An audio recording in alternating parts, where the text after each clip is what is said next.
right, we got snake corner going right into snake 1 here. I have 7 on a nice spread across the back line. Make the move up in the snake mini brick from the back snake corner. We got 787, Matt. Lost another player, so they have 3 players alive now. So I got 787 threatening to put further in the snake. They do. They move to the inside lane, which at that point they could just they can crawl the whole way. I believe I have 787 on my side, Matt. They're down to 2 players. All right, fair enough. Ology is nearly at the 50 in the snake. They really don't have anything opposing them come down the snake side anymore. Oh, he wraps. He's going to start blowing them up. Yep. That's the last player. That was a fairly easy opening game for Ology. Doesn't mean it's going to get harder from here on out, but that one probably went pretty well to their game plan. Yeah, that was Mark Melterman that came on the snake side, wrapped, and took out the last 2 787 Chaos players. Very convincing first point for Ology, though. They are the favorite team coming in. So if you are hearing us, welcome to Philly, everybody. Welcome to your 2023 NXL Philly. Our first game so far, we got Ology winning over 787 Chaos. We're going to move into our next match, which is Nasty and BZ Fearless. Nasty should be the favorite team coming into this one. Doesn't mean they're not going to fall on their face. It happens to the best of us, but...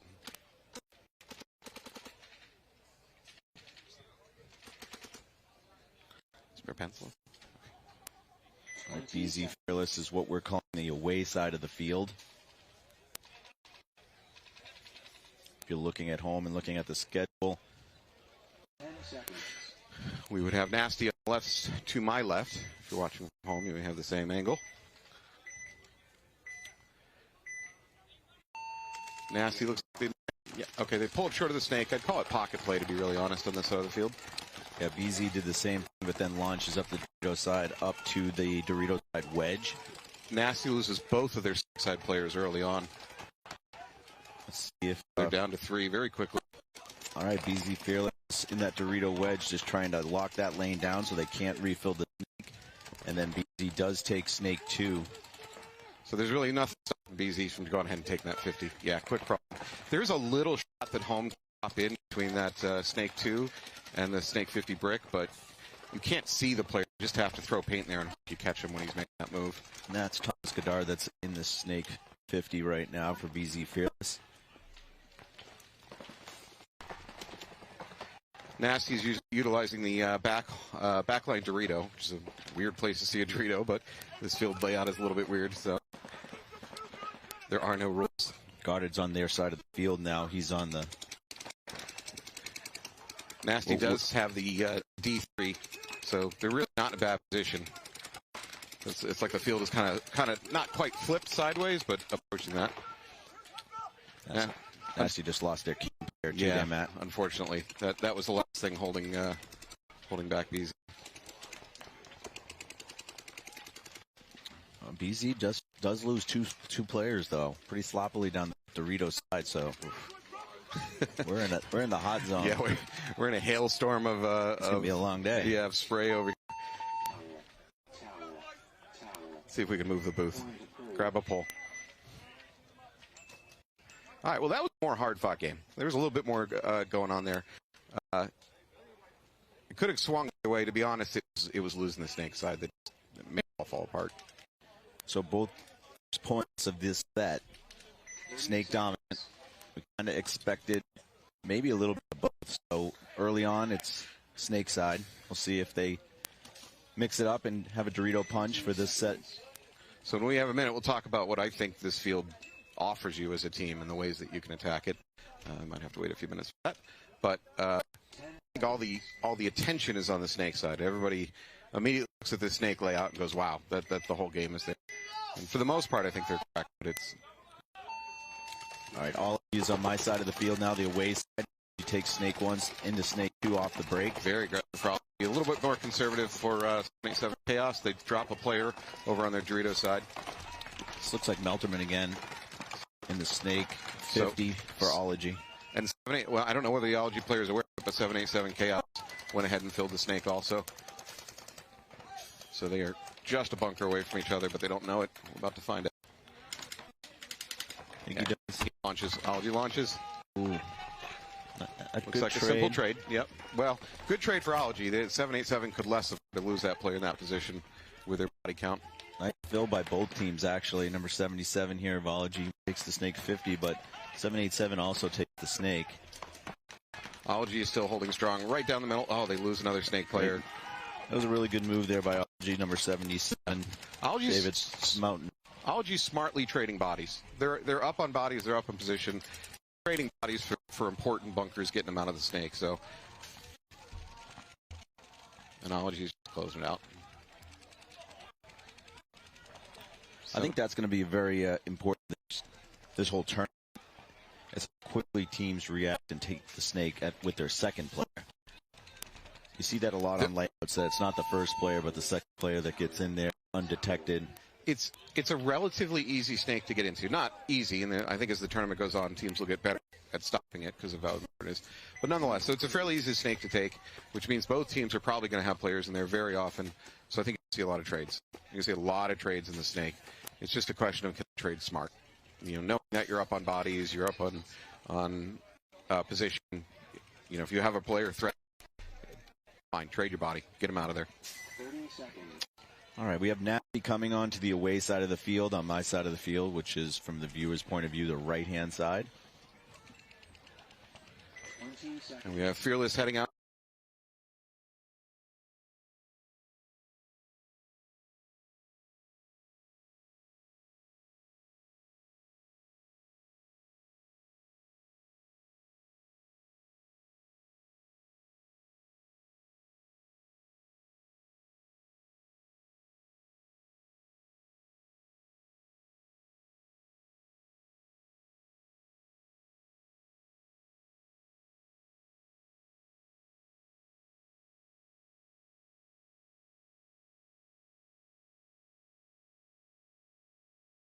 Following him up.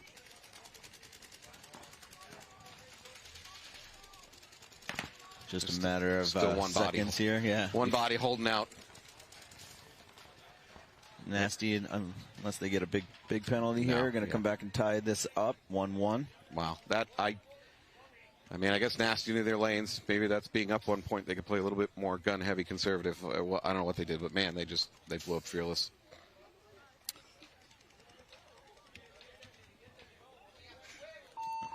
I just reminded that BZ Fearless has one of our Team USA hopefuls, Evan McCarty's playing with them.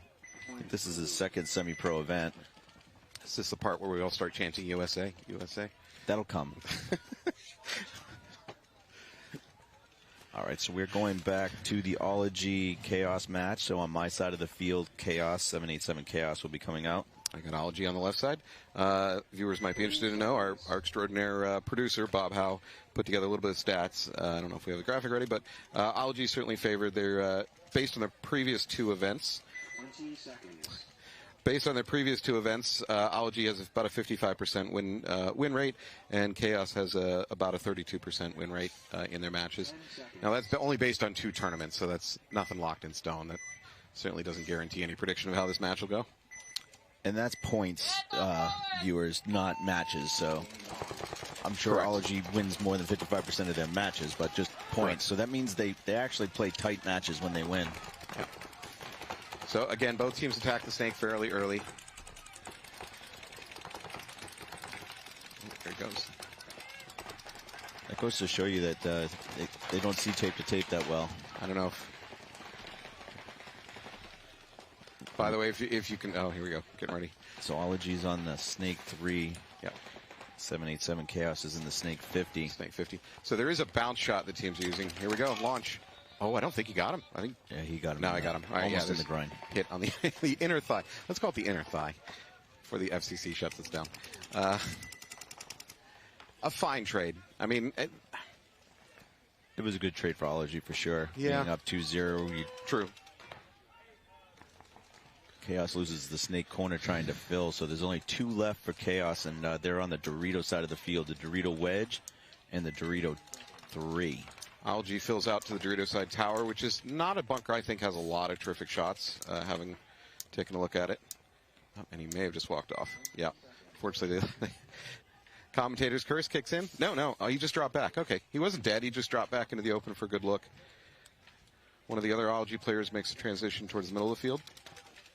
I think we could possibly have a 2-on-2 right now. Yep. Ology at the beginning of the snake, moving up to the snake mini wall. Does it cleanly. Still got the Dorito side tower for Ology and the snake. So they've got the field spread well. They also have the snake can, so it's a 3-on-2 for Ology, I think, right now. You are correct. Being up 2, they don't have to be super aggressive here. Especially with no snake corner to oppose them. There we go. Yeah, I was going to say the Ology player can just move right up to that brick. Especially if he'd stayed low, it would have been basically a guaranteed move. We are in the splash zone here. Yeah, this is going to be a rough day. Understand what we put up with for you, the viewer. This is number 75, Smith, that you're seeing in the snake 50. He goes down on his belly and actually just jumps it and is maybe going looking right for the at him. move. Yeah, going for that Dorito wedge. Yep, I love it. Ooh. Was it a trade? Looks like it was a trade.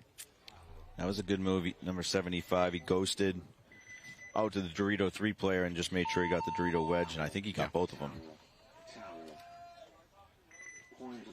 So, good point for Ology. They're up 3-0.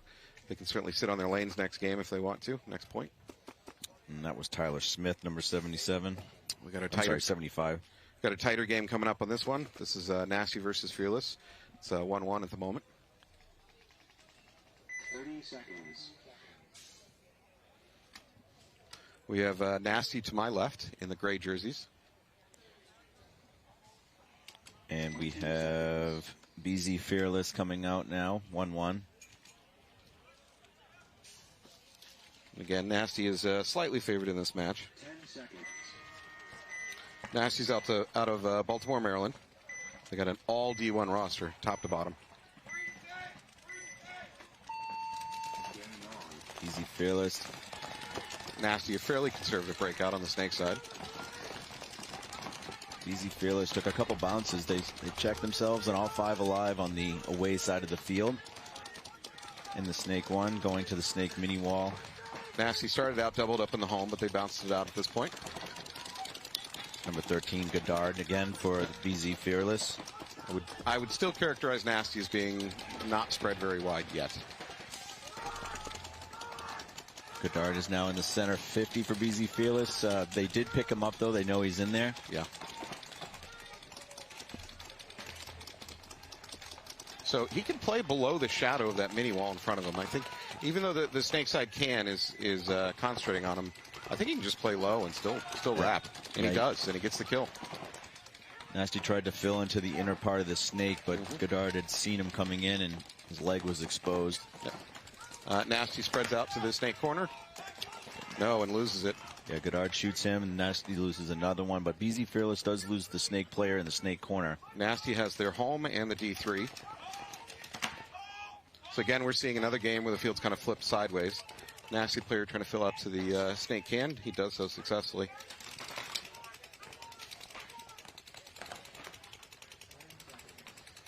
Godard might want to take a look inside, see if he can pick up that Dorito side. He's pretty focused on playing the outside of this 50 brick. I kind of like that. I mean, he got the advantage. He was the only one over here. It wasn't his fault that they filled that snake corner. It was more the player behind him really should have had that zone. So Godard's playing well. You're getting an inside look of how Anthony blames his teammates for things not going right. Well, just tell you how it is. Yeah. Very aggressive. So Godard's on the snake 1. And he takes him. He takes the corner. Is it a trade? Doesn't matter. They towel out. That was a really good point for Godard and Fearless. So, Nasty kind of had a conservative breakout there. And unfortunately, I don't think it panned out. They felt like they kind of got stuck a little bit. Other than Dorito side. The Dorito side did move up. Credit to them. But they were never able to fill in the snake side or do anything effective on the snake side. Once Godard got in there, it was kind of, they owned it. which I believe for 20 seconds. BZ Fearless, that was Billington. He did a really good job of keeping them out of filling that snake side at the very beginning of the game. That snake corner did get out.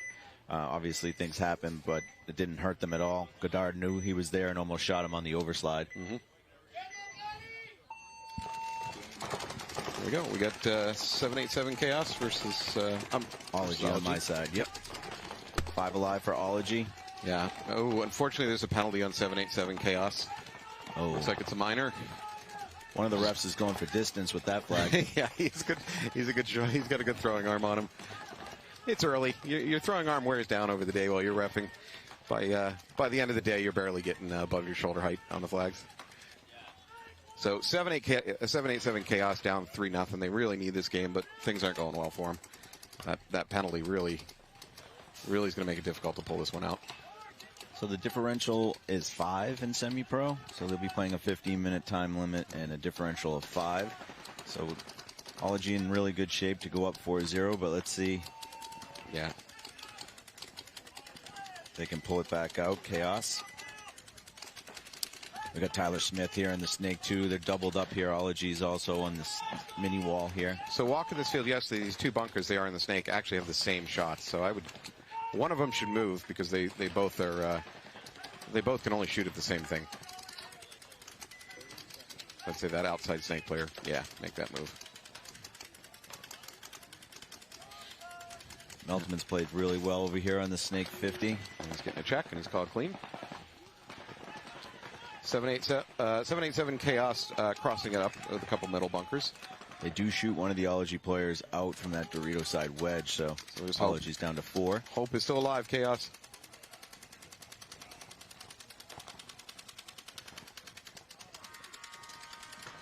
Let's see. That was a good move there by Chaos getting into the snake. Yeah, they might be able to change it. I don't think they picked up on it. I don't think... Yeah, Meltman didn't see it. He came in the inside. It's not his job really to see that. No. The question is, does he get aggressive and fall into what is essentially a trap being laid for him right now? Let's hope not, just because that gun barrel is pointed right at us. Yeah. Considering the score, Ology has every reason to play a little bit more conservative. Oh, they picked up on the snake down. He's about to run highway. Ology's about to run a highway on 787. Oh, no. He gets gogged. I'd take it back. Oh, no, he doesn't know. And it's a trade. And the Ology player, I think, got shot by his own player as a bonus. All right, got number 45 from Ology. So, Stanczyk. Unfortunately, that was probably Demchek, sorry. 787 Chaos's best hope for that game. They're now in a world of trouble. I think that's it. I think that will be all the 787 Chaos can do. Ology walks it in. Good battling, though. I like the way that 787 Chaos still pushed that snake. Gave a real glimmer of hope to that game, because honestly, that snake guy did some damage. Took at least 2 buys with me. He just was not aware that the snake 50 was snake 50 brick was hot, and he just walked right into a barrel. Okay. So, having looked at this field, just a few thoughts. One, obviously, the snake's important. There is a lane, a shooting lane, right between what most people would call the god, or the snake insert bunker, and the end of the snake. So if you have a runner going straight into the snake, he can be got trying to go through that gap. I've seen a lot of teams go out to the snake corner and then use that as a move to crawl up into this, what I'm calling the snake brick, mini brick. And then from there up to the snake mini wall, from there up to the snake 50. So there's a few ways getting into the snake. Dorito side should not be neglected. Surprisingly, you can get pretty far up the field on the Dorito side on the run out. If a team is brave enough, I think you could even take the D2 on the run out. There is a shooting lane right at that, what I'm calling Dorito 1, which is the baby Dorito. There's a kind of a narrow shooting lane that if you run through, the other team, the home player from the other team has a chance of clipping you on the run out. I don't know if we have a technical timeout or one of the teams call the timeout.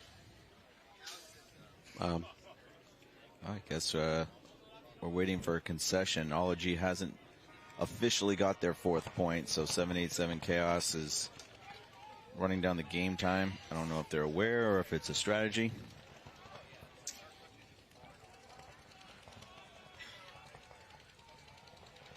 787 Chaos is in a pit to our...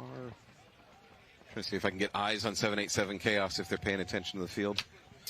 And we just got shot by a paintball. Yeah, usually at this level, you know, not only do you have a coach, you usually have an assistant who would help you understand where the time's at. I mean, it's going to be 0-4. Regardless, right? Yeah, regardless. So maybe 787 is conceding this. So they can move on, fight to another day. I'm not sure. Yeah, usually you don't concede to take a 4-point differential spread, but no. We're reading the tea leaves here. We're trying to figure out what's going on. Let's not speculate. Yeah, 787 is Chaos is in the pit to our right. Of course, I think that's also where that paintball came from that I just got shot with. So maybe they're mad at us. I think that actually came from the pro field. Oh, I just got shot by a pro. Wow. It's a guided missile. Does that change my ranking at all? What does that do for me? Nothing. Absolutely nothing. All right, now we have an LG player dancing in front of the home box because, well, he's got nothing else to do. Got to stay loose, baby. Can somebody get this man a piece of cardboard? Let's see if he can break dance. That might be a first on an NXL field. You're dating us, Matt. Fortunately, the casting shot has not gone to the booth yet to realize just how old you webcasters are. Yeah. Our one demand was that this booth was handicap accessible. No steps, please. Yeah. Oh, do some house cleaning. All right, so we'll take some time to thank our sponsors. We got Lone Wolf Paintball out here. This is the Lone Wolf Field. They are the premier field sponsor for the year. So you'll always see the Lone Wolf bunkers out here for 2023. So thank you to Lone Wolf Paintball. Take a chance to thank No Film Productions. Give them a call if you need anything beyond paintball, any occasion. Remember, it's still just not film. All right. I think they finally... I don't know if they finally yeah, they finally towed. So that unfortunately, I think it was just not paying attention. I don't know. I mean, certainly no reason to let them burn off 2 or 3 minutes and then towel it. You either let it run into the ground or you towel it immediately. So I mean, sometimes you need a little bit of a break when these points are running fast, but when you're down 4-0, there's not much of a strategy to killing time. You would, if anything, need more time. I think I'll rack that up one as an oopsie. That said, I don't think it's going to come back to haunt them, and I mean this respectfully. When you're down 4-0, I don't think they're going to. It's unlikely they're going to turn this match around. So, all right, I got Nasty coming on my side of the field, which is the away side of the field. Yep. We got BZ Fearless on the left, which is considered the home. We have a pod runner racing to get off the field. BZ Fearless right into the snake. Yeah, actually, mirrored snake moves. Unfortunately, the Fearless loses their snake. Their snake eye. Yeah. So Nasty's in good shape now. They own the snake and their upper body. Fearless corner, though, however, goes ahead and fills in that exact same bunker. It looks like another player walking off for Fearless, so unfortunately they've dropped at least 2 bodies. 5-on-3 right now for Nasty, and they're up in the snake 2 in the inside, number 22. Fearless also up into Dorito 2, and they're holding down the backline Dorito, and they are in the snake, what I'm calling the mini wall, right behind the snake brick. By the way, at home, we're going to try to stick to just generic bunker names. I'm sure you're used to things being called city names or I don't know, but we're going to avoid that. Just make it easier to communicate. Fearless does lose another player. They made a big move on the Dorito side. I believe it's a 3-on-1 right now. I believe Nasty. I believe you're correct. Either the Fearless player doesn't know it or he's got a whole different agenda because he's still aggressively moving upfield. That's his only, forward's his only chance. Yep. Now they know where he is, so he's a little bit trapped and he's dead. So that is game. There by Nasty. Doyle doing some cleanup. But Amir Bomad, he did a great job in the snake for Nasty. Billington was the last player walking off. He got a little bit of I think a sorry from the other teams. I think they might have felt that they shot him a little too much. So that's good sportsmanship. That's what I thought I saw. I will many times take a chance to thank our refs. They're going to have a long weekend. They're going to do the best they can. I'm sure I have a lot of faith in them. Our head ref for the day is Tutso, also known as Martin. He's in our red jersey. And off the field, our ultimate ref is Michael. So I wish them the best of luck this weekend. we're on your side. All right, I got 787 Chaos coming in on the away side of the field, which will put Ology. Yeah, Ology on our left in yeah. what is considered the home side of the field. All right, so Ology's up 4-0. Yeah, this is pretty much some practice time for 787. I was just about to say that. Do you just send it? You just start throwing bodies upfield, see what happens? I think you try to win a point. Real aggressive. You know, whatever you have to do to win 1 point so you can go into the next match with some momentum. Real core sample, however, for the, yeah, he's pulling it out. Core sample for the 787 Snake player. Probably would have helped one of us in bingo. We'll explain bingo later, but yeah, we'll get to that in a few minutes, folks. So you got Ology holding strong back there. They've used the Dorito Tower, the backline Dorito home, the mini brick up the middle. And they are just laying the paint. They're in, appropriately so, they're in conservative shutdown mode. I mean, they know the time, they know the score. They know how desperate Chaos is to attack.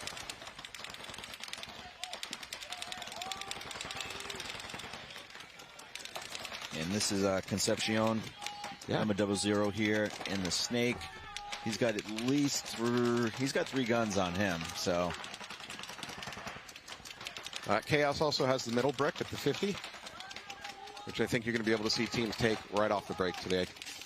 I believe that is Omar Colazo. That's in there for 787 Chaos. No, I heard some kind of buzzer, but I guess it wasn't this field. Might be the pro field. Unfortunately, 787 Chaos loses their middle brick. Probably just lost a gunfight, because I don't think he got pinched out.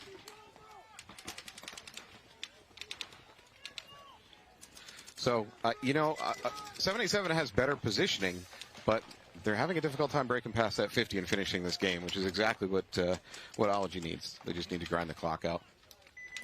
Yeah, the play was definitely set up for Ology just to, you can give them the 50s, but we're not going to give you anything more. 60 seconds. Yep. Ology, Dorito Tower player makes a move up to the little baby Dorito, what we're calling Dorito 1. And now he moves further up into the wedge. So Chaos has 3 players left. Ology player getting a check, though, at that wedge.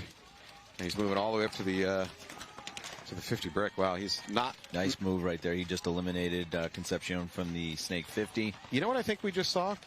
I think we just saw the Ology side realize that there was 60 seconds, or I think I heard the 60-second go off, and just they flipped their game plan. They went from super conservative to a bit more aggressive.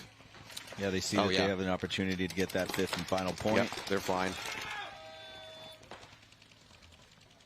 Yeah, I think that was a time-based attack. I can't imagine it was anything else.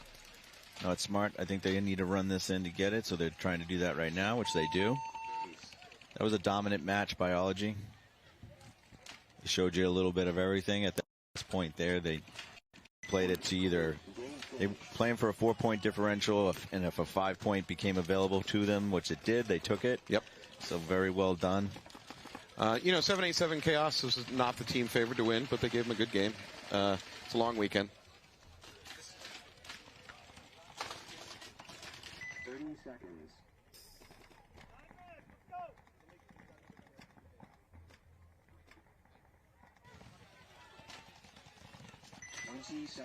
All right, we got 20 seconds to the point. We're going to be in X-Ball now, and for you viewers, that means we're not going to split deck, so there'll be a 2-minute in between each point because the other match has finished. We have 9 minutes left on the clock. Quite a bit of game time.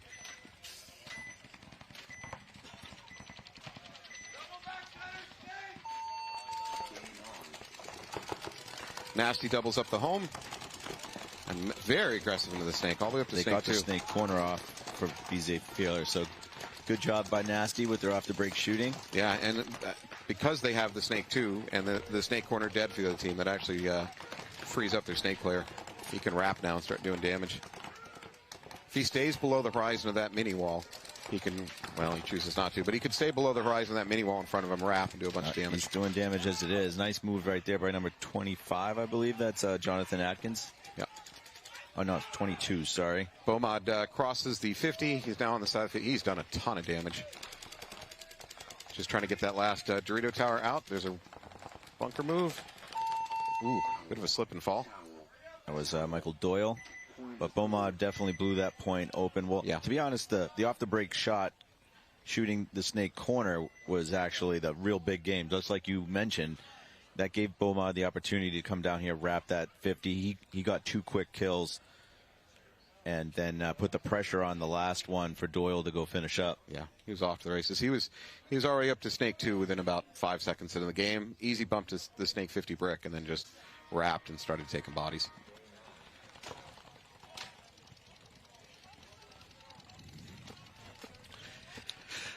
All right, hello, folks. This is your webcasting crew, so welcome to Philly. On my right, we have Anthony Vitale, owner of Boston Paintball and BKI. Anthony, I'd like to say hello to the folks. Yeah, hey, hello, everybody. Thanks for having us. Hopefully we'll be slightly informative and maybe even entertaining. Minimal amount of information, a lot of entertainment value. That's probably what we bring to the table. I'm Matt Falby. I don't own any paintball business, so I'm a couple steps behind you. Former employee of this guy, actually. Yeah. You're a historian of the game, great master tech. Historian of the game is another way of saying we're very old. Yes, I think that's I think it's so. In between us, we have one of our. By the way, we're from the New England region, Boston Paintball. I'm a former employee, and we're long time into that region. Yes. So we do the webcasting for a local NEXL. One of the things we do there to keep ourselves entertained, probably as much as we can, is tournament paintball bingo. So both of us have a shot to try to take the game. Let's see. What do you got for calls here, Anthony? I like my top row. John Derula came over and said, "Man, that top row looks good. It's juicy." So I think my weakest square is probably argue with ref. It's possible. Oh no, that's happening. But unlikely. So and half the fun is being able to argue what counts and what does not count. All right, I have Nasty on my side of the field, which is the away side of the field. Yep. Easy Fearless breaks out. Nasty's up 3-2. Nasty's a bit more aggressive getting the snake. Easy Fearless did not send anybody into the snake. Nasty loses their Dorito side player, so they have 4. Easy Fearless doubled up home, but they're now finally spreading it wide, getting into that God bunker. So from the God bunker, he really needs to just put in his mirrors, and he can make that bounce in the snake. Ooh, Nasty loses their snake 2 player, so Beaumont's on an island over here. Let's see. Fearless is into the snake. It's in the snake 50. He's got company. Yeah.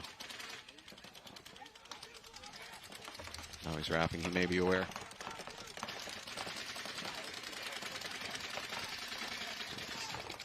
So we got the snake 50 brick hot for both teams. A nice pickup right there. As soon as I say that. So the home player does have a kind of a drop shot. He can drop into that that little window between the snake 2 and the 50 brick. That may be what he just did. Took out Billington. But like you said, Beaumont was aware. I think he was looking at whether to go outside, inside on him, but it didn't have to. His home player. I think that's number 31 for Nasty. Let me just pick that up. Yeah, that's Kenny Frank. So yeah. Good job, Mike Kenny, picking up that move. So Beaumont's able to start wrapping that 50 brick. He doesn't have a lot resisting him. He moves the inside, goes in, crawls up into their snake 2. Is it Beaumont got clipped? I don't know. The refs are indicating a kill. Looks like Beaumont stays. So Fearless is coming off with another 2. Yeah, boy, they're dropping bodies quick. Beaumont's going to go ahead and crawl up even further to their snake 1. We really just have the Dorito Tower, and Dorito Tower's peeled off. I think you're going to see a lot of teams close games the way that Beaumont just did there. Well, I mean, that's dependent on cleaning out the snake side. So, yeah, if you can get rid of that snake corner, and you can get up to the snake 50 brick, you can start doing a lot of damage.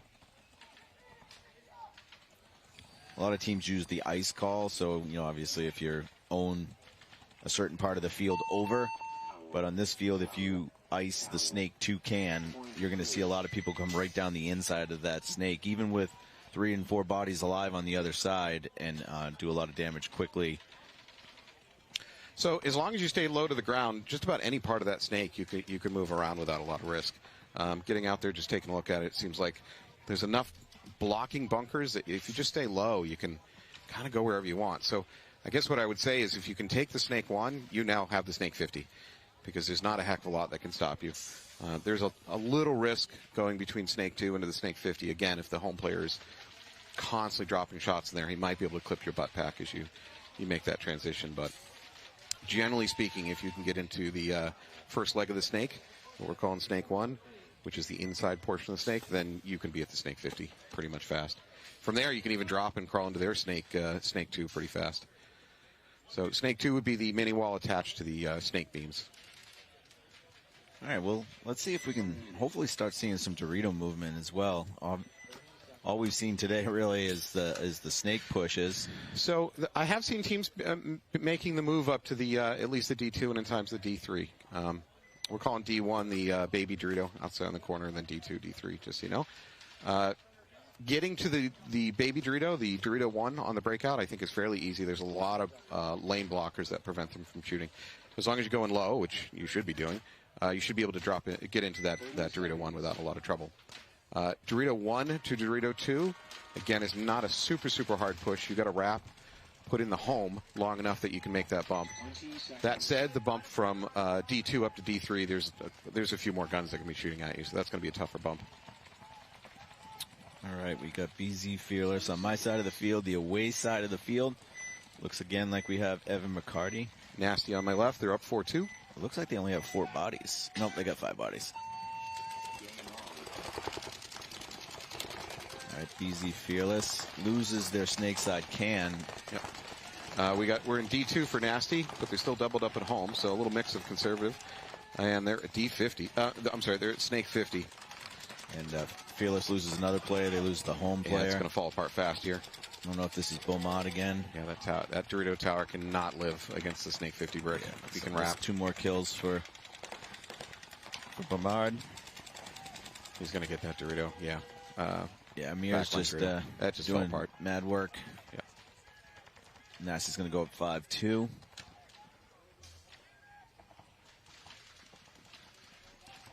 They're going to milk the clock. Appropriately so. They're up 4-2. 5.5 minutes on the clock. We'll see if Fearless recognizes it and towels. And they do. Towel. Point approved. All right, thanks, folks.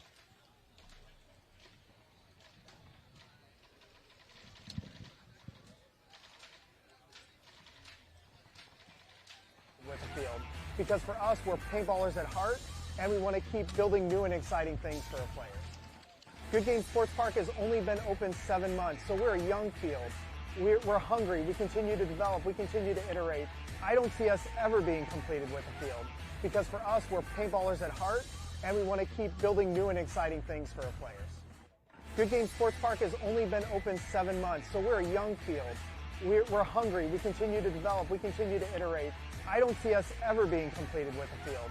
Because for us, we're paintballers at heart, and we want to keep building new and exciting things for our players.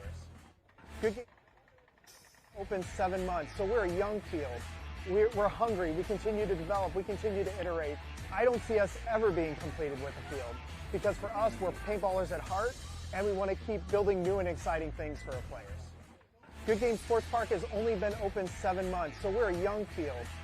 We're hungry. We continue to develop. We continue to iterate. I don't see us ever being completed with the field. Because for us, we're paintballers at heart, and we want to keep building new and exciting things for our players. Good Game Sports Park has only been open 7 months, so we're a young field. We're hungry. We continue to develop. We continue to iterate. I don't see us ever being completed with the field. Because for us, we're paintballers at heart, and we want to keep building new and exciting things for our players. Good Game Sports Park has only been open 7 months, so we're a young field. We're hungry. We continue to develop. We continue to iterate. I don't see us ever being completed with the field. Because for us, we're paintballers at heart, and we want to keep building new and exciting things for our players.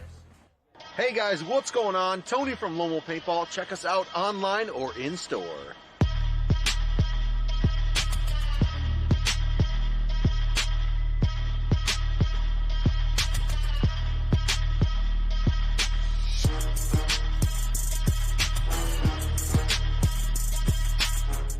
LoneWolfPaintball.com. Celebrating 35 years, Blast Camp is one of the most historic and longest-running facilities in the country. From low-impact paintball parties to the Mid-American X-Ball League, we can accommodate any play style. Our world-class facility has many amenities you don't often find at paintball facilities. So come experience history. It's not just paintball, it's Blast Camp.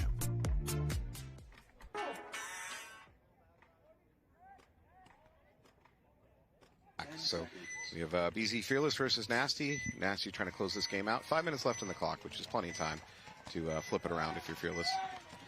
And Nasty's on my side of the field, the away side of the field. I think he's eliminated the Snake Runner. Fearless takes the Snake 1, which again means that they can basically take the Snake 50. Although he's going in for a check, so he may not live much longer. So Nasty's up 5-2. They doubled up home and now moved into the Dorito 1. Fearless is starting to split the field. Unfortunately, they do lose their Snake, but they refill it fairly quickly. All the way up to Snake 2. He's going to make that jump. Yep, so Snake 50. We got a flag. Ooh, yeah. Nasty home player was hitting the pack. He didn't know it. That should allow this Fearless player to wrap around and just finish this game out. I don't think nice shot, though, by the Dorito player right there. Yeah, Dorito doesn't player know that he's on this side of the field, though. Yeah, so, but he's not exactly. He's not aware of Fearless. So Godard is going to go ahead and finish out this game, number 13. Ooh. That's the last Nasty player being eliminated. No, there's a Nasty player made to run up the Dorito side. I'm assuming he took the walk. All right, Fearless bringing it back a little bit. So they were 3-5. We're back into within reach. Still about 4.5 minutes on the clock, 4 minutes and 20 seconds. So plenty of time. And yeah, they made that fast. That was a fast, efficient game for Fearless, too. Well, they adjusted their guns. They put a second gun over on this Snake insert, like pretty much the landing zone. So they shot low, and they got the Nasty player going in, and obviously that turned the game around. Nasty, especially Amir when he was getting in here, they're just doing work. So if you don't do what you need to do at the beginning of the game, it really becomes difficult. So good job right there. Good adjustment by Fearless. They're taking the strength, or trying to take the strength away from Nasty, who's been putting it on them. Yeah. Again, Fearless recognized the loss. The Snake player filled it in real fast. That was another thing. They didn't wait around, try to decide what to do. They just immediately refilled it and went to town. Plenty of time, 5-3 match. So let's see what Fearless comes up with now. This is a critical point. If they go down with 3 points now, that'll be tough. So this will be I'd say the point of the match. Yeah. So, if you're Nasty, you just need to do a better job digging in and milking the clock. You just got to run it. You got to grind it out. I don't know about this layout being a milk the clock layout, but we'll kind of see as it goes on. You know what I mean? Ology did a good job that one time. I think it's going to be one of those things where you can concede the 50s and not do much and hold it after that, but I don't even know if you can hold on this field, to be honest. So, granted, once a team can wrap a 50, they just start blowing things up. I'll say before you get to that point, having looked at this field, I got to say, I think it's going to come down to, this is not a wild, supposition. It's going to come down to a lot of winning one-on-one gunfights. What I was looking at is how many moves can you make up field that suddenly get you auto kills? You know what I call just the freebies. Yeah, you get in there and there's no way the other guy can live because you're there. I didn't see a lot of those. Fearless is on the away side of the field. They get shot going to the Snake. So they're down to 4 right away. Fearless is. So we have a good spread out from Nasty. They do what they need to do this game, which is not high. Run the clock. Nasty into the Snake 2. He's going to go ahead and make that low cross. Wow, he's going to bypass the brick. He's going to go right to their Snake 2. I don't think anybody from Fearless picked up on it. That's Amir Bamard again. Yeah, 7 days so far.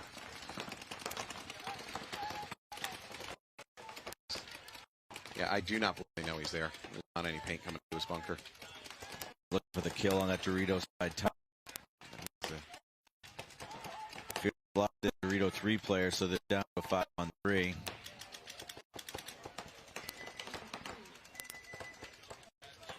Bamad's really keeping in the... Oh, he shoots the home.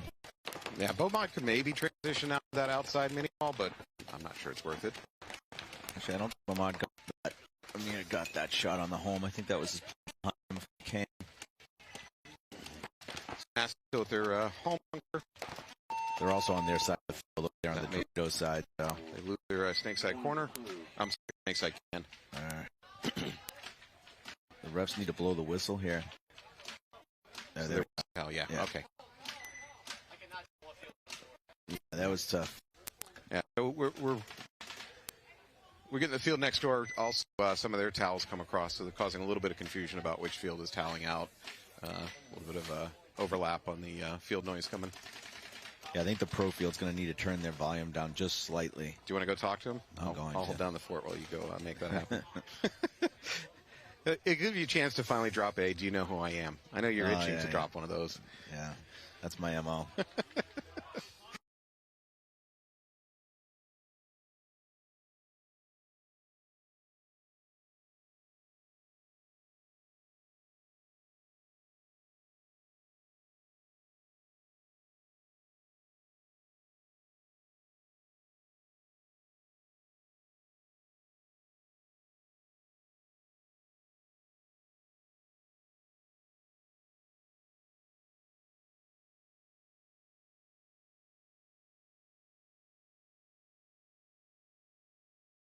The 50. You're basically going to be winning. You need to win a lot of one-on-one gunfights. Or you make your move sneaky, and then they don't know that you're there. Right. So let's say that you make it up to the snake, too, let's just say, and you turn and start shooting Dorito side. If you made that sneaky, they didn't know you did it, then you pop up, you get a bunch of kills. But if they know you're there, the Dorito side can actually tuck in and survive against you on the snake. So, like we were saying earlier, it's not auto kills. It's not, well, I'm at bunker B, so, their bunker C is just going to die automatically to you. So, now you can make a lot of those moves sneaky on this field because there's a lot of vision blocking going on out there. Yeah, there's just huge bunkers on the 50s. And when you can get to them, like you said, and then you can wrap them, now all the smaller bunkers are on the other side. They're on the 30s and the 40s. So we are about to go back again. We got Nasty on my right. Looks like Nasty's on the away side. Fearless spreads it out. Looks like Mikey Arena is coaching BZ Fearless here. Fearless loses their Dorito player on the run out. Looks like he's trying to get to Dorito 2. Probably ran through that lane at the baby Dorito. We got Beaumont here again. Amir doing work. Oh, he didn't. The Fearless player didn't see him go across, so he's got the snake corner for Fearless though to still deal with. The 50-50 confrontation here in a second. There we go. I like this move by Fearless coming inside to their side of the snake. It's going to shoot him in the back. He saw the paint. There you go. He saw the paint coming out and just went ahead and moved around the other way. Love it. I love it. This is a great move right here too. Counter move. Did it clean too. Yeah. I think that was Doyle, number 11 for Nasty. That's unfortunate for the Fearless player because he made such a great move.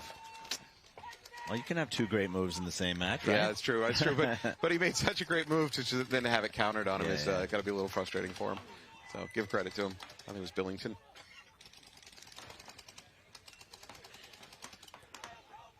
So this is not what Fearless needs. Fearless, they're down to under 2 minutes. They're down by 3 points. Let's have that towel conversation. Do you towel? Nah. Yeah, you're down by 4 at that point. I think you're playing for differential if you're Fearless right now and you want to win 1 or 2 more points, or go in with a 3-point differential, not a 4. So, well, the Dorito tower just dropped for Fearless. Nasty going through for bunker move on the snake. I'm going to call the outside snake. So I'm considering there to be essentially 2 snakes. I know the outside near the boundary does not have beams, so it doesn't look like a snake, but it essentially plays like a snake. So those beams on the inside, the lay down large tubes for those who aren't experienced paintball players. Anyways, they give the same vision blocking for what I'm calling the outside snake. So you essentially have two snakes operating right alongside of each other on this field. So in this first set, we're still playing in X-ball, so there's 2 minutes between each point.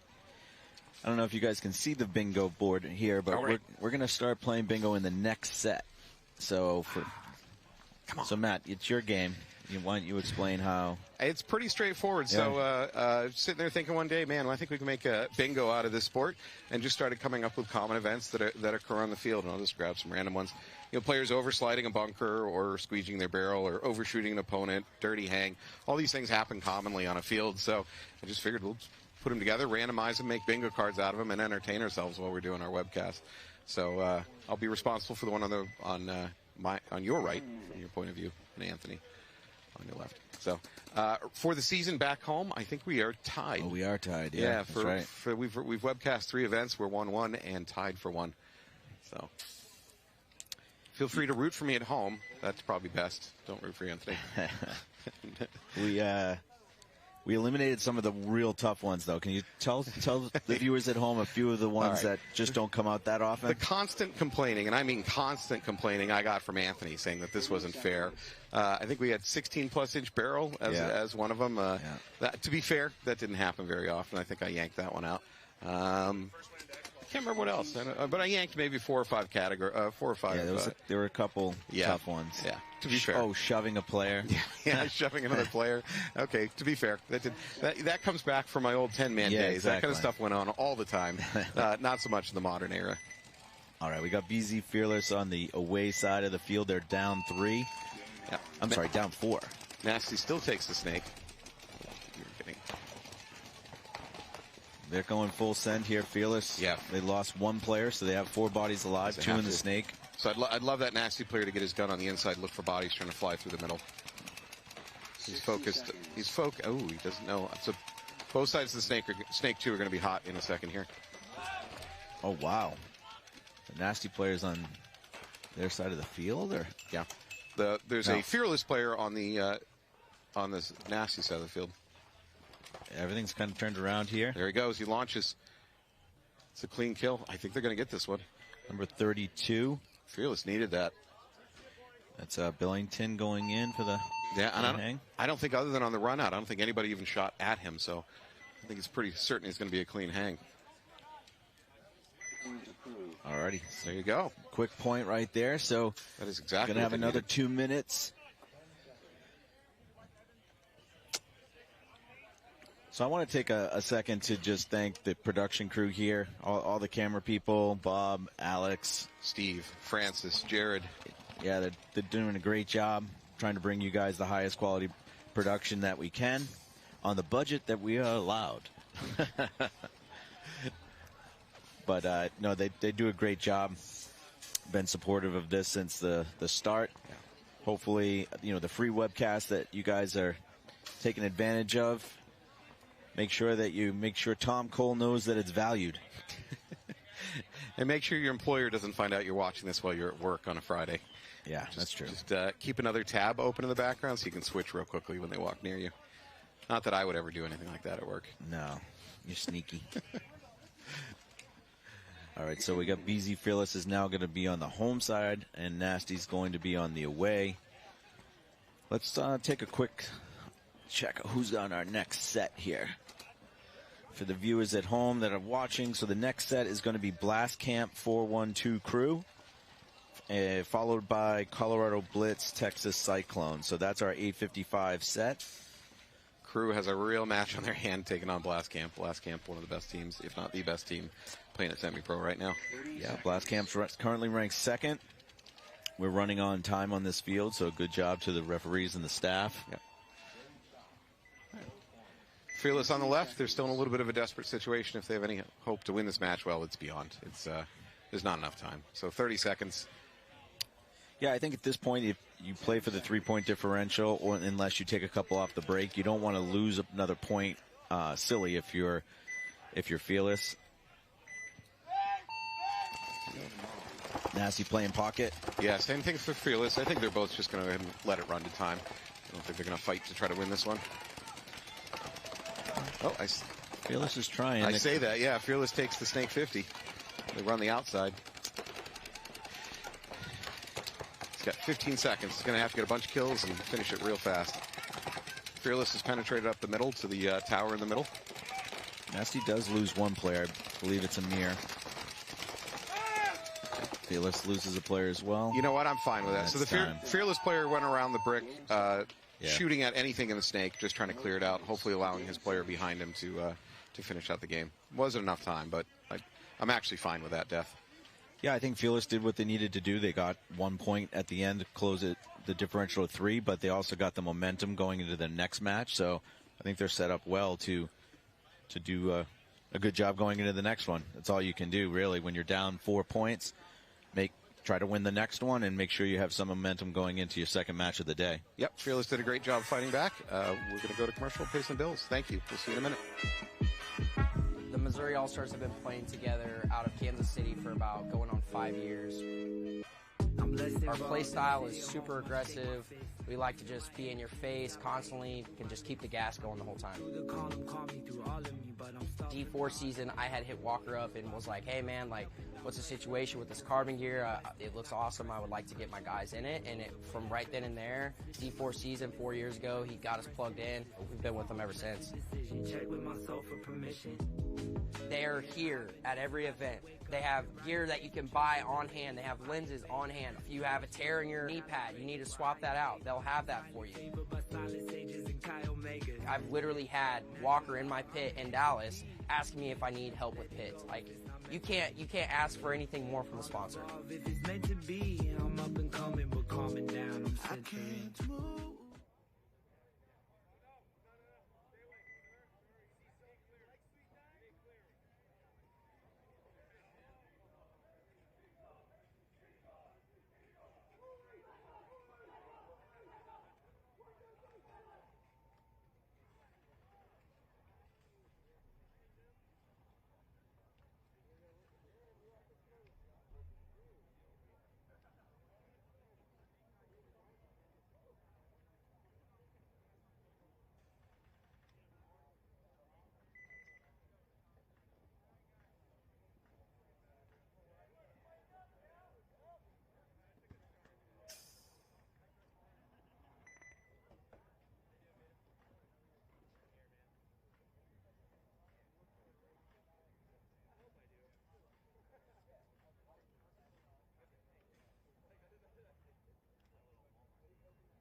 Pain pills for like a couple months, and I was like, I'm done taking pain pills. So my wife went ahead and she did the research and made the salve, and I started using it and ain't took a pain pill since.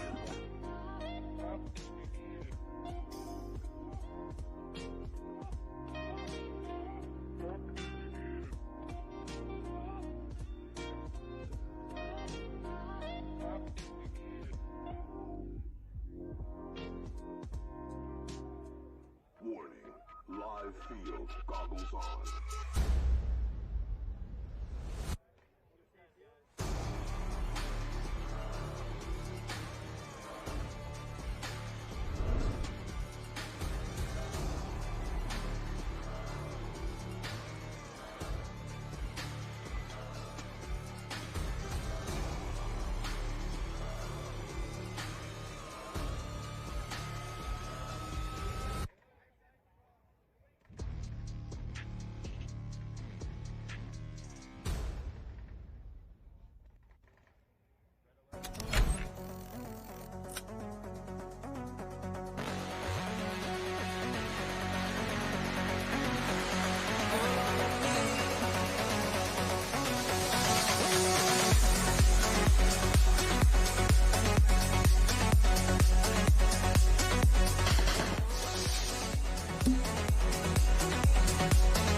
Blast Camp versus 412 Crew coming up. 412 Crew on my right. Blast Camp in what is considered the home side of the field on our left. Blast Camp is number 2 for the season coming in right now, so favorites. All right, 412 Crew takes the snake corner, goes right around into snake 1. A little bit more conservative breakout on the left. Blast Camp does lose 1 player. I don't know if that was Jackson out of the home, but both teams up into the snake. First to the snake 50 is 412 Crew. Yep. Looks like Daniel, maybe? The Blast Camp player is finally aware of it. Yeah, Chaz Daniels. Yeah, he's getting his gun ready. Pointed right at us, so we're going to get some spray through the net. Daniels is looking to go inside now. I like to see teams start playing off of the fact that they're in this 50, because I see 3 guns looking right at Daniels right now. I was just about to say the same thing. Yeah, Blast Camp certainly focused on it. Daniels makes a little bit of a tactical retreat, probably expecting a bunkering. But then again, Blast Camp does the same thing, does a tactical retreat. I think those are both smart moves. Yeah, agreed. Now they're going to go heads up, gun on gun here in a second. We'll see who wins it. Blast Camp loses a 2nd player, though, so it's a 5-on-3 right now for 412 Crew. Great. Blast Camp has their wedge over on the Dorito side. He's primarily been looking this way most of the game, but I think he split off to try to look Dorito side. Nope. Daniels is back in the 50.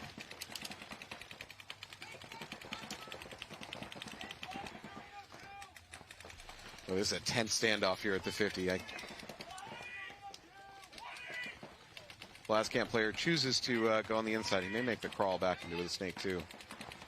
Yeah, Crew has got another snake player. Garachi's in the snake here in the snake 1. So I like this doubled up here for Crew. Did he get it? Daniels gets a snap. Yeah, that is not good for Blast Camp. Now they're in trouble on this one. Down 5-on-3. Blast Camp goes ahead and spreads out from the wedge out to the Dorito. Frankly, that Dorito 2 is more survivable than that wedge if this 50 can start wrapping. Because you can still tuck in and survive against this 50. The snake side. Oh, we get a full send from Blast Camp down the Dorito side, but he's eliminated. I'm not opposed to that when you're down in bodies. Yeah, go for it. Trying to make something happen. Crew's just going to take this first point. Blast Camp loses their last player on the snake side, so that is it. Fearless.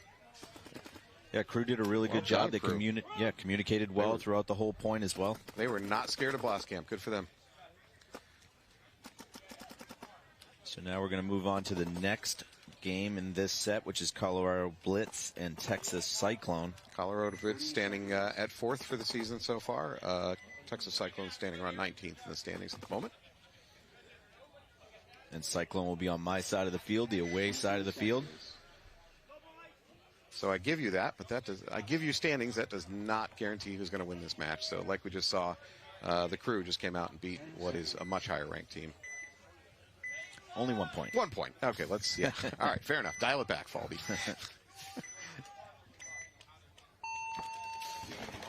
All right, Cyclone goes real deep on the snake corner, then comes up and around and into the snake 1. We are up at snake 50 on our home side. And a more direct route right there by Blitz. Oh, he launches. It's a trade? Yeah, I'm not a super fan of that, but I'm not sure it was got the job done. Yeah, I'm not sure it was necessary, but he could have, ex-Bill could have stayed there and just tried to gun battle win that one. I'm okay with it if that was the game plan, but I didn't. You would think that if it was the game plan that Blitz would have another person in the snake right away. Backing it up, yeah. So you've now abandoned your snake position that you could have used to get a bunch of kills. They do fill it in. Check going in on Blitz player in the back there. So 4-on-4.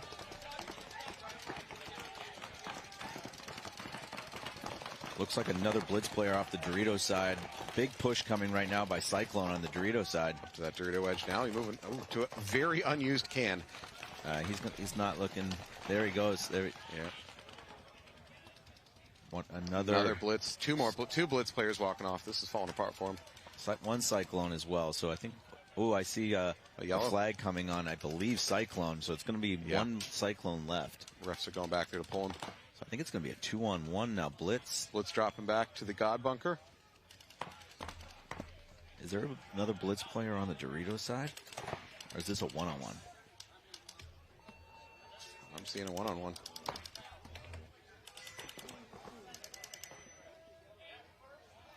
Used to saying that there's a coin on the line.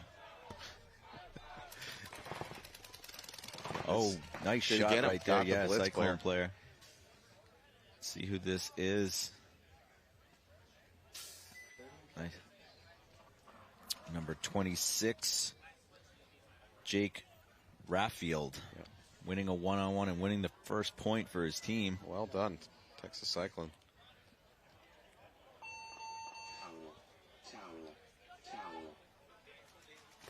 That was a good point, back and forth. Obviously, the penalty on Cyclone really hurt.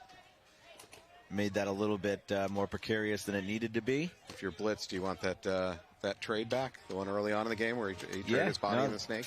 I think that's a legitimate point, you know, where you have the right position. Nobody really threatening you.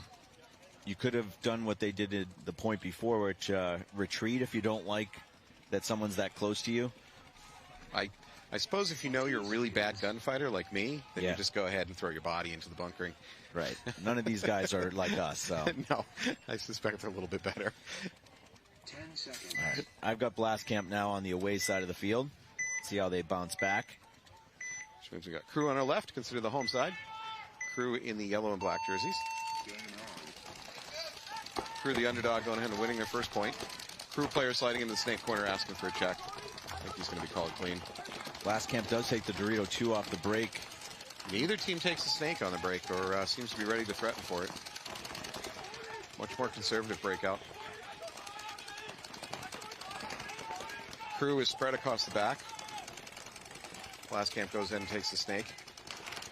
Yeah, that's number 17, Cody La Papa. There we go. Counter move by Crew. They manage to take the snake and they take the, oh, well. Commentator Curse kicked me in again. The snake corner tried to make the move up to the snake mini wall, the mini brick, and paid for it. However, at the same time, one of the other Crew players did manage to get into the snake one. Yeah, Blast Camp set up very well right now. Another Crew player coming off dead from the Dorito side. So they're still playing the backline Dorito, which is an odd phrase to say on any modern paintball field, but here we are. And they've got the snake one. And they got the snake can, the backline snake can. A secondary bump from Blast Camp up to the Dorito 2. Save the Dorito 2 to Dorito 3. The snake 2. And now the snake 1. Blast Camp player in the snake's being a little bit passive, just posting his gun. Unfortunately, what he's posting it at there's nobody there, so. I think he believes his mirror, the snake 2, is hot. It is not. There is a Crew player. As I say that, the Crew player goes in and moves up to the snake 2. Blast Camp can wrap it. This will be an easy kill. Yeah, Jackson Frey doing a good job quarterbacking. They have two players right now. Yeah, unfortunately, Blast. Oh, yeah, all right. La Papa doing a really good job of clearing the field right now, coming down the snake side. That is it. Crew's out of players.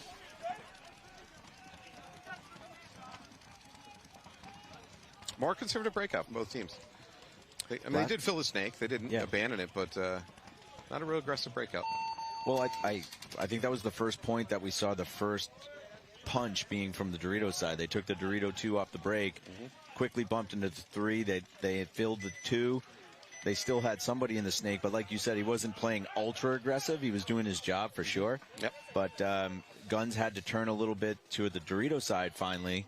And La Papa ended up being able to come through and do some damage towards the end. So it was a nice, refreshing look there by Blast Camp to come out and tie this thing back up. And play the field a different way. All right, every event you claim a certain move as yours. You say, this is a trademark Anthony move. This is how I would do it. I will give away one move. The teams are free to use it. You're going to call it the fall move. And that is you can run at the Dorito corner. And when I say corner, I mean the paint. You could run to that painted corner and then run straight at the Dorito 2. And it's a weird running pattern, but I think it would get you through the lane and then to Dorito 2. Yeah, you're going to see that used a fair amount. Trademarks. Everybody owes me $1 if you do it.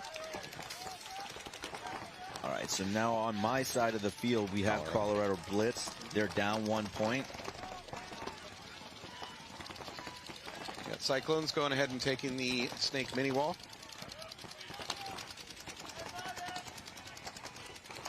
Texas Cyclones up 1-0. 12.5 minutes on the clock, so tons and tons of time in this match. Nothing from Blitz and the Snake. Cyclone player is pretty much unopposed. He can go ahead and drop and crawl. He does. Drops and crawls in his 50 brick.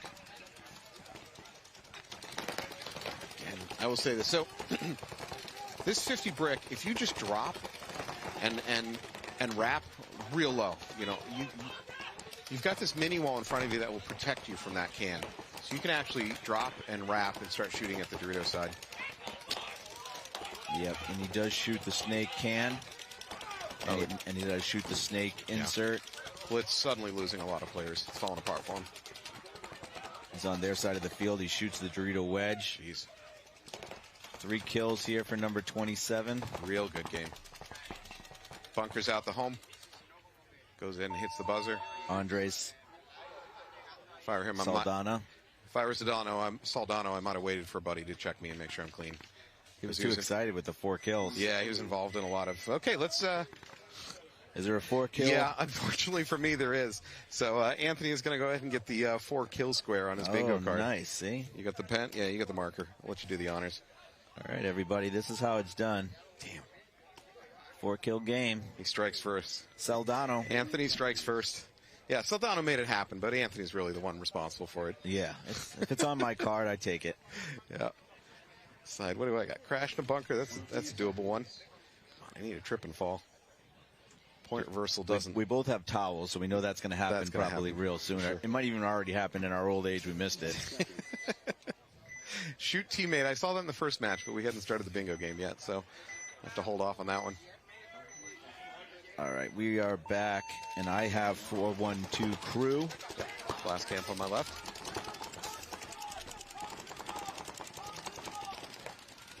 Glass camp into S Snake 1. Crew has not opposed that so far. He's in Snake 1. He might as well be in the Snake 50. Yeah, Blastcamp's on the inside here in the Snake.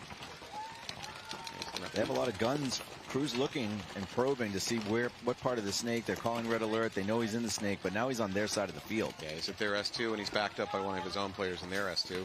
Now out to the Snake 50. Blastcamp is fully in control on this Snake side. Even if Crew manages to shoot one of them, there's a second one there to fill it in, so...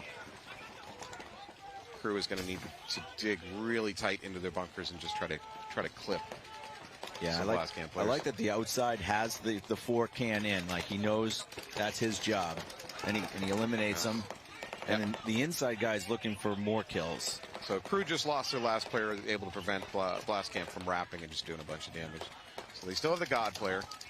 I think it's Barian that's on their side of the field trying to shoot the home right now.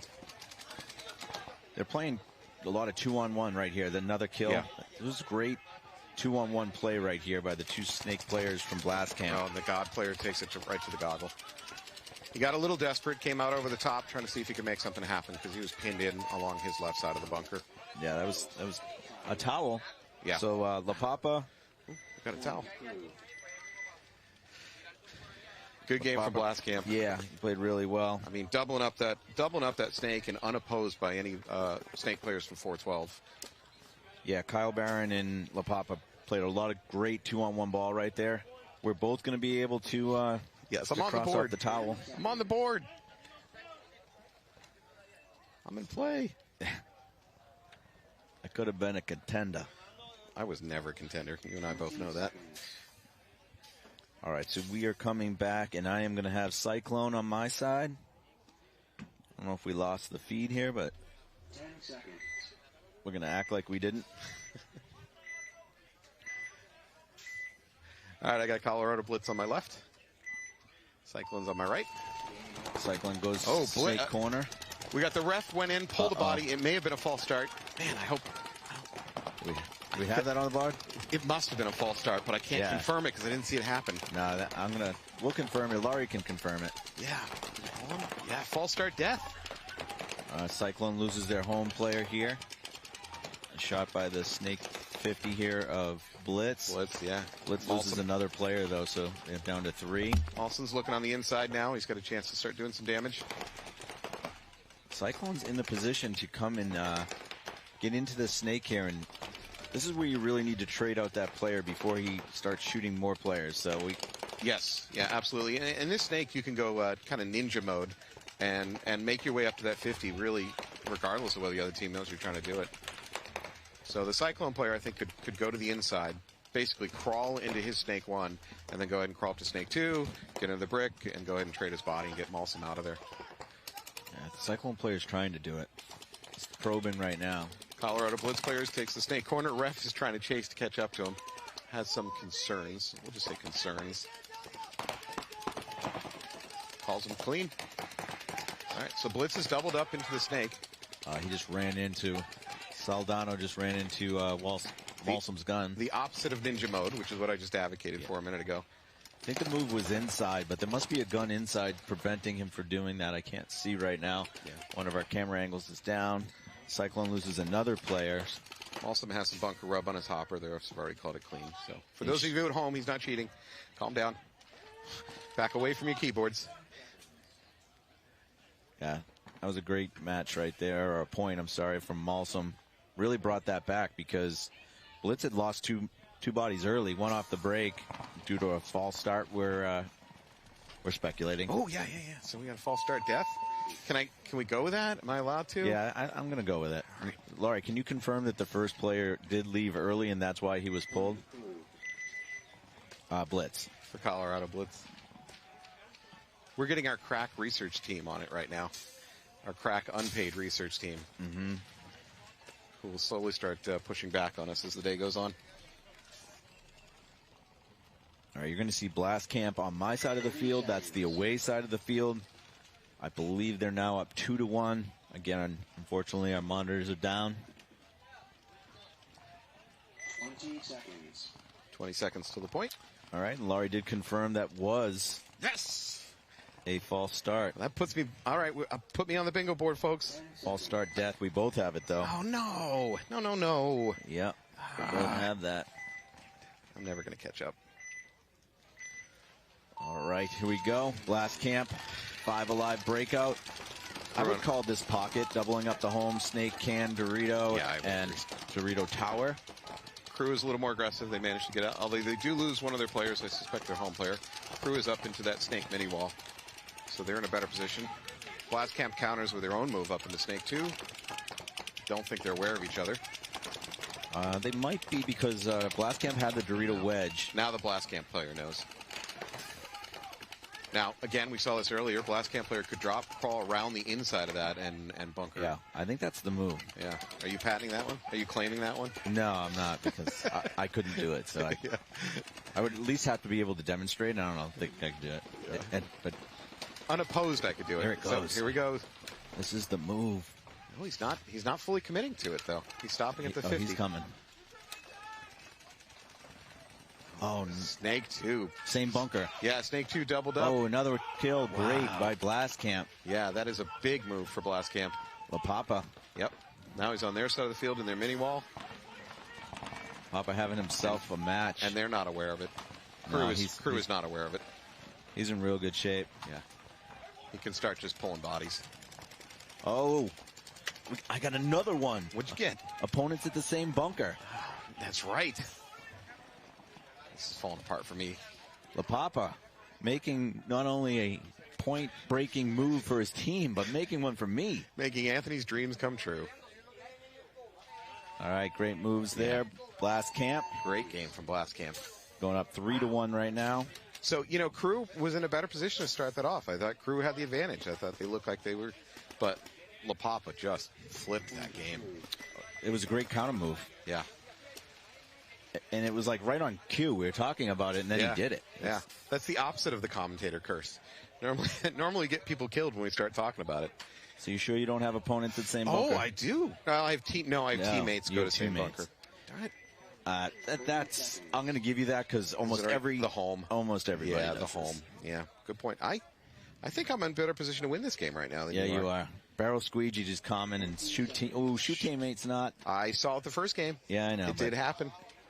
But yeah, you're right. I'm kind of spread all over the place here. All right, so let's start pre-arguing, right? Okay. Shoot teammate. What if the teammate's already dead? Does that still count? Nah. We'll see how close we are to winning bingo. Yeah, then we'll start arguing about it. All right, we got Blitz on my right. We got Cyclones on my left. Cyclones double up the same bunker. Did you see that? I already gave that to you. Oh, okay. Well, I'll take it again. All right. Blitz loses Malsum out of the snake corner. That's a big quickly loss for filled. Cyclones go ahead and go to that mini brick, and they're going to crawl up to the snake mini wall. Colorado Blitz matches that.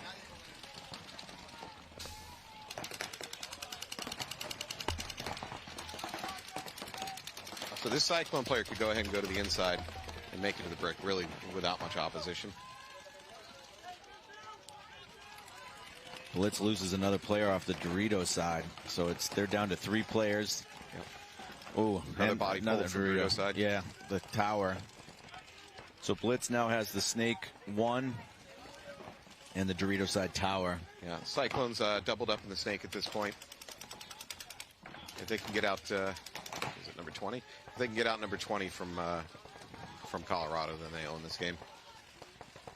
So here's a position where I think Cyclones could go ahead and trade a body. It's a long run, but if they can go ahead and throw a body and take number 20 out of the snake for Blitz, then this game is over.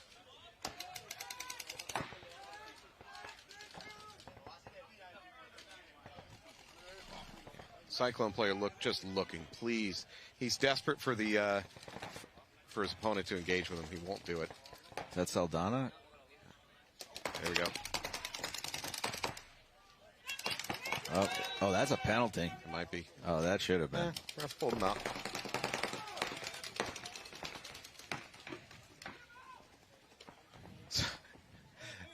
Is he clean? Yeah, they're calling him clean. All right, so as a former ref, would I have called that a penalty? I'm not sure I would.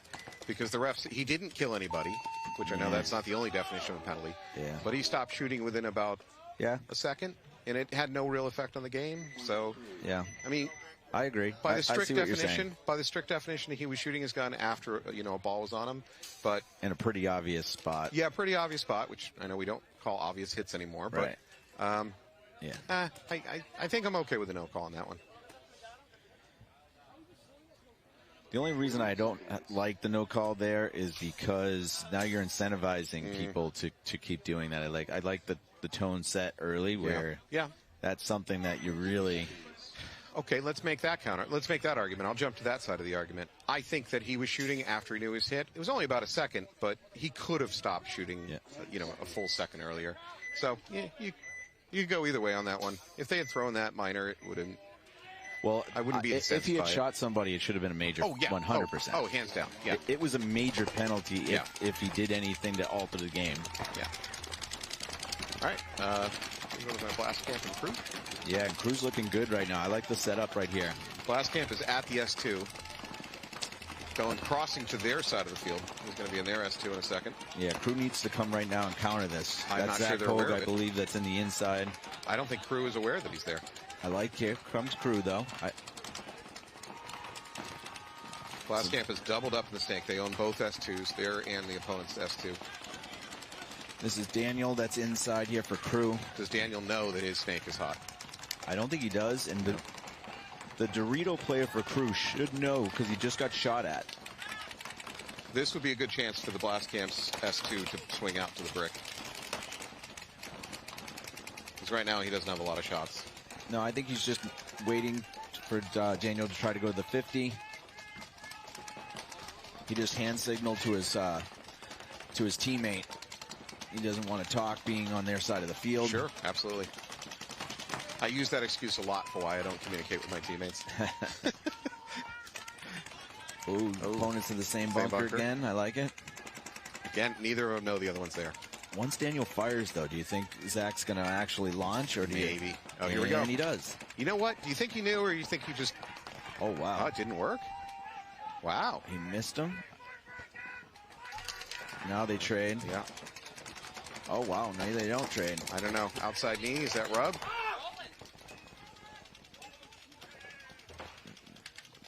So that, to me, is a penalty. Yeah, that could have been. Yeah. I mean... I don't know if that knee... What I saw on the knee, I don't know if that was the hit that got him called out, if that's rub. Well, the one on the hopper was pretty big, too. Oh, was it? Okay. Yeah.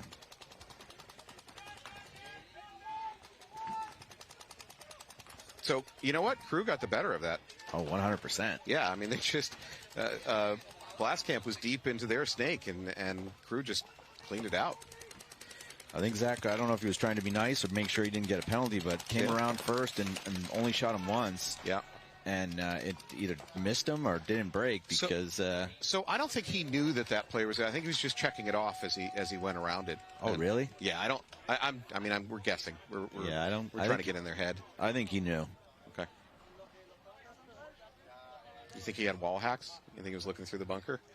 I think he might have felt a little pressure on the bunker when the other person went in there because he was pushing into the bunker to not get shot from the inside, and I think Zach felt that and launched around. Okay. Well, we'll wait to the hotel and we'll review the footage. And we'll see.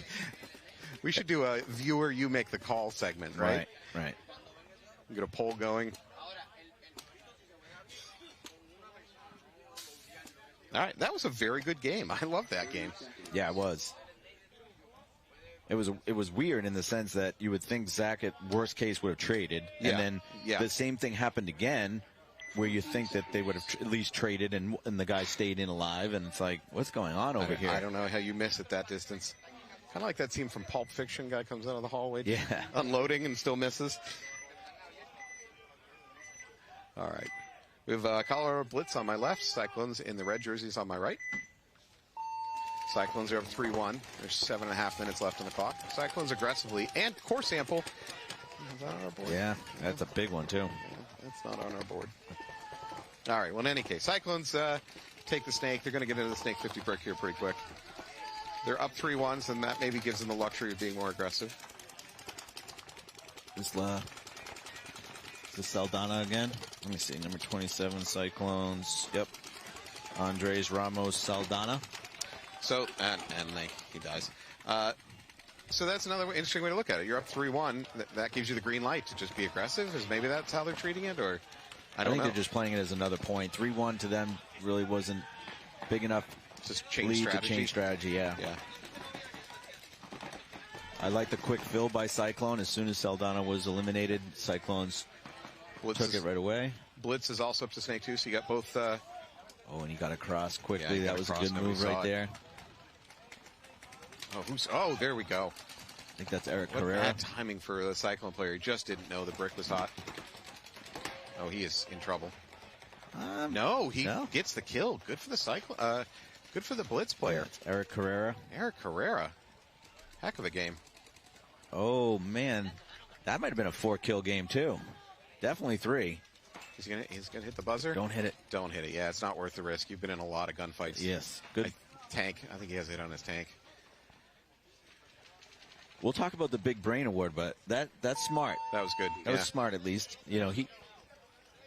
So far, the smartest move I've seen today has been the recognition that the brick is hot, the 50 snake brick, and then crawling the inside to the opponent's S2 and spinning and shooting the pack.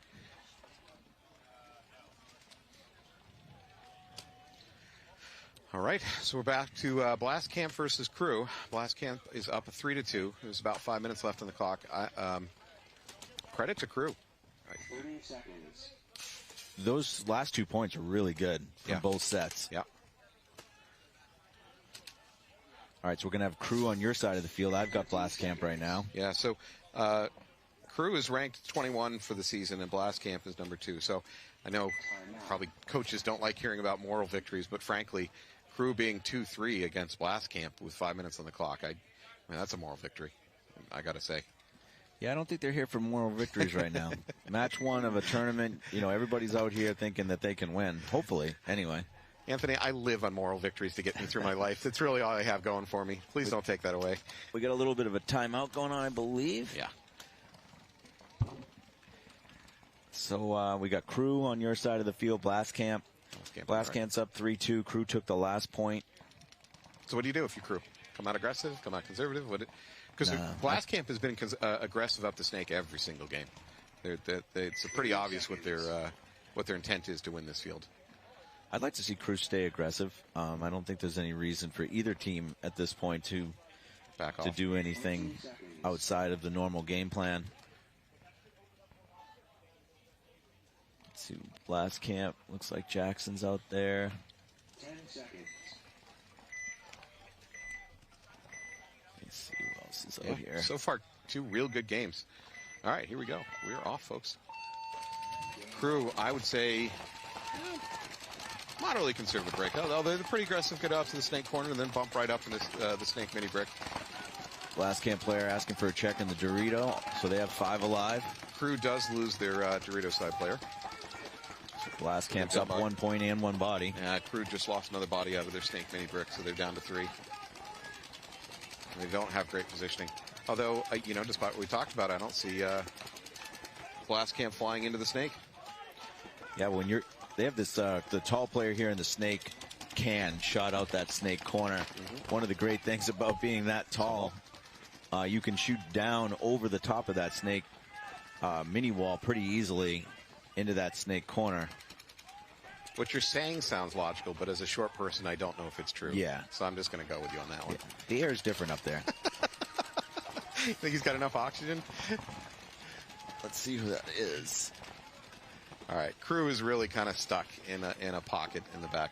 I think that's Andrew Garrity. That is the player I am talking about. He's now up into the God bunker. Crew is in their God, which is the last bunker before getting in the snake. Although Crew tried to make that bump to the snake, got taken. I think that's fine. I mean, that's worth the risk. Once again, that tall person shot him. That's another tall person. Blatant heightism. Is that a thing? Can we make that a thing? Feel it all the time. Yeah. Last camp launches through the middle. Yeah, LaPapa made a cool move up into the snake can, which we might not see all the time, but he was the one that ended up shooting one of the Crew players. He walks off right now. No, I think he's clean. I think he made that move through the middle, and he's clean. No, that's not LaPapa.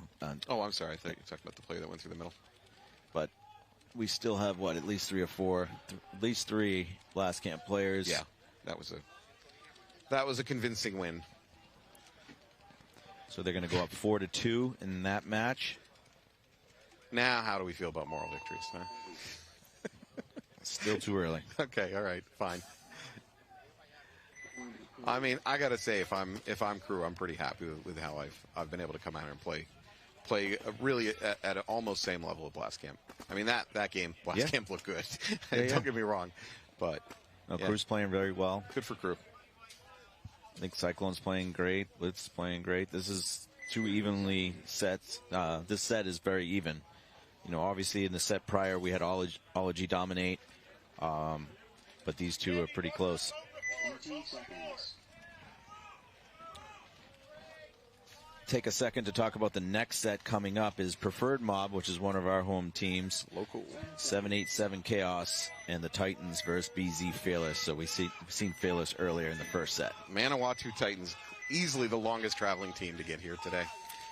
All right, Blitz comes out very big on the Dorito side, takes the Dorito side wedge off the break. Cyclone lose their snake side can. They do fill it in from home. Oh, and it immediately dies. Something's gone very wrong for that snake side can, backline can. Well, that's what happens when you take the risk of taking that Dorito wedge off the break that Blitz did, and he got the inside shot on 2 players. So good game plan and good execution by the player from Colorado Blitz that went to the Dorito side wedge. Well, Cyclone is fortunately ahead on the score of 3-2, so they can maybe just cross it up and dig in. Maybe it's a little bit too soon to do that, but I don't think this field dictates you can do that. But yeah, that's a good point. I like the setup they have right here in the snake. Cyclone made another bump. Cyclone is just dying on their bumps. At just this point, I'm not saying for the whole match, but this point, every time they try to make a move, there's a Blitz player just waiting to kill him. Yeah, we got Caesar, number 22. Colorado Blitz looking inside. And we've got Eric Correa again now in that snake 50. Yeah, he's on the outside. Last Cyclone player left on this snake side. I like this move here by Blitz Eric. Launches. Inside move, trade the body.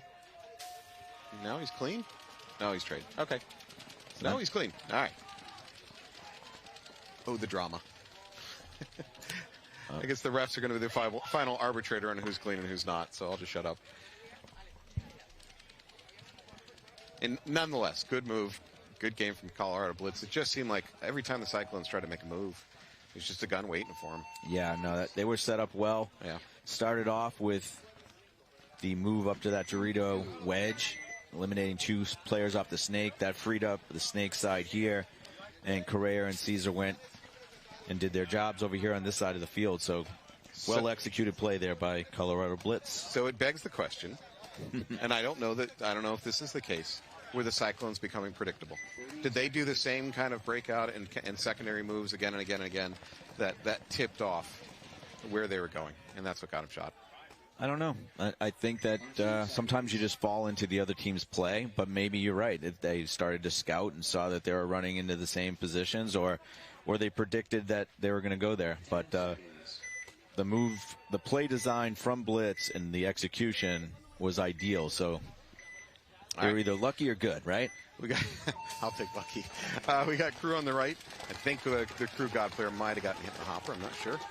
Referee's going in now, so if he is hit, he's hopefully. If he's calling for a check, they pulled a penalty. Penalty. It's unfortunately a good penalty. He dropped his yellow. There you go. There's the yellow.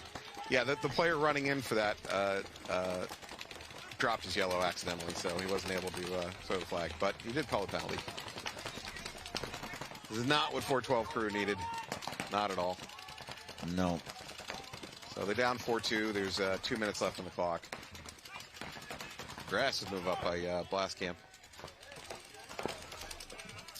Zach Hogue is coming in and doing some cleanup. They are not slow playing this at all. Yeah, after the penalty, Blastcamp comes in and takes advantage of it. Very aggressive. I mean, you know, when you're one of the top teams and point differential is a worry, I guess you're going to try to run up the score. You're not just going to try to win the match.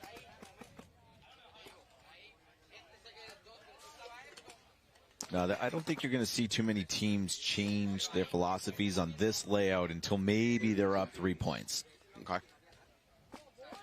Obviously, everything is determined by how much game time's left as well, but... Well, there's also the game within a game, which is, do you have a coach that's watched the other team's patterns and you start making plays, specific strategy shifts off that? Then, of course, what happens? Does the other team happen to make a shift in their strategy at that point? And what you just did becomes fruitless. So there's all these little mind games going on trying to figure out what they're going to do and how you can counter it. And do you get lucky that they don't switch their game plan at the last minute? All right, we got a tie match here, 3-3. Cyclones on the away side. Gets shot going up. Cyclone player trying to make the 50 brick, which I think is very makeable. Did he delay on his run out? It was a slight delay, but I would have said off the break if he got it. Granted, somebody has 50 off the break. Oh, it happens to be me. Thank you for shooting him. Whatever saint just did that. You're the hero this broadcasting booth needed. All right, so Cyclones have 4 bodies alive. Blitz in the snake. They're unopposed in the snake. Of course, he doesn't know that. Caesar up in the snake there. I would say if you're a snake player, you pretty much have to assume that, the opposing team is going to be in the snake with you. It's pretty unusual they're not.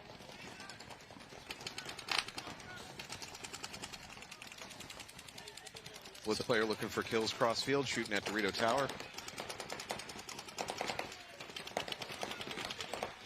I'm going to have you take a shot at this Caesar's last name. I'm going to say Zabili. Zabili. Okay. As an X, I'm going to pronounce it as a Z. I like it. I'm going to guess that he's Greek.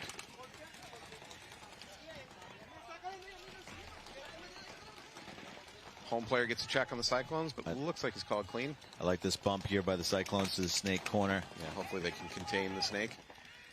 Carrera here, number 5 from Blitz. It looks like the Cyclone home player walked off anyways. 5 on 3, I think, for Blitz right now.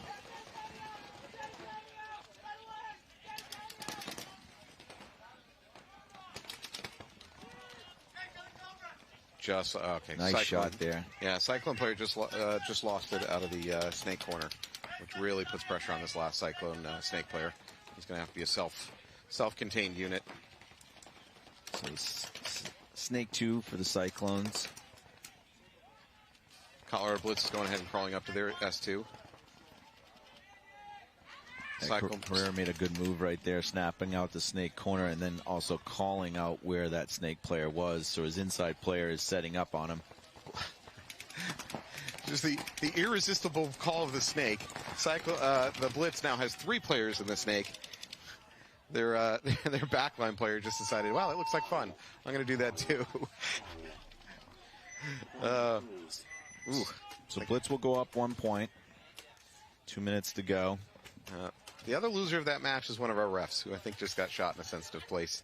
He's on the ground considering his life decisions right now. Hazard pay time. Oof, yeah, yeah. 30 seconds.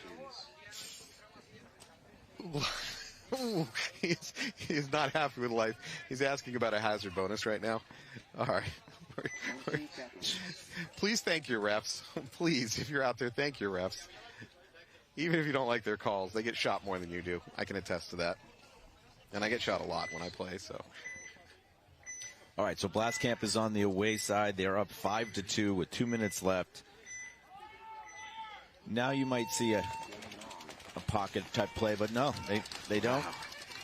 I mean, check his shoulder. He got a bounce. Would you say Blastcamp is practicing breakouts, in this situation? No, I think they're just going forward. They want the point differential as well as they want to play the same type of paintball. Unfortunately, Crew loses 2 players. Yeah, especially that 50 brick, the 50 snakeside brick. That's a big loss. They don't have a lot of time to make up for it. So we're at 1 minute 30. Yeah, Blastcamp is all 5 are launching. Yeah. He's going to wrap. That God player's, the God player's dead. He's in a lot of trouble. 2 more Crew coming off. There's only 1 left. They're at the butt. So the Crew player there. Yeah, that was. All right, well, that was not a dramatic game. We've seen some dramatic games, some nice back and forth. That was not a very dramatic game. Crew did a good job being aggressive, getting up to the snake 50 brick real early, but unfortunately he just lost the gunfight.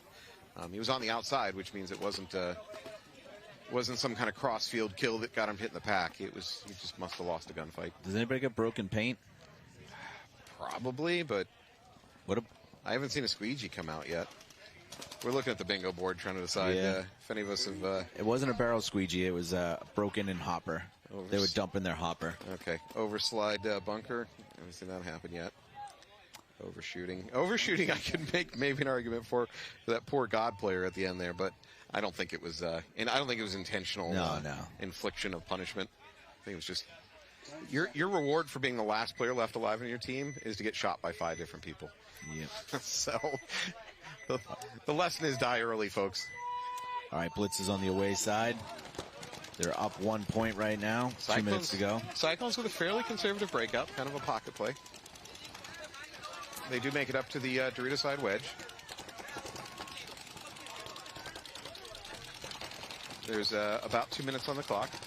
Cyclones need to push. Both teams do have that Dorito side wedge, and both teams didn't go into the snake. So Cyclones just lost their God player, which was their best chance to get into the snake. Unfortunately, I don't like Cyclones' odds now with what's left on the clock and what they have for positions on the field. See if this is Malsum. Yeah, that's Malsum. Into the snake 50 for Colorado Blitz. I think we're starting to see how important that Dorito wedge is. As a counter? Or even taking it early. Yeah, Malsum's going to wrap here. Frankly, all he needs to do is just make them scared. He doesn't even need to get a bunch of kills. They got a minute on the clock. They have better position. Blitz is up into the snake. Yeah, Blitz is in the ultimate setup right now, where you've got 2 in the snake, 1 on the outside, 1 looking inside. The Dorito wedge looking snake. Yeah. And it's the home bunker looking Dorito, and then someone on the Dorito corner. You got another Cyclone walking off too. Yeah, and it's incumbent upon Cyclones to attack, but they're in no position to attack, and there's no time left. Well, another Cyclone player gone. Yeah, it's a 5-on-1. It's all done. 4-on-1. They can take a Colorado Blitz player with him. But that at best is a moral victory, and I know how much you hate moral victories. Mm-hmm. Oh, he's launching. Yeah. Oh, yeah. They're not trying to kill the clock.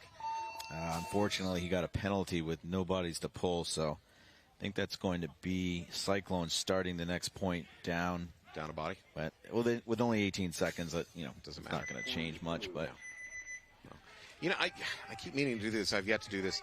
I'd like to time a run from start box to start box, because just to establish what is the minimum. I mean, the perfect game, unbelievable minimum time you need to hit the buzzer. I don't think it's 10 seconds. I don't know what it is. It's probably 5 or 6 seconds. Yeah, and it's obviously different based on the player, and how fast they run, but some of these guys on blast camp, they grow trees over there.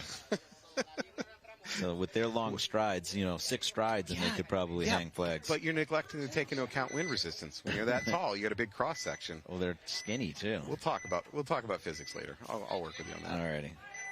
6-2 blast camp is up. I've got crew on my side. I got blast camp. Wow, they took the 50 brick. Off the break? Yeah, they took the 50 brick off the break right in the middle. Congratulations, you got another bingo square. Ooh, and a minor for crew. All right, so they're trying to win this. Blast Camp's trying to get the 5 points. Yeah, they want the differential. And they're going to get it. Oh, yeah, they are. They're going to get it. All right, well, you know what else they got? Was the brick on the breakout. Yep. 50 brick. John Chapogue. 50 off the break on your top row on your bingo card, man. Yep. It's suddenly looking strong. Suddenly looking real strong. Barrel squeegee and overslide bunker for the win coming up. So I got barrel squeegee too. I got out of bounds for the win. Yeah, well, I need somebody to overslide. Good luck with that one. I need a shoot teammate and a barrel squeegee to take this game. I think I'm not in a horrible position either. No. You made the cards actually doable for some quick wins. Yeah. Well, we'll see. All right, Cyclones down to 18 seconds. I believe they're going to start with 4, which is confirmed. Colorado Blitz just needs to spread wide, cross their guns up. Will they actually try to get the point now that they know that they're up a body off the start? Can you get a point in 18 seconds? You know what you can get in 18 seconds? Is a major that flips the game. All righty, let's see what we got here. Obviously, Cyclones setting up defensively. Yep. Blitz looks to do the same. Yeah. So I think this one's going to stay. It's just going to go to time. Why did it go back to 4-3? I think it's supposed to be 5-3 Blitz. Blitz drops the player.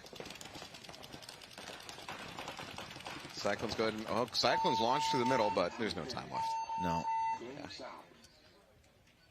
Am I mistaken, or was this 5-3 to start the game? I don't know. Are you calling into account the veracity of our scorekeeping? Those are bold accusations. I'm waiting for our producer to chime in. Laurie's chiming in, and it is 5-3. So I don't know how our scoreboard's off, but it's off. Our research division coming in hot. So congratulations, Colorado Blitz, on a 5-3 win over Texas Cyclone. Same with Blast Camp. Blast Camp came out, proved why they're one of the best teams in the league. All right, guys, we're going to get ready for the next set, which again is Preferred Mob, 787 Chaos, Manawa Titans, and BZ Fearless. And we're going to cut over to commercial. Because this set's over, right? This set is over, so we'll go to commercial. All right.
Back further on the back line and get through the lane quicker.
Demi Bagby, and I'm at Willow Springs International Raceway. We're about to stack up a Gel Blaster Surge and Surge XL against a spec'd-out electric race car to find out exactly how fast these blasters can really fire. Let's check out the car. What's up? What's happening? I've heard so many great things about you. My name is Demi. Craig, good to meet you. Look at this car, dude. This is awesome. I've heard so much about this car, and I would love to hear more straight from you. Absolutely. This is the ultimate EV track monster by Unplugged Performance. But you know what? Before I give you the details, let's get in the car. Bet. Let's go. I got some gears. Come on. I feel like I'm in a spaceship, dude. There you go. Yeah, let's freaking do it. Let's do it. Fast. Bye-bye. So what made you start driving, like, souped-up Teslas? I was a professional freestyle skier for 15 years, retired from that, and I was like, I still need that adrenaline rush. The torque is just crazy on the electric cars. Yeah. Dude, feel that fire control, dude. Get sideways with it. I could definitely feel, like, what that lip on the front does. At 150 miles an hour, it generates 4,000 pounds of gas force on the car. Whoa, that's how you put it in reverse? Yeah. That's crazy. Wait, what? How fast was that? We beat the track record by 3 seconds. On your warm-up lap. Oh my gosh, my chest is beating. Oh. What's up, guys? How you doing? I'm Demi. Vincent. Great to meet you. Hey, Joe. What's up? I want to hear all about these gel blasters, but first, we got to talk about that car ride. Yeah. That was insane. We were getting sideways. Anybody go to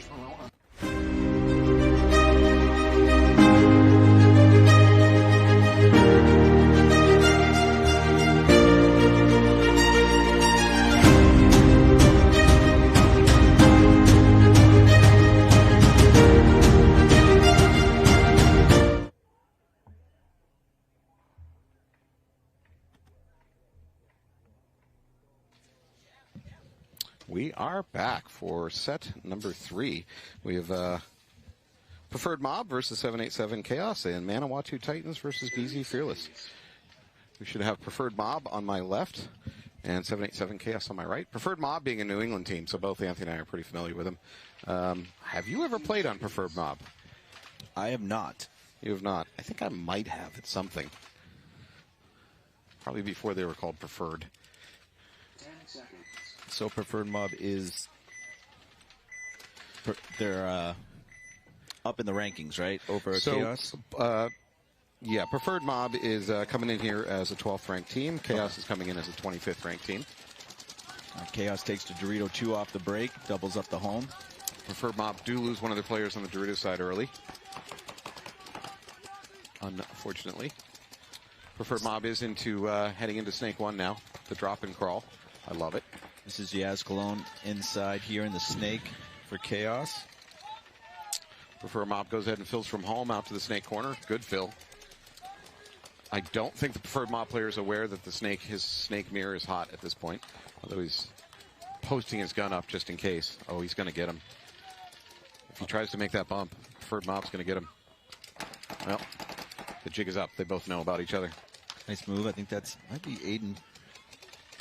Chase on that Jasmine. I mean, right here. Let's see. And you know what? The Chaos player does. No, I guess he is aware that the 50 brick's hot. I think he. Not a good drop back. Not a good drop back. Nice shot there by Aiden. Yeah, that was just the wrong time for that Chaos player to drop back away from his bunker. That's unfortunate. Chaos player just goes ahead and fills in the Snake side mini brick. Has something on his thigh, but the ref's checking it out, so he's clean. Good communication there. I think this is John Derula coming up behind Aiden, but nice move right here by number 8, Ramondo Del Rosario. Chaos loses their nice move right here. Oh, that's going to be a clean kill. Wow, good timing. I don't think John knows that he's right here either, so great move right there. It's going to be an easy kill. Wow. Good game for number 8 on the Chaos. Yeah, that was a great counter move. Kind of got P-Mob sleeping a little bit. Yeah.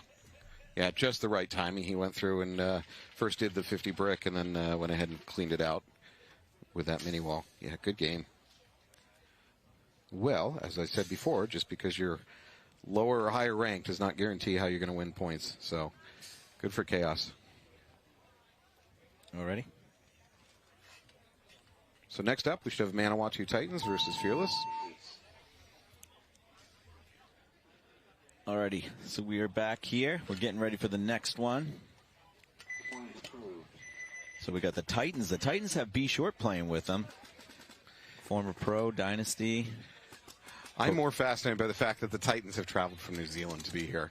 Just out of curiosity, I looked up what flights cost, and as of this week, I think it was $2,200 to fly about a week in advance. So and we're going to see BZ Fearless. We saw them in the first set.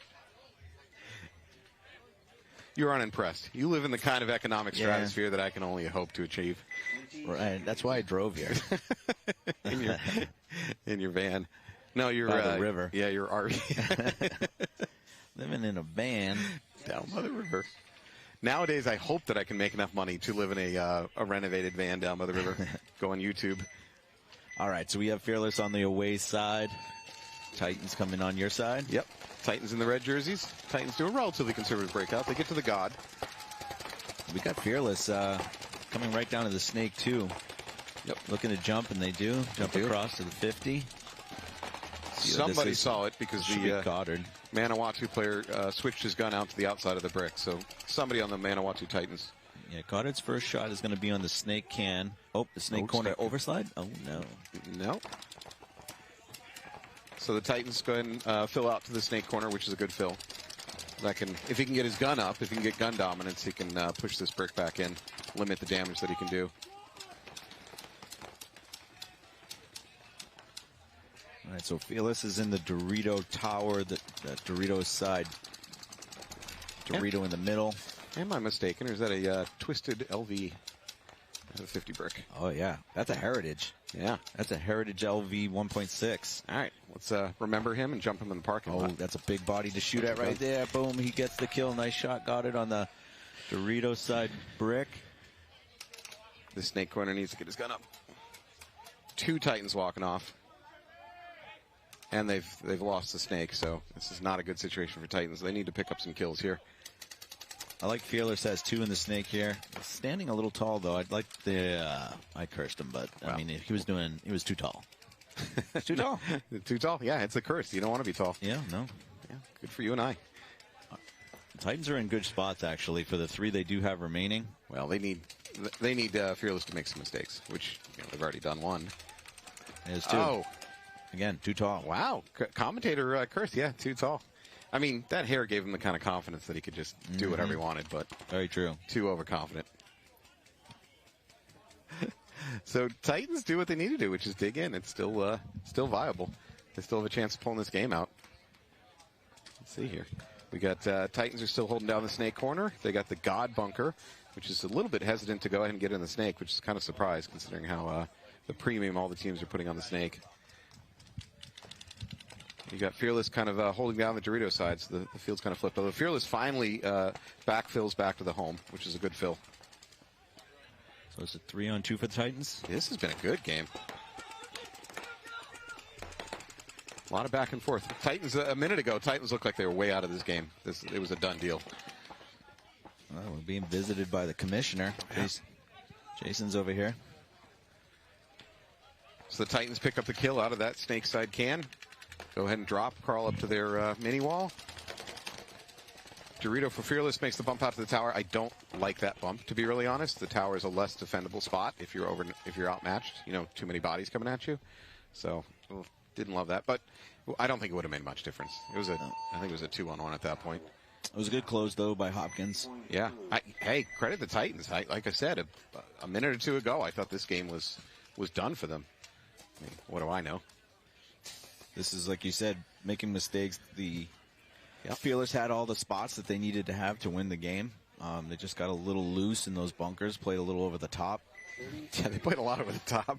They lost 2 bodies playing over the top. And that's a big bunker to be playing over the top. Yeah, I was just thinking the same thing. I can't even see over the top. No, so I was thinking the same thing. There's no way I'm playing over it. Yeah. I mean, maybe I could hold my gun over my head and just kind of blind fire downfield. That's about the best I could do. Yeah, I could shoot rockets out of it. That's about it.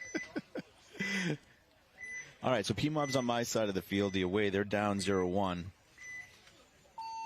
right. Here we go. Looks like Sammy Lana's on this side of the field. Chaos goes the God in. bunker. Chaos goes in, fills from the God into the Snake, although Chaos do lose one of the players on the Dorito side. I got a ref going in for a check on that Snake side backhand. P-Mob's in trouble because they're in this 50 wrapped. Oh, nice pickup. Not anymore. I think that might have been Bert that picked up. That was a big pickup right there because they were in the home doubled up and John couldn't get out, and now he's eliminated. Yeah. Chaos going ahead and refilling in the God. We have a down gun. I don't think that's on the bingo board yet. Oh, I don't know. We got the P-Mob home's down. Is it full of paint? Is he squeegeeing? That's what's relevant. He's not squeegeing. His gun's down. It doesn't matter. None of this matters if the players aren't doing things that help me win bingo. I basically don't care. He's a limit. He called himself out. His gun was down, unfortunately. That was Hopper. I don't think his gun was going bang bang either. Well, no, I think that he has his hopper off. I think he had a hopper problem. In any case, another loss for Mob. Oh, it couldn't have been the gun. That's a twister. Right, that's true. There's no way it could have been the gun. It had to be the hopper. Very true. Steven Slosh.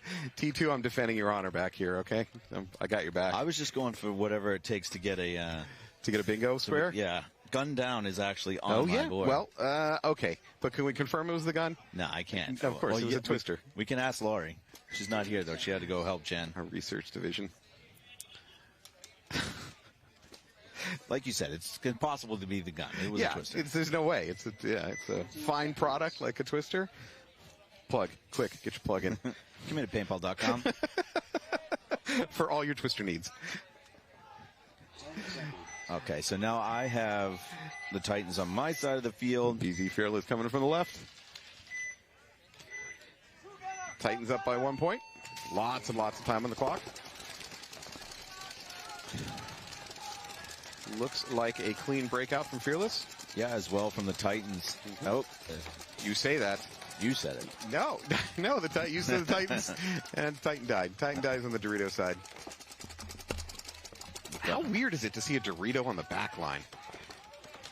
Yeah, I've seen it a couple times, but yeah. Really? Oh, another Titan. They have that lockdown pretty good.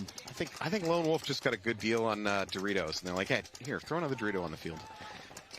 So semi-pro team Fearless is doing a really good job of, once they eliminated the person over on that Dorito side, they kept that lane and shot a second person. So I guess if I had one thing that I always chirp on is if you do the hard work and you eliminate a player and you've iced a certain zone, don't give it back. You did the hard thing, do the easy thing, keep the lane there.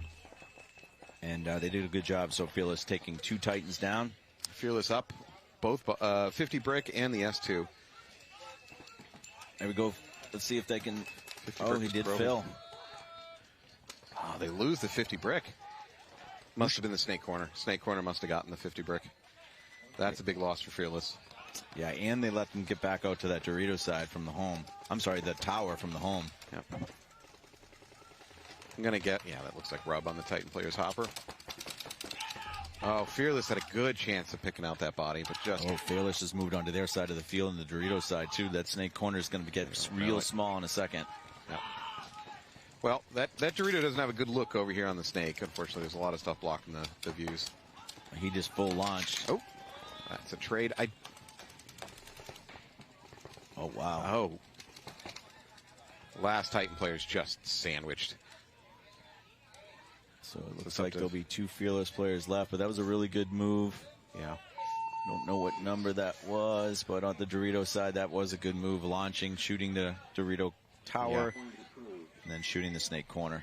I don't know if I loved this trade over here on the Snake side where the Fearless guy launched and traded his body for the Titan. Yeah, it was probably fine, but I'm not sure it was necessary. They were squeezing so hard, I think they could have just killed him old school, pinched him out. That's why I'm not playing semi-pro, though. Yep. No. You agreed with that statement a little too fast, Anthony. It's true. I appreciate you giving me the harsh truth, man. you shoot straight with me. That doesn't go unnoticed. That's why we've been friends so long. You are testing the limits of our friendship every day. The honesty. Yeah, the honesty is both the glue and the repelling magnets of this friendship. All right, I've got 787 Chaos coming in on the away side of the field. They drop a knee. We got Preferred Mob. Wow, Preferred Mob, aggressive outside run around the outside of the snake corner and into that snake brick. Little out of control. Frankly, he almost lost his footing. He could have slid out of bounds. Ooh, that would have been the win. That would have been big for you, but managed to hold on to his footing. Frankly, from here, if that snake brick wanted to, I think he could drop and crawl. Oh, look, I called it. He drops and crawls. Who's the best webcaster? Looks like Thomas Mantoni's moving up on the D side. He just took the D side brick. Preferred Mob player going ahead and getting up to that 50 brick. Yeah, it looks like Sammy Lana. Yeah, he's trying to wrap, though. I don't think he's aware that this this snake mini wall is now hot. I think his body's at real risk. Okay, well, he lived to tell the tale. Launched through. That's if he's hit. Ooh. I think that could have been called a spin. I don't want to, again, back away from your keyboard at home. Don't start screaming. Oh, that was a big miss right there by Delsa. Number 8 here. He missed on that first engagement. If he had shot John Derula, he'd be in real good shape right now, turning the field. This has been a good reversal. Again, just a minute ago, P-Mob had the positions. Del Rosario. Yeah.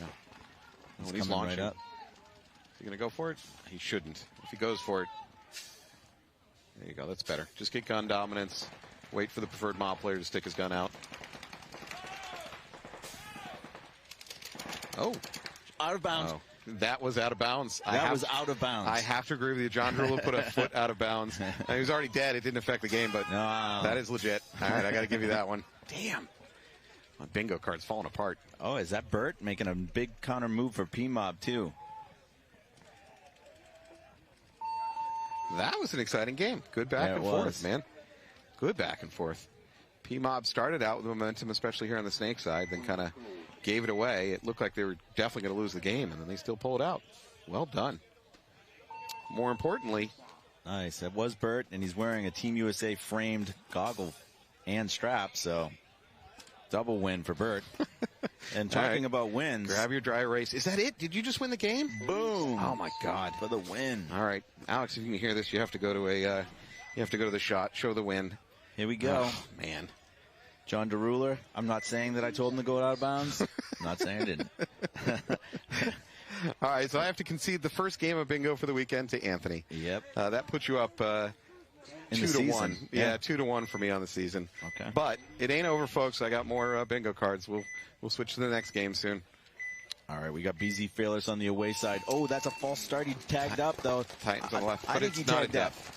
Even if it was a death, we already got the it. referee's not agreeing with me and saying he didn't tag up. Oh, and calling a minor because he shot. Ah, man, I don't know. I think Goddard tried to tag up. I wouldn't have called that one. What a mess. Titans, go ahead and take the 50 brick on the snake side. Looks like they do. Okay, their snake can stays alive. There's a little bit of question there. Oh, that was a messy start. Here's a ref question. So you see that the player slips, goes forward. He attempts to tag up, but his barrel doesn't quite touch. So by the letter of the law, no, he's out. Yeah, by the spirit of the law, I probably wouldn't call that. Yeah, I think. Yeah, I agree with both ways. Because he's not gaining an advantage. Correct. He's definitely at a disadvantage because he false started it and reversed the tag. Right. So whether his barrel tip actually touches or not, he's already had the disadvantage of having to retag. Yeah, that's how I feel. But as a ref, I'd probably just pretend he tagged. Yep. If it's within reason, right? I mean, if it's definitely within reason. Yeah, if it's an inch away, then who cares? And we love you, referees, and we know you have the worst job ever, but we're here to entertain, commentate, and a judge. We stand in judgment.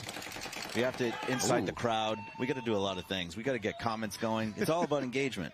Yeah, viewer engagement.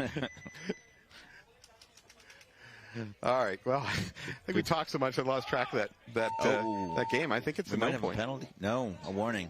Is there Titans left alive? No. Did that just go to no point? No, the Titans won. Okay, Titans won. Yeah. Okay. Wow, that was a messy opening start. Mm-hmm. That was rough. All right, so we have Chaos taking the walk onto the home side. P-Mob will be doing the same, but going to the away side. Yep. P-Mob really needs to pull this out. Oh, the 2-1. It's not as bad as I thought. Got 9.5 minutes, 9 3/4 minutes on the clock, so plenty of time. Take it back. PMOB, you're doing great. Well, it's been messy. It's been messy for them. Even in that point, Burt pulled off. They're having a hard time staying alive, even though getting to Snake 50. So, see if they change up anything here. It looks like Aiden's coming this side. See, Chaos Breakout is relatively conservative. They go to the God, and they can't. Although they did make a big move up the Dorito side. Aiden takes a glazing break. It might have come from the Dorito side. Oh, it looks like Fearless. I'm sorry. Chaos is Chaos. yeah, 787 Chaos. Counter move by Preferred Mob. Good, clean counter move. All right, Aiden is in their side of the Snake. Chaos pick up on it. What they need to tell us the Dorito side. Do they know about this? Their Snake being hot? So he might be able to drop shots in there. I like what Aiden's doing here. He's staying on the outside. Yep. He's not engaging inside where he might get shot, like you said. So, this is a chance for the rest of PMOB to make some moves off this, because he's drawing all the guns. And he shoots out the Snake corner. They're going for him, so he's in a position to trade, but does he? Is it clean? I think he did him clean. Good counter move. Very good counter move by Chaos. Give him credit. Again, I could say that PMOB maybe missed their window of opportunity there. Aiden was drawing so much attention. I think there is going through. Yeah. Ooh, red flags. Red flags. Red flags in the air.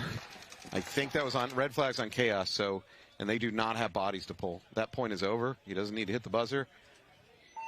Chaos is going to start with at least one body down, maybe two. Yeah, I think there's going to be, there's a ref conference going on. They're having a conversation. So, I don't know what the penalty, what the root caused the penalty, but we saw Reds go up on the Dorito side. And to my knowledge, there was only one live player left alive for Chaos over here on the Snake side. So, but he was shot before around the same time. Yeah. I don't know. Because that's tough as a ref, because you're way on the other side of the field. Yeah. You don't really know whether that player was shot before or after you threw the flag. So back in the day of armbands. Here we go. Back in the day, folks. We're getting back in the day. Let's go. Armbands. If the armband wasn't pulled yet, then the penalty would apply later on. So we'll see how the essence of the rule versus the actual application of it. Yeah. They're starting with 4. So we just got confirmation from our ultimate ref, Michael, that they're going to start down a body. Which is the better scenario for them. Oh, it could have been worse. Yeah, definitely. They could have started down 3 bodies if it was a really harsh, but gross one. Yeah. Yeah. So I don't know what the actual cause of the penalty was. Did he argue with the ref? Would you count? It doesn't matter now, but I would count this as arguing with the ref right now. Arguing, really? Yeah. I think it's a conversation. There was some confrontation. He's stink eyeing him. Is stink eyeing arguing? I don't know. All right, doesn't matter. You already won this bingo round, but I just want it noted that arguing with the ref does happen. Okay. All right, here we go. We got Titans on the right. Gives me Fearless is on the left. Fearless on the left. Titans are up 2-1. 8:28 left in the match. 10 seconds.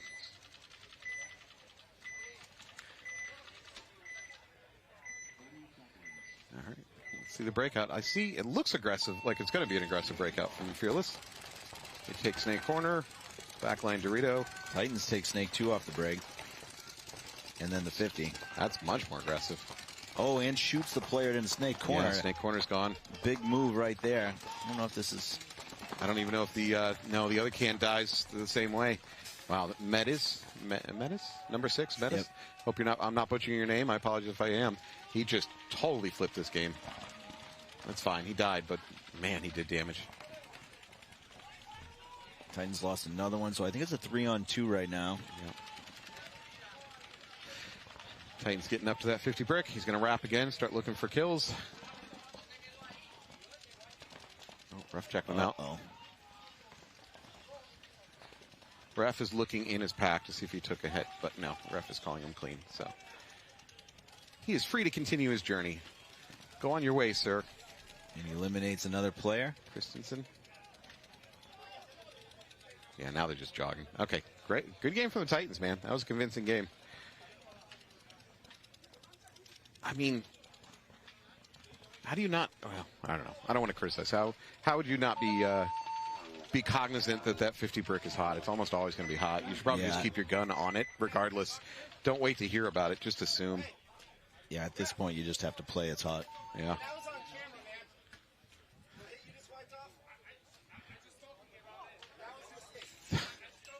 Okay, this might count as arguing with the ref. That is argument. Okay, all right. So we've BZ Fearless. It's a good argument, too. If having a spirited conversation with our ultimate ref. So I take these kind of arguments with a grain of salt. Fearless is arguing that the ref wiped a hit, which I don't know. Again, as a biased viewer, I'm not saying me, but I'm saying when you watch something as a spectator, you generally have your bias, and sometimes what you see is not what you think you saw. But I don't know. Billington is talking physics, so you might want to get in on that conversation. Yeah, all right.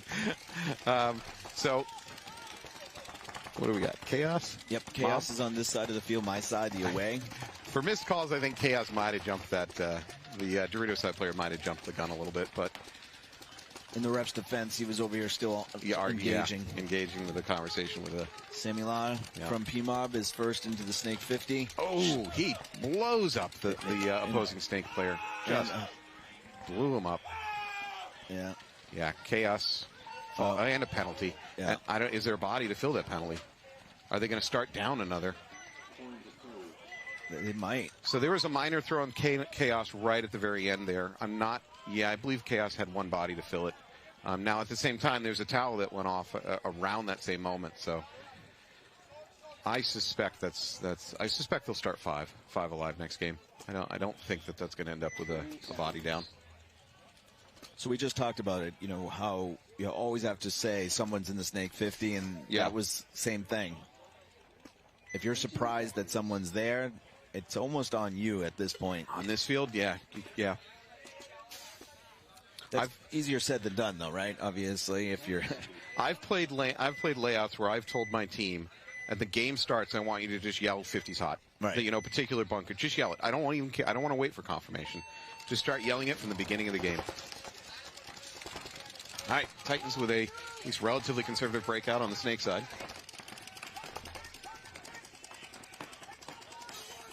All right, Fearless does a really good job. Got Goddard up to the Snake 2. Yep. He's been playing well over here. Ready to do some damage. I should get out there and take another look at what the S2 has to look at. I think he really has to kind of wrap to get shots on home from that S2. Yeah, he took out the Dorito player. Like you just said, he wrapped hard inside. Now he's going for the Snake 2 of the Titans. Yep. He's got one Titan player walking off. I think that's it. I think they're still with 4 alive. They try to fill that Dorito, though. He might just run right into a gun. But, nope. Gets in there. Fearless loses their Dorito side player. I think it's a 4-on-4 right now. I believe you're correct. But Goddard's on their side of the field. I believe they know he's there. Unfortunately, the sun is not out, so you don't have that bounce shot. Yeah. That you typically would have if it was sunny and that bunker was overinflated. Good point. So if they're aware that he's in their Snake 2, I'm not seeing a lot of paint coming into that Snake 2. So, as a matter of fact, they're shooting at the 50 brick. Yeah, they might not know he's there. I agree. No, I think they're unaware. Yeah. And he just... The preferred mod player just attempted to bunker an empty 50 brick. But, again, we just talked about assuming that brick is hot. Just assume it's hot. So, I don't blame him, and he lives to tell the tale. Yeah, that's actually Fearless player Goddard. Oh, I'm sorry. That's okay. Fearless. But he's now on their side of the field in Snake 2. Yep. And he's got backup. Fearless goes ahead and fills into their own Snake 1. Another Fearless player on the outside getting up into D2. I think I saw a pair of legs flying through the air there a second ago. Now, Titans are up 3-1, so still plenty of time for Fearless, but they do have to think about not having that. There's a nice shot. Yeah. No, I think it might have bounced because I watched a Titan player check his elbow, and now the ref's double checking the elbow for him. Oh, I guess it was a break. That's a minor. Minor on Titans. I genuinely don't think the Titan player knew he was hit. I don't think he was intentionally playing on because he stopped playing to look at himself, thought he was clean, and kept playing. So I would not be yelling at him if I'm the coach. Nice bounce back point, though, for Fearless, bringing it within 1 with 4 4.5 left. So we got 4.5 left. Huh, that's plenty of time. Plenty of time for that game to go either way. All right.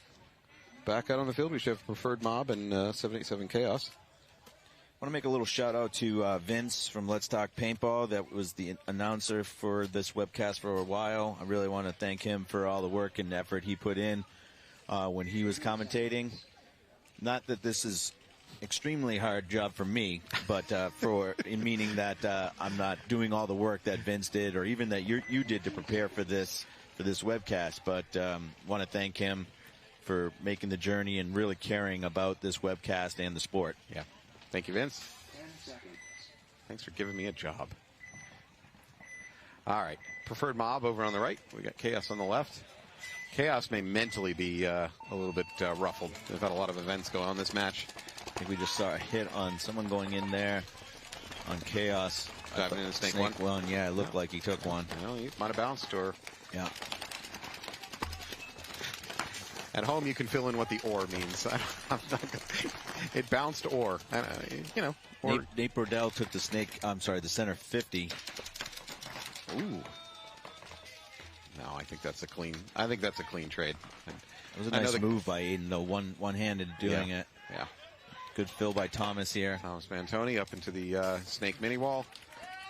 Got the Chaos play. Oh, he must have got hit in the back. Yeah, Nate shot him in the back once Thomas said where he was. Nate was looking D-side. I think it might have been the center brick for P-Mob. Yeah. Yeah, Nate Burdell's in the center brick. Thomas Mantoni's in the 50 brick. I just took a face full of paint. Looks like, I think that's Bert over in the Dorito. P-Mob is in control of this. Close to 7 minutes on the clock, and they're up by a point. There's no reason to be stupid and hurry this. Just keep squeezing down. That said, if they want to be aggressive, yep. Thomas Mantoni could crawl into their Snake 2, potentially crawl into their Snake mini wall from that Snake 2. There's a little bit of gap there. I take that back. He could definitely crawl to the Snake 2. I don't think I would go to their mini wall. Not on a crawl. I feel like this isn't Thomas in front of us wearing Thomas's shirt either. It's a fake. It's a skinwalker. Yeah. It's a clone. How is the Preferred Mob cloning lab coming along? It might be Thomas. This looks bigger. Yeah, you're right. It does, body-wise. Did he get through? The ref is calling him a hit. The fake Mantoni is out. He might have gotten clipped on his pack. Oh, don't argue. Just walk. Well, it might be Thomas because he's arguing. It is Thomas. I can see by his body language. Touche. Yeah, you never win those arguments. You never argue with the ref on the field, and the ref goes, "Oh yeah, good point." It doesn't work. In Thomas's defense, I couldn't see a hit either, but it did look like he took a hit. I think it might have been his pack. Yeah, and that's only a maybe. Good move by Burt here, though, filling in the gap left by Thomas. Mm-hmm. The Snake can for... Oh, his walk now. Chaos. That's a big kill right there. That's a bad death by... I think that's game. Burt seems to think it's game. Need to hell out. All right. Man, these are just some interesting games. These aren't static, boring. No. And maybe the field layout is the root cause of that. But... Yeah, I think this is going to go back and forth. It's going to be a fast layout. You know, one of the reasons I like this layout is because it favors sneaky play. And I love sneaky play. I'm a big fan of that.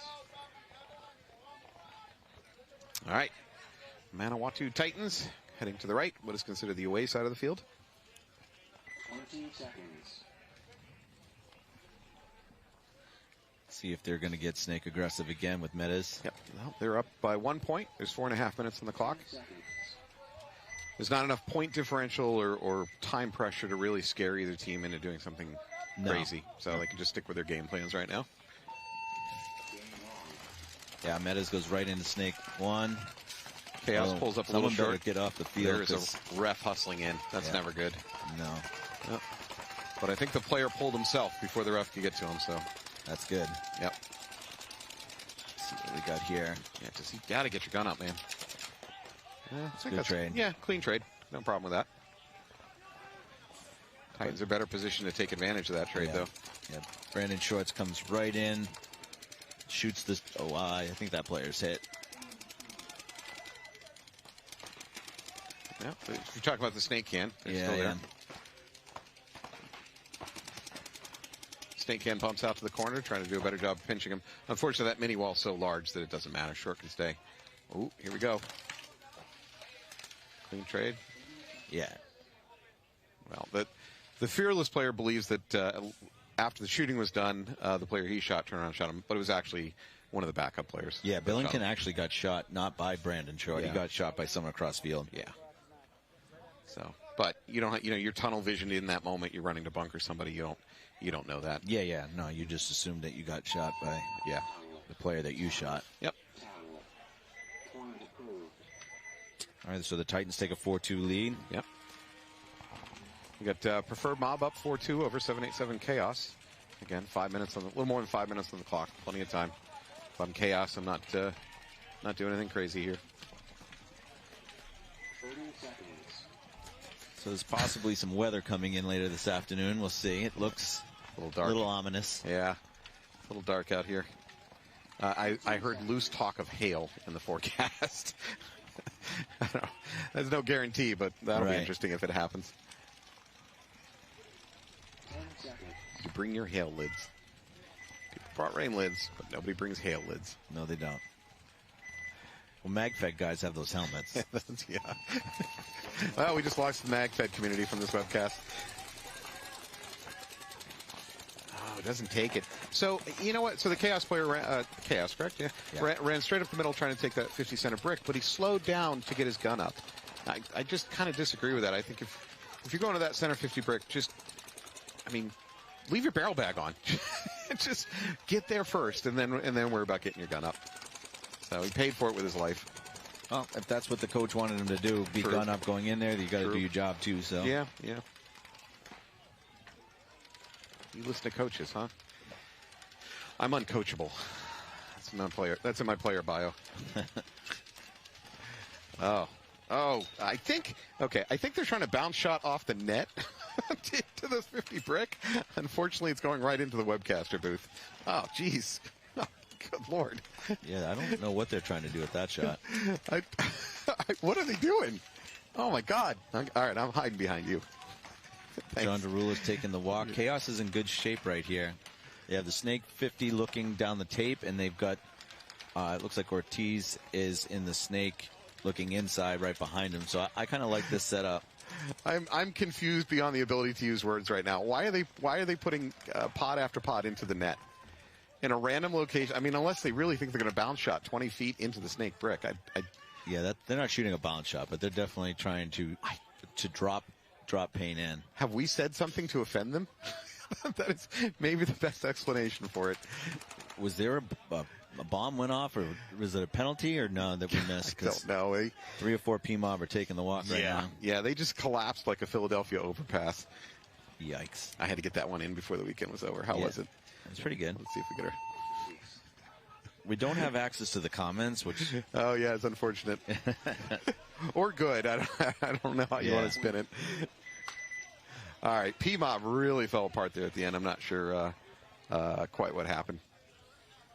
They also didn't really have the same game plan that they had in the last few points. So I don't know if Noel meant to go conservative, but what's been working for them has been being aggressive and taking that Snake 50 with either Sammy Lana or Aiden.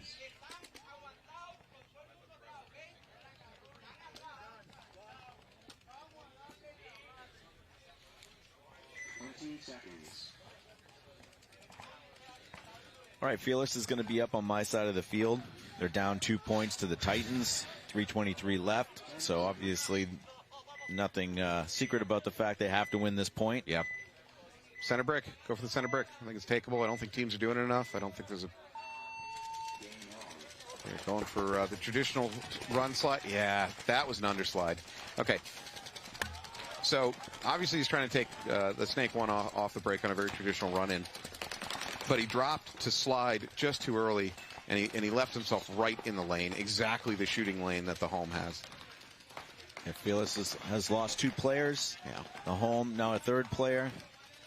And the Titans are going down the field. They are already in the corner. Yeah.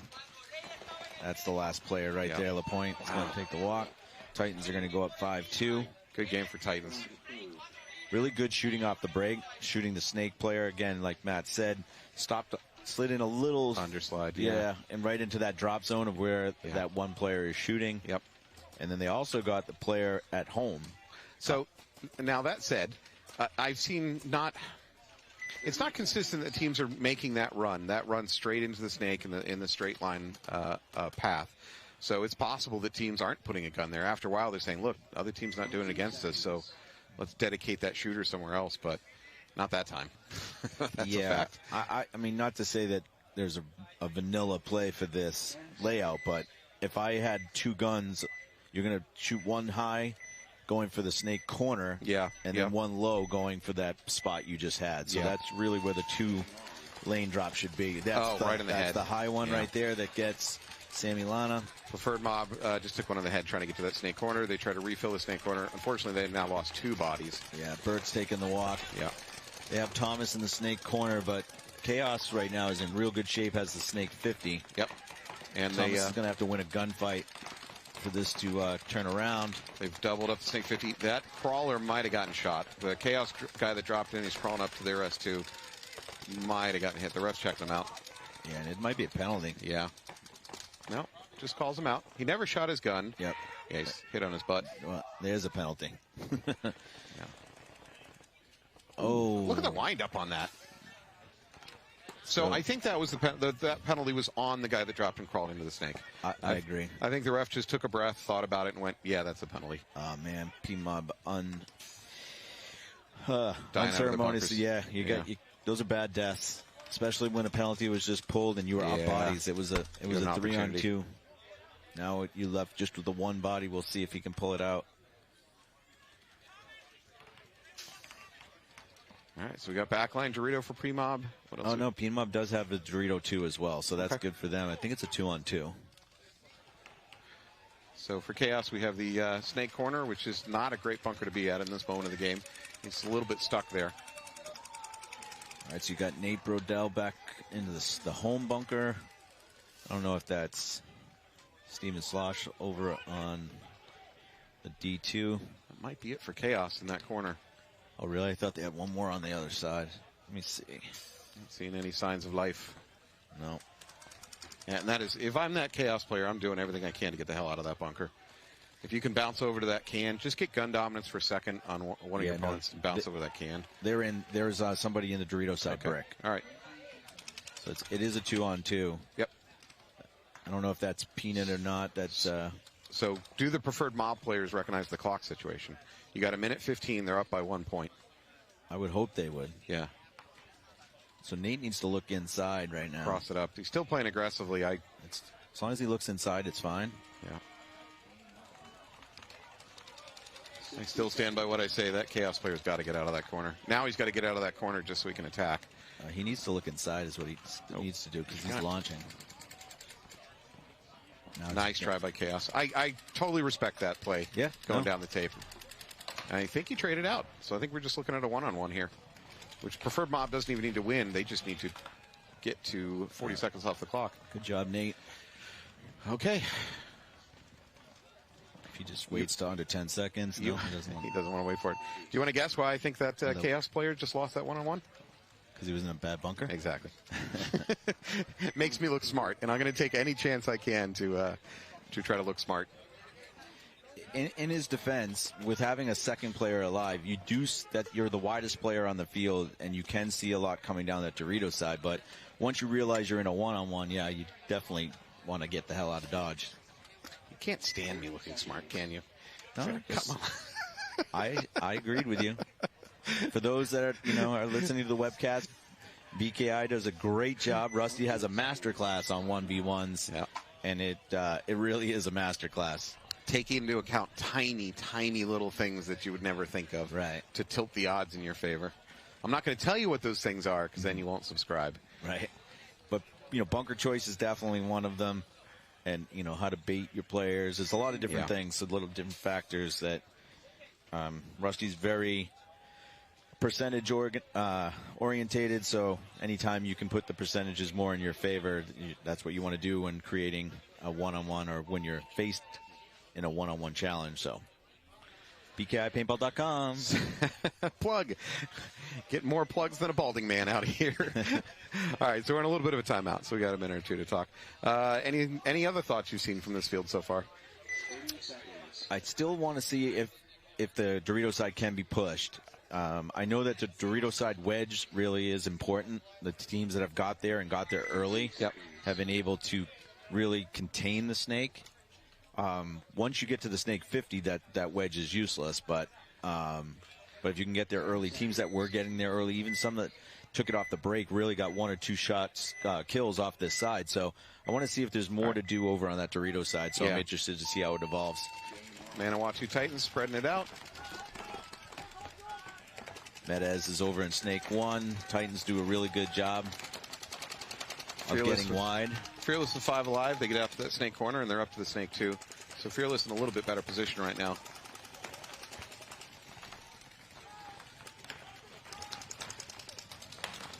Fearless at home. Snake 2. Snake corner. Not sure what we got on Dorito side. Fearless goes ahead and bumps up to the snake 50 brick. Titans really don't have anything to counter that at the moment. They're not in position to like trade a body out or anything of that nature. The Titans have called out that he's there, though. Yeah.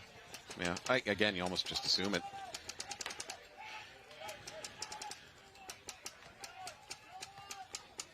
So we got Titans in the Dorito, the snake brick, snake back can. Yeah, they have 4 across the back, and then they have snake 1. Fearless player asking for a check, but it looks clean. Ref made the right call. There's a Fearless player walking off from the Dorito side. So let's see. I'd like to see Fearless try to win this point, go on to tomorrow. I know that they lost their first match, so they're not going to be super happy about what they did today. But if they can end like they did in their first set, where they ended on a high note, maybe they can carry that into tomorrow, because they haven't played poorly. No, I wouldn't say so. Moral victory? Would you call this moral victory? Momentum. All right. Oh, and Fearless just lost their brick player. Tried to wrap just a little bit too much. Oh, now they lost their snake 2 player. That was a great shot right there by Mendez. 60 seconds left. They're counterattacking, trying to go for point spread right now, the Titans. Plenty of time. He's got to have taken the can. Yeah, he got the can. They're going to get the buzzer. Telling them to hold up, be short. Yeah. Run it under 10 seconds, then hit the buzzer. That's what we're hoping for. And I can't see I can't see Fearless tallying this to save time. There's not a lot of point. All right, well, it looks like the Titans are going to win this set.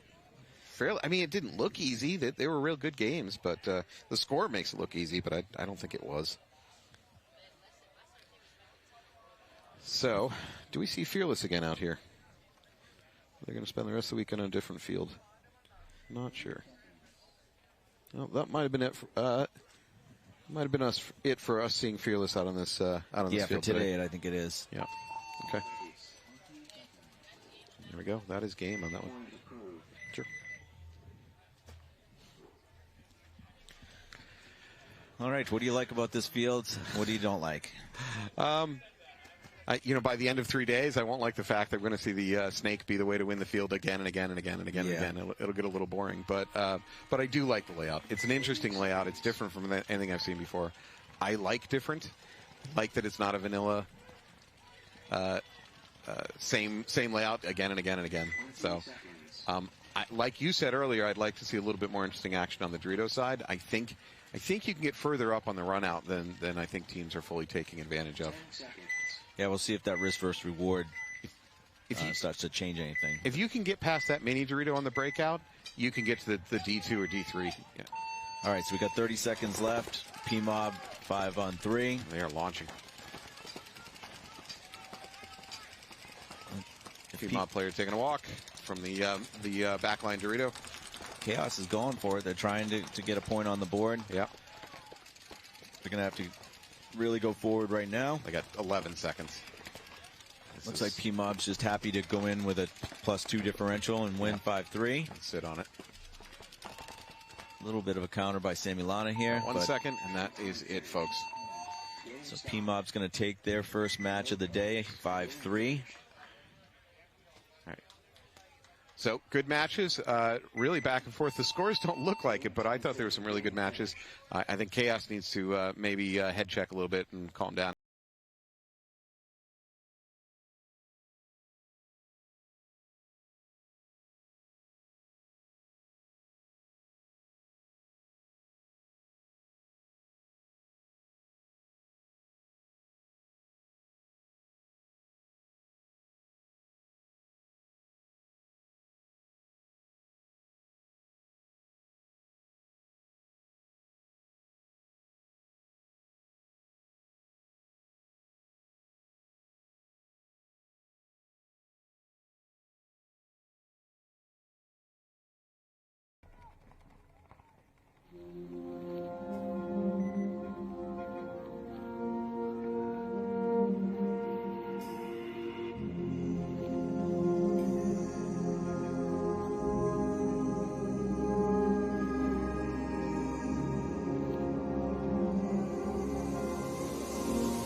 not trinket anywhere low.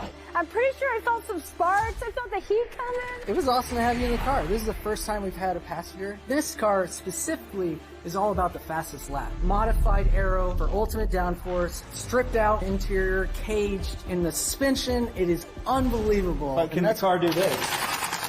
Okay, I can't do that. Enough about the car. We want to hear more about the gel blasters. So we're a brand new company straight out of Austin, Texas.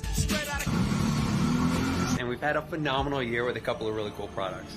The first one here is the Gel Blaster Surge. This one we got started off with. And this one right here is the Gel Blaster XL, the big brother to that bad boy. The cool thing about Shannon, you gotta get it back. He deserves it.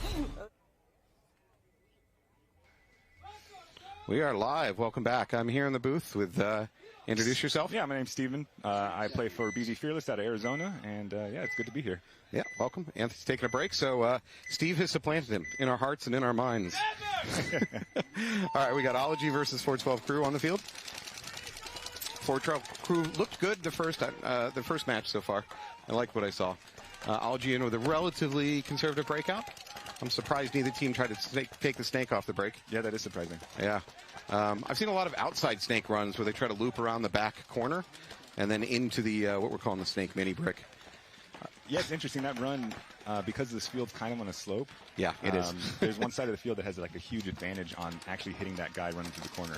Now, the slope is brilliant because we're expecting rain, so it's going to help drain the field. There's no accidents here at the NXL level. Yeah. All right, Ology's up to the 50 brick. He needs a little bit of backup so that... no, I don't think he does. There's no risk of getting bunkered at this moment. Not quite. No. But yeah, once you get to that 50 in the snake, it's almost game over for that for the other team. Yeah, we've seen a lot of teams recognize that fact and be willing to trade bodies to dig that snake brick out of there. Hey, but now that they have two in the snake, that's kind of in full control of the field now. Yeah, it's kind of unless something miraculous is going on exactly. On the Dorito side. You always pray for that miracle. So what did your team see about the Dorito side as far as attacking it or using it? So it's easy to progress up it. Yeah. It's hard to fight the snake from it. So you can be all the way up in the Dorito side, but still, basically lose the game if you don't have control over the snake. Yeah. But it's fun to move up, and those Dorito wedges they're just super key to control the entire field outside of the snake. Yeah, we saw a lot of kills coming from those Dorito wedges shooting the inside. That was something I did not expect. Oh yeah, walking this field. The first wedge can see the what we call the God, the snake temple, and the home bunker. Yep. So it's very good. Wow, big clean out of the middle of the field. That's what happens. Crow. Wow, big clean out. That's what happens. That is it. Ology wins that one. You control the snake, you can control the game. Yeah. So I am a little surprised to hear you say that about the Dorito versus the snake because, again, walking the field, not playing it. I felt that the Doritos could live against the snake. Doesn't mean that they're going to win that gunfight, but that they wouldn't just automatically die to the snake being hot. But yeah, so it's basically if they're in the 50 snake brick, in the Doritos, you can live and fight, especially if you're on the outside. But you're not going to win the game from there. Right. And so if you're on the Doritos, up in the Dorito 2 or 3, if the snake body kills the rest of your team, you're just going to get shot in the back. All right, to be fair, when you open a phrase with the snake kills the rest of your team, nothing good is happening after that moment. But it's just so easy. If they get into the snake brick before you do, that's pretty much what's going to happen. Yeah. All right, I'm going to give you a move. You can sell it to your team. I'm trying to see if teams will do it. I believe that you can get into the D2 by running almost to the corner of the field, and I mean with a painted corner, and then running straight at the D2. I believe, yes. I think that can work. I'm desperate to see somebody attempt that today. I don't know if they will. We talked about it. It's just really, the only we have a player on there that. He really likes to run. Yeah. And he likes young. those big runs. He's actually not. Oh, really? He just loves to run, and he's in shape to do so. But he loves going around the corner, all the way to the corner and going up. So we might try it. All right. I get $1 if you do it. Okay. All right. We got Nasty versus Texas Cyclone. Cyclone makes the run out to the corner and then goes in and crawls up into that little snake brick. And that's a run that corner run up to the snake brick is a good run. Yeah. So your home player has two choices of where to shoot, his opening lane. You either shoot low, assuming they're doing a vanilla run into the snake, or he shoots high and tries to catch the guy going to that corner. And so the high shot, unfortunately, they're diving early. Yeah. A high shot's a hard shot to hit because your paint's essentially going over them. Yeah. You know, it's there. It's there, but it's not one of those consistent lanes that you're always looking for. You need a little bit of luck. Yeah, exactly. Yeah. So we have a Cyclone player up into the S2. Nasty doesn't have anything to respond to that right now. Yeah, and he doesn't know. He doesn't know, and that's why he's taking his time. Yeah. If he had known that his snake was clear, he'd be in the 50, wrapping, shooting the entire team.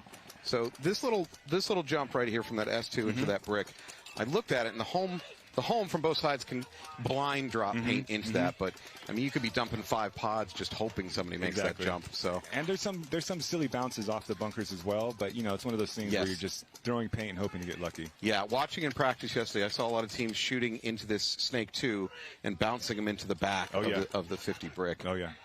I don't know if teams have figured that out because the 50 bricks are generally not playing on the backside of it. Yeah, maybe to avoid that. I shot it a little bit. I don't think I got lucky on any of them, but you know, I shot it a few times. You don't need luck. You're too good for luck. Yeah, well, luck doesn't come in your game. Yeah, fair enough. Cyclone's crossing the 50 at the on the snake side. He's low. I love this that he's low because that snake backside can. Unlucky. Well, I commentator curse. You know it. It was a good move. It looked good. But I like that he went low because that snake can, that backside can on the snake side can't see you if you stay low. See, this is what's interesting is that nobody's filled yet. Yeah, yeah. If they had shot the snake, they should have instantly filled. If the snake guy got shot, they should have instantly filled. Both teams had an opportunity here to fill, and they just didn't take it. It's interesting. No, they're playing a little bit conservative. Now, that said, I've talked to some people that have done a little bit of statistical analysis, and they believe that first game is so important that you not lose that they tell their guys play conservative. That's true. It's true. Statistically, that you lose the first game, the odds of you winning the match drop, you know, like 40% or 50%, something ridiculous. You lose the first 2 games, and your odds drop. Yeah, I mean, I believe it, but it's one of those things that you have to weigh. Do you want to win that first game and get that momentum, or do you want to set the precedent by coming out aggressively? As a player and as a dumb player, I tend to always choose aggressive. I like that too. You know, I mean, because if you do win that point and you come out guns blazing, it really puts the other team, you know, on the back burner. They're confused. They're trying to figure out what to do, and it might make them, you know, have to try to figure it out for 2 or 3 points. Yeah. So, how long have you been playing? Oh my gosh. I don't see a lot of gray hair. I see a little gray hair, but not I got a lot. It's because I have a beanie on. No, that's true. You'd see all the gray hair. It's been like almost 20 years. 20 years? All right. So I don't know if you played at national level, how far back, but I believe that the sport changed in the aughts from being hero ball, and somewhere in the teens, you know, the 2010s, teams got more disciplined, much more disciplined in playing. And so I grew up in the era of hero ball. Ooh. Yeah, maybe we should be commentating. That's a good dodge. I believe I just saw lightning off in the distance, unless it was a camera flash. Fingers crossed it was a camera flash. Yeah. I mean, quick reflexes on number 11. That was impressive. Yeah. I would have just stood there like a cow and gotten shot between the eyes. And that's the thing about this field is that, you know, even when you have control, even when you have snake dominance, there's still players that can hide and really surprise you if you're not diligent in clearing the field. Yeah. So, I mean, it's one of those things that people can get lost very easily. Especially on this snake side. There's so many visual blocking bunkers out there. I think you can get lost all over the field. Oh, yeah.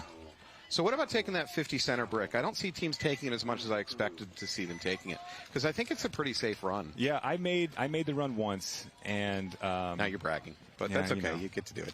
Yeah, you know, it's but I dedicated myself to Dorito's side because the team we were playing against had pretty aggressive Dorito runners, and it was effective at stopping their progression. But the second that they queue up on it, it's easy for you to get shot out of it, and you really have to dedicate yourself to one of the sides, because if you try to ping pong back and forth, you're going to get hit on your switch to the other side of the 50 brick. Yeah. So, I mean, it's one of those things that you can use every few points or so to try to stop the bleed of an aggressive player. But I don't know if it's like one of those consistent bunkers. Ooh, that was some thunder. That was thunder. I'm glad my games are over for the day. The good news, if that thunder was related to the lightning I saw, it's quite a distance away. Yeah. So we are back. We got 412 Crew versus Ology. Ology, I'd call that a relatively conservative breakout. See, I like that. I like the snake brick run and then crawling all the way up. Yeah. That was by 412 Crew. 412 Crew, yeah. That's a good run, and if you don't get laned, you're in the 50 brick. If you can get to that little snake brick there, you're going to make it all the way to the 50 brick. What I'm seeing so far is if you can make it into any of the snake, including that snake mini brick, You can be at the snake 50 within about true. yeah, It's very true. You just got to stay low. You can go anywhere And this you is want. what this is what teams should be doing, just stacking, sending bodies, right? Yep. They got 2 bodies in the snake. So even if they Well, lose, now they even have if one. they lose one, yeah. Yeah, you commentated, cursed him. I'm sorry. But it's still their first guy still out there doing damage, and that's what you want.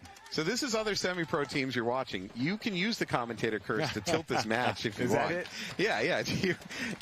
I didn't know I weld such important Here, power, and there it is. Let's just try did it out. again. Pick a player. Say something nice about them right now, and let's see how long before All right, they die. that's a good fill. That's a good fill into the snake after the bodies dropped out. Number 7, you're 77. You're a dead man. Let's see. He made it to the 50 brick. He's getting ready to wrap. He did not see this. He did not see this fill by 412 Cruz. No, he did not. I don't think 412 Crew knew either, though. 412 Crew going ahead and moving up that mini wall. Don't bump the bunker. He heard Don't the shot. bump the He bunker. heard the shot. Did he get hit? Yeah, there it is. He heard the commentator curse. I guess. I didn't know I had such power. This is a whole new level. So am I allowed to commentate when we play? When my team I plays? don't know. That might be considered game rigging. Fair enough. We're going to have to change the NXL rulebook real fast. Exactly. This is always fun to see, though. Matched up in the snake. You know, it really comes down to. Oh, unfortunately, again, commentator curse. I was going to say it comes down to how well the team can pick up on that snake body, and Ology's now in control. Ology picked it up. Yep. There he goes. Yeah. So the crew tried to make a bump into the Dorito, and I think they he got had caught. they had control of the game in the beginning, and then I guess it was all up to me to let them win, and I did them a disservice. To so I commentate, apologize. curse them right into the ground. Yeah. Well done. But that's how I think that's as the day progresses and the tournament progresses. That's what we're going to see is just a lot of fills in the snake, a lot of chaos in the snake, and whoever comes out on top is pretty much going to win the point. So to what you're saying, and I don't want to overwrought, just because they're a high-ranked team, but Blast Camp was very dedicated to continue. Was it Blast Camp or Paintball Fit? They were very dedicated to filling in that snake again and again and again and again and again. So yeah, I mean, of course, either or Blast Camp or PB Fit, they're going to read the field, they're going to break it down. Yeah. And pretty much for any team, if they see Blast Camp or PB Fit doing something, they probably want to emulate that because they know what they're doing. So we've Texas Cyclone versus Nasty. Cyclone's up by 1 point. Still a lot of time on the clock, though. Yeah. There it is. Nasty Aggressive snake clean. fills. Yeah, clean into the snake. That's something you don't see very often is sliding into the snake, into the beams, and shooting inside. Yeah. You really don't see it. It has advantages, but a lot of teams are just going straight to that, straight to the 50 brick in the snake. Mm-hmm. We did. I don't know. It might have been your team. We did watch somebody, unfortunately, underslide in that gap between the God and the Snake one, and he's just wide. And it was just the worst possible place in the field to underslide. Oh, goodness. I didn't even see the hit. I just saw the underslide and went, yeah, he's dead. He's not making it. He's dead. So, unfortunately, they do lose their Dorito side runner. They're matched up pretty well here in the snake. Yeah. I'm not sure if... what information the snake players have, but he's hunting for sure. So that's actually, I like to bring this up. You kind of brought it up. So I like to tell people at home, look, we have so much more information out here than when you're on the field. When you're on the field playing, you have so much less information about where the other guys are, where the kills are coming. You have so little information. That's very true, especially on this field. You have to rely on your wits and the team. Yeah, and it's unfair for us in the webcast booth to just act like, wow, that was a bad move. What was he thinking? Well, it's so easy. Why didn't you do this? Yeah, you're just not operating with the same information. Did he not? No, I think they're both at the S2. Oh my goodness. Yeah, the Cyclone player paid for it with his life on that one. Oh, I think he thought he got him. I don't think he got him. Look, as paintball players, we always think we got the other guy. Right. Listen, I was shooting on the other side of the field, but I definitely hit that guy. And my move is to call the color. Oh, he got shot by yellow? Well, that was me. Yeah. Oh, that guy got shot by yellow? That was probably me. Definitely I was shooting yellow. Shot, yep. I mean, that's part of paintball, right? Calling your shot? Yeah, you claim every kill you can. Exactly. All right, so Cyclones lose their backside snake can. Beaumont is pushing it. Looks like it's fait accompli at this point. Yeah, Beaumont really took his time, really went hunting, and that's what ultimately won it for him. Is he played it very calm, very collected. Not stupid aggression, but calculated aggression. Yep. He's been playing very well so far. We watched him in some earlier matches. Yeah, it looks like he's really got it figured out on how to play the snake and come out without having to trade and throw his body away. Did you guys get out here for a chance to practice yesterday? We watched, but we didn't practice, no. We watched a lot of the games that were being played. You know, I think just practicing at your home field is probably enough for the most part, and then get out here and walk the field to see those little changes in lanes. Yeah, I think the biggest difference is how well your home field sets up. Yeah, mirrors the field. Yeah, you know, because there's some key shots that you can have or you can't not have, and you know, it really makes a difference when you come out here. Something as small as how much they fill up the bunkers with air can change how a field plays. Yep. All right. Oh, they queued up on that. Yeah, that was a quick move right into the ology. They queued it up on the snake corner run, and there he goes. He stays low, uses that to block out, and just moves on up. Look at that crab walk. Yep. And they don't know it. I don't think so at all. Crew doesn't know it. Now they're starting to get paint in on that bunker. I think they're just shooting at the 50 brick. I don't think they know he's there. Yeah. He was stealthy. If they knew he was there, I should hear more panic in Crew's voices, and I'm not hearing panic. And you should see some guns turn to just blow up his bunker. Yep. And here they are. They're in the best position possible. We got one overwatch at the 50 brick, and then one guy on their side snake. Yep. It's going to be rough. I think sometimes your job as front player is just get up there and let a bunch of guns wash over you. Yep. Let your teammates should be able to respond off that. If you can get 3 guns on you, just chill, man. Go zen. That's let exactly them shoot at me. That's one of the you know, key roles as a snake player is just drawing guns. And then once you get established, you get Overwatch on you, then you can go for kills. But yeah. So I'm not inventing anything amazing here, but I like to think of it as isolating gunfights. So if I'm in a bunker like this, number 71, right on the other side, I'm just going to try to use the bunker to isolate me away from anybody else, find a player that I can gunfight with, and see if I can win that gunfight. Yeah, no, exactly. You don't want to try to fight 2-3 people, right? No. You want to find one person that you can battle with, have his gun dedicated on you, and then, you know, beat him out in a gunfight, move on to the next. And that's what it looks like he's doing. He's stopping their forward progression as well as keying up on one guy, I think in the that little mini Dorito over there. Yep. And he's just not letting him move. And if he shows him anything, he's going to... Just locking him down. Exactly. You guys... have you guys been putting players in the tower, the Dorito side tower? Yeah, I've actually gone there a few times. What do you think of it? Because I walked the field and I thought it just didn't have shots and anything. I'm taller, and I have pretty good shots on the snake from there. And really, it's one of those bunkers that I run to, shoot my shot on the snake, and if I believe they progressed up further, and/or I hit the guy, then I'm progressing up the field. Yeah. So it's really one of those bunkers that has time limit. A time limit. Yeah. It has one key position, key role, and then it's just you launch out from it. Yeah. Because you can progress up the Dorito side very easily from there. So it's one of those ones you don't want to get caught in because you're going to, like you said, it's not very good for very long. Yeah, there's not much you can do out of it. So, well, Ology is well entrenched in the snake, but they're playing a very calm, patient game at this point. Yeah, I think that they're up points, so they don't have to push the issue too much. They just want to control the game. Yeah, they're up to 2-0. Yeah. There's a little bit under 8 minutes on the clock. Yeah, plenty of time for 4-1-2 or 4-12 Crew to come back, but Ology right now is just in full control. Yeah. It's where they want to be. I got to say, though, for front players, it's hard to, even when a coach says, no, slow down, play more conservative. It's just really hard to do that. And that's good because, you know, you don't want to get in the habit as a front guy to not play aggressively. Yeah. Oh, no, I wonder how he got shot. They just lost number 71. They're front. I think that little mini Dorito got him out. Yeah. You don't always win those gunfights, That's although true. Crew just lost their backline Dorito. Yeah. But see, here's the thing. I'm sure Crew thought they were in a good position killing the snake guy, but they had 2 other players in there. So that's why you want to fill that snake. You expect the first guy that's in there to die, but you want to have other people to help him out. Yeah, on this, definitely on this layout. One of the better moves I've been watching enough that I'm a fan of it is. Very often we got 2 opposing players at the snake brick, and I've seen some smart moves with one player will drop, crawl along the inside, get to the other team's snake too, and just shoot his opponent in the back. You can also see a little in between the cake and the brick. You can see if somebody's there without engaging them. Oh, really? So then, little gaps. You can see their feet, their knee. Yeah. And so you can crawl around knowing that they're at the cake, as opposed to, you know, on the outside or inside of the brick. Yeah. And that just gives you information. You know, you use whatever advantage you can to gather that information. All of it legal. Exactly. Let's be clear. All right. Cyclones with a good breakout, actually. Yeah, I think they took D2. They're all the way up into the snake mini wall real fast. That nice corner run. Yeah. Up to the snake. Let's see. 50. There's Oh, going to he be just wants bunkering him. coming.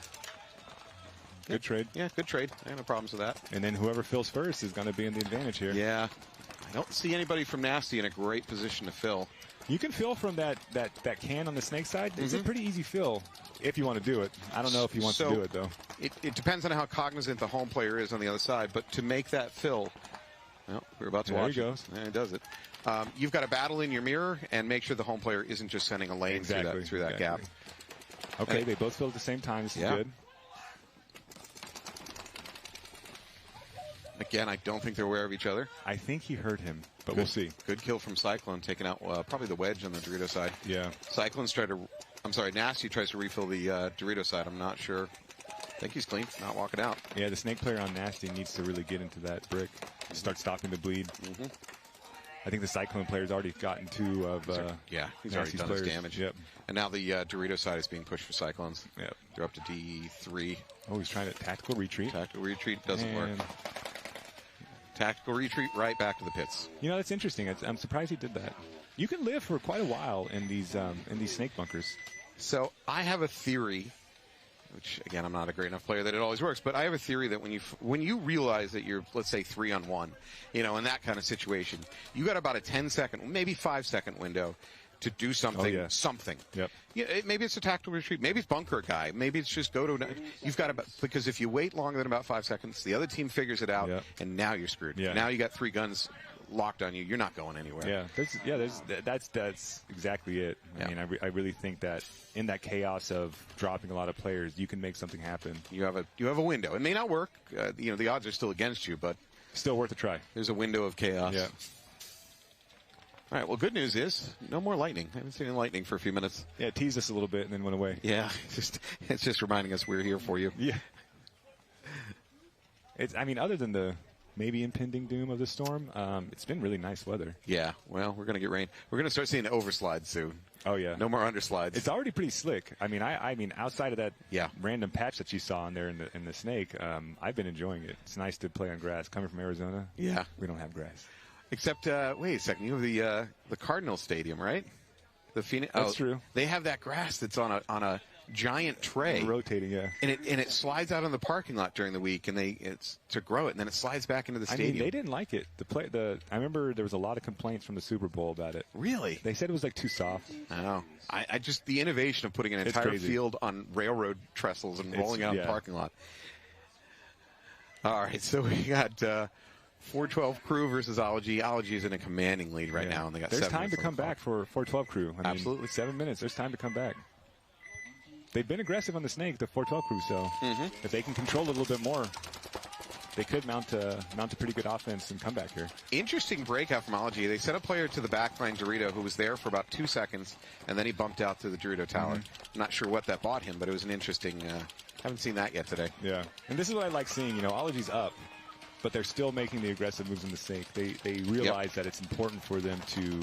Well, you can't defend. To defend their lead, they still have to get into that 50 brick. You can't concede the snake on this field, on this layout. And it's unfortunate that 412 Crew isn't. Wow, good move by Ology. Isn't really pushing the issue to try to make up some of these points. Yeah. So dodged it. At this level, you guys are playing different ball. I watch at regional level a lot of teams that don't understand how to push when the time calls for it. Right. They just don't quite get it yet. As you gaining experience, gaining knowledge in the sport, there's that mentality that up and coming divisional players have, that they don't want to get shot. They feel like if they get shot, they're doing their team a disservice. They're hard on themselves, and so they stay alive, but they're not effective in their spot, and it's really almost as bad as getting shot. Yeah, and not being effective. Yeah, you're not helping out. So you have to have that confidence in yourself and your team to make the necessary moves. Play how you need to play to win the point, and then just rely on your teammates to not badger you and bully you if you do get shot making a move. Right? Absolutely. Yeah. Your coach should recognize that. So. Wonderful point. What are you doing the rest of the day? We can get rid of Anthony. He doesn't need to come back. He can stay here. We're cutting him. I think everything you do out there is calculated risks, right? Yeah, exactly. And there's payoffs, and some payoffs are low and the risk is high. You don't do it. Some risks are low, the payoff's high. But there is no safe moves. There's Right. always a chance that there's a gun somewhere you're not Right. expecting. Random bounce off of a bunker somewhere. But, that's what makes it so invigorating and so enjoyable, and that's why I've been playing it for so long, is because not only is the game evolving, like you had said earlier, right? Competitive paintball went through a big shift, which I think in a good direction. But it's just something that every time you play, even if you get the layout, a week and a half ahead of time, even if you play 100 points on it, it's always different every single time. And, that's why I love it. And that's why I've not stopped playing for 20 years. So I wonder if statistically, one of the things that would make it more accurate for which teams are the better teams, but make it more boring, is extend matches out to say 30 minutes, because then the chaos starts to diminish as statistically you get more spins in. So which I don't want. I'd rather, like, we watched some big mismatches today in terms of rankings where it was damn close. It was really surprising. A 29th ranked team taking on the 4th ranked team. Made a hell of a game of it. We watched that, and I was very surprised, and it was really cool to see. And that's just the variability of paintball, right? You have so many variables in terms of layouts, in terms of players, in terms of how much play time, all this stuff that comes into play. That really it levels the playing field in a way that you don't anticipate right off the get-go. Yeah. Well, I tell you what, Ology is up here with full control. Full control, but not being dumb, just being calm. They know they're up. They know they're in positions to hold, and they're just holding. Killing the clock. I think we went from 7 minutes down to about just under 4. Yeah, it was 7:15 at the start. I think. And this is a relatively fast field, so. And see, at this point, right? That's the 0-3 is the iconic. You can't come back from it. Score. Yeah. To make something happen within the time frame that you're given. 412 crew really has to just push the issue. At this point, if you lose pushing, it doesn't matter. Yeah. As a fan of the Boston Celtics, I can tell you can't come back from 0-3 in a series. Yeah. They hurt me. They hurt me badly this year. I'd like to see more urgency out of crew. If they want to come back, they have to. Yeah, I mean, hell, even if they say, look, we're not going to win this match, which they shouldn't, but let's say they're saying that, I'd still attack. Yeah. See, this is a great opportunity. If you know that, maybe we're not going to win this match, you start trying to figure out how to make plays, make runs, how to play the bunker into positions to help you in your next matches. You use it as a quote-unquote practice. Yeah, absolutely.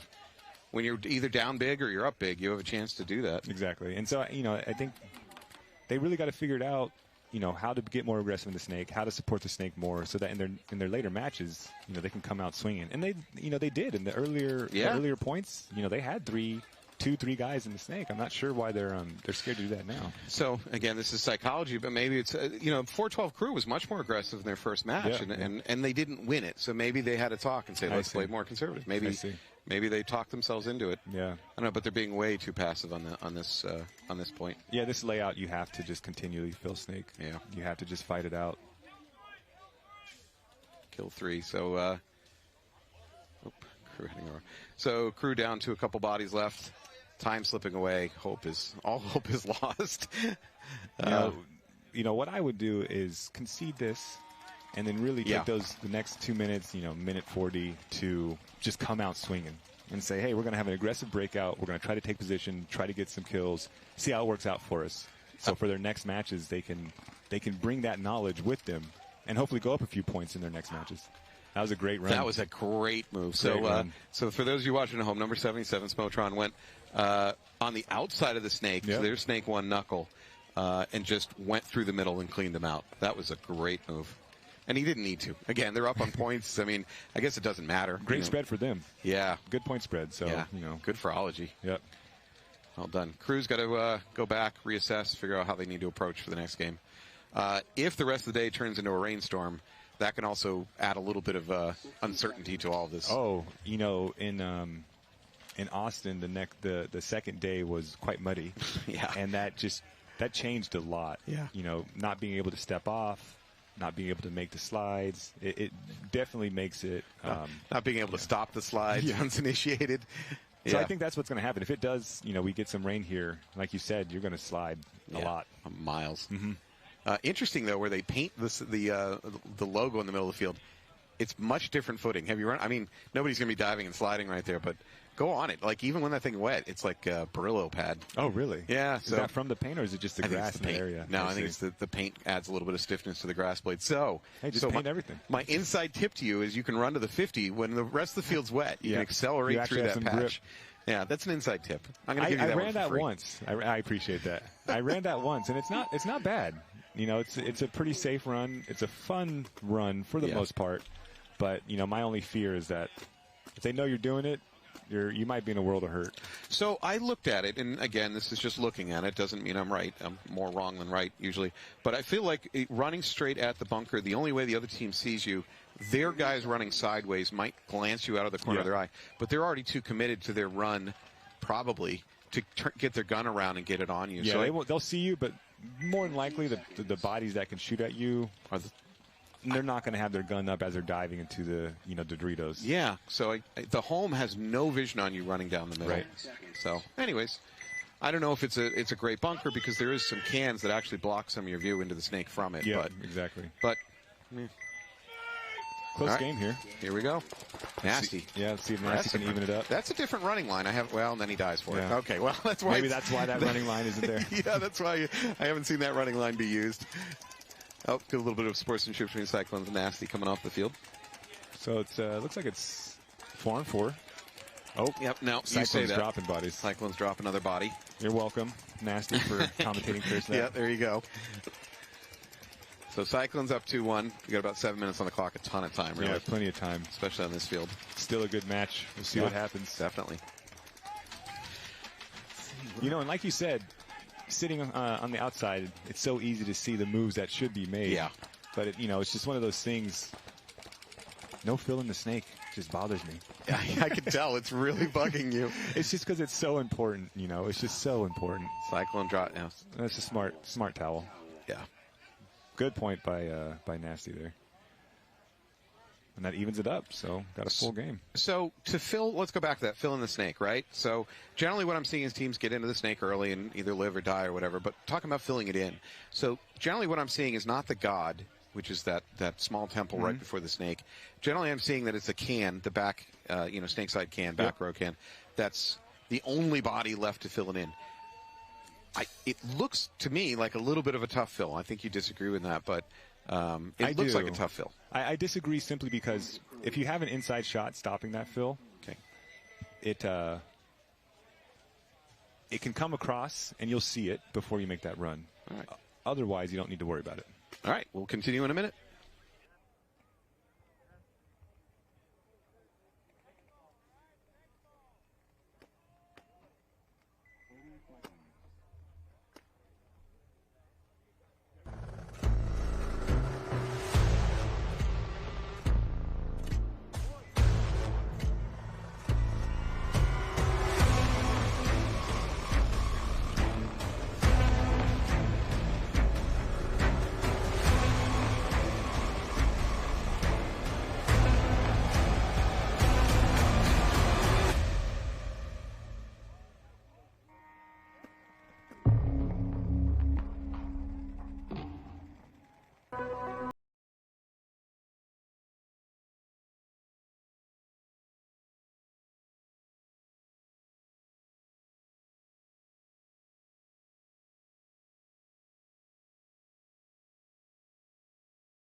This is Surge.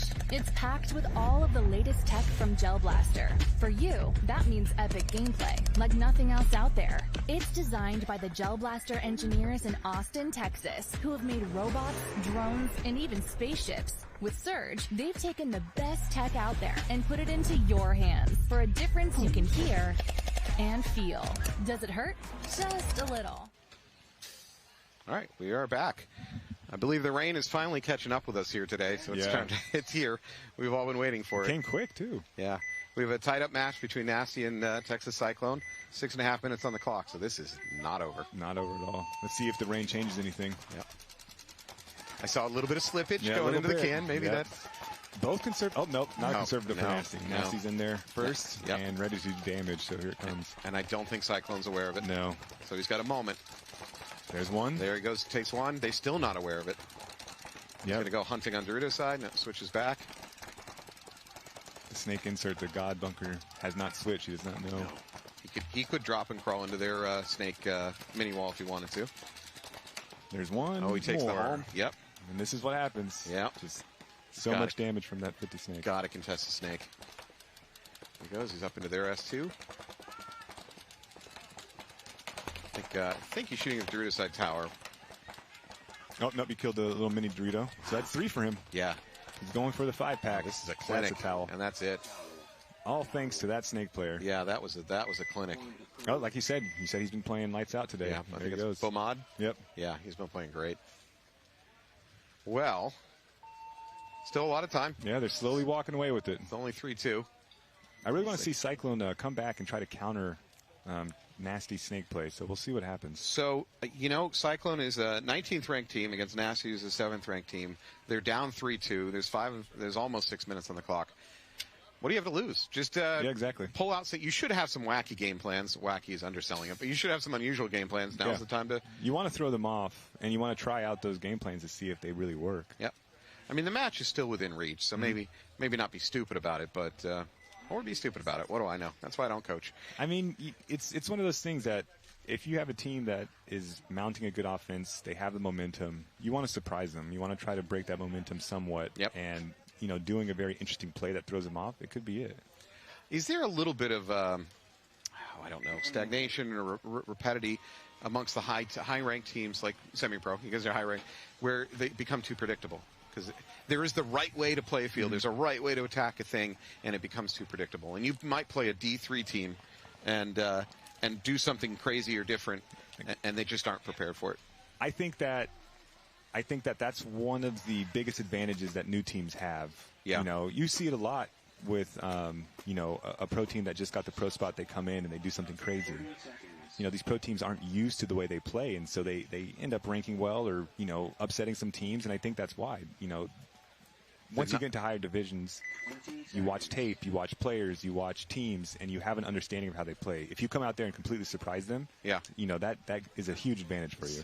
So there's lots of sources of information now, but I wonder if everybody's watching the same field breakdown videos and going, "Oh, this is what we have to do." I think that's really what happens, especially in the higher divisions. Yeah. All right. Cyclone's down 2-3. I mean, he can't be stopped, really. Yeah, good slide. And Nasty takes the snake easily on the break. Cyclone, a little bit more conservative. Yeah. But he just gets there so fast. Yeah. You saw he did the little peek underneath the cake to see if there was somebody there. You're right. So let's see. The tunnel. Unfortunately, I just heard thunder again. Yeah. Rain's picking up a little bit. Yep.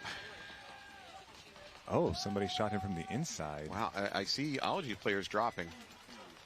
It's at least two Ology players down. I think only one Cyclone player down. That's Nasty, not Ology. I'm sorry, you are correct. That's all right. All right, I'll just put my headset down. I'll leave. I'm done here. For our next match, we have Jen Falk and Anthony coming back into the booth. He's running away with it. Yeah. He's running away with the game. He's having a great match. His team needs to pat him on the back. Yep. There's still plenty of time. 5 minutes. Yeah.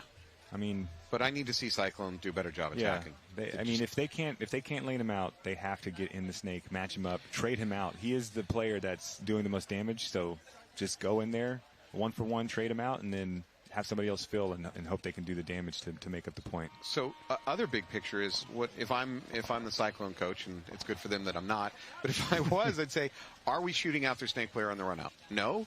Then why are we leaving guns back at home if we're not getting those kills? Yeah. So instead, I'm gonna just go ahead and send my players at the snake. Because also maybe they can't shoot us taking the snake if we're not shooting them. I don't know. I haven't seen Cyclone getting laned all that much. No. I saw them get laned once going to the snake corner, but when they do an inside route either to the little mini brick or to God or even to snake 1, it seems like they've been getting in there alive. So they just really got to do that and commit to crawling up and commit to trading out with the Nasty snake player. I really think that's the only way that they're going to be able to bring this back. Yeah. All right. Well, it's not over. Not quite. 4-2. We just need a little aggression. We are under the 5-minute mark, which is still a lot of time, but just need to attack. Oh, well, we shall see. Yeah. Who's your matches tomorrow? Who you got? Blitz and, oh goodness, I forgot. Really, when I look at the schedule for the time, not the teams, just because I just assume every team that I play is going to be worlds better than me. Yeah. Yeah, exactly. I don't take anything for granted. I know Blitz for sure. I just like playing against them because they're hyper aggressive, and you always know they're going to come for you. So. Unless that gives away what they're going to do. I mean, it could be. I think that they recognize that they're an aggressive team, and they're like, everybody knows. Yeah, everybody knows that we're aggressive, but we're still going to do it. Try to stop. And you're still going to have trouble stopping it. All right, here we go. Cyclones. There he goes again. Don't hesitate. Cyclone's hesitating. He's under fire in the snake corner. Oh, good. He seeks a different route. So he's under fire on the outside, so he spins and goes to the inside for his crawl. Good. Like it. All right, keep going. Looks like Nasty is slowing up a little bit just to have more control over the game. I mean, they can. They're in a point situation where they have every right to do that. Yep. He's still in a position to stop progression, but he's not, he probably heard me talking about how the Cyclone player needs to just shoot him out. And so he's like, I'm not going to let that happen. The Cyclone player knows if they're talking about me, I'm going to get killed. Yeah. Now, the Cyclone player has gone to a static kind of gun up. He's waiting to see if they try to cross the 50. I mean, and it makes sense. That's how they've gotten dinked out the entire time. So he's trying to stop that. Yeah, but it's like the Nasty player knew, and so that's why he didn't. But so the Nasty player, and I think that's anyways, the Nasty player could bounce up there and still do damage, even with that S1 hot for the Cyclone. So I think I'd like to see that Cyclone player just keep going. He's got to. Yeah. Regardless of if he thinks there's a person in the 50 snake brick or not, he's got to commit to it. Yeah, especially with this point in time situation. Exactly. You want to recover these points in this time as much as possible. So if you're going to go gun static, if you're going to put your gun on a lane and just hold it there, then you better be sure that there's going to be a body crossing through there. And right now, the probability of what he's posted on is not great. And he has Overwatch. He has a teammate behind him. So this is when he really needs to get up, start doing some damage. If he's got that Overwatch, he needs to be the one to start hunting. I think he has an opportunity to go to their snake too right now. I mean, okay, let's dial back and once again say we have lots more information than he does, and it's easy for us to sit out here and criticize. Cyclones just lose their one of their Dorito side players. They still have a chance to win this point and put it in within 1 point with plenty of time left. 3 minutes left. They got to recognize that. Another Nasty player walking off. They're in good positions. Yeah. Cyclone has 4 players alive. Good fill. Good fill. Okay, let's see. Now at this point, I definitely, if I'm the Cyclone player, you got to get out of that S2. Move up and do something. Because what I saw is that S2 and this outside mini wall both have essentially the same cross shots. Yep. So and his gun on the inside isn't doing anything. So, yeah, they're both aiming at the same point. Just get out of there. Yeah, it's really tough to win a point when you're playing this passive. But if they do win this point, and they, if they can do it with a minute left at least. There we go. There we go. Now that said, the Nasty player is not coming on the outside to engage. I think it's because he has his player behind him overwatching. Yeah, holding on to him. Now that said, I think again, this would be kind of a crazy play, but I think the Cyclone player could drop and crawl right up to their mini wall. I don't think that could stop him. Nope. He couldn't even see it. So what's going to happen? I think they don't know that the Nasty player is right in front of them. Beautiful run. Wow. Unbelievable. Wow.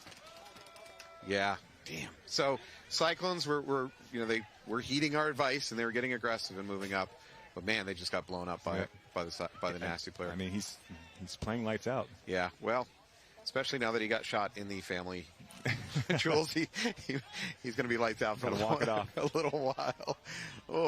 Oh God. I think Cyclone still has a chance, but they really got to take advantage of their time and the fact that the Snake player is out for Nasty. Yeah. And try to close this out with enough time to tie this up. Boy, they're running out of it though. Yeah. It's a minute 15. Even if they win this point right now, I think Nasty has the ability to lock it down and prevent a win. It's going to be tough. So I don't love seeing. I don't know if the other Cyclone players are aware that they just lost their entire Snake side. They're not acting like they know it. No. I mean, I know so this field is very difficult to find where bodies are. Yeah. Yep. But you got to do what you can especially if you're in a position where you're down points, because you want to recover points. You want to try to tie it up and put yourself to be able to play that overtime point and actually win the game. Mm-hmm.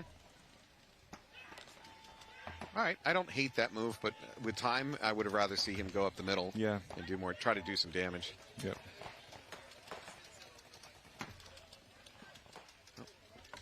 I'm hearing chatter about the lightning from league officials, so we might be. Looks like the rain kind of held up. Yeah. Fingers crossed, it just kind of rolls over us. There we go. So you've just commentated curse dust into a raging lightning storm. That's true. I'm just trying to test how much power I actually have. Yeah, flexing your muscles. I didn't realize that, I wielded such crazy power. And there's the lightning. There's the lightning. You did it, LaPointe. They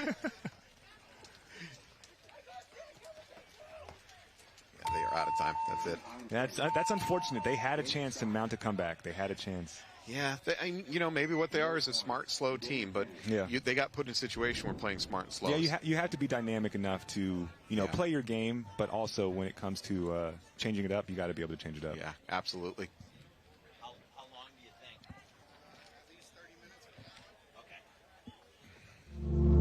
All right, well, Cyclone needs to go back.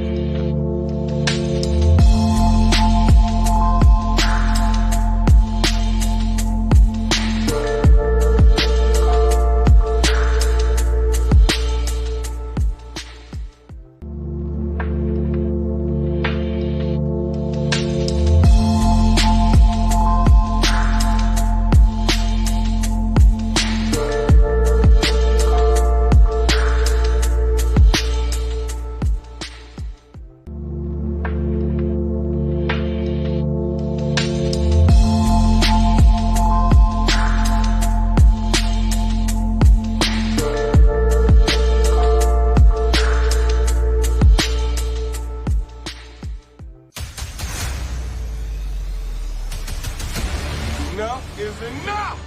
I have had it with these mother snakes on this mother plane!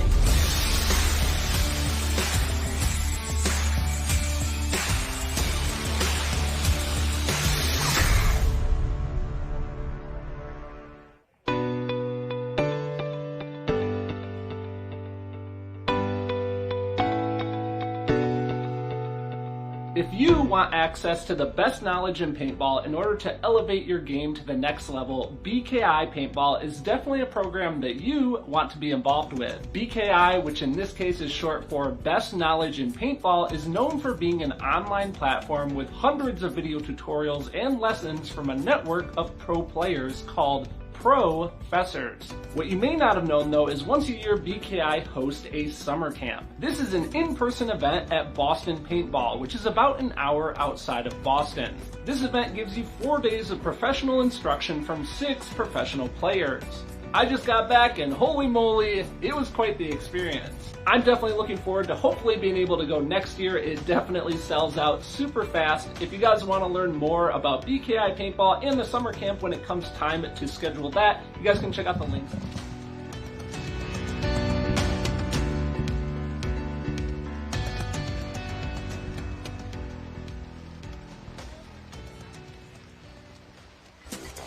Portal has arrived. This smart target system from Gel Blaster brings a universe of gaming to your blasting experience, unlocking new ways to play, compete, and connect. The included app is loaded with games, transforming any space into your personal blaster arena. Warm up with single-player modes to dial in your accuracy. When you're ready to compete, go head-to-head against other players with one of the many included games, bringing competition and scoring to your blasting experience. Easily connect multiple Portal smart targets to create a mesh network, unleashing complex game modes that will leave your favorite consoles gathering dust. And with multiple mounting and power options, get creative by spreading out portals to make challenging battle zones. With endless combinations of target placement and epic game modes, show the world what you can do with Portal. Gel Blaster. Go play.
Gel Blaster has changed the game again with the bigger, better Surge XL. With 3 blasting modes, including full auto, you can launch up to 12 gellets per second. Use the selectable velocity to dial the power you want, from 170 feet to an astonishing 250 feet per second.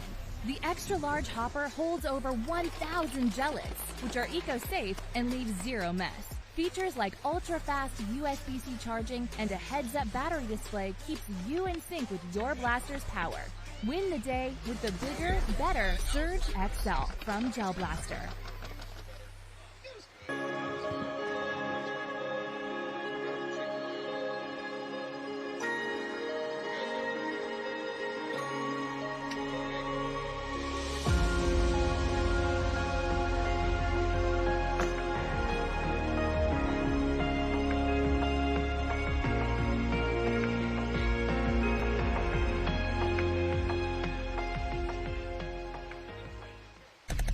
This is Surge. It's packed with all of the latest tech from Gel Blaster, like a built-in lithium-ion battery and ultra-fast USB-C charging, unlocking hours of gameplay. Surge holds over 800 gellets. Activate full auto mode to rapidly blast gellets more than 100 feet. No cleanup required whatsoever. Surge gives you the ultimate blaster experience, period. Join in the fun by getting your Surge today.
setups I have ever seen. So check this out, Demi. We've got several high-speed cameras that can shoot over 9,000 frames per second. When the Tesla drives by, our remote trigger will send a signal to the gel blaster, firing the gel. So the Surge with the low-velocity barrel shoots around 100 feet per second, which will translate into about 70 miles an hour. All right, Craig, you're going to come in at 70. Let's see what you got. 70 miles an hour? It's laughable. Coming in on the straightaway. Here we go.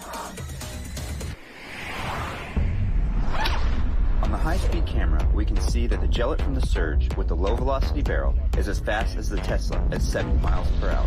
Let's keep stepping this up. What's next? We'll put the standard velocity barrel in that comes with the Surge. It's about 175 feet per second, so we should be seeing about 120 miles an hour. Okay, Craig, 120, you think you got that? Easy peasy. 110, 120, flying by. Alright, that was only like 120 or so. So we just went from 70 to 120. But I know we have a lot more in us because that was just the Surge. We got the Surge XL coming, so I don't think Craig's ready for it. We did everything bigger with the XL. Bigger hopper, bigger velocity. So the velocity is adjustable on this one. So we'll be starting around mid-velocity on the XL. It's around 200 feet per second, which should translate to about 140 miles an hour. Craig, you got 140 in you? 140? Watch this shit. Alright, we're coming in hot. 130. 140. Bye-bye. Surge XL at half power is keeping pace with the Tesla, even at 140 miles per hour. Now, let's go full power on the XL. XL full power is going to be at 250 feet per second. We should be seeing somewhere in the 160 to 170 mile an hour range right here. 160 to 170. Craig, let's see if the Gel Blaster XL is going to fire faster than your supercar. 170? We need to reduce the drag. So I'm going to take the front splitter out, and we're going to get after it. Here we go. Time to put the hammer down. Booyah! Okay, this is it. It's all on the line. Full power on the Surge XL with the Tesla going over 160 miles per hour. The Gel Blaster won! This is insane! Yeah, that was insane. That was crazy. I just watched the camera stuff with the Gel Blasters going against the car, and I thought I was Team Tesla. But we started with the Surge, then we bring out the Surge XL, and we smoke you! Gone, dude! Gone! So you did set a track record today, but I think we set the best record, because we officially just beat a souped-up electric race car with the Gel Blaster. I am impressed. I really am. Can I have one? Sure, man. You can have the little ones.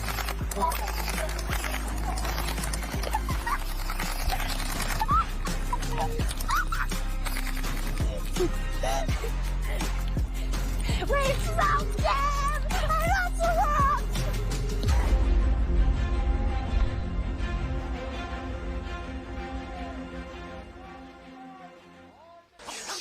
For the street.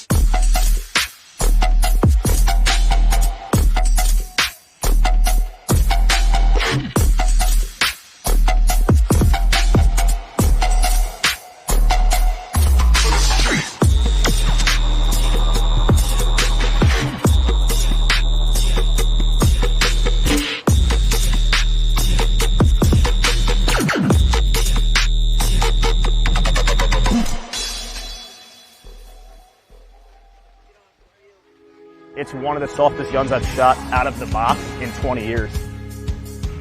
There's just no downside to this LV that they've created this time around. It's just phenomenal.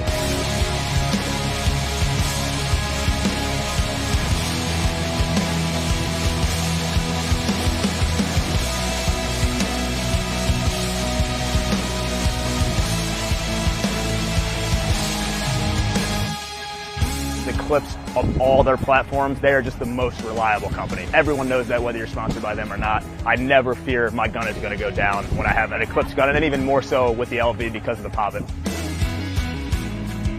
Everything is toolless now. The transfer pipe is gone, which again makes the ergonomics a little better. I think a lot of people would say that it's one of the longer and taller guns. Not anymore. They upgraded the barrel system. There's now 5 inserts, and it's a 3-piece system, which we shot them today, and they're ball on ball. From our fastest front guy carrying 4 tubes to our back guy carrying 11 tubes, the thing just absolutely rips.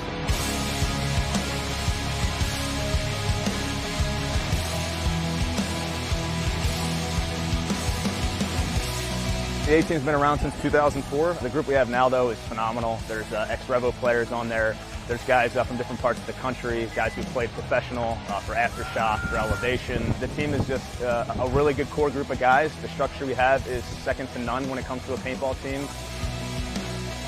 The whole team's a bunch of maniacs, absolutely. So to put an ego in our hand just makes perfect sense. The gun is just an absolute blaster out there, and we are definitely some ego maniacs.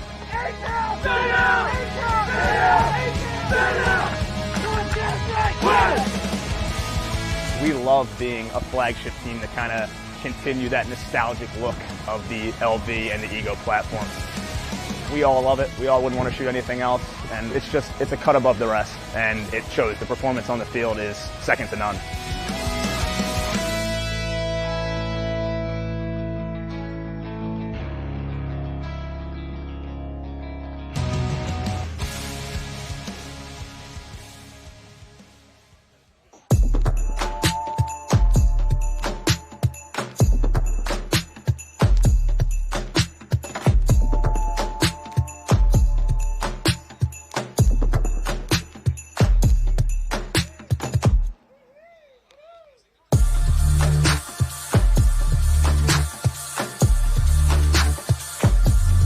Hey, what's up guys? Mark Johnson here with AC Diesel. I want to talk to you guys about the Shocker amp. This is my 24th season.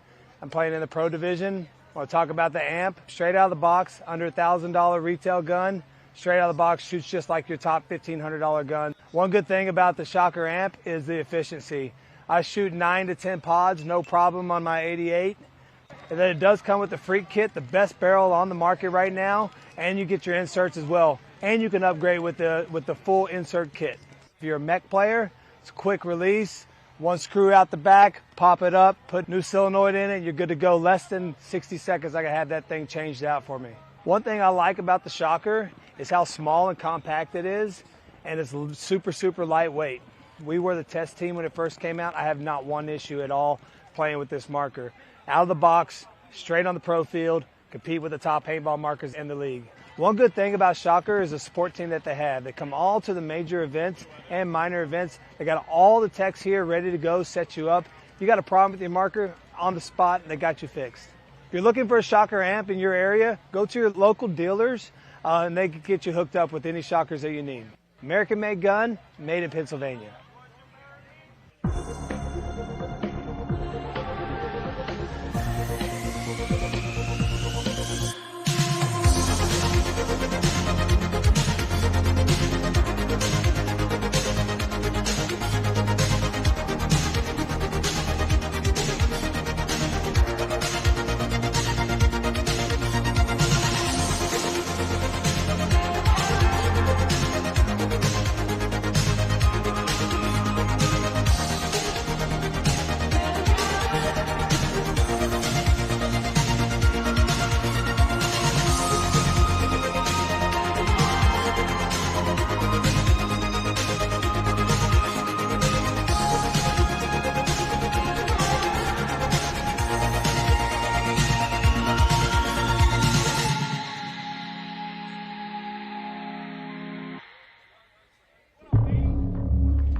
is Todd Boyer. I'm from Kansas City, Missouri.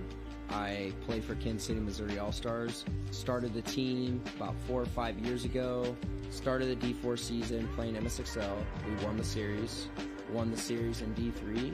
We are now playing semi-pro. Back in May of 2021, I opened up my own field. I took a huge risk, spent my whole life savings on building the KC Sports Complex. I wanted to build a high competitive atmosphere for people to come out and learn from some of the best in Kansas City, and I believe I achieved that by building the field. January 2nd, I went in to get my shoulder surgery. I had been having issues for about a year. I went in and we ended up finding out that I had a bicep tear, labrum tear, my AC joint had to be cleaned as well. Just dealing with that during the off season was very mentally defeating, obviously physically as well. Not being able to lift your arm up, the mental thing was crusher. I'm getting off my surgery and getting PT, and I'm going to be in the gym, 3-4 days a week, getting after it, just trying to be in the best shape I can. One of the goals for the Missouri All-Stars this year for me and for the team is making it onto the pro field, winning first in front of everybody. We've started doing 3-day grinds, Friday, Saturday, Sunday. We've been doing drills. It's just one big, giant, cultured family, and we love the vibe that we got going on.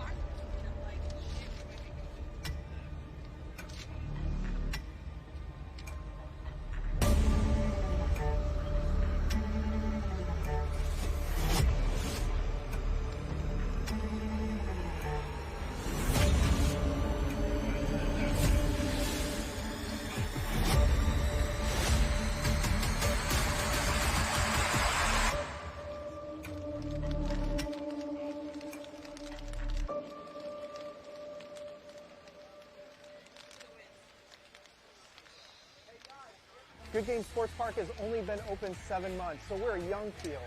We're hungry. We continue to develop. We continue to iterate. I don't see us ever being completed with the field because for us, we're paintballers at heart, and we want to keep building new and exciting things for our players. Hey guys, what's going on? Tony from Lone Wolf Paintball. Check us out online or in store.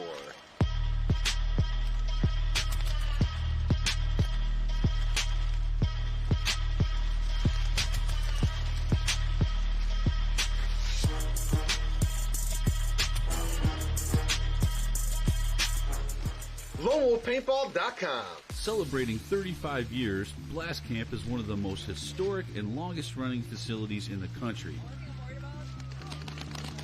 From low-impact paintball parties to the Mid-American X-Ball League, we can accommodate any play style. Our world-class facility has many amenities you don't often find at paintball facilities.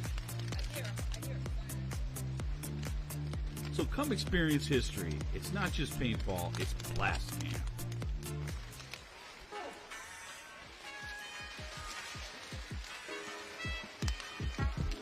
All-Stars have been playing together out of Kansas City for about going on 5 years. Our play style is super aggressive. We like to just be in your face constantly and just keep the gas going the whole time. D4 season, I had hit Walker up and was like, hey man, like, what's the situation with this carbon gear? It looks awesome. I would like to get my guys in it. And from right then and there, D4 season 4 years ago, he got us plugged in. We've been with him ever since. They're here at every event. They have gear that you can buy on hand. They have lenses on hand. If you have a tear in your knee pad, you need to swap that out. They'll have that for you.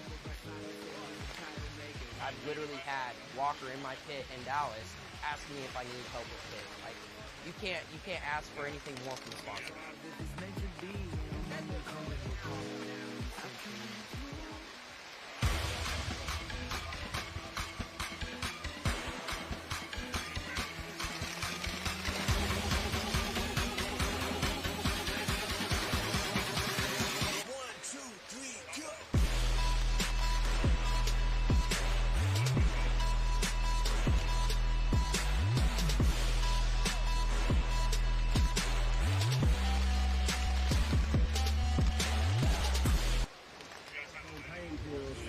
couple months, and I was like, I'm done taking painkillers. So my wife went ahead and she did the research and made the salve, and I started using it, and they took a painkiller.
Demi Bagby, and I'm at Willow Springs International Raceway. We're about to stack up a Gel Blaster Surge and Surge XL against a spec'd-out electric race car to find out exactly how fast these blasters can really fire. Let's check out the car. What's up? What's happening? I've heard so many great things about you. My name is Demi. Craig, good to meet you. Look at this car, dude. This is awesome. I've heard so much about this car, and I would love to hear more straight from you. Absolutely. This is the ultimate EV track monster by Unplugged Performance. But you know what? Before I give you the details, let's get in the car. Bet. Let's go. I got some gear. Come on. I feel like I'm in a spaceship, dude. There you go. Yeah, let's freaking do it. Let's do it. Fast. Bye-bye. So what made you start driving, like, souped-up Teslas? I was a professional freestyle skier for 15 years, retired from that, and I was like, I still need that adrenaline rush. The torque is just crazy on the electric cars. Yeah. Dude, feel that fire control, dude. Getting sideways with it. I can definitely feel, like, what that lip on the front does. At 150 miles an hour, it generates 4,000 pounds of gas force from the car. Whoa, that's how you put in reverse? Yeah. That's crazy. Wait, what? How fast was that? We beat the track record by 3 seconds. On your warm-up lap. Oh my gosh, my chest is beating. Oh.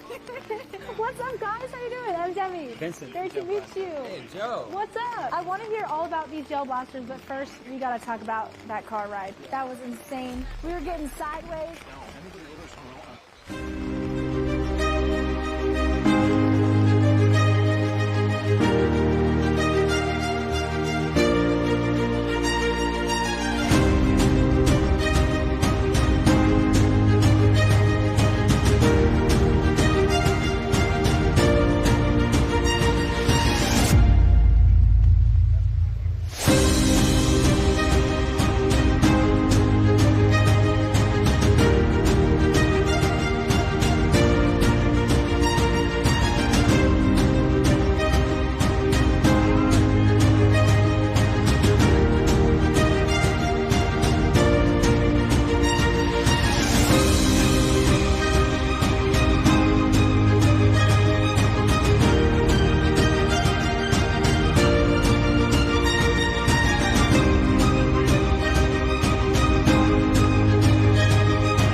not drinking anymore, love. I'm pretty sure I felt some sparks. I felt the heat coming. It was awesome to have you in the car. This is the first time we've had a passenger. This car specifically is all about the fastest lap. Modified aero for ultimate downforce, stripped out interior, caged in the suspension. It is unbelievable. But can that car do this?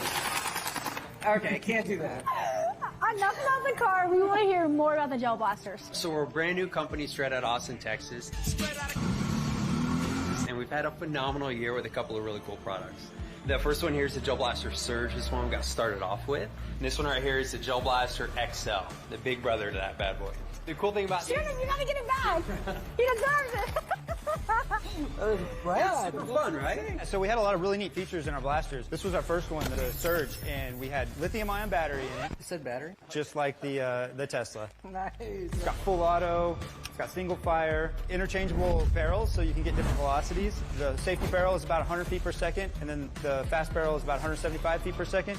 And then on the XL, we wanted to add some more features to the big brother. So we got larger battery in this one, single shot, full auto, and 3-round burst. And then the XL goes about 160 to about 250 feet per second.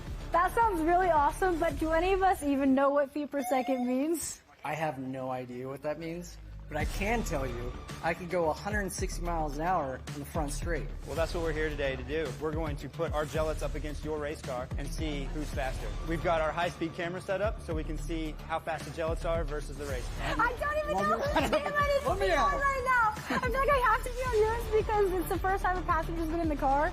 Yeah. But I think line them up! Round one, fight!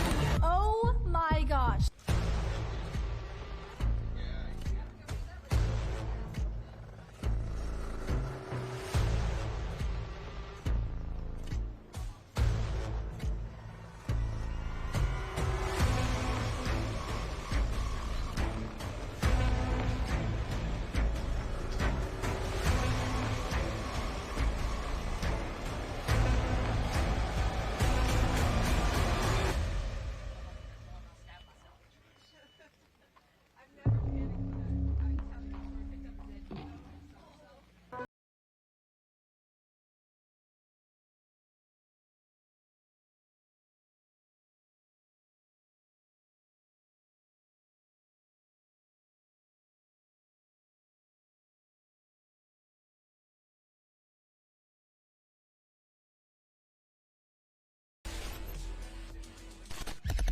This is Surge. It's packed with all of the latest tech from Gel Blaster.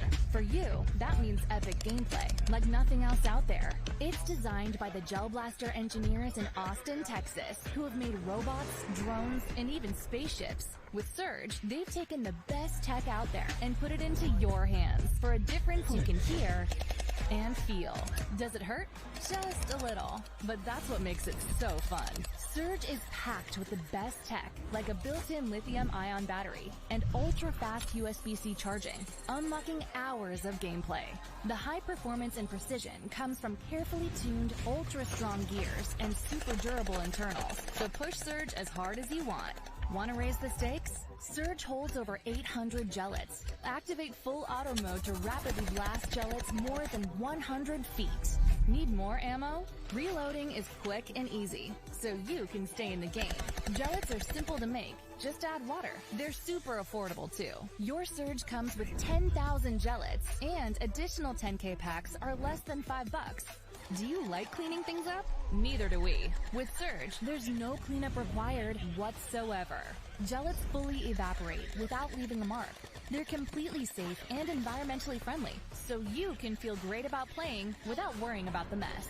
Surge is even more fun with friends. Easily swap fin colors for team play, and customize your blaster with different colored gellets and official Gel Blaster accessories. Gel Blaster is always dropping mods that change the game, even when the lights go out. Surge gives you the ultimate blaster experience, period. Why settle for anything less? Join in the fun by getting your Surge today.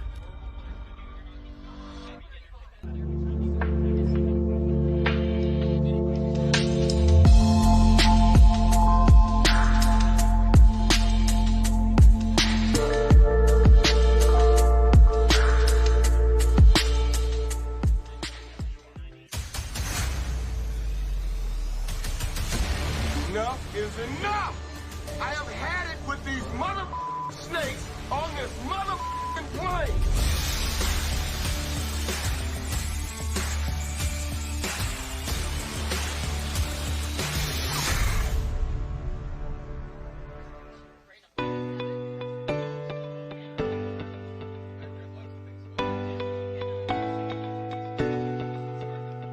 If you want access to the best knowledge in paintball in order to elevate your game to the next level, BKI Paintball is definitely a program that you want to be involved with. BKI, which in this case is short for Best Knowledge in Paintball, is known for being an online platform with hundreds of video tutorials and lessons from a network of pro players called Professors. What you may not have known though is once a year BKI hosts a summer camp. This is an in-person event at Boston Paintball, which is about an hour outside of Boston.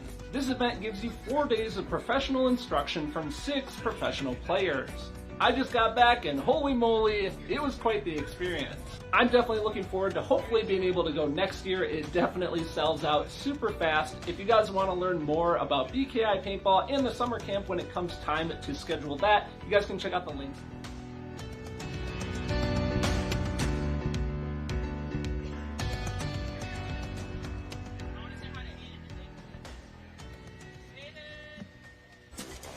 Portal has arrived. This smart target system from Gel Blaster brings a universe of gaming to your blasting experience, unlocking new ways to play, compete, and connect. The included app is loaded with games, transforming any space into your personal blaster arena. Warm up with single-player modes to dial in your accuracy. When you're ready to compete, go head-to-head against other players with one of the many included games, bringing competition and scoring to your blasting experience. Easily connect multiple Portal smart targets to create a mesh network, unleashing complex game modes that will leave your favorite consoles gathering dust. And with multiple mounting and power options, get creative by spreading out portals to make challenging battle zones. With endless combinations of target placement and epic game modes, show the world what you can do with Portal. Gel Blaster. Go play.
Gel Blaster has changed the game again with the bigger, better Surge XL. With 3 blasting modes, including full auto, you can launch up to 12 gellets per second. Use the selectable velocity to dial the power you want, from 170 feet to an astonishing 250 feet per second. The extra-large hopper holds over 1,000 gellets, which are eco-safe and leave zero mess. Features like ultra-fast USB-C charging and a heads-up battery display keeps you in sync with your blaster's power. Win the day with the bigger, better Surge XL from Gel Blaster.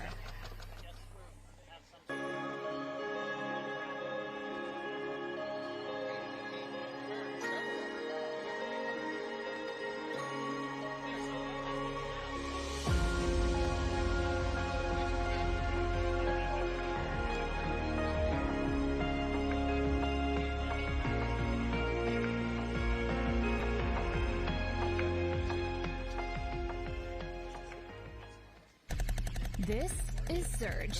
It's packed with all of the latest tech from Gel Blaster, like a built-in lithium-ion battery and ultra-fast USB-C charging, unlocking hours of gameplay.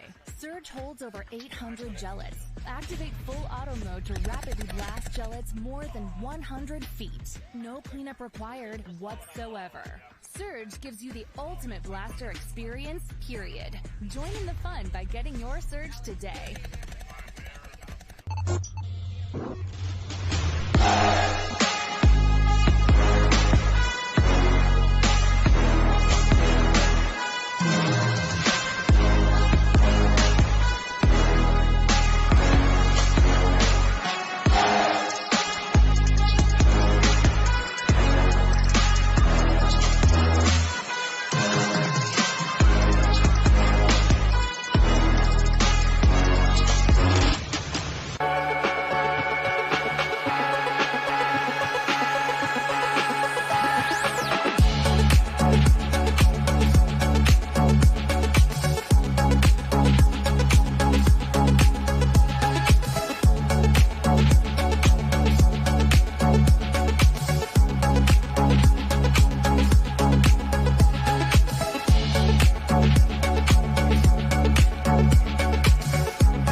This is one of the gnarliest camera setups I have ever seen. So check this out, Demi. We've got several high-speed cameras that can shoot over 9,000 frames per second. When the Tesla drives by, our remote trigger will send a signal to the gel blaster, firing the gel. So the Surge with the low-velocity barrel shoots around 100 feet per second, which will translate into about 70 miles an hour. All right, Craig, you're going to come in at 70. Let's see what you got.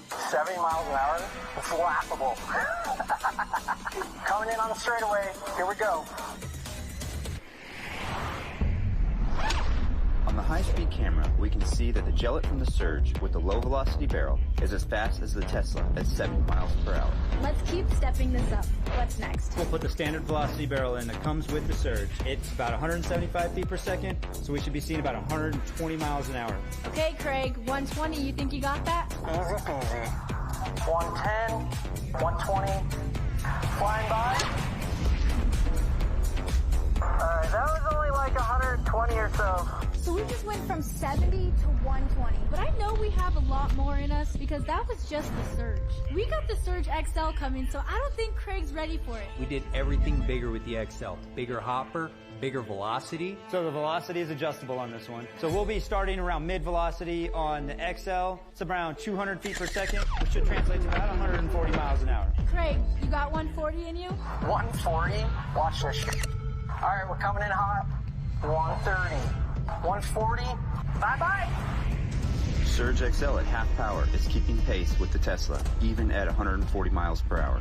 Now, let's go full power on the XL. XL full power is going to be 250 feet per second. We should be seeing somewhere in the 160 to 170 mile an hour range right here. 160 to 170. Craig, let's see if the Gel Blaster XL is going to fire faster than your supercar. 170. We need to reduce the drag. So I'm going to take the front splitter out, and we're going to get after it. Here we go. Time to put the hammer down. Booyah! Okay, this is it. It's all on the line. Full power on the Surge XL with the Tesla going over 160 miles per hour.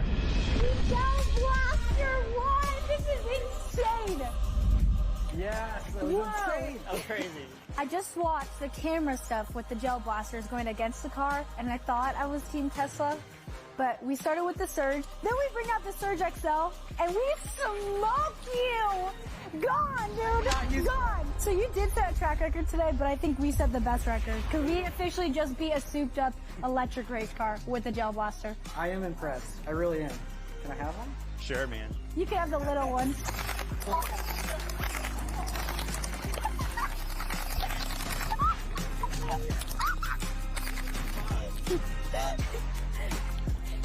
We smoked them! And that's the world!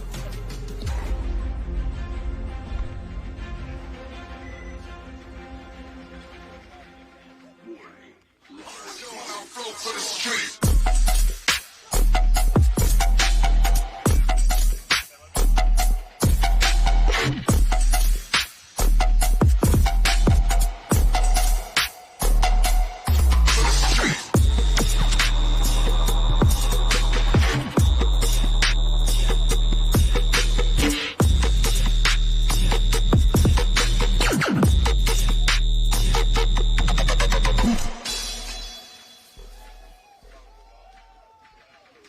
It's one of the softest guns I've shot out of the box in 20 years. There's just no downside to this LB that they've created this time around. It's just phenomenal.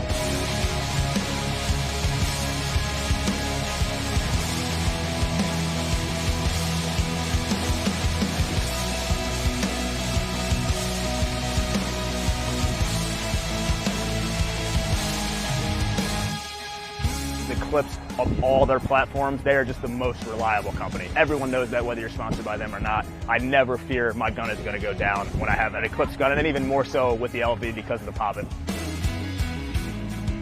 Everything is toolless now. The transfer pipe is gone, which again makes the ergonomics a little better. I think a lot of people would say that it's one of the longer and taller guns, not anymore. They upgraded the barrel system. There's now 5 inserts, and it's a 3-piece system, which we shot them today, and they were ball on ball. From our fastest front guy carrying 4 tubes to our back guy carrying 11 tubes, the thing just absolutely rips.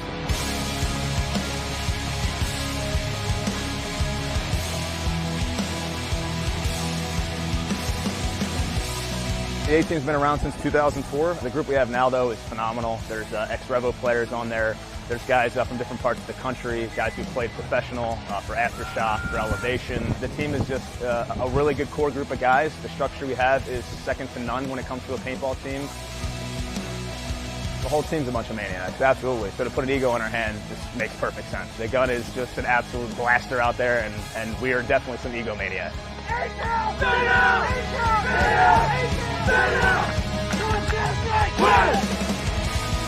We love being a flagship team to kind of continue that nostalgic look of the LB and the Ego platform. We all love it. We all wouldn't want to shoot anything else, and it's a cut above the rest, and it shows. The performance on the field is second to none.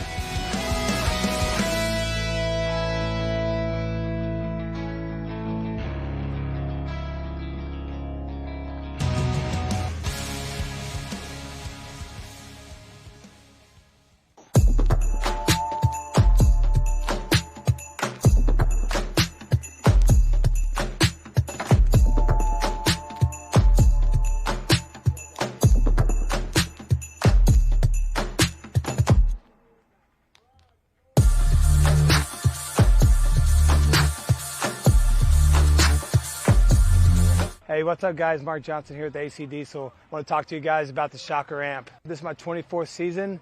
I'm playing in the Pro Division. I want to talk about the amp. Straight out of the box, under $1,000 retail gun. Straight out of the box, shoots just like your top $1,500 gun. One good thing about the Shocker amp is the efficiency. I shoot 9 to 10 pods, no problem on my 88. And then it does come with the Freak Kit, the best barrel on the market right now, and you get your inserts as well. And you can upgrade with the full insert kit. If you're a mech player, it's a quick release. One screw out the back, pop it up, put new solenoid in it, you're good to go. Less than 60 seconds, I can have that thing changed out for me. One thing I like about the Shocker is how small and compact it is, and it's super, super lightweight. We were the test team when it first came out. I have not one issue at all playing with this marker. Out of the box, straight on the pro field, compete with the top paintball markers in the league. One good thing about Shocker is the support team that they have. They come all to the major events and minor events. They got all the techs here ready to go, set you up. You got a problem with your marker, on the spot, they got you fixed. If you're looking for a Shocker amp in your area, go to your local dealers, and they can get you hooked up with any Shockers that you need. American-made gun, made in Pennsylvania. Welcome back. Welcome back to a now very wet Philadelphia NXL. We just had a bit of about an hour-long break for some rain and thunderstorm, but we are back. So we've got Blast Camp versus Preferred Mob. I've got Anthony back in the booth. All right, here we go. We got P-Mob on the away side. Blast Camp on the home. Blast Camp probably favored in this match. Oh, big bite right here from P-Mob, taking the D3 off the break. I'm seeing some slippery footing, which is to be expected. Looks like he made it, Matt. Is that? Welcome to the overslide session. I'm referring to the rest of this match as P-Mob does lose the Dorito player. Blast Camp up to the S2. Sammy Lana's up here in the snake. Interestingly, Blast Camp snake player made a drop back to the snake wall. He dropped out of the S2. That'll allow him to engage in a gun battle with the opposite Preferred Mob brick, but aha. Blast Camp loses the Dorito brick. And at the same time, they fill into the S2. So now they've doubled up the snake. Oh, but P-Mob loses both of their Dorito players. So Blast Camp's in real good shape right now, a 4-on-2. Yeah, they're going to control this. So P-Mob needs to get some kills quick if they want to claw this back.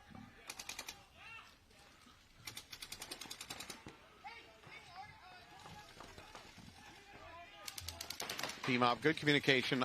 They understand the body count situation. I can hear them discussing it, but I just don't know how they're going to fix it. They need to come up with solutions.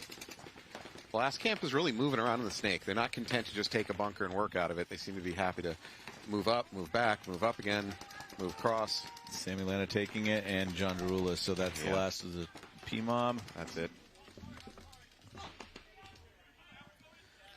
All right, well, P-Mob was not favored to win this match, but again, the match is early. Doesn't mean anything. Blast Camp really went hard down that snake real early on in the game, and they just controlled it from that point. Yeah, they actually won it more from the Dorito side. They took that Dorito brick pretty early to counteract P-Mob taking the D3, and they traded over there and then also won another gun battle. So P-Mob lost their two Dorito guys. And it's interesting, Blast Camp really did push heavy into the snake, but they were a little bit passive out of it. They didn't go gun heavy out of it. They weren't really hunting down kills. So that said, again, Blast Camp is kind of favored to win this match as you take a look at what we brought up on screen. Based on previous points that they played the first two events, Blast Camp had about a 76.5% chance of winning most of the points they're going to be involved in. P-Mob a little bit lower. So for next match, we got Colorado Blitz and the Titans, which we've already seen play on this field today. A little bit closer matchup. Colorado Blitz is favored to win this over the Titans. We'll blame that on jet lag if the Titans don't win. I'm going to keep making New Zealand jokes till they stop me. So the Titans will be on my side of the field, the away side to start. And we got Colorado Blitz. We've already seen both these teams out here today. Titans seem to play a pretty controlled. I watched them win games when they started losing. So they're pretty good at clawing it back. Colorado Blitz loses their snake player. Yeah, they went gun heavy over on this snake side. They stopped at the God bunker, the Titans did. Well, 5 alive. It paid off because they plinked a body out on the Blitz. So that's always the risk reward, right? You know, if you go gun heavy, you give up your chance to get in the snake. You better get a kill. So Nice read and react here. Colorado Blitz also fills into the snake. It looks like Titans. Oh, they're gonna meet at the 50. Nice move, pushing himself back into the bunker. That was Brandon Short with the very experienced move, pushing himself back into the bunker and surviving while eliminating his opponent on the other side of the bunker.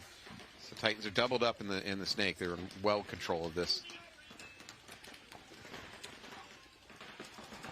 Brandon Short's coming down on their side of the field, creeping up. Yep, looking for those cross shots. So Blitz do have the snake can, but he's looking Dorito side, which there we go. He gets back on the snake side, hopes to put a little pressure on him.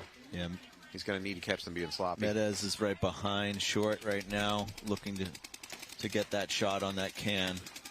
Don't be surprised if Brandon takes their snake mini wall there. Yep, mini brick. There he goes, and he posts up. That should be a kill. Yeah, it is. And that should be game. Yeah. B Short put on a clinic right there. All right, well, stepping into the booth, we have a guest star and probably somebody much better at this than I am. Jen Falk, welcome to the broadcast. Yeah, for all those that don't know Jen, we're going to sit down right now, get back into the shot here. Okay. On a nice wet seat. Thanks, Alex. I'm a little far from the thing there. There we go. So Jen, WNXL Player of the Year, plays with us with the Heroines, is here with her home team Underground. How's it going today, Jen? It's going, man. We missed the bad weather, so we had the morning bracket, and so that's the first win, and then had 2 wins on the day. So 3 wins overall, avoided the rain, and took home 2 wins. So. All right, I'll let you get the far end, the home end. That's P-Mob down there, Jen. Jen. So it looks like they double the home. They are going to go snake. They do take the snake cake. I'm not sure what you guys have been calling all these snake bunkers. Last camp is in the snake 1. Yep, so both teams in the snake, and they're now mirrored. Home does fill out to the snake side to give some support for P-Mob. Oh. This is La Papa that's over here for Blast Camp. Looks like Sammy Lana that's right here. Oh, he takes one, though. Okay. La Papa wins that gunfight down the wire. P-Mob fills out to the wire down here to try to counter La Papa here in the snake on the wire. All right, now we got 2 in the snake for Blast Camp. Blast Camp's been doing a really good job of this right here, where one guy will take the outside, one guy goes on the inside. Yep, so we got John Eckert here on the inside of the snake, Cody La Papa in the 50 snake for Blast Camp. Looks like P-Mob is stuck in this little cake in the back on the snake side, trying to hold on. When you were playing the D side, what D side bunker do you want to get to make sure that guy's life's miserable? The 3rd Dorito, so the 2nd large one, but the 3rd one overall. They lose that, but all right, like so they do pull out. off. Yeah, they pull off the inside snake player for Blast Camp, but it looks like La Papa's still alive to clean it up over here. It is hard for us to see the Dorito side, guys, so apologize in advance. It is a lot of bunkers here on this side. Yeah, and for tomorrow, we will be adding a manned Dorito camera over on the Dorito 50, so we'll get a lot better coverage awesome. tomorrow. So, oh, Falby's giving us the marker. All right. So Jen and I are going to start a little paintball bingo here. All right. We played one earlier, of course. I had to win that one on my boy Falby, but so if you see anything happen, Jen, on this is your side, my side. So if you see anything you like there that happened already in that first point, we can start. Argue with teammate. I love that one. Hopper explodes. Ref calls bunker rub. I love it. Gun down. Hey, there might be some guns down. This field's a little wet now, so we'll see what happens. All right, so it looks like we got Manawatu Titans on the left and Blitz on the right. Yeah, you missed Brandon Short put on a pretty good clinic on the last point. I believe it. Let's see where he goes. Does he go back in this point? I think he's been playing Snake 2. I don't see him, and it looks like Blitz does kill the front snake player for Titans, but the Blitz Dorito 1 player also dies off the break. So I think it's 4-on-4 right now. That sounds right. Metis is taking the walk for the Titans, and he's been playing really well. Oh, here we go. Penalty on Titans. The guy in the snake side got a penalty that pulled out the home player. So that's kill 3 for... Yeah. for Blitz, and it looks like we've got Caesar here in the 50 snake for Blitz. Should be wrapping it up real quick. Titans have a snake side can still alive, and probably someone on the D side that I cannot see. And they just killed that last player for Titans on the snake side. Oh, must be one still alive left on the Dorito side. Yeah, looks like Carrere is going in for the hang. Yep. And I would not be surprised to see Carrera and Caesar, whose last name I definitely am not going to try to butcher, but both of those guys are front snake players for Blitz and are normally pretty aggressive, so I would not be surprised to see them both kind of up in here doing work for Blitz. Yeah, their first match they were working in tandem, doing a really good job. All right, so we got P-Mob coming back out, down to 0-2. They'll be starting on the away side of the field.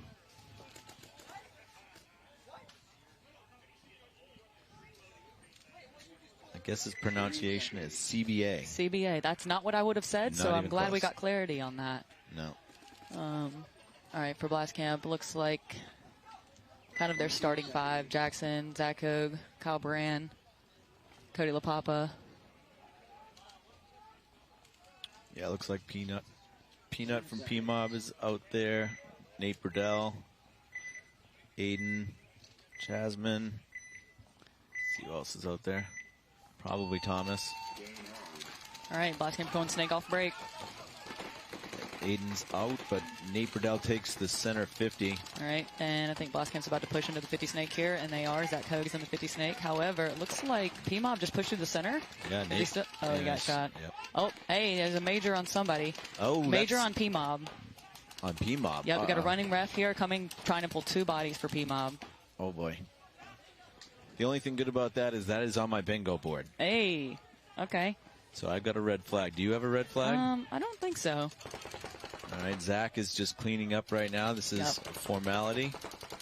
It did look like P-Mob had enough bodies to pull, though, so they should be starting normal point. And I believe that the penalty there for P-Mob came on the fellow who ran in through the center. Okay, on Nate, yep. Because the referee that pulled that penalty was located at the rear end of Blast Camp side of the field, so it looks like he saw something there in the center and ran from the other end of the field to pull bodies for P-Mob, so... Looks like maybe he got shot there in the middle and tried to take Zach out here, the snake with him, right. Perhaps. I don't think I have a red flag on my bingo card. Overslide bunker. We will definitely be seeing someone oversliding some bunkers. So it looked like Nate had a opposing player on the other side of him in that center 50 brick. Like you said, I think he went and did him clean, but he did try probably to turn on the snake 50, and that's when they pulled the major. Yep. And I think it's easy to do that when you have that momentum going and you think that you can make it, but... Well, I think he shot the 50 clean, and when he turned, he probably got shot by some back player and was like, this is goals. All right, so it looks like Titans try to take the snake, and they get shot. It looks like Blitz stops short in the snake insert bunker. Oh, that's a quick kill, too, for... 3 Titans are walking off. Oh, wow. Okay, yep. And here's Caesar back in the 50 snake, getting checked by the ref, and he is shot. So they did get a ball on Caesar at some point. But Carrera, exactly as I was expecting, is coming to fill that spot pretty quickly. Good backfill by the Titans coming back into home. I will say, this is one of those fields where the home does have good shots on both the Snake 50 and, on that deep Dorito side, but there's just something about, like, the angle of being able to kind of do work from this large 50 structure, and then as well as in the Doritos, it's like, it's easy to kind of gain the dominance quickly there. Yeah, Carrera's been having a really good tournament so far as well. I think that is Michael Scordo hanging the buzzer or hitting the buzzer right now, or waiting for the concession. I am right. It is Michael Scordo. Thought I recognized that number. D-side killer for Blitz. It is hard for us to see the D-side guys, so I'm going to do the best I can to give these guys their due. I think the Dorito side definitely has the ability to play fast on this layout, and there's definitely some action over there that we don't have the ability to see super clearly, but... We have arguing with the referee. Right now we have argue with a teammate you have. Let's see, does anybody have argue with a referee? We've got a good one going on right now. Noel Trans making his case for why the major was pulled. But nope, I don't think we got one right now. So is this like this 4-kill game? That's like a 4-pack for a player? Is that what that is? 4-kill game means, yeah, a point where someone shoots 4 4 players. people, yep. Okay. So we got the bingo board going. Well, we got a little delay going on. I don't know what the delay is, if it's a timeout or... It looks like the clock is still running. Oh. And there are at least 3 blitz players standing on the field. We got Scordo, we got Carrera over here hanging out on the back snake side, as well as, again, some of these names, I'm trying my best, but Marcel Chehin? I don't know if that's right, but I believe that's who I'm looking at right now, number 12. So do you think this is just an oversight, Chen, or is there some strategy with delaying in time right now? That's a great question. I can kind of see it going both ways in terms of, you know, if you want to play less points, thinking you have a better shot with a certain, you know, gameplay that's been working for you, then perhaps that's the way to go. But it seems like both of these teams are kind of, you know, wanting to be aggressive.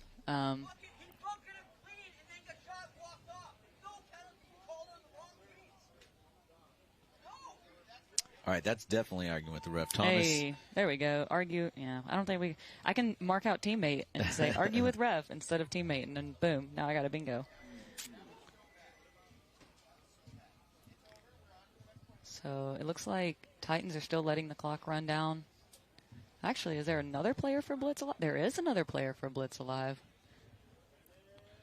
Yeah, so I don't know if there's a strategy, but...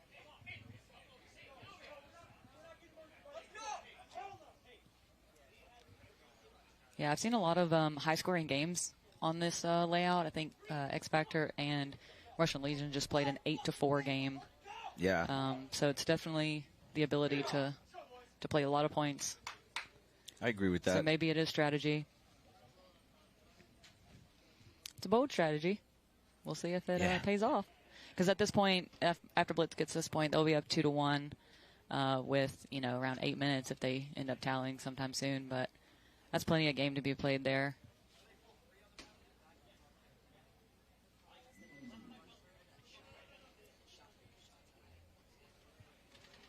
I think we're still... Alrighty. All right. For you that don't know, Jen is a Team USA player as well, so we'll be going to France the end of August. So anything you guys can do to help us out, we've got some new products up there. We have a goggle that we put together, a full system with last year's Team USA frame and strap.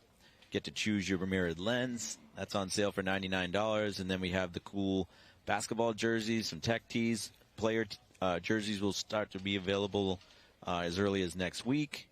So come support Team USA, teamusapaintball.com. Yeah, for those that seen, the women's roster has been announced.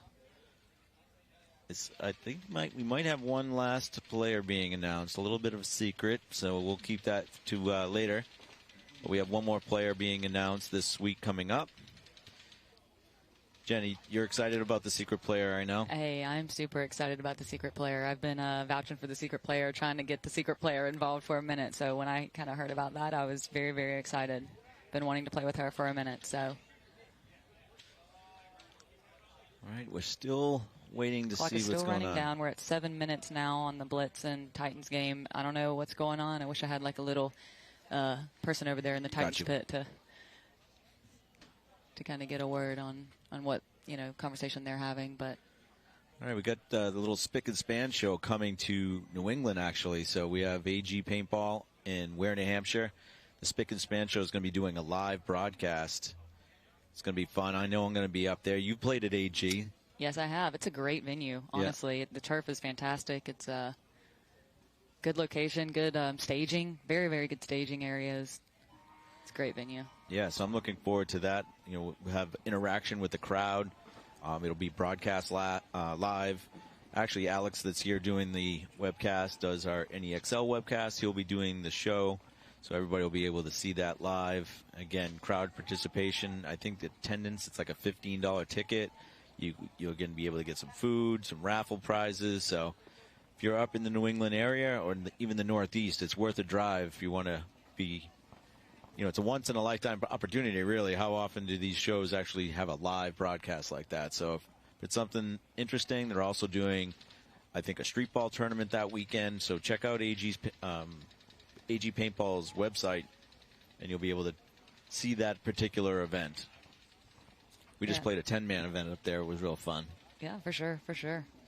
I'm looking at the scores now. It looks like Titans did win their first game 6-2. So, I mean, it could be as simple as the conditions are not great. If this match gets out of hand, it could be, you know, a large margin either way. And so maybe the risk is just, you know, play 1 or 2 more points, try to win the match, and keep the score close, because they're already going to be down 2-1 here when this point is finalized. So, yeah, I mean, this is something I wouldn't be surprised to see maybe tomorrow when more scores were out. Right. But with it being only There the it is. second match, it just seems a little weird. But so that was a towel with 5 minutes on the clock, which seems oddly specific. So we'll see what they intend to do with their 5 minutes down Right. 2-1.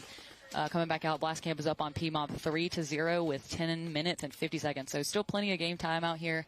It is Mercy 5 in semi-pro. So let's see how PMOB answers back to this. For Blastcamp, it looks like we got Jackson Frey, John Eckerd, Cody LaPapa, John Chapeau, and I cannot tell who that last body is. 53, it looks like. Nate. I think that's a Nate. it is a Nate. And I'm seeing Derula for sure, Sammy Lana. The rest of them got away from me. But I'm very curious to see how PMOB answers this right here. Looks like Bert is out there.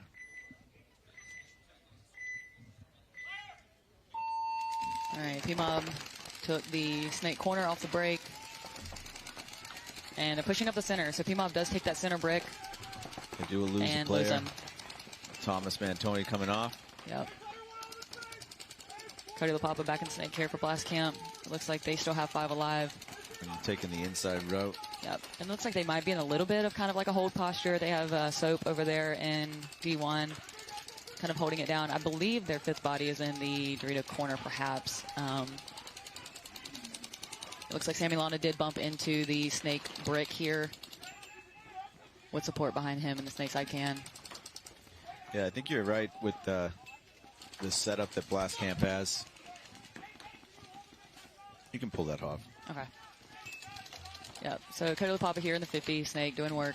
It looks like he did not know that Sammy Lana was in that bunker, but is now aware and is calling to his buddy who is here with him in the snake, doubling up the snake again. Looks like we got a little engagement here down the wire. Blastcamp filtering off behind. I think that's Jackson Frey coming up on the snake side here to give support to Eckerd and LaPapa.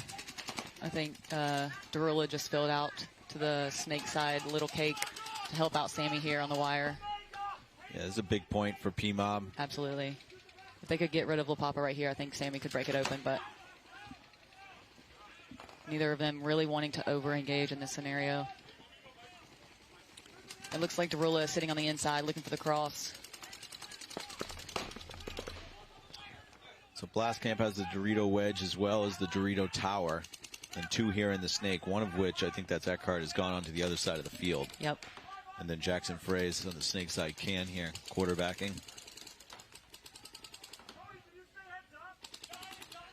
Yep, and we're kind of at the point now. There's 8, coming up on 8.5 minutes, and if Blastcamp wins this point, they'll be 1 away from Mercy, of course, and given a decent amount of time for PMOB to kind of put something on the board. But this could definitely be an important point right here for both teams, honestly. I'm not sure where the other bodies are for PMOB on the Dorito side. 1 at least came off. It looks like they just filled out from the home to the Dorito 1 or Dorito corner and got shot. So I believe that's 2 bodies come off for PMOB. Yeah, that was LaPapa that got the shot in on that tower. Yep. It's interesting. It seems like even with Blastcamp being up points, they're still being a little proactive. They're not totally sitting back and hoping for the cross. Looks like they just pulled Sammy Lana out of there as well all as 5 are eliminated. Hey, does that count as a 4-kill game maybe for LaPapa? Can I mark that off on my bingo chart? I don't know. Let me see one. No, I don't At think least he did. Dorito. He did get 3. I don't think he did get a 4th. Who shot Mantoni out of the middle? I don't think it was a pop-up, but because it was almost on the break. Fair enough, fair enough. Hey, I'm trying to win bingo out here, y'all. Hey, I like it. I know you're competitive. We played right. Actually, you picked me. I was going to say I was going to pick you anyway as my pickleball partner. Hey, I knew. We knew. Anthony and I are a very good pickleball team, guys, just so that's clear. We'll take on anybody in a good game of pickleball. All right, so 5 minutes left on the clock here. Titans are down 1. Strategically let a couple minutes come off the clock, so we'll see what they have planned here. A little bit of a pocket for Titans. They take the center lay-down mini brick, double the home, and the snakeside can who just got peeled off, and they're in the Dorito corner. So it's interesting, that kind of play on their part. It looks like one player comes off for blitz, and another maybe getting checked here. So it looks like it is 4-on-4. Yep, definitely a 4-on-4. Looks like blitz is definitely crossed up a little bit. They've got the snake insert on the cross. They've got the home on the cross, the Dorito 1 on the cross.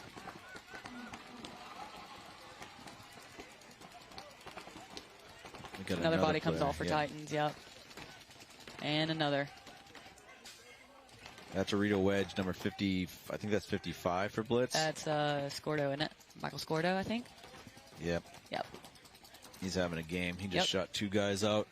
Yep, and that's something that we were seeing on our field as well, is like if you can get the first kill off the snake side and then find a way to hold the snake side can from filling out, and then if you kill him, keeping the home from filling out to that snake side can. That was huge for us coming from the Dorito side. Yep. Got another kill. Yep. If Scordo can bunker someone. Does he bunker them over on that side? I don't know. Can't see past this gigantic brick right here. No. Another 3-kill game. We'll get there eventually. I need somebody to get a 4-pack real quick so I can mark that off my bingo chart. Yeah, we were preaching that earlier, obviously, Brad, with the Heroines, and pretty much any team that when you ice a certain bunker and you can keep them from refilling it, you did the hard work. Let's make sure that they don't refill it. So. Absolutely, and that's definitely valid on this field for sure.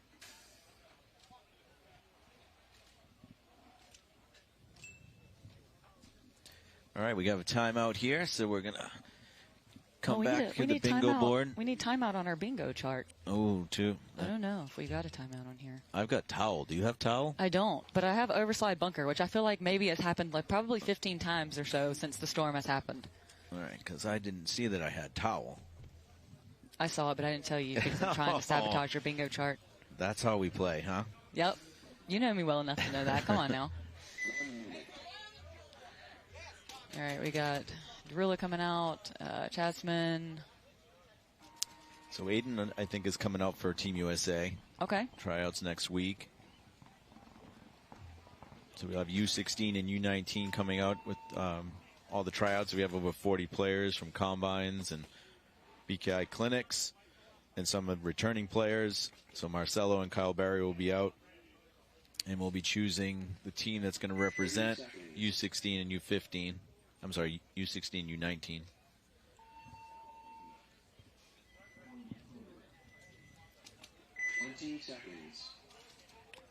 All right, so P-Mub's down 4-0. What would you do? Underground's down 4-0. What are you trying to do? Well, we've been lucky to have not been in this situation yet at the event, but I think definitely probably going deeper on Dorito's side. It seems like these guys are keying up on the snake pretty well, right. Just all of these teams, but it looks like they're going to send Lana up here into the snake brick, crawling straight up into the snake mini W. I'm still not sure what we're calling all of these bunkers, but no, that's great.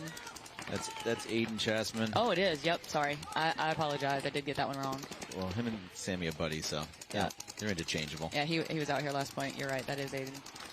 It looks like Blastcamp took a little bit of a defensive posture there in the snake cake and the snake insert, both posted this way. I think totally expecting this scenario where they kind of get here to the 50 as quick as they can. So you're saying they might even have conceded, letting them get to the 50, but at this... I think something like that. Yep. But it's interesting because I think the best shot on the 50 here on Chessman is actually from the home rather than the God and the snake. I mean, the God and the snake side can.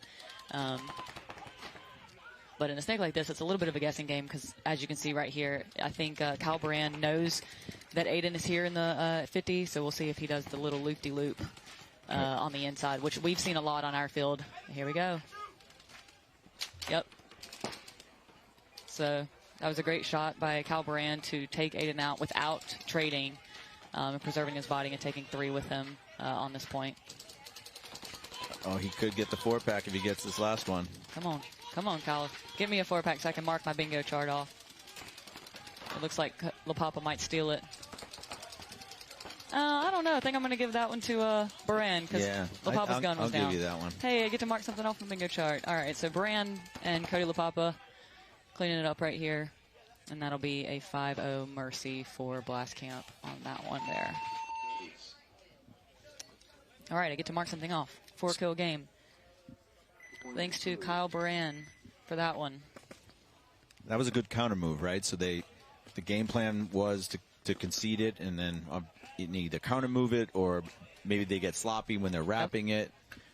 And I think it was an anticipation thing more than anything. I think Blast Camp anticipated, you know, the presence there on the outer part of the Snake 50 and just making the right move at the right time. Rewarded Baran in that moment. But I was impressed with him kind of coming over the top of this little cake here and getting Aiden without Aiden being able to put a ball on him. I know that's tough for him for sure, but he was able to stay alive in the process and take 3 others with him after that. It's nice to have a deep team like Blast Camp where you have La Papa, Eckhart, Brand, Zach Hogue, all playing this snake very well. For sure, for sure. Yeah, it definitely rewards the team that has that kind of ability to mix spots. All right, so right now... So Titans are down 3-1 with about 3 minutes on the clock. They lost a body, too. It looks like Blitz is down 1 body. They are in the inner part of the snake, 2. And Titans are in the snake corner back here. You got Malsum from Blitz, like kind of probing in here, trying to see if he can get a free kill from that inside snake, too. And I think we've got, I think that's CJ Shamber back here on the snake side can for Blitz. I wish I could be in the Titans playbook for this one. I would love to have known, you know, their strategy going into this burning off the clock and then what their, you know, thoughts were with these plays here. Very interesting approach. Also, I don't think Brandon's been back out since the first one, has he? I haven't seen him. No, I haven't seen him either. Looks like Titans do lose their Dorito 3. And Chamber's going to make the fill out from the snake side can up into the little brick on the snake side. So Titans now have the baby Dorito, the home, and the snake corner.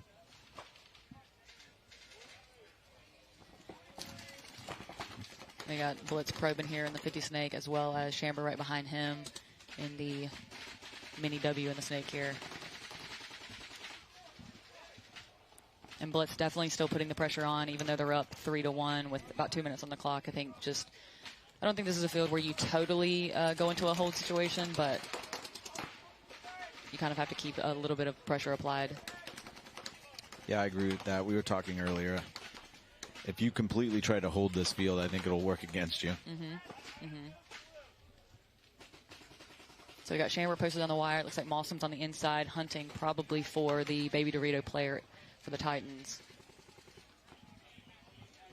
It might be a 3-on-3. I know one body came off for Blitz. I did not see another one. I don't know if that player is still in the baby Dorito or if he popped out to the Dorito 3 or 2.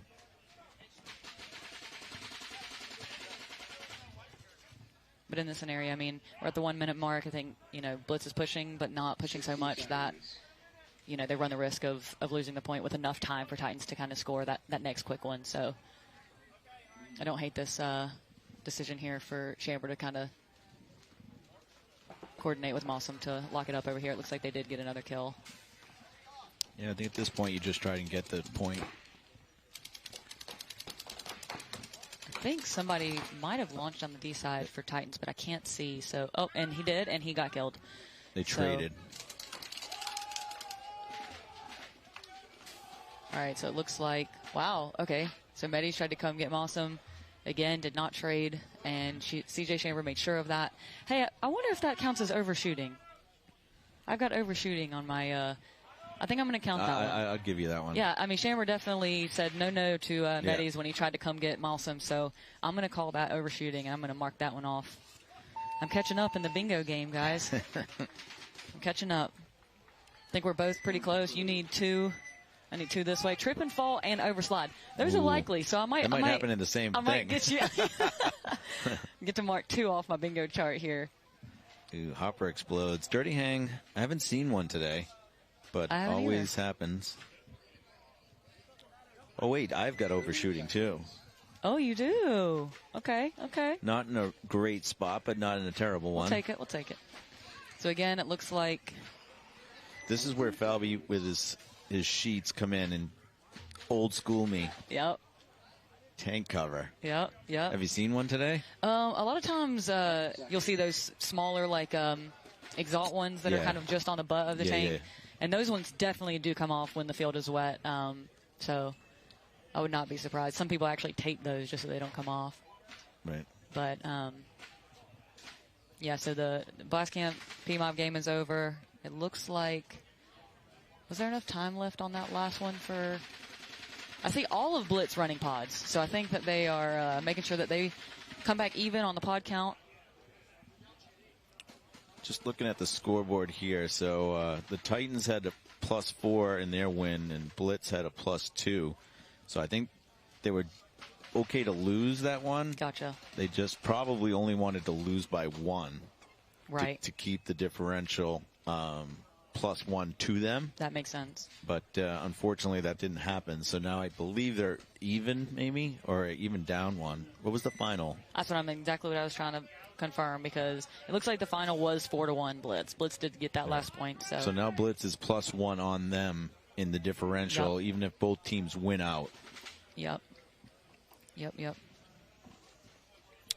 Alrighty, we're going to take a quick break. We're going to go to commercial. I've been in iconic gear in the industry.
All right, so we're back in it today with Paintball Fit on the left and Greenville Growl on the right.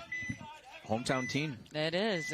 They're out of Greenville, South Carolina. Some of them are from North Carolina, so I know these guys pretty well. And, of course, we have Paintball Fit over here, notoriously good team in the semi-pro division. It looks like Growl is going to drop 2 bodies pretty quick, 3 bodies pretty quick. They only have the home and the 3-1. Meanwhile, PB Fit is pushing into the snake, as well as they have the snake side can kind of starting to apply pressure as well. Another body coming off and a minor for Growl. So not a great start there for Growl. Very good start for Fit. Let's Looks see like who's Chavez Fitz has. Yeah. So we got Stewart here. We got one of the Lookout brothers. I think that's Brody. That's and then Brody, yep. Chavez was already on the D4 over there. I did see him. Saw Colt. Colt and I'm guessing Trent. Yep, Trent Mason there as well. And I think that's kind of been somewhat of their starting 5. Right. Definitely Colt, Trent, Chavez for sure. 30 seconds. All right, so we got Padres on the right and Killers on the left. Both of these teams definitely have plenty of experience in the semi-pro division. A lot of Padres guys coming from the Wolfpack camp as well, out of Battle Creek. And then you've got Killers here on the left out of CSP. Well, Legacy Sports now out in Lakeland. So we got some head-to-heads this last point here. Okay. So Paintball Fit winning 80% of their games or their points. Killers are winning 62%. So the Padres 51%. That's pretty good as well. This should be a really good match, I think. It looks like Padres are going to go aggressive and go snake right off the break. Meanwhile, Killers try to go to the snake corner and get shot. Snake, here we go. And a penalty major. on... Nope, minor. Penalty on the front snake for Padres. Oh, jeez. Who pulled out his 2. Meanwhile, Killers is being checked. And it looks like he also was shot. A little bit of chaos here to start this point out. Padres. I need that on my bingo card. Padres are up in the center. I think that's Paluski, I believe. And they still have the snake little brick here as well. Killers just filled out to the snake corner and is moving up the field here on the snake side, trying to do it without getting noticed. And it looks like we might have a little... Yep, right here we go. 50. That is Todd Skelton, you're right. So we got Skelton here. Oh. And it looks like they do trade out, and that was Fanthorpe 21. Did I pronounce that one right? I'm trying my best. I think Lori has that one still. Okay. She's filling it out. Billy Saransky I think it's is Fanthorpe, I believe. filling in for Todd Adamson, coaching the Killers. Yep. It looks like Paluski is still alive here in the center brick for Padres, and I believe Killers still have a Dorito corner. Yes, they do. They still have a Dorito corner. It might be a one-on-one. I'm not totally sure. There was a little bit of chaos there at the start of this point, and again, a little tough to see that D side for sure. So, yeah, we do have a one-on-one. Okay. So what did we say? Number 27 from the Padres, which is Kyle Paluski. Yep. And I'm not totally sure who is left there. I'll try to get a look on one of these other. He moved up into the Dorito. Yep, he did. It looks like Paluski did win that one. Okay, so that was Smitty for the Killers. Oh, there's another player. Okay, there was another Padres player on the Dorito side. Padres are going to win that first point. Yep, and that was actually Jake Seabaugh left over there on the Dorito side for Padres. So him and Paluski cleaned that one up. A little bit of a chaotic start, but didn't expect anything less. These two teams are seasoned and expected a good game here. So for Growl, it looks like we've got Zach Freese, Robbie Bendig, Lyle Wilkes, Ryan Callahan. So fun fact, a lot of these players on Growl are former players from Carolina Crisis Semi-Pro.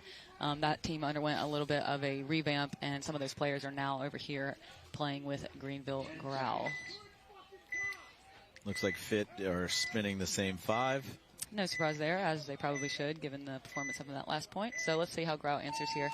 Looks like Ryan Callahan is going to go straight into the snake here and gets shot trying. So doubling the home for PB Fit definitely paid off there, I think.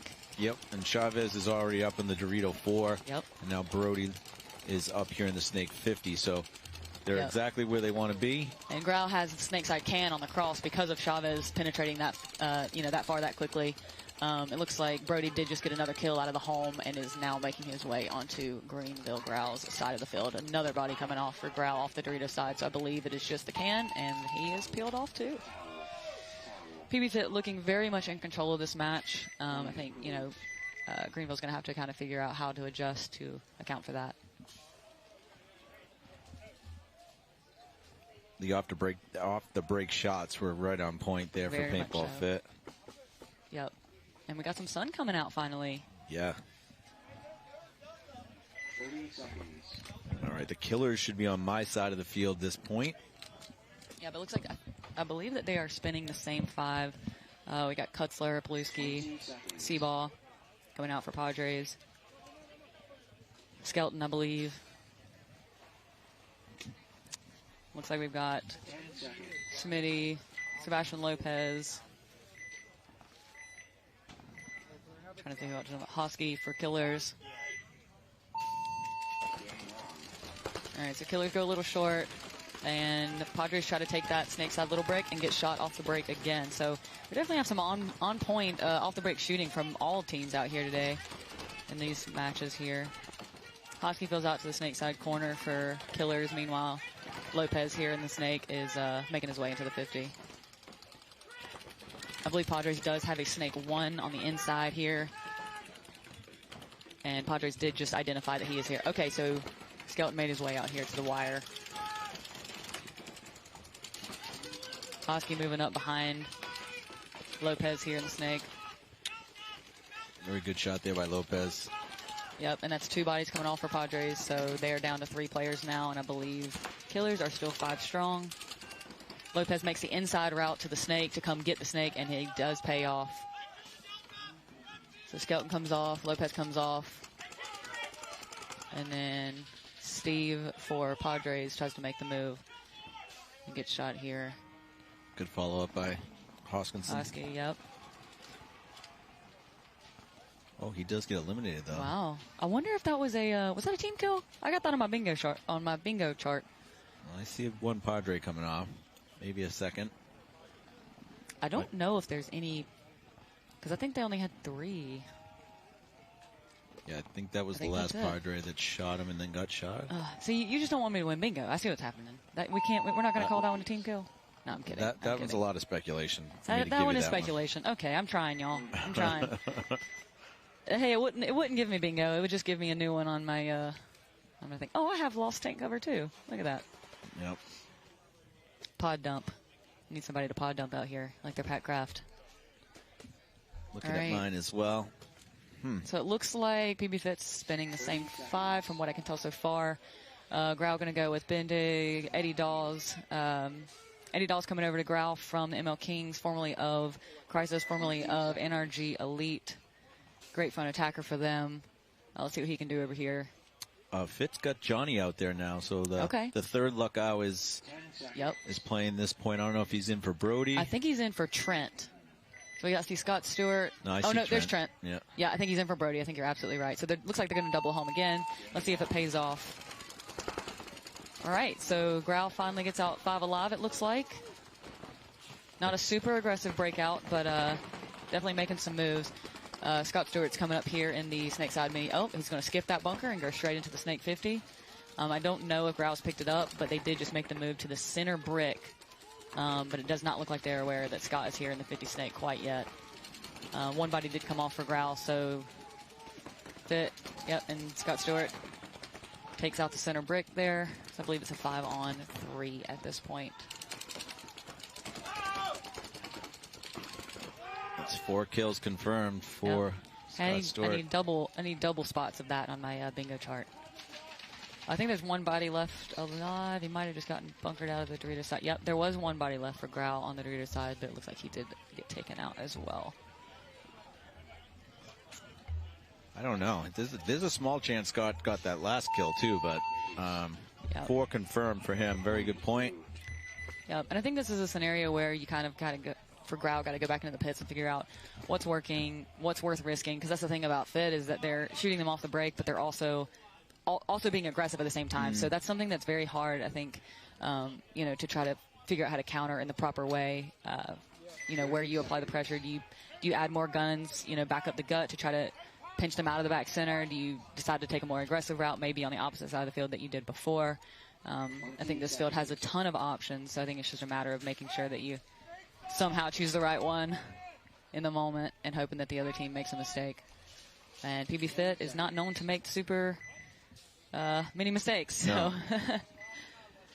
Have you had any success when teams are doubling the home, shooting right back up the gut? I think so. I definitely think so. And as a front player on this field, I feel like it's super beneficial when you do find a way to shoot the home off the break because, like I said earlier, that's a little bit of a strong position to stop either side if you have the dominance. So getting them out of there is key. It looks like we've got Lopez back here in the 50 snake for Killers with 2 support players right behind him.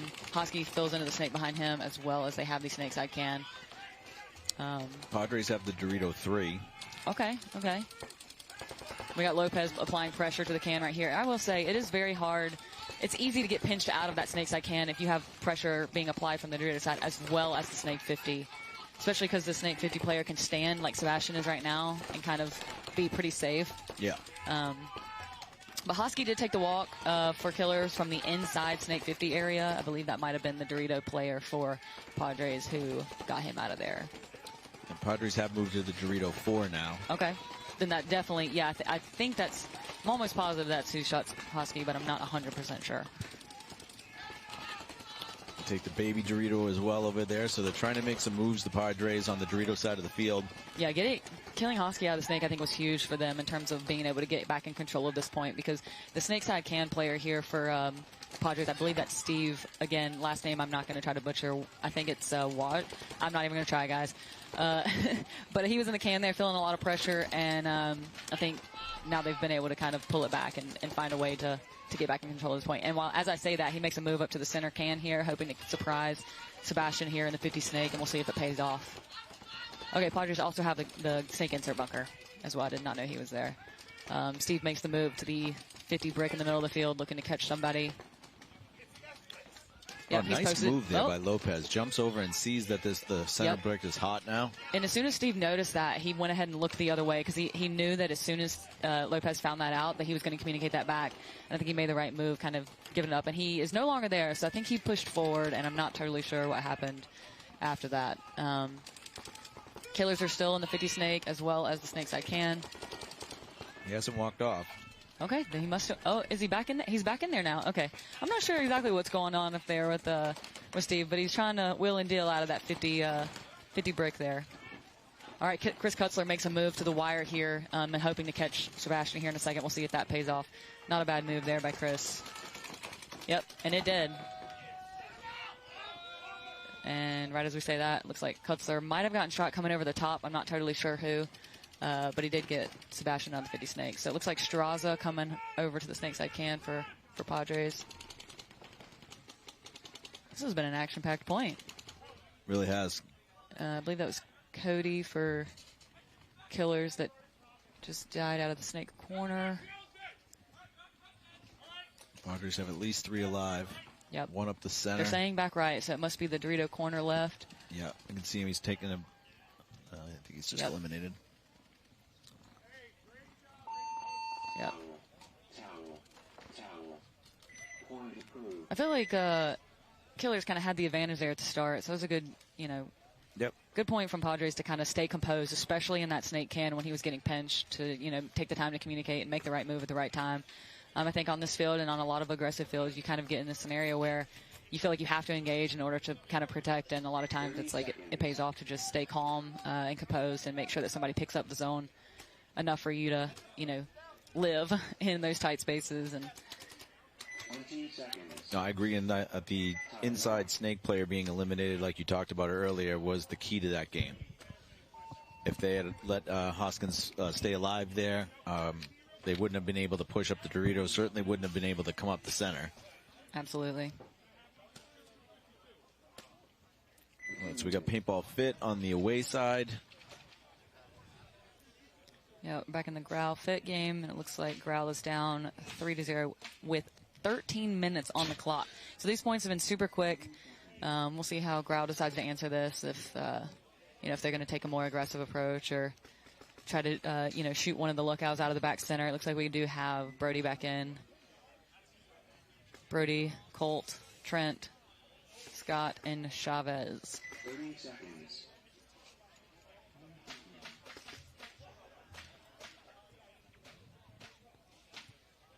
Just glad the sun's back out.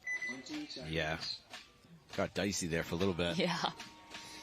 Yeah, we were in a bit of a weather delay earlier. There was some storms in the area. Luckily, the nets are still up. The grass is still pretty good. Not too bad. And it's sunny. And we're playing paintball. Looks like double back center again for Fit. All right, Growl does try to take the snake corner and gets shot going there again. Fit's lanes are on point is what I was trying to get out. 2 down for Growl. And Brody's in the 50 again. Yep, and it looks like Growler in this little lay-down brick in the middle of the field. And I think if Brody, well, now he crawled right past it, but I was going to say if he looks up, he'd have that guy's back. But it looks like Fit's still 5 alive. Kind of a uniform push. They peel the Trent's in the center brick now. Oh, and a penalty. A flag just went up, I believe, on Growl. And I don't know. I don't think they had any bodies to pull, so Growl might be starting with 4 the next point. Fit making it look easy. They are. I tell you what. Obviously the #1 seeded team right now. Yep. Winning the first 2 events. Yep. And narrowly, you know, missing the pro spot last year. The World Cup points being worth double, I think, was an interesting factor into the semi-pro pro spot race between them, Notorious, and Blastcamp. All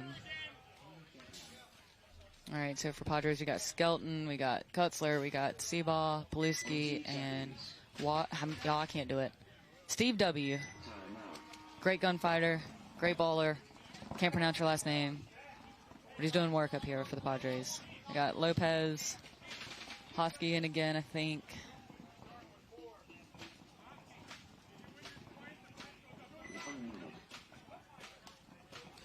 Getting a little warm. It is. I've got like 3 layers on. It was Yeah. chilly earlier.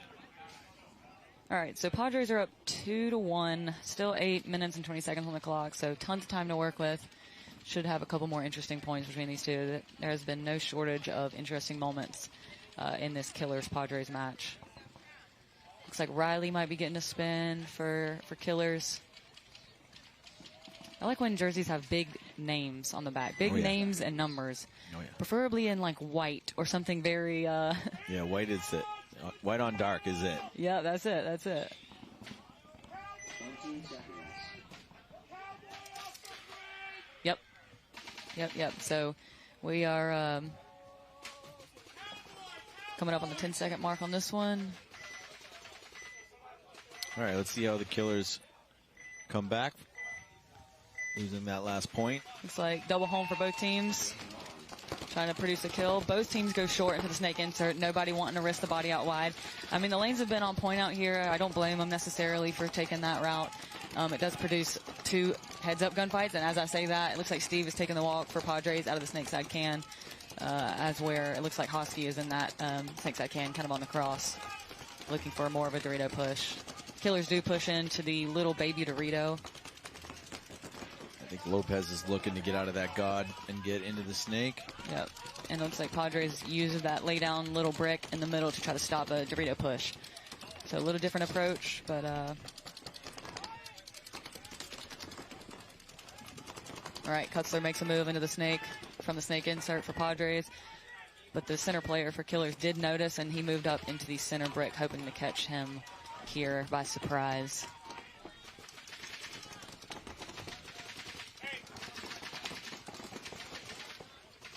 I think it's a nice change of pace. I feel like a lot of layouts here lately have had a lot of bricks and wedges in the center, and I think it's kind of nice to see just kind of one there in the middle. And, you know, it's not too much, you know, heavy center on this one. Keeps it interesting, I think.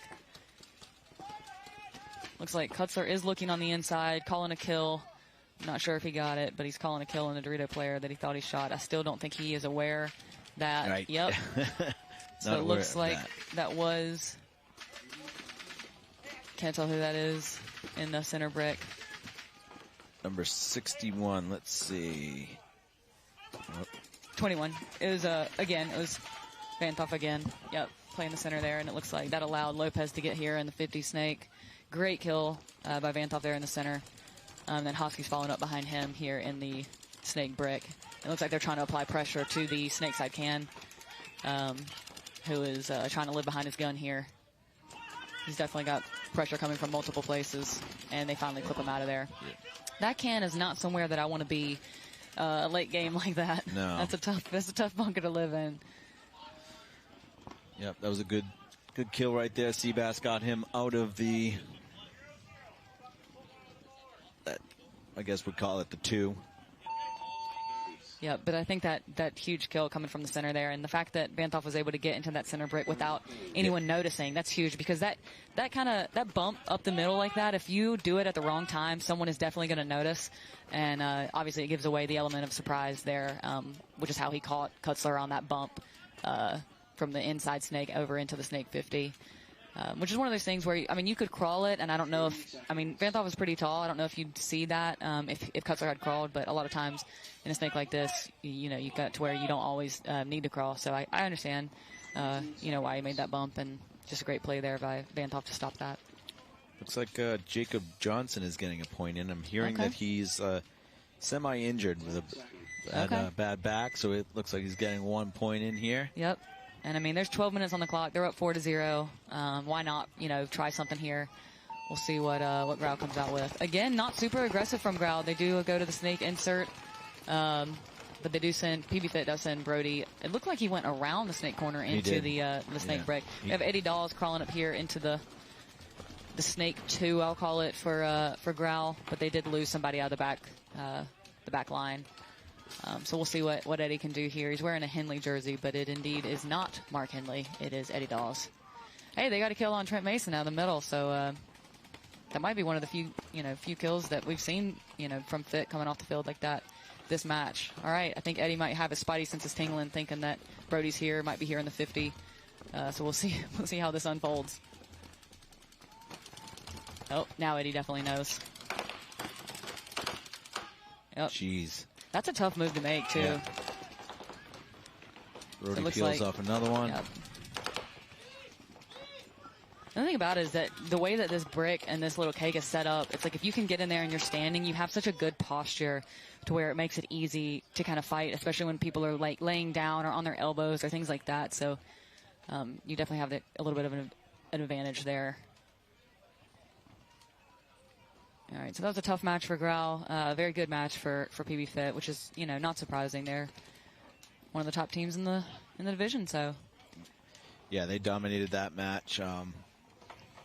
But hopefully Grau can take some positives away to move on to their next match. This is the first match for both teams, I believe.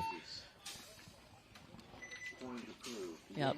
And I think in a lot of those points we just saw from Fit, they had multiple bodies alive. I think just then when Trent died, I was about to say I don't even know how many bodies they dropped the entire match. Very impressive performance there. But the most impressive thing for me there was just their off the break shooting. Fit's off the break shooting that match was on a point. 30 seconds. Gotcha. Yep. On the other hand here, we've got a tied match, Padres and Killers, which is exactly kind of what I expected to see from these teams, is kind of that back and forth between them. So Padres are on the away side, Killers are on the home.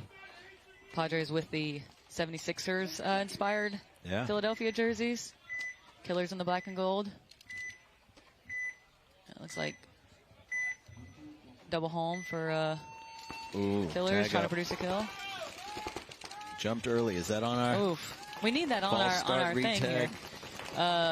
Sebastian back in the snake here, quick, going into the 50 snake. And notice he crawled that gap on that one just because I think that last point Vantoff had caught that guy doing that. So great move there by Sebastian to get into 50 snake. But it looks like Paluski is back in the center brick here for Padres, looking for Sebastian here in the 50 snake, trying to figure out exactly where he is. Padres player did get out of that snake side can and pushed it into the snake insert. The snake can gets tight. We got Hosky that just came up behind Seabass. Yeah, that's exactly right. Yep, looks like Hosky and the snake right behind Sebastian. I think Hosky realizes that Paluski's there in that center brick. Paluski's playing it very, very tight on the Dorito side, and as I say that, gets shot. Commentator curse on that one. But I think that's the power of that center brick, is getting in there by surprise and not letting people know that you're there. No, absolutely, you're right. Looks like Skelton is still in the D1 for Padres.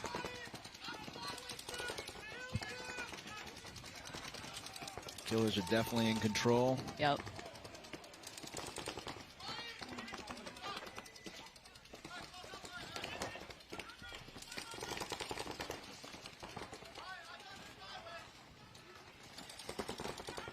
I think it's what, three Padres?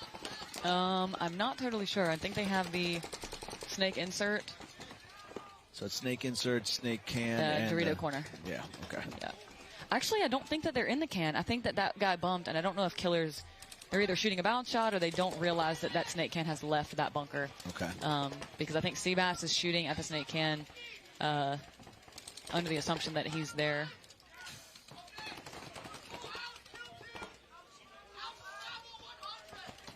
Yeah, so I think it's 5-on-3, Killers 5 alive. Seabass just confirmed with his teammate that they are indeed 5 strong right now. Just looked up the clock, realized they have 3 minutes. Shoot the Dorito corner out of the Padres, too. Yep. This is a very, very important point, I think, right here for Killers to get this momentum. Hosky going to go finish it up here in the middle. Yep. And now they're realizing that there was nobody in the can. Oh, yep. So it looks like Hosky did get shot there by Jake Seabaugh, who did a tactical retreat back to the Dorito tower. He's they're having a little conversation. Yep. I think Seabaugh thought that he had shot Hosky before Hosky shot him.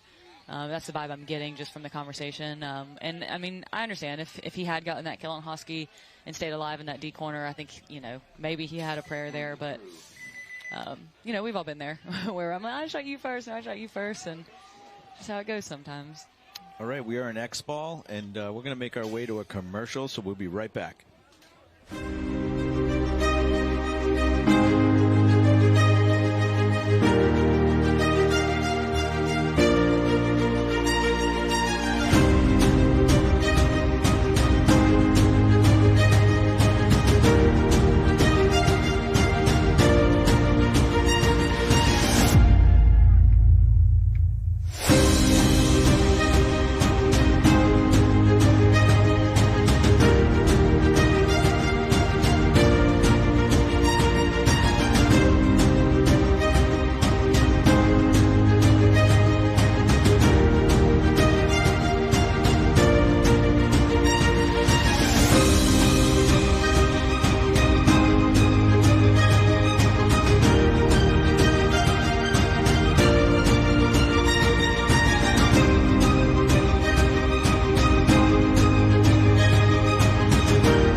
All right, so we're back here. Killers are up 3-2 on the Padres with about 3.5 minutes. This could be the point right here. I mean, I know points have been fast on this layout, but if Killers manage to secure this one, it could make it kind of tough, you know, on the Padres to try to have to score 2 to tie. So yeah, Padres need this point for sure. They absolutely do. So we'll see what kind of play they pull out, knowing that that's the case. It looks like they are going to send Kutzer perhaps deep. Yep. And Kutzer goes straight into Snake off the break, and it looks like he makes it clean. And produces a kill. So Killers losing 1 out of the back center. I think 5 alive for the Padres. They're in the Dorito 1, the home, the Snake can, as well as the Snake. I'm not sure how deep Killers went off the break on the Dorito side. But they're in the Snake insert. Snake can in that Dorito tower. Okay. And I think this makes sense on the Killers' part. I mean, they've been sending Seabass, you know, pretty deep consistently, so I think maybe not risking that body, knowing that the Killers have to get this one in order to tie it up. Looks like we got Steve back here in the 50 Snake. Oh, tough death there for Hosky. A little bit of an overslide. Not enough to get a... Not enough to get my bingo call? No, not yet. Okay, all right. But it... All right, so we got Steve here putting pressure on Seabass in the snake insert, and he does get that kill. I think Padres understood the assignment on this one. They're calling Beast. I'm not sure what that bunker is for them. It looks like Probably Killers has a D1.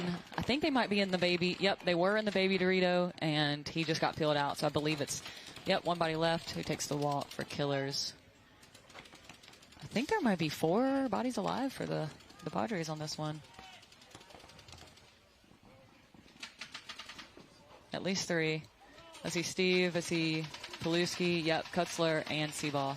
Oh, and Skelton. So they were 5 alive. Good point for the Padres there. And looks like they'll be end up leaving enough time for definitely a point, maybe 2. But it's going to come down to this right here. They needed that point. They got it. They got it convincingly. Yep. Yes, they did. That was a good point on their behalf. I think the real nail in the coffin was the Hosky death there on the snake corner. I think if he could have made that alive, he could have slowed it down enough to maybe where they could have held it off for a little longer. So before you leave, because this will be your last set, Sure thing. let's talk a little bit about Team USA again. Sure. You guys will be out the end of August doing practice for the layout when it drops. Mm-hmm. What are you most excited about? Man, I mean, getting to play in Europe is obviously, I think, on a lot of people's bucket list, and it's definitely something that I couldn't turn down. I think that's something that, you can store in your memory banks for the rest of your life, and I think that's, an opportunity that not a lot of people get. So beyond blessed to, just get the experience, first of all. But the biggest thing for me is actually getting to play with some of the other girls that are not on the Heroines in the WNXL. I'm super, super excited to be playing with the Blancos. They are incredible players, incredible athletes, and as I've learned recently, very, very good teammates. So I think just, getting a new experience playing with some others, and obviously, meanwhile playing with some of my best friends on the team. So I think it's going to be a good time and definitely a good experience, and looking forward to it. Yeah, no, for sure. We had a really good experience last year at the same venue. It's like an old either dog track or racetrack, right. So it has the built-in concrete stands with the, with the vendors underneath it. The atmosphere is great. A lot of the fans that are out there, they equally don't want us to win, but they want us to be there. Right. So they're appreciative that we're there, but also give it to us when we're out there. So right. I kind of like the vibe. Yeah, and I think that's, we didn't have a women's team last year, and I think just coming out, strong this year and showing them that we haven't been here since 2019, but we're ready to come back. So, all right, so this might be the point right here. We've got 1 minute and 45 seconds on the clock. It looks like both teams decide to try to push. Seabass does get clipped on the Killers, but Kutzler does make it into Snake 1 for Padres, and that worked for them last point, so I can see why they decided to go that route again. Paluski was in the center break and makes a tactical retreat to the tower and then goes back into the Dorito side wedge. Interesting play there to have him go off the break and then backtrack. Kutzler has Steve behind him in the snake corner, but Paluski did get shot and is very confused about where he got shot. It looks like he might have been pulled on something that he did not think was a hit. So that is 1 body down for the Padres. I believe it is now 4 on 4. He did get hit on that retreat. Gotcha, okay. Kutzler Proven here in the snake to try to figure out the next move, knowing that there's only 1 minute left on the clock now. Because this could be the make or break right here. When you have this advantage like this, or at least what appears to be an advantage, at least field positioning, it seems like you want to take advantage of that in terms of winning this point versus going to overtime and starting fresh.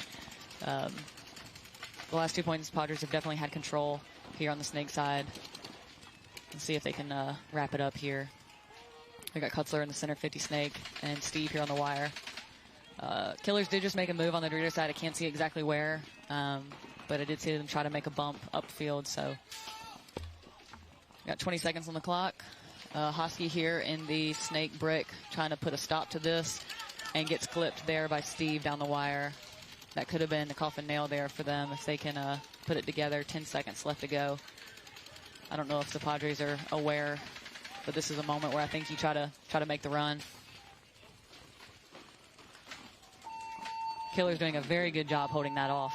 Yeah, I think that could have been the end of their match right there. And But I feel like Padres might have the momentum going into this overtime point, so we'll just see what happens, with the game plans on this next one. Yep. It's very cool. Like the last couple years, I don't think semi-pro played overtime, right, until the WNXL came in and kind of made this field start playing overtimes. Yep. So it's great that the semi-pro get to play an overtime point as well. Yeah, and I actually prefer that because I think that a lot of times ties end up making a bunch of weird scenarios within the brackets in terms of like a team might have 3 ties and somehow they make it on or they don't. And it's like, I don't like leaving it to kind of that weird gray area. So I personally like that they're doing the overtime now for semi-pro. And it's exciting, of course. So Killers and Padres will be going into overtime.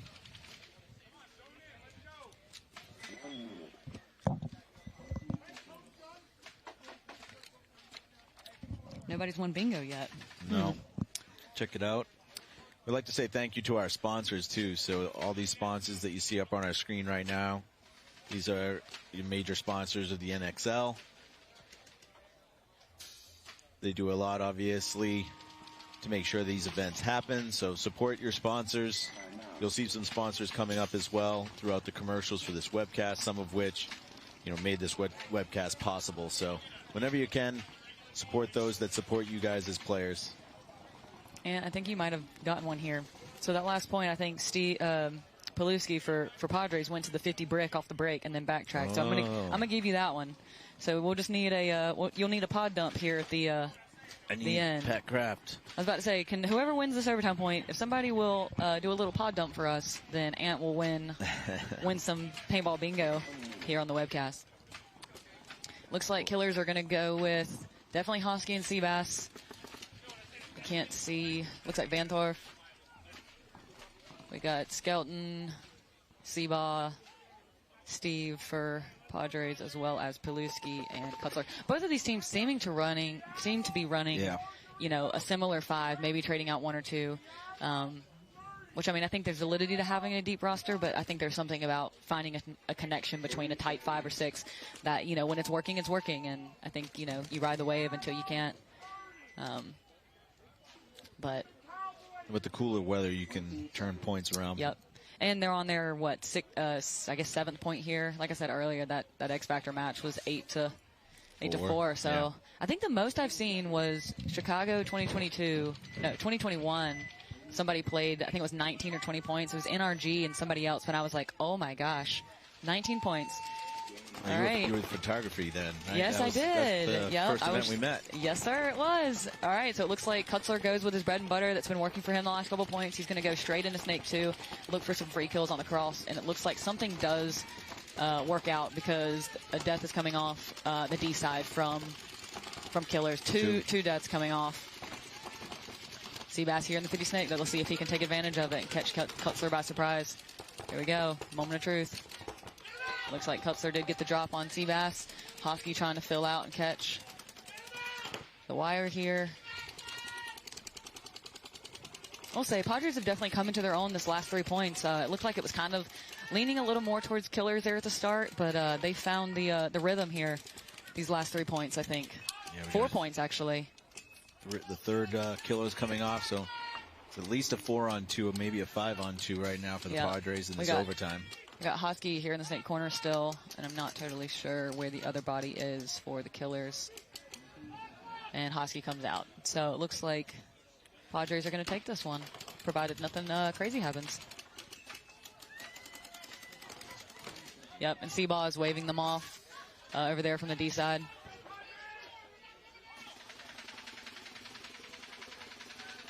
Yep, so they're going to sit here and wait, make sure that they're clean before they hit the buzzer. Always check your homies, guys. Make sure nobody gets a dirty hang. Take the time to look over each other. And we're going to see Seabaugh hit the buzzer here with a thumbs up. So it's going to be Padres for the win on this one. It was a very good match between the two of these teams here. So I'll see you tomorrow, the same bat time, bat channel. Yep. So we'll be back tomorrow.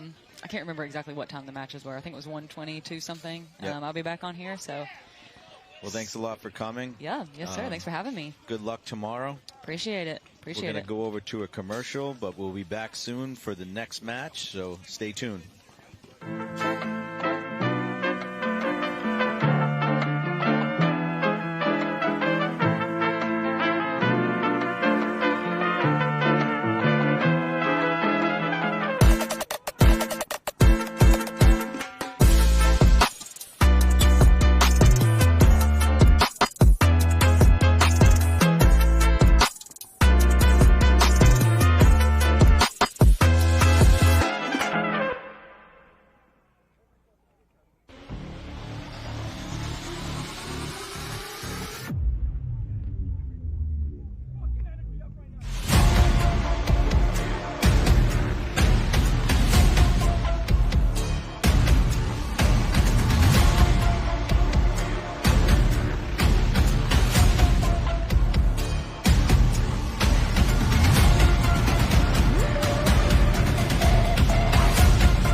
This is one of the gnarliest camera setups I have ever seen. So check this out, Demi. We've got several high-speed cameras that can shoot over 9,000 frames per second. When the Tesla drives by, our remote trigger will send a signal to the gel blaster, firing the gel. So the Surge with the low-velocity barrel shoots around 100 feet per second, which will translate into about 70 miles an hour. All right, Craig, you're going to come in at 70. Let's see what you got. 70 miles an hour? It's laughable. Coming in on the straightaway. Here we go. On the high-speed camera, we can see that the gellet from the Surge with the low-velocity barrel is as fast as the Tesla at 70 miles per hour. Let's keep stepping this up. What's next? We'll put the standard velocity barrel in that comes with the Surge. It's about 175 feet per second, so we should be seeing about 120 miles an hour. Okay, Craig, 120, you think you got that? Easy peasy. 110, 120, flying by. Alright, that was only like 120 or so. So we just went from 70 to 120, but I know we have a lot more in us because that was just the Surge. We got the Surge XL coming, so I don't think Craig's ready for it. We did everything bigger with the XL. Bigger hopper, bigger velocity. So the velocity is adjustable on this one. So we'll be starting around mid-velocity on the XL. It's around 200 feet per second, which should translate to about 140 miles an hour. Craig, you got 140 in you? 140? Watch this shit. Alright, we're coming in hot. 130. 140. Bye-bye. Surge XL at half power is keeping pace with the Tesla, even at 140 miles per hour. Now, let's go full power on the XL. XL full power is going to be at 250 feet per second. We should be seeing somewhere in the 160 to 170 mile an hour range right here. 160 to 170. Craig, let's see if the Gel Blaster XL is going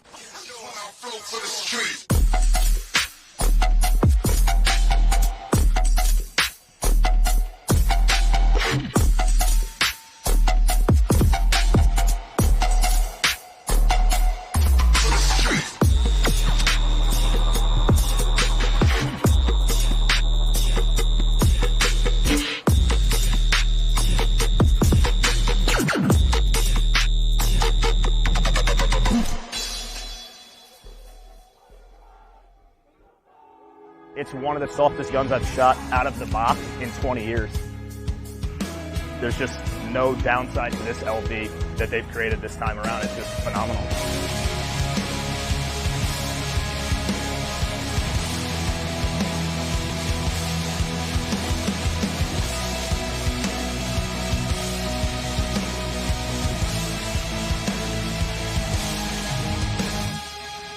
The clips of all their platforms, they are just the most reliable company. Everyone knows that whether you're sponsored by them or not. I never fear my gun is going to go down when I have an Eclipse gun, and then even more so with the LV because of the poppet.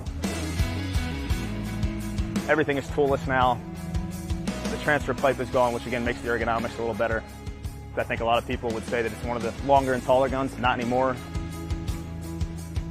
They upgraded the barrel system. There's now 5 inserts, and it's a 3-piece system, which we shot them today, and they're ball on ball. From our fastest front guy carrying 4 tubes to our back guy carrying 11 tubes, the thing just absolutely rips.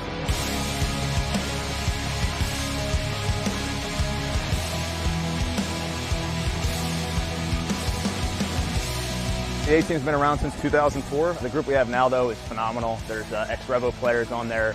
There's guys from different parts of the country, guys who played professional for Aftershock, for Elevation. The team is just a really good core group of guys. The structure we have is second to none when it comes to a paintball team. The whole team's a bunch of maniacs, absolutely. So to put an ego in our hand just makes perfect sense. The gun is just an absolute blaster out there, and we are definitely some ego maniacs.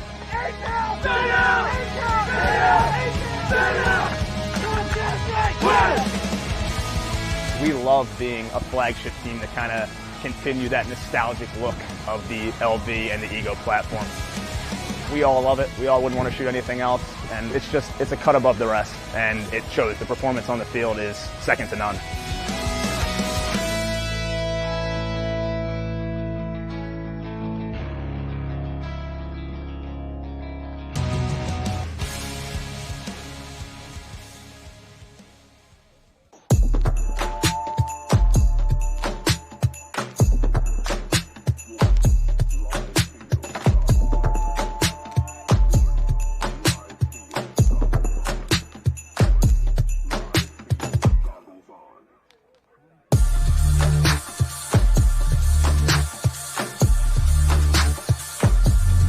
Hey, what's up guys? Mark Johnson here with AC Diesel. I want to talk to you guys about the Shocker amp. This is my 24th season. I'm playing in the pro division. I want to talk about the amp. Straight out of the box, under $1,000 retail gun. Straight out of the box, shoots just like your top $1,500 gun. One good thing about the Shocker amp is the efficiency. I shoot 9 to 10 pods, no problem on my 88. And then it does come with the Freak Kit, the best barrel on the market right now, and you get your inserts as well. And you can upgrade with the full insert kit. If you're a mech player, it's quick release. One screw out the back, pop it up, put new solenoid in it, you're good to go. Less than 60 seconds, I can have that thing changed out for me. One thing I like about the Shocker is how small and compact it is, and it's super, super lightweight. We were the test team when it first came out. I have not one issue at all playing with this marker. Out of the box, straight on the pro. Hello and welcome back to a suddenly sunny Philadelphia. I don't know what's going on out here anymore. Yeah, Can't it's keep nice. track of it. This is actually really good weather to play in, so the guys lucked out. We had that hour delay, and right back on it. Yeah. So next up, we got GG Factory versus Level, or LVL, depending on your pronunciation. I think they like to go with Level. Level? Laval? In any case, so take a look at our graphic. So far, obviously, GG Factory is having a really good year. They're at 56 win percentage per point. LVL struggling a little bit, but again, as we've talked about before, it doesn't mean they're going to win or lose just based on one stat. But in our second point, we've got the Royal City Sea Dogs versus Leverage. Again, the Royal City Sea Dogs have a little bit, if you look by statistically what they've done so far this season, they're favored a little bit. So we got 62% win on their points, but not by much, right? So Leverage is right in there. That should be a very good close match. Yeah, I've seen Leverage play a lot, actually, especially last year when they were playing D2.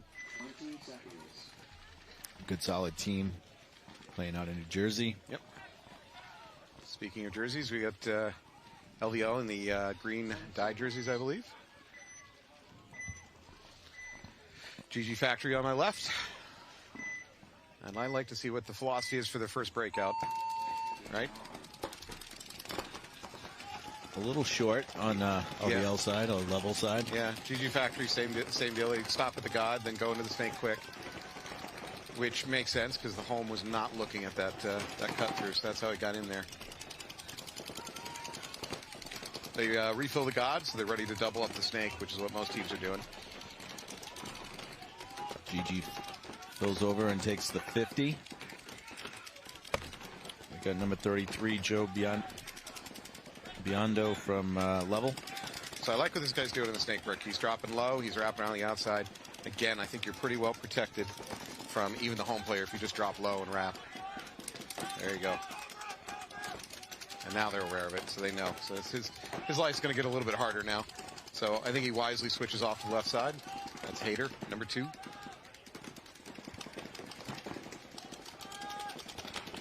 Switching back. A little bit on his wrist, but I assume that's Rob. You got a ref looking right at him.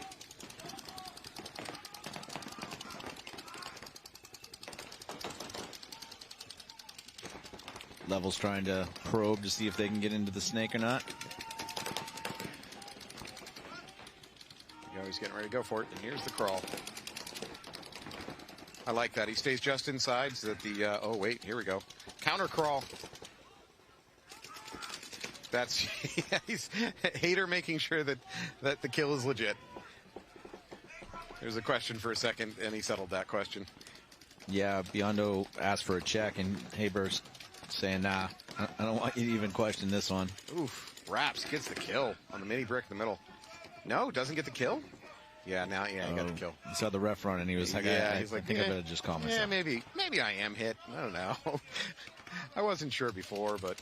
Another level player from the Dorito side is taking a walk. Coming up. So we've really just got the back line Dorito, and he's waving himself out. That's it. Very convincing point for the GG Factory in the first one. Very convincing.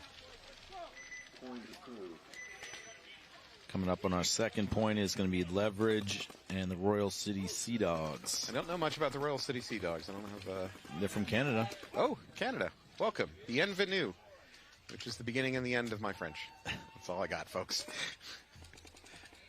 I only know that because all of our street signs up in New Hampshire and Maine have, not street signs, but our welcome to signs all have Bienvenue, welcoming the Canadians in. Alrighty, we got Leverage here on the red side. We got our Royal City Sea Dogs on the left. Do you know what state they're from, Royal City Sea Dogs? I wonder if Royal City is a... I think they're more like central Canada, but I'm not positive. Look at this. They got a home player on their knees. Still on his knees. Kneeling. That's interesting. I've not seen that technique before. It's not on the board. I don't know. Yeah, it's definitely not on the bingo board. How did Jen leave me for bingo, by the way? Oh, wow. You are way ahead. Oh, man. I'm in trouble on bingo. Jen, you killed me. All right, Leverage is up into the Snake 2 here, number 30. Yeah, Leverage also has a core sample. I don't know if he yanked it. Yeah, maybe yanked it. See how much pain he breaks. So Royal City needs to go ahead and advance up that snake. He can go around the outside, start crawling up there, and he does. See, someone listens to me. Chester's looking right here for Leverage, looking to see if he wants to go inside or if he wants to jump across. I mean, there's no stream going through that gap. He can definitely jump over to the brick right now.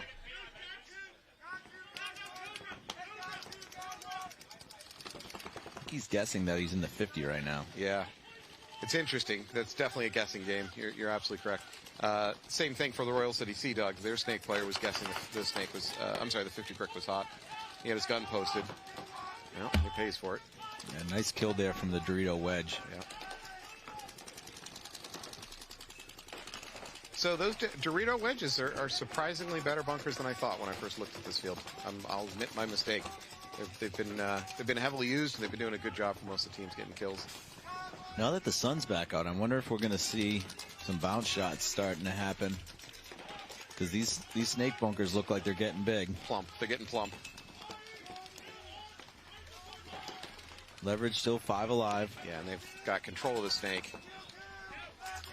I think they still think the snake 50's hot, though. Well, it was never hot, so yeah, I agree. They definitely think it. Look at the Leverage player in the snake. He's got his gun posted on that snake brick. So it's unfortunately kind of a wasted gun. I guess he had another twister potentially. You got a gold twister right here in front of us. That's a 007, baby. Yeah, Chester.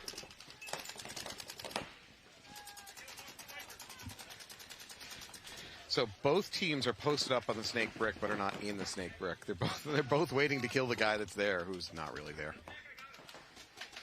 Yeah, it's kind of a wasted gun right now. They're making their way down the Dorito side. Yeah.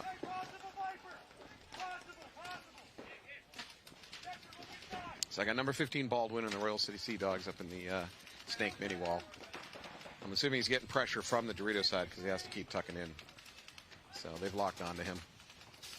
I'd like to see the leverage player from on the inside of the snake go on the other side. Even the fact that he thinks that someone's on the 50. So if you're up bodies and you think that, you know, you got a bad guy in the 50 who can do a bunch of damage, go trade a body. Yep. You know, instead of sitting here waiting for that guy to make a mistake, go take him. Now, of course, there's no one there. But tactically, I would have already sent a body. It just makes sense. Leverage is really in control of this match. Yeah, now it's a 5-on-1, I think. Royal City Oh, C does. no, Yeah, it's they over. towel it out. Yeah.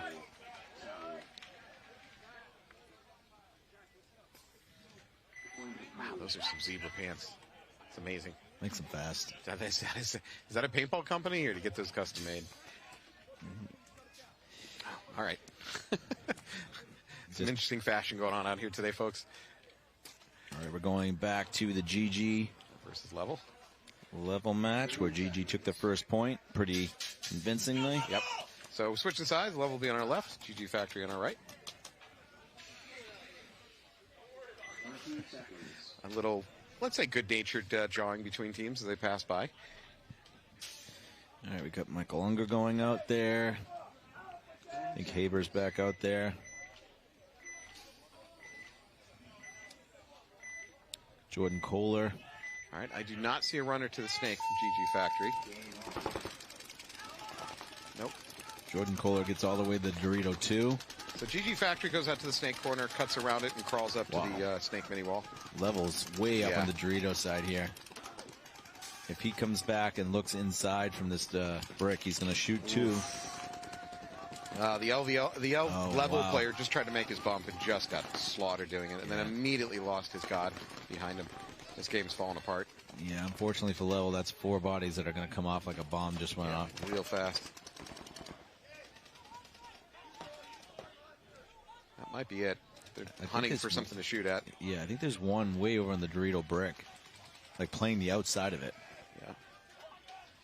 Yep, he's eliminated. All right, well, GG Factory putting their stamp on this match so far. They did not come here to make friends. All right, so we are going back to the Leverage versus Royal City Sea Dogs. Leverage up 1-0. Still a ton of time on the clock. So at least what I've seen in this match, I have not seen in this match that I saw in earlier matches, is the commitment to just double, triple, quadruple, quintuple. Does that come after quadruple? I don't know. But anyways, the snake. I'm not seeing these teams shoving quite as many bodies into the snake as I saw in previous matches. Yeah, I think they're starting to respect the off the break shots, and you've seen a lot of people pull up and then just quickly go into the snake versus taking it off the break. Mm-hmm. It seems like the snake play is go to the snake corner, wrap around it, and then crawl up to that first snake mini brick. It seems to be the most typical way I'm seeing teams get into it. All right, the Sea Dogs have a pretty good spread here. Yep. Started to see this trend happening too, is people taking this little brick, and looking Dorito way. Right up the middle, yeah. So Leverage loses a player. Chester. With what looks like an entire month's supply of paint on his back. God, I don't carry enough pods. Leverage unfortunately drops another player. Oh, the Zebra Pants. Zebra Pants is out. That's a big loss for Leverage. That's their whole snake side. They just got the snake 2 now, the can. The can, yeah. Again. Number 9 for the Sea Dogs. Yeah, Sea Dogs who just drop low, wrap, and start shooting. He really doesn't have to respect the can if he just drops low enough. There he goes, drops low. Ooh, right under the drop shot too, though. Yep. Now he's got the that middle brick who's unaware of his presence. If he leaned back. He can also make his way to their side of the field again, doing the same thing, shooting inside. Nice move there by Leverage, taking that outside snake corner.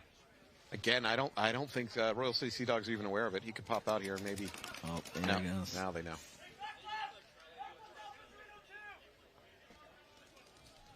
I've just been informed that the back left Alpha Dorito 2 is hot by Royal City Sea Dogs. The guy's got a good set of lungs on him. Nice. You got that shot that you wanted. Yep. There we go. Now he's free to just go dunk the... Nah, it doesn't need to. Clayton Rosado, good point right there. Oh, runs into a gun, though. Still alive. There's still a body out there. Unless his own team shot him. Nope. So I think we might have a one-on-one. Should be a 2-on-1 still, I'm hoping. If not, the Sea Dogs really threw some bodies away. What do we have over on the Dorito side for the Sea Dogs? And maybe you're right. I see 2 players playing mini bricks on the wrong the length sideways. size. Yeah. Has no one told them how paintball is played? What are they doing? Oh, Hopper hit. Royal City Sea Dog just took a hopper hit. Wow, Leverage is going to be real happy about that outcome. Wow, they really salvaged that one. Yeah. Sea Dogs threw away too many bodies at the end there. That win was dedicated to Zebra Pants. Bringing it back.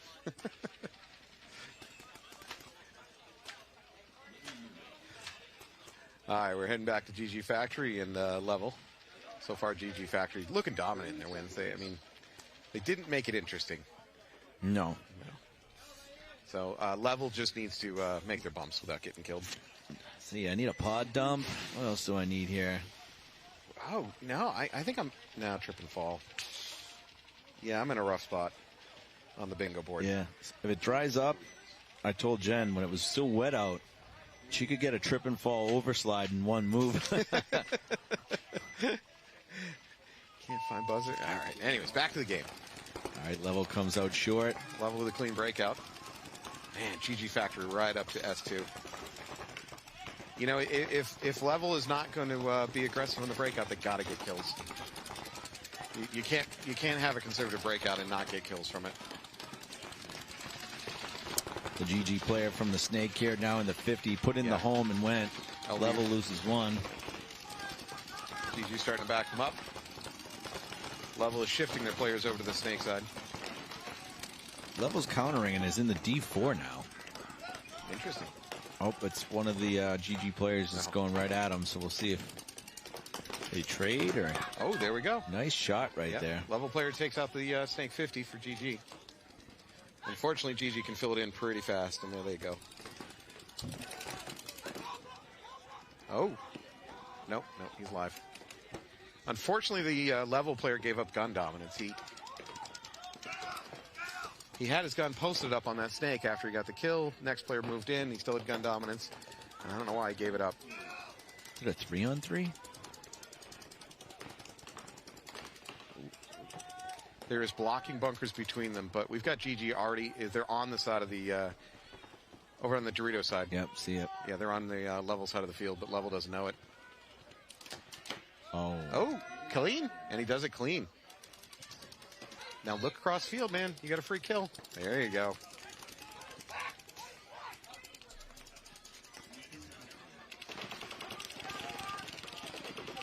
Wow, Level's turning this one around.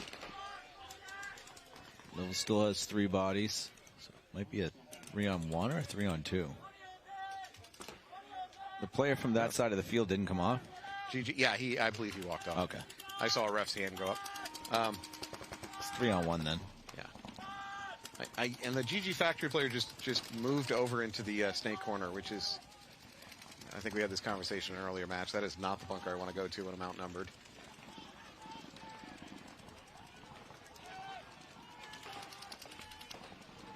This is why I'm not playing semi-pro, though. I'm playing semi-amateur. GG Snake corner takes a walk, so maybe I do know what I'm talking about. All right, so Level's going to take that point and bring it a little closer, 2-1. All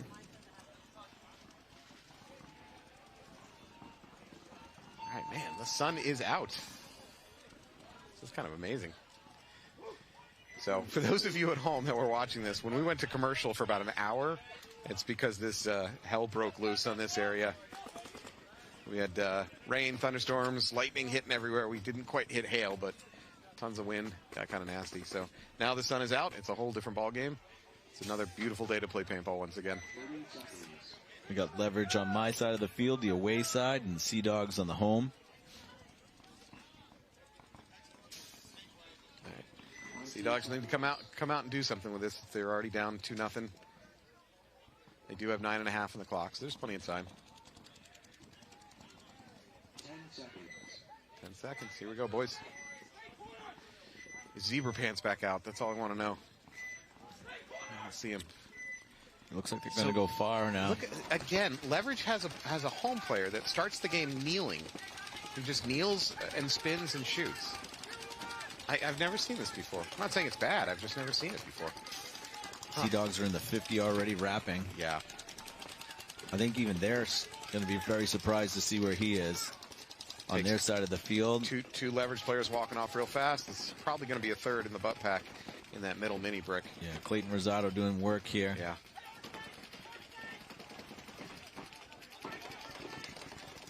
All right. Now's the time. Yeah, they're trying the bounce shot off their own snake, too. Oh, he's doing a tactical retreat. Not a bad idea.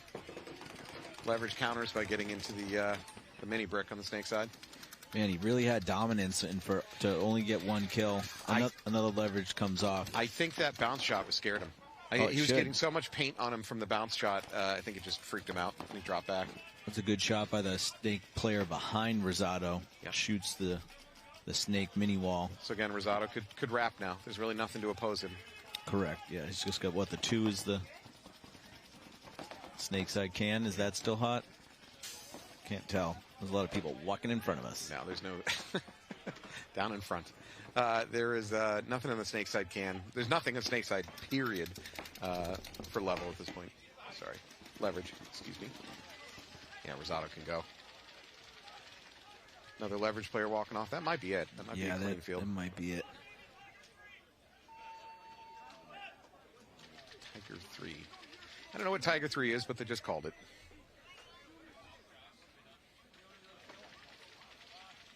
They don't even know. They just go close it. There you go. Good work by Rosado.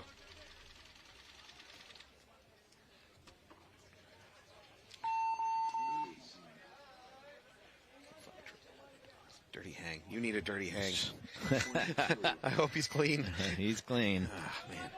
Okay. Good point by the Sea Dogs there. Still alive. Still alive in our bingo game. Let's see if GG Factory can bounce back. Level, trying to even up the score here. Yep. Level in the green jerseys, heading to my left. We got GG Factory heading to the right.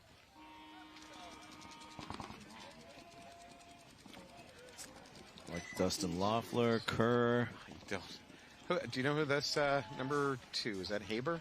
Okay. If I have one thing to say to Haber, take off the yellow undershirt. That's going to attract a lot of ref attention.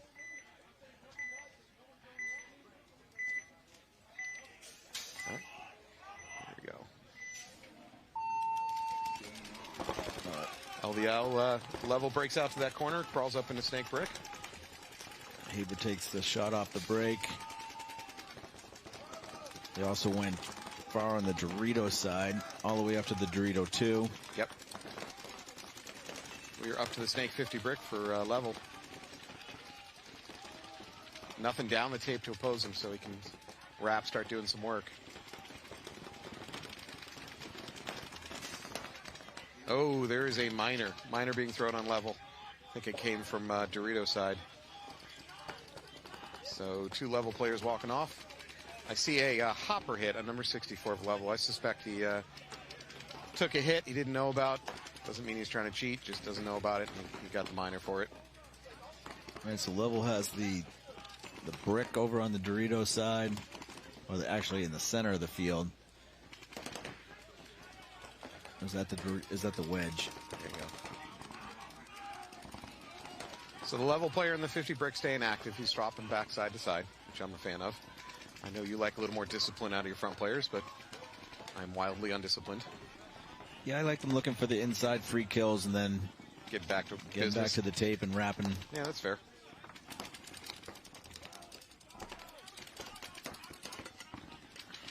All right. We got GG Factory's got 3 alive, I believe, or maybe 4 if that Dorito player's still in. And our level player takes it.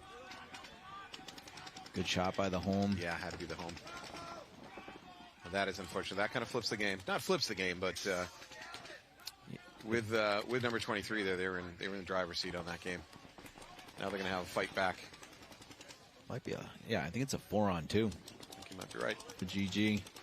Definitely have 3 across the back here. And then, yep, one still in that Dorito 2. For level, they're holding down the can on the snake side and one of the wedges on the Dorito side. They've crossed it up, so I think they know the body count situation. Now, level's down 1-2. If they lose another body and I'm a coach, I got to towel this. I mean, even 2-on-4, you could consider toweling it.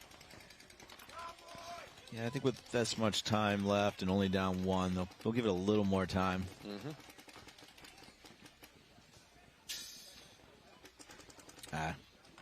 They did shoot the level player out on that Dorito side brick. You got to towel it. Save the time. With a 4, if we're sure it's a 4-on-1, yeah, and he's dead. Level player's dead. Well, Level had a good game. Just I don't know what happened. I mean, they fell apart as soon as they lost their snake player. That snake 50 and the penalty hurts. That's a good point. Yeah. Okay, we do know what happened. I take it back. But GG was very consistent throughout that point. 4 bodies alive at the end. The great news is that Leverage is coming out with Zebra Pants. He's back on the field, folks. We need to know his number so I can put a name to the pants. Do we? I think Zebra Pants is enough. I don't. Just in case he wants to be known as something different. No, he's locked in his identity. I mean, he chose the Zebra Pants. He knew what was going to happen. He was hoping it would be more like Texas where there was no webcast. Yeah, well, that's a mistake. You're on web blast, sir.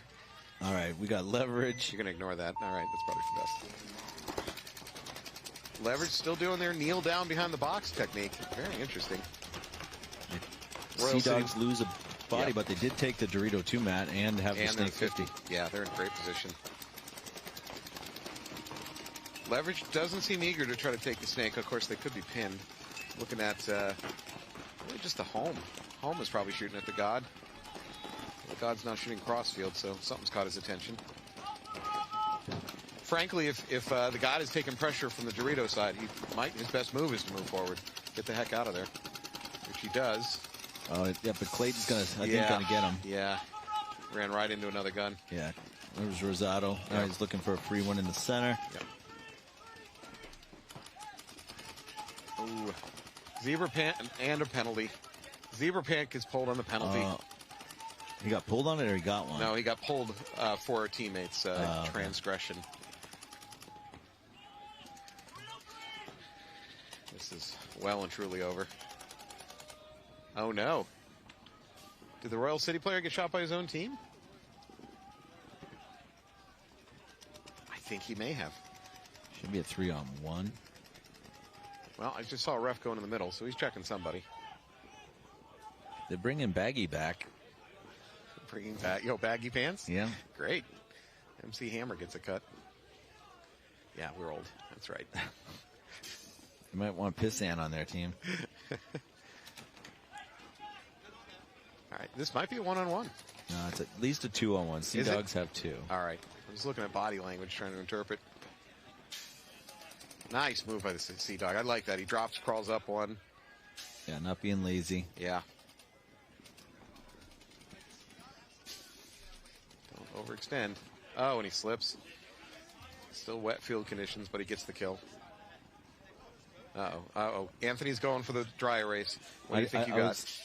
Slip and fall versus a trip and fall. I was going to give you trip and fall, but he didn't really trip. Well, yeah, you have trip and fall in your bingo card too. You were doing yourself the same favor. Oh, I didn't. Let's not act. I actually didn't see. Oh, I didn't know. Oh, I didn't know. Would have gotten me pretty much close to bingo. Yeah. Well.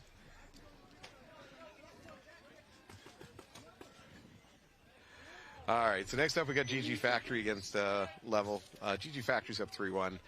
Which, again, they were the favored team coming into this one, so they're kind of flexing their muscles for what they're supposed to do. I got to say, Level had a good situation in a previous game. I thought they might win it, and they just couldn't hold on to it. So I don't know if that's just winning gunfights or... That's the Levels on the away side. GG Factory on the left. 3-1, GG Factory over Level. GG Factory, the fairly conservative breakout. They go to the God, they go to the Snakeside Can, they go home. Really not an aggressive breakout. they're up 3-1. They don't necessarily need to take a lot of risks. Level moves into the snake on the outside here.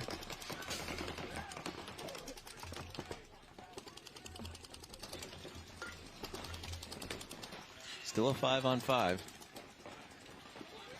Level moving into the snake one on the inside of the beam. I like that. GG still being fairly conservative, at least on the snake side.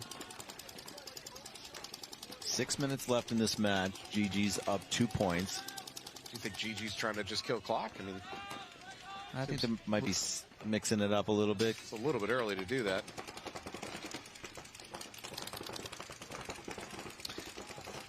So I wonder if the level snake player knows that he's alone in the snake, or he's just going rogue, because generally we are not seeing the snake players look for a lot of cross-field shots. But he's completely not paying attention to what's in front of him in the snake, which he's right to. There's nothing in front of him in the snake. Just don't know if he knows that. Yeah, just searching for some free kills. Yeah. He's not getting any, so he's paying attention down the line. That's Joe Biondo. So he could wrap. Of course, he doesn't have the same knowledge we do. Nick Carney moves up into that center bunker. Good move. GG Factory finally gets into the snake. The guy bumps into the snake one. Yeah, someone called, so Nick switches his gun over to the snake one. Oh, but then comes off of it back to the Dorito side.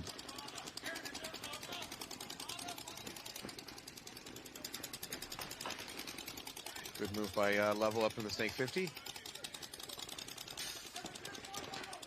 Joe Biondo's right here. He could wrap. Again, he doesn't know all this. He doesn't have the information we do, but he can wrap and start doing damage. Shooting at the 2. There's a snake.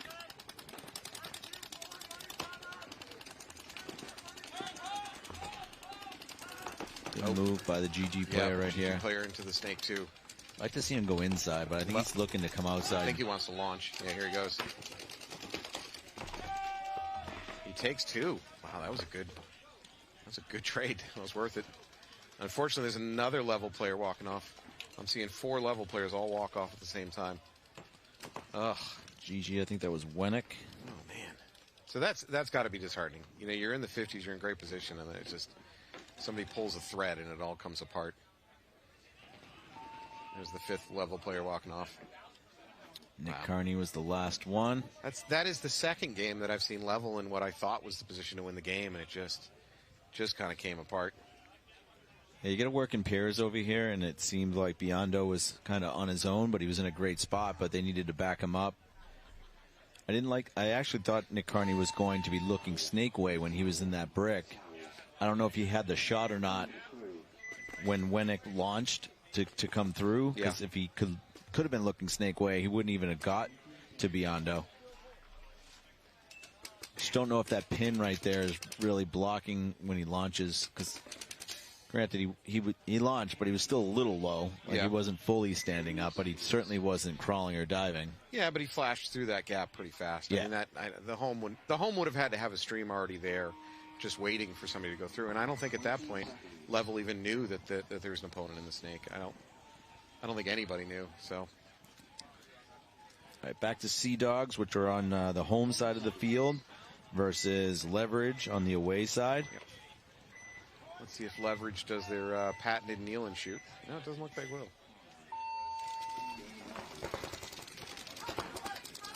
Royal City Sea Dogs in the snake one, quickly. Looks like both teams had a clean breakout. I'm not seeing anybody walking. Sea Dogs up to the 50, quick. Leverage is right there. I don't know if the Sea Dog player saw that. Zebra Pants asking for a check. He is out. That's Domenico. You call him Domenico. He'll always be Zebra Pants to me.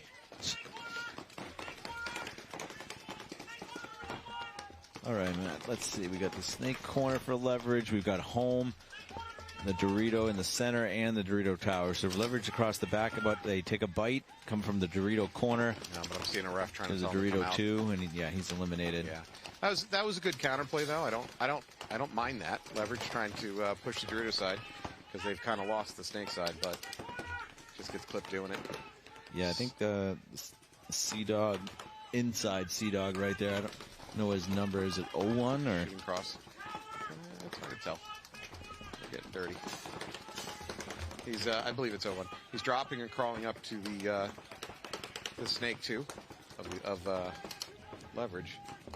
Leverage makes a fill out to the mini Dorito. Unfortunately, that's going to be a tough bunker to live in once the snake 2 knows about it. That might be Connor Smith. Nope, it's Golowikowski is on the inside for Sea Dogs.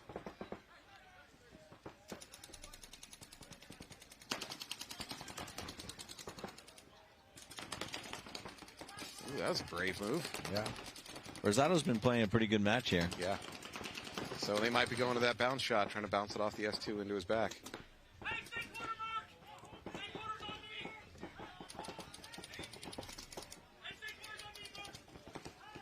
Yeah, Royal City Sea Dogs are well in control of this situation. Yeah, they're on their side of the field. Oh, I cursed him from the Dorito. Oh, no. And, oh, man, we just cursed them. Both people that were on their side of the field Wow. get planked out. Oh, man. Nice cross shots from the snake corner. Got the Dorito, and Leverage is fighting back. yeah, the baby Dorito had shot out. So Leverage is now in the D2. They're in this snake wall. One of the Royal City Sea Dogs dropped back to that snake corner, which tells me they've lost their Dorito side, most likely. Golowikowski here retreated back from the inside snake to the snake 50. I think we got a 3-on-3. Yeah, both teams are just heads up trying to figure out what's going on. You can see the gear is moving, trying to figure out how to solve this situation.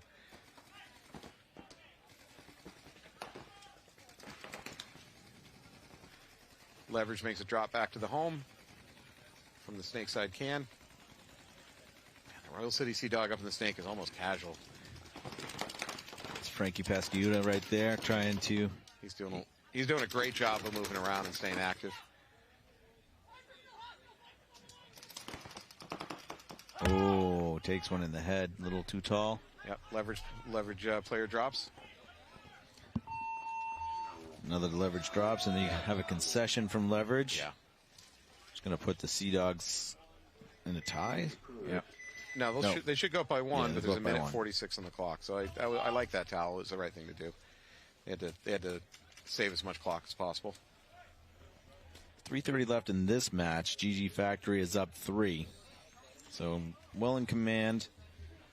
Let's see if Level can come on and just win 1 point here. Have some momentum going into their second match, because these are the first match. Yeah, for these teams, the first match, right? We haven't seen them hit. Well, they're the first match in this field. That doesn't mean that they haven't been playing on another field. I think when they do play on another field, though, they play that field for the day. I'm not positive. Do you feel like they're cheating on you by playing another field? I feel like we're cheating them. Being spurned? They should try to get as many games over here as they can, which Chris Real did a good job. A lot of these semi-pros are playing a lot more games over here. Granted, the WNXL is not playing this event. Yep. Level does lose one of their middle players, but manages to take the snake mini brick. Looks like a clean breakout on the GG Factory side. As soon as I say that, someone gets shot.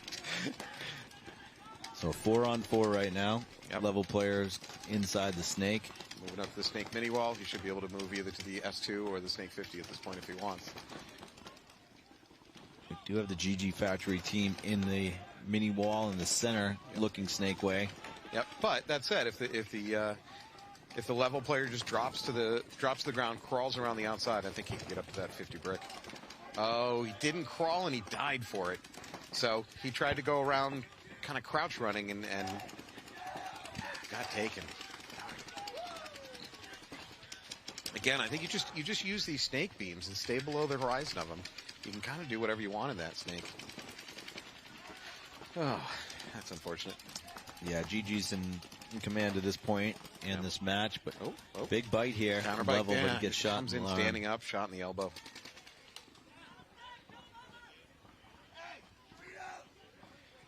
I think Level player complaining a little bit of overshooting. And fine to have a conversation about overshooting in a minute if you want. I have my own opinion on that stuff.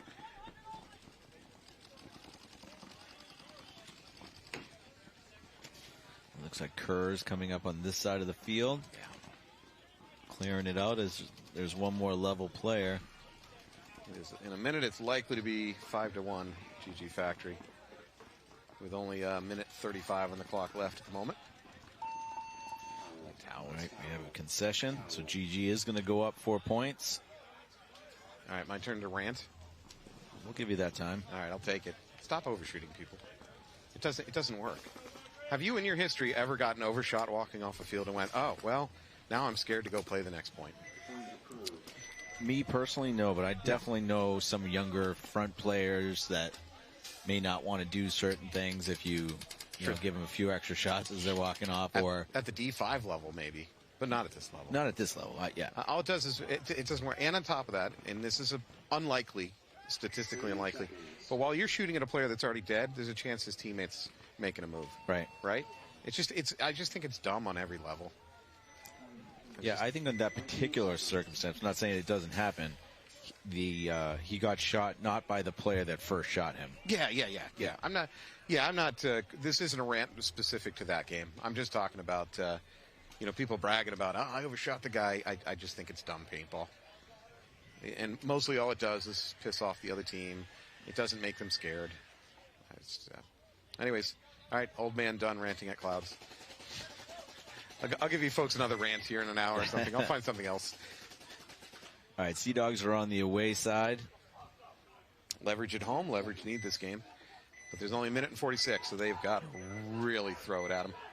I better not see anybody kneeling behind the home at this time.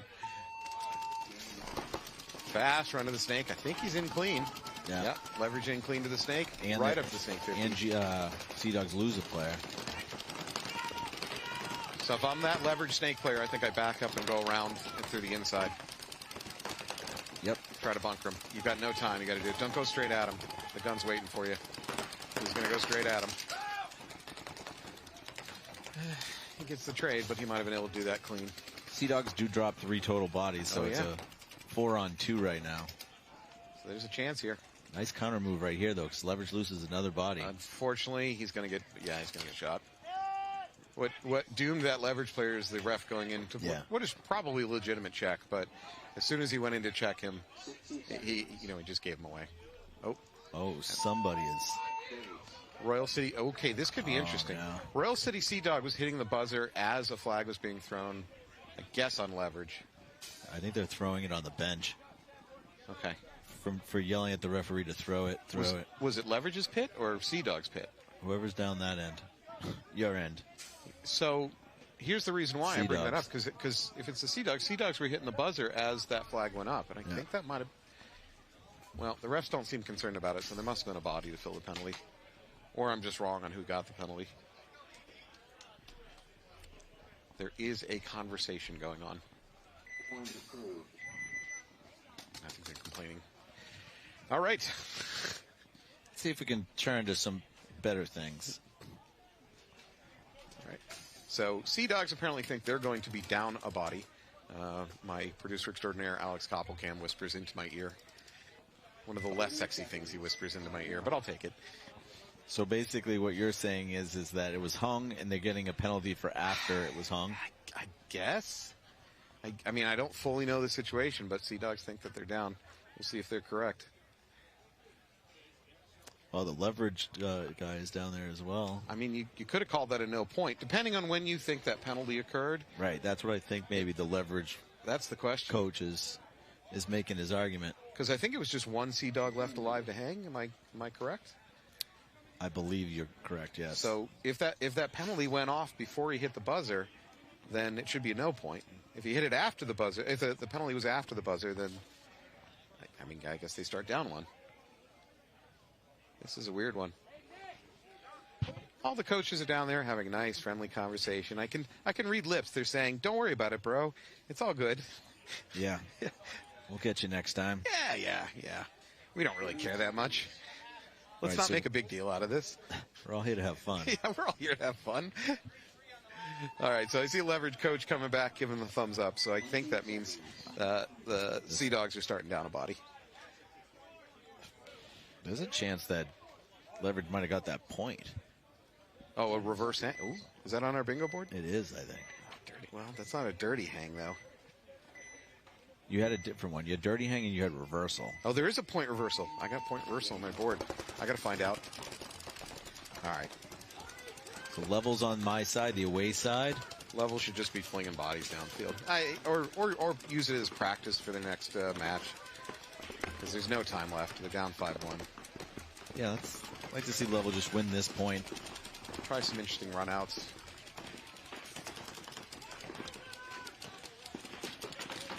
GG's content to just try to lock it down, milk the clock. They got about a minute left.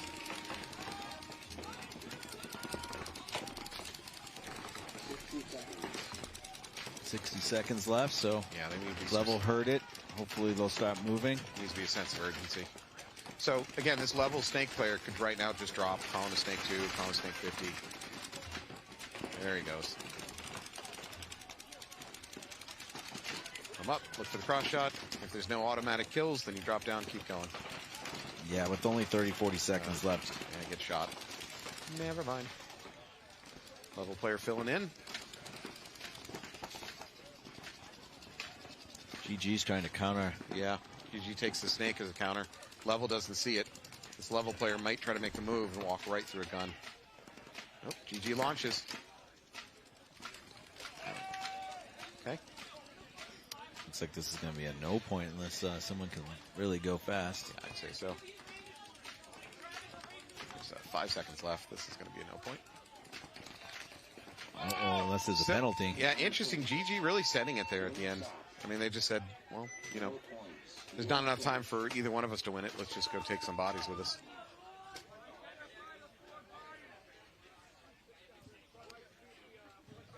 All right, well, give GG Factory credit, man. They put the hammer down on that team. They knew what they're doing.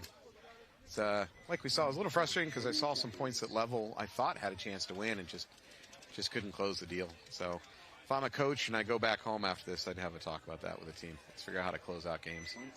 Which is one of the values of this webcast, right? Is that teams get to go back and kind of look at what they can improve on and stuff. So we're happy to be here and to give the audience, you know, what they need, hopefully a little entertainment, maybe seeing players and loved ones that they can't, you know, make this trip, but also teams can take advantage of this as well. Ooh, a little bit of a false start on Leverage, but he drops back, retags. Oh. He retagged, so he's not dead. I don't know if you had... I already got false Yeah, you already start. got that on your bingo board. All right. Leverage up to the 50 pretty quick. This is a tight game. There's 43 seconds left. So Leverage definitely going for it. They want to win this match. They are trying, but they're going to have to get kills quick. Unfortunately, there's a Leverage player walking off from the Dorito side. Yeah, I need to see maximum urgency from Leverage right now. Sea Dogs are playing for overtime. Looks like it. But I believe we had a point reversal, so we have to check that after this point to make sure that you get a bingo spot. All right, my bingo spot. I'll go ask the ref. I'll just tell him this is important for the webcast. Yeah. It's for the integrity of the game. 4 seconds left. This is going to time. All right, so we're going to see some overtime. So we're going to be going into X-Ball overtime here, so we should have a 2-minute break. So we're going to break, folks. Please come right back. We'll move on to the next match. Thank you.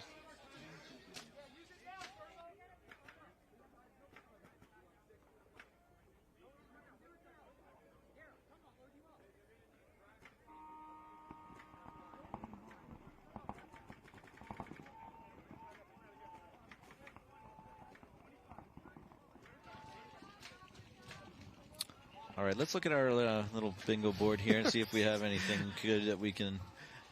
So we got to find out if that was a point reversal. Yeah, I'll go check with the refs because this is important. This isn't something to be neglected. No. So I don't have much hope. I'm in a lot of trouble over here on my bingo board. I just got 3 squares. Jen really let me down on the previous match. Sounds good. How are you not going to pod dump yet? A pod dump and you win this thing. I don't know. That's so. we got a little graphic that's thrown up here for USA Paintball. So, again, Jen Folk was on earlier. She's one of the women's Team USA players. We have the U16, U19 tryouts next weekend. Marcelo Margot, Kyle Berry will be in Boston. 40 U16, U19 players, some returning from last year's gold medal victory. So any support that you guys can do, we'd really appreciate it. We put together a really cool little goggle combo where you get the Stars and Stripe goggle frame, the woven strap. You get to choose what lens you want, what mirrored lens or a rose gradient, and a full mask. You know, the skirt, the ears, the hardware, everything you need. So, and that's on sale for $99, and all of the proceeds go to fund Team USA Paintball. We also have those cool JT jerseys that are custom made, those basketball-style jerseys, and we'll start releasing the player jerseys as well. If you don't buy USA Paintball, you let the terrorists win. I think that's the company logo. It's our motto. All right, so overtime point. This is new for this year, or maybe last year. Semi-pro fell under divisional, and divisional teams don't play they basically don't play overtime unless they're in the playoffs. So I think it was either this year or the start of last year. It's basically when WNXL started doing their matches, they use overtime. So this whole field uses overtime now, which is great. By the way, give credit to Royal City Sea Dogs. They had to start down a body that game and against a team Leverage that in a tie needed to win that game with about a minute and a half on the clock. So I got to give credit to Royal City Sea Dogs. They did a really good job holding on to that. All right, so we have Leverage on the away side. Royal Sea City Dogs Sea on Dogs the home. left.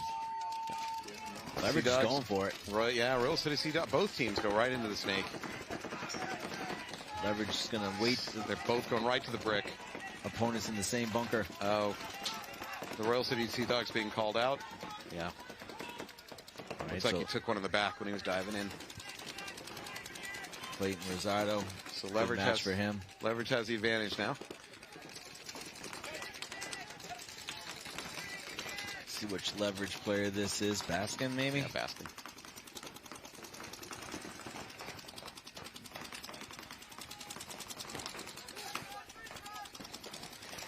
So the Royal City Sea Dog in the snake mini brick. I think he might be able to get in the snake if he just crawls to the inside, to the S1.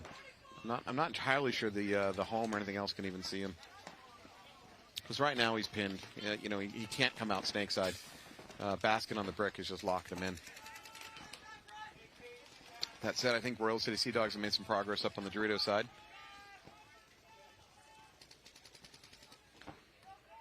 But generally on this field, you win the snake war, you generally win the game. Got a nice body to shoot at right there, but oh, right to the neck. He's hit on the neck. Is he not? Definitely took some paint. Ref's looking right at him, so I think he's clean. I don't know. My old aging eyes could be wrong, but I thought I got hit in the neck.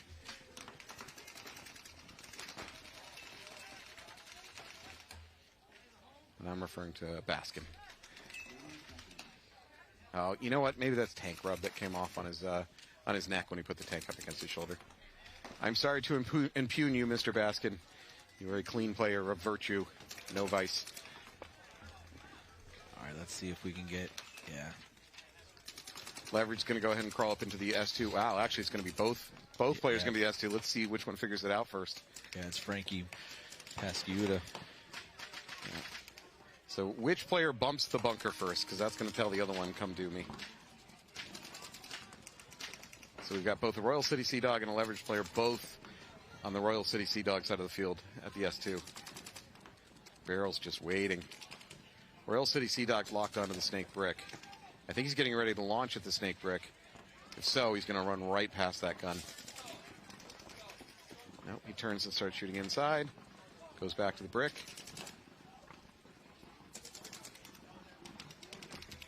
Oh. It looks like Sea Dogs just got shot too. Yep. Sea Dogs also lost their brick. And they lost their Dorito corner. Tower. Yeah. Okay, so it looks like it's falling apart.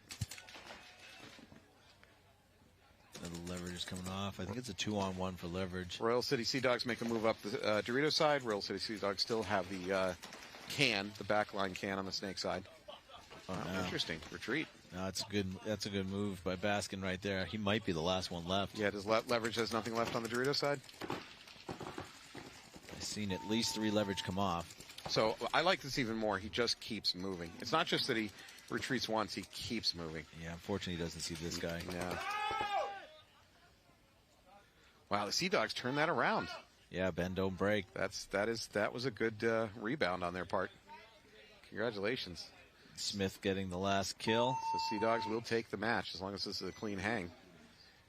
If it is not a clean hang, I think I get a box on my bingo board.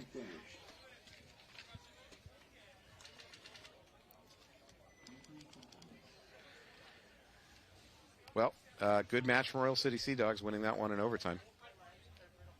And we're going to go to commercial. We'll come back with the next match. Thank you so much for watching. See you in a minute.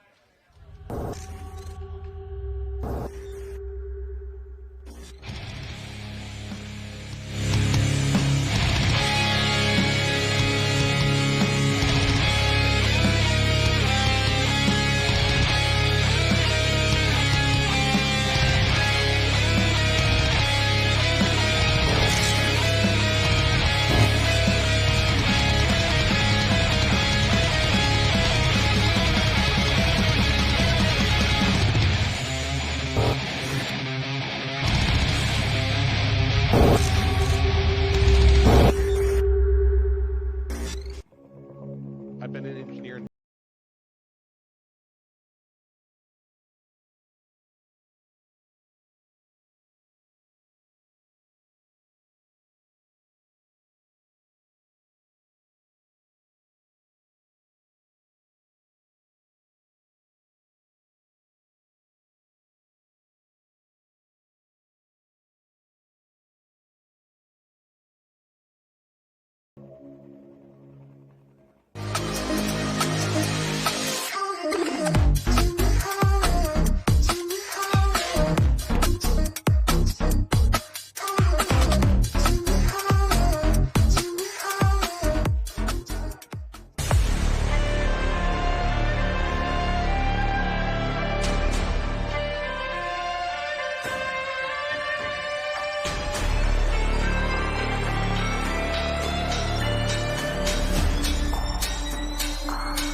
My name is Todd Boyer. I'm from Kansas City, Missouri. I play for Kansas City, Missouri All-Stars. Started the team about 4 or 5 years ago. Started the D4 season playing MSXL. We won the series in D3. We are now playing semi-pro. Back in May of 2021, I opened up my own field. I took a huge risk, spent my whole life savings on building the KC Sports Complex. I wanted to build a high competitive atmosphere for people to come out and learn from some of the best in Kansas City, and I believe I achieved that by building the field. January 2nd, I went in to get my shoulder surgery. I had been having issues for about a year. I went in and we ended up finding out that I had a bicep tear, labrum tear, my AC joint had to be cleaned as well.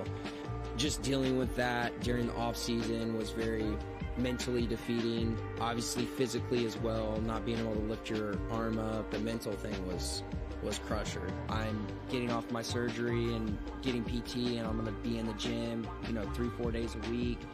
getting after it, just trying to be in the best shape I can. One of the goals for the Missouri All-Stars this year, for me and for the team, is making it onto the pro field, winning first in front of everybody. We've started doing 3-day grinds, Friday, Saturday, Sunday. We've been doing drills. It's just one big, giant, cultured family, and we love the vibe that we got going on.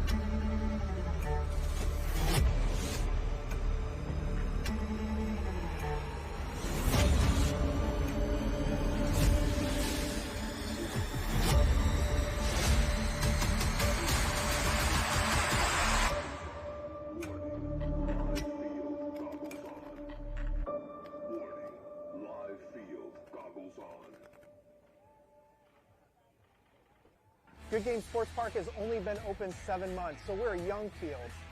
We're hungry. We continue to develop. We continue to iterate. I don't see us ever being completed with the field because for us, we're paintballers at heart, and we want to keep building new and exciting things for our players. Hey guys, what's going on? Tony from NXL Paintball. Check us out online.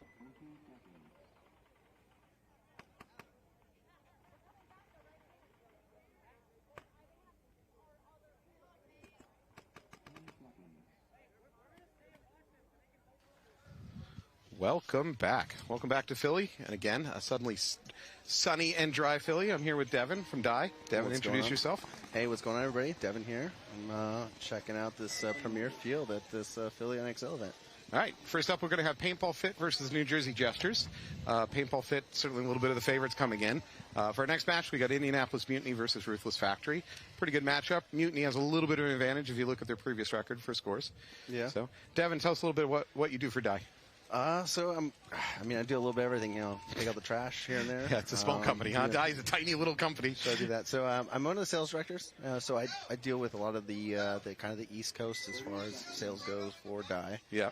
And then I do a lot, also help out with just operations and other things around the office and, kind of a little bit of everything. But, whatever needs to be done on that day. So, but you could say I'm a sales. You can say sales is my job, but kind of whatever needs to get done does happen. Yep. So, there's not many paintball companies big enough that people don't have to do multiple things at their job. Yeah, I mean, it's not even that. I mean, we've got a lot of stuff going on at Dye. We obviously have our paintball division, which is done pretty well. Mm-hmm. We also have a CNC department in the U.S. that we do a lot of work and for here in the U.S. for a lot of different contracts. And then we got our operations in Germany and also Asia. So we're actually, we got a lot of things going on. Mm-hmm. We do paintball, and then there's things that we do outside of paintball. Yep. So, which kind of definitely always keeps us on our toes. How's Europe doing? I don't have a feel for what the market is doing over in the rest of the world. I used to have more of a grasp on the European market. I used to play over in Europe a lot, but I feel like I don't even have an idea of what's going on over there as much. Yeah. They went through a lot of struggles. Like during the COVID time here in the U.S., paintball just was stellar. It was great. Everything took off. Well, it was a safe outdoor sport that people could play. Exactly. I mean, you could golf, fish, or play paintball, right? Yeah. Like that was like the few activities you could do. But in some of the other countries, Europe, Asia, some in South America, where paintball was really kind of just neglected because they weren't able to do any of those activities. Yeah. So Europe definitely kind of struggled through that, and they're getting better. They're picking up. They've got their NXL running well now, and they're starting to get more teams, and also like the individual events in the different countries, whether it be in the DPL or the CPPS over in Europe, or the UK. So they're starting to pick up over there. Yeah. But they definitely weren't as blessed with the paintball kind of explosion that we saw. Yeah, it was all the fields I talked to up in the Northeast during that time were having a really, really good financial time. Don't love that it took a pandemic to make that happen, but yeah. That's never a good thing. But the nice thing is it's kept people out there playing. People that might have left the sport and come back, and they didn't just come back during the time, like they're still playing now. Yeah. So it's great, and I mean, people just want to play paintball anyway, and the more people we have to play with, the better. Yep. How do we orchestrate another pandemic? That's what we're here to talk about. I don't want to go through that again. There's no way. Not at all. What's going on out here? All right, so we are looking at some kind of technical timeout on the field. I think the refs are trying to sort something out. So we're going to take a little bit of a break, and we'll come back with Devin from Dye. Thank you. Good. Celebrating 35 years, Blast Camp is one of the most historic and longest-running facilities in the country. From low-impact paintball parties to the Mid-American X-Ball League, we can accommodate any play style. Our world-class facility has many amenities you don't often find at paintball facilities. So come experience history. It's not just paintball, it's Blast Camp.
The Missouri All-Stars have been playing together out of Kansas City for about going on 5 years. Our play style is super aggressive. We like to just be in your face constantly. We can just keep the gas going the whole time. D4 season, I had hit Walker up and was like, hey man, like, what's the situation with this carbon gear? It looks awesome. I would like to get my guys in it. And from right then and there, D4 season 4 years ago, he got us plugged in. We've been with him ever since. They're here at every event. They have gear that you can buy on hand. They have lenses on hand. If you have a tear in your knee pad, you need to swap that out. They'll have that for you. I've literally had Walker in my pit in Dallas ask me if I need help with pits. Like, you can't ask for anything more from a sponsor. If it's meant to be, I'm up and coming, but calming down, I'm centering.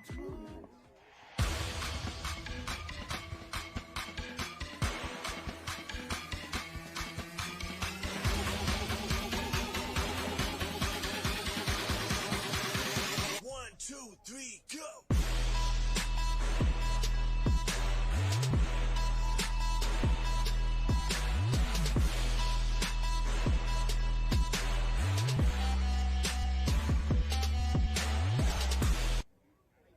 Pain pills for like a couple months, and I was like, I'm done taking pain pills.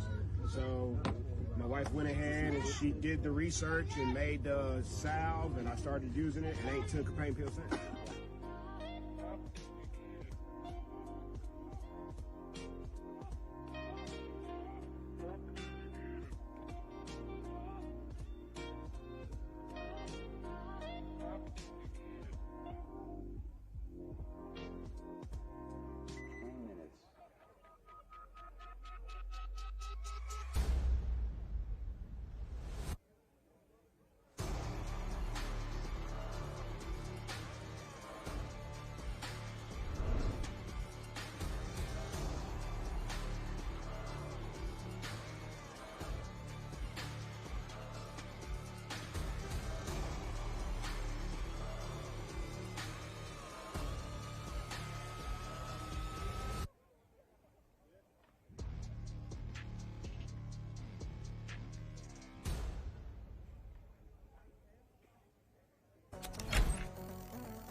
farther on the back line and get through the lane quicker.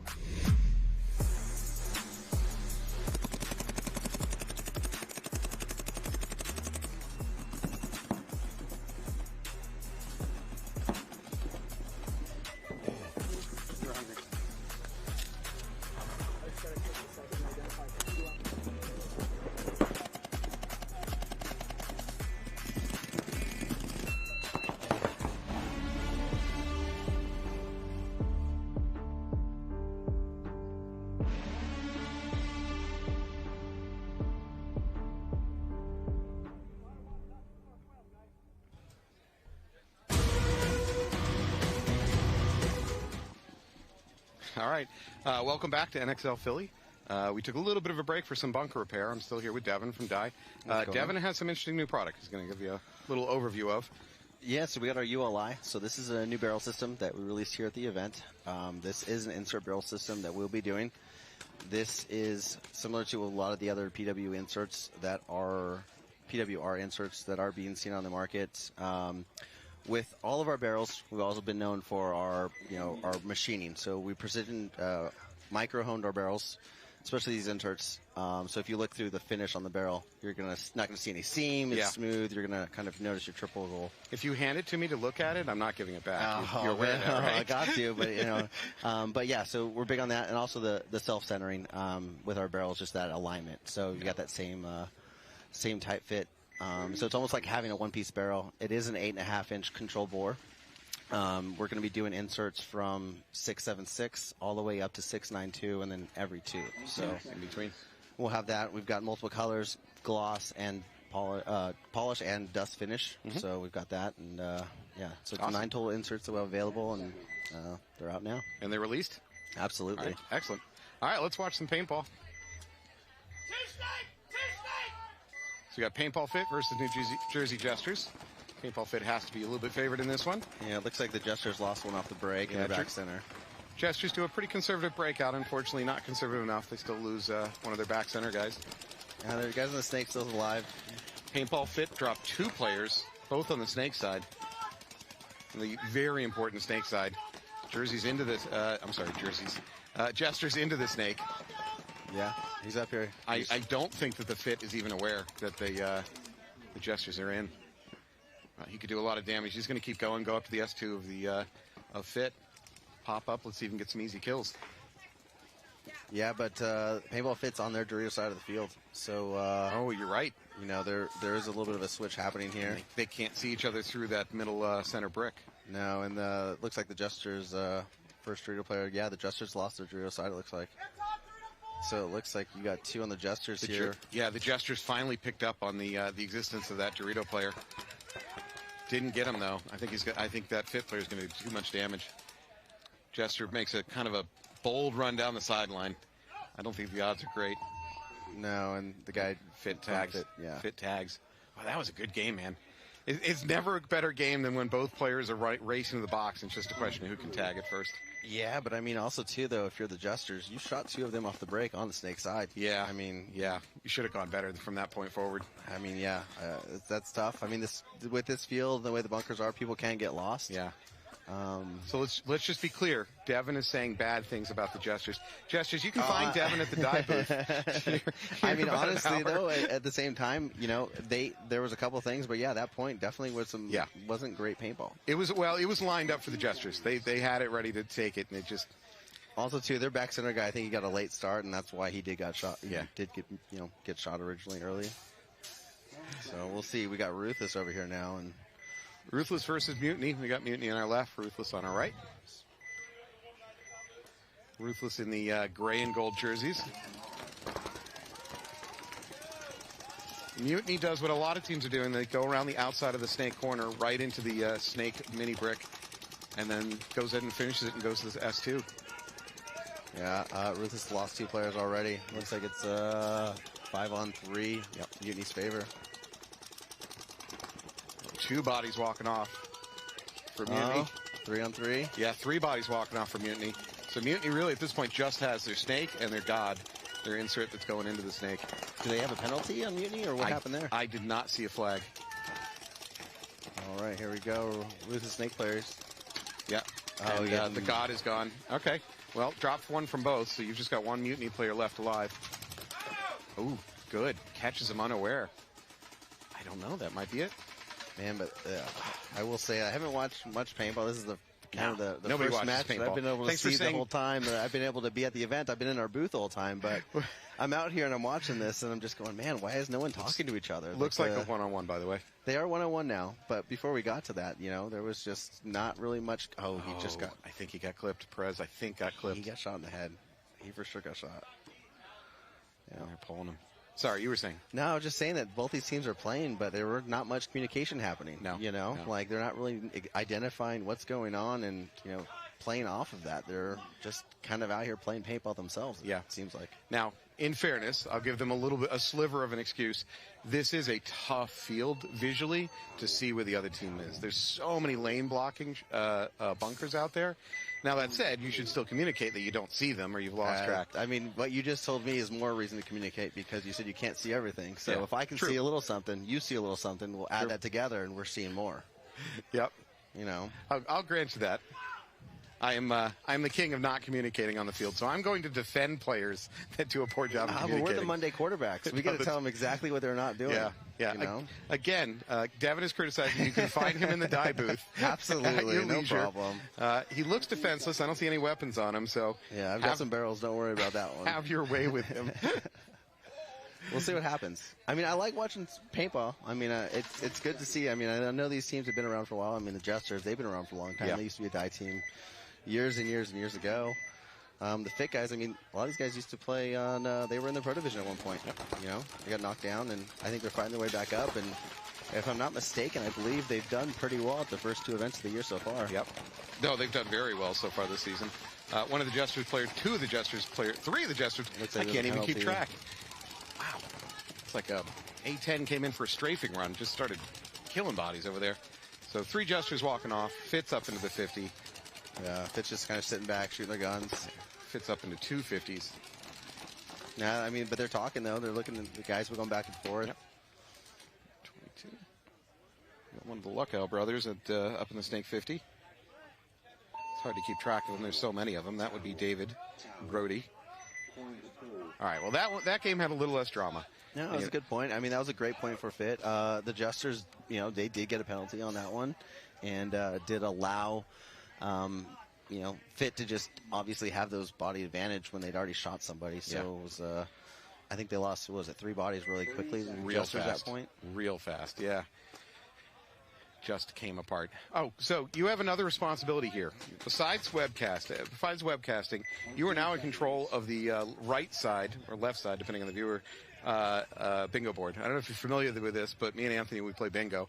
Because paintball alone is not entertaining enough to us. Okay. So we have to put a little bit more on the line. So Anthony left you in pretty good position. You really just need a pod dump to win this thing. I'm in a lot of trouble, though, to be really honest. Oh, a pod dump. All right, here we go. Yeah, I wonder who I'm on to get a pod dump out here. Can I call in phone a friend and pull an NYX guy out here? I think that's rigging the game. Gotcha. Definitely would, because you know for sure it's going to happen. Yeah, it's going to happen. All right. Oh, looks like maybe a penalty. Ruthless. Nope. Okay. Okay. Well, Ruthless drops at least 2 bodies. I see at least 1 Mutiny player walking off. It's been a very kind of chaotic opening game to this one. Yeah, the Mutiny player here in the Snakes has been asking for a paint check for a little while. Yeah. I think he got shot in the shoulder when he went in, but I do believe the ball bounced. Bounced off. All right. Yeah, I did kind of see that coming through. So, there is a minor and a major. Wow. Now, that major might have been the ref grabbed the wrong flag, because I saw another yellow come up immediately afterwards. So I suspect that was an accidental red. So I think what we're really seeing is a minor over on Ruthless. All right. I mean, I'd say that's going to be it for bodies then. So I believe what happened is Ruthless crossed the 50 into the Mutiny Dorito, and the ref called a penalty on him. And the word of it went down the net, and a ref grabbed for the wrong flag. That's what I think happened. It's possible. Yeah. It's possible. In your haste. I mean, I will say I've seen a couple penalties in just the few points that we've had out here so far. I guess it is early in the tournament, right? These guys are kind of figuring out what's going on, you know, how the refs are going to actually be calling it. But, I mean, the refs aren't going to let anybody get away with anything. You know, which is good.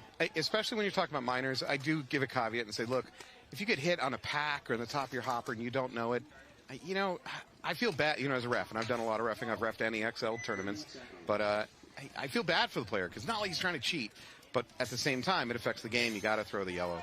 Now, I don't know what happened on that point. I got no idea. But, anything that's a red, though, you knew what you're doing. Like, I can't come up with many scenarios for a major where, like, oh, I didn't know. Nah, you made a choice.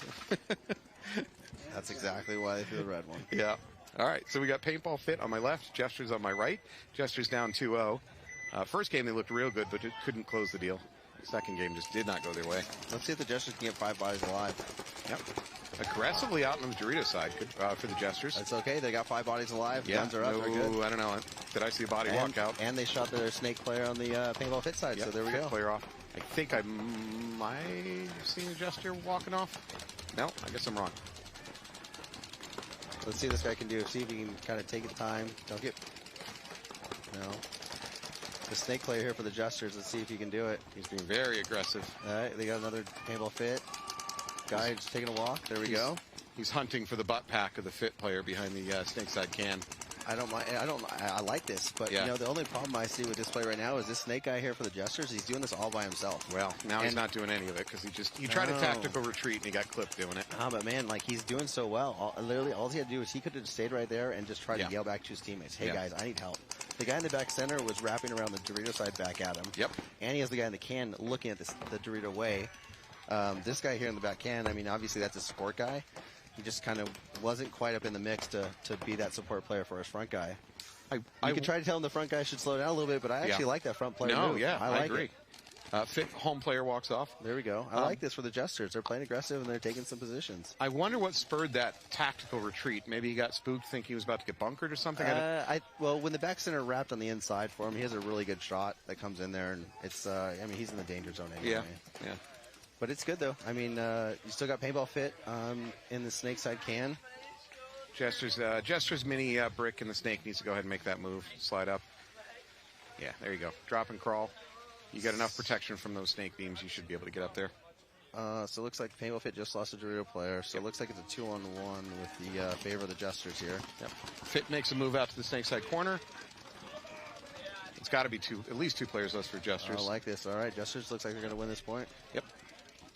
Good game for the Gestures. They needed it. I like it. I mean, hey, they had 5 bodies alive. They took some ground on the Dorito side. Yep. The Snake player here, I like that aggression. He came up. He got a couple kills. Yeah. Honestly, the only thing that I would say is if he communicates to his team, they would have won that point a lot sooner. Yeah. Well, we still have a fair amount of time left, so that's not really an issue at this point. Next game up, we got Indianapolis Mutiny versus Ruthless Factory. 12.5 on the clock, 1 point each. Who do you got in this point here? I mean, I just thought Ruthless looked better coming out of the gate, but I guess they were losing gunfights, they're losing track of people and dying to them because they dropped a few too many bodies that last game. So yeah, they had. I mean, there was 2. I think there was 2 different penalties they received though too as well. So I think I might see Ruthless players shooting die barrel. Does that affect how I should answer that question? No, so Ruthless is one of our teams. So they are one of our semi-pro teams. Yeah, I mean, I'd love to see these guys win. Andy Potter's kind of works with those guys and helps them out and make sure they've got everything they need. Are you aware of how the commentator curse works? Oh, I definitely am, yeah. Okay, so you have the ability to affect this game in favor of your die sponsor team. All you have to do is say nice things about their opponents, about Mutiny, and they'll just start dying. Well, who do we got coming here? It looks like J-Mac went that brick. Yep. Sliding up to Jason the S1. McDonald's in the Snake for Mutiny. You're doing everything you can. Such a good player right there. He's level-headed all the time. Yeah. So calm. Never loses a gunfight. No. Great never hair. Loses cool. I got Nevius in his can in the back, Snake side. That's probably enough commentator curse to get him killed. Things are set up pretty well. I feel like Jason hears me, and he's pointing his gun right at me right now in the Snake. Yeah, by the way, this booth, if you look around you, is covered in paint. We're kind of in the splash zone for the 50. Yeah. Be aware. With Ruthless, so they're set up pretty well. I mean, they got their guns up, they're communicating. Ooh, Ruthless just lost their Dorito, their first insert Dorito player. They might have lost a gunfight straight down the field because it's nothing from cross. I know Mutiny had a guy in that Dorito side, the back insert Dorito, and I thought they had a guy in the back tower. I got to be honest, I don't love that Dorito-side tower. I don't think it's a great bunker. I don't think there's a lot you can do from it. So as a stopping point, maybe, but I would not make it part of my game plan. It looks like, yep, might see some action here in the snake. Mutiny player going to go ahead and crawl down into the S2 of Ruthless. Oh, no, he backs up. Thinks better of it. We got another we got another Mutiny player walking off from the Dorito side. We got a penalty, it looks like. I saw a flag go up over from the Dorito side of the field. Yep, you're right. There is a ref pulling snake side can. It really leaves the snake player alone. It looks like he's just shooting his bunker. What is he? He's just shooting the bunker itself. Yeah, and he's not even, there's no bounce shot there. He's shooting the center of the bunker. No. I wonder what the game plan is. I mean, it's obviously a psychological trick. I just don't quite know what it is. The only thing that I can pick up from this is, I think I've talked about this already a couple times, but I don't think his teammates can hear him if he's doing that. Yeah, that's true. Literally right now, we've got 3 Ruthless players and 1 Mutiny player on the field. I mean, and the Mutiny players are in a snake. We got a Ruthless guy in the Aztec insert before the snake, the Dorito on the inside, and this snake. Now they're talking. Okay, there's communication finally happening. Now they figured it out. He's by himself. They're sending a body. Sending a body. He chose poorly, though. It's okay. They still have the numbers. Yep. Mutiny players out. They should allow him to walk it in. What was he doing? Why was the Ruthless player shooting and reloading and shooting into a bunker at the bunker? I don't quite understand that one. Well, before the match started, they were repairing that bunker. So I think he was just testing to make sure that seal was glued together properly. He's doing us all a favor, making sure the bunker repair held. It was a safety. What a gentleman. Yeah. What a aficionado of the sport, trying to help us all out. Thank you so much. I'm sure his teammates are going to love it when they go, hey, we need more paint tickets. All right. Well, if you see on screen, we have the upcoming Spick and Span show being done live at AG Paintball. Up there in Ware, New Hampshire. In Ware, New Hampshire. You can go ahead and with your Ware jokes right now, but it's spelled W-E-A-R-E. So if you get a chance, go to agpaintball.com. You can sign up and watch Spick and Span show live. That's a great place. It's really great. Eric has built a great culture up there. Eric will be on the broadcast here in a few minutes. Awesome. Oh, Paintball Fit made out to the snake corner. Unfortunately, I see a ref pulling probably a home player out. Yep, Paintball Fit loses one of their home players. Looks like they got, but they also did advance down the Dorito side of the field. Yep. Jesters, they are up there in the snake. Jesters up to snake 2. Paintball Fit goes on the outside route up the snake. Jester is, he's static barrel. Oh, he was just posted up on that brick, but he came off the post at the wrong time. I haven't seen any Jesters walk off the field yet, nor have I. They should still be 5 alive. Unless they've tunneled out. So we're 5 on 4. This ref just gave away this Paintball Fit player.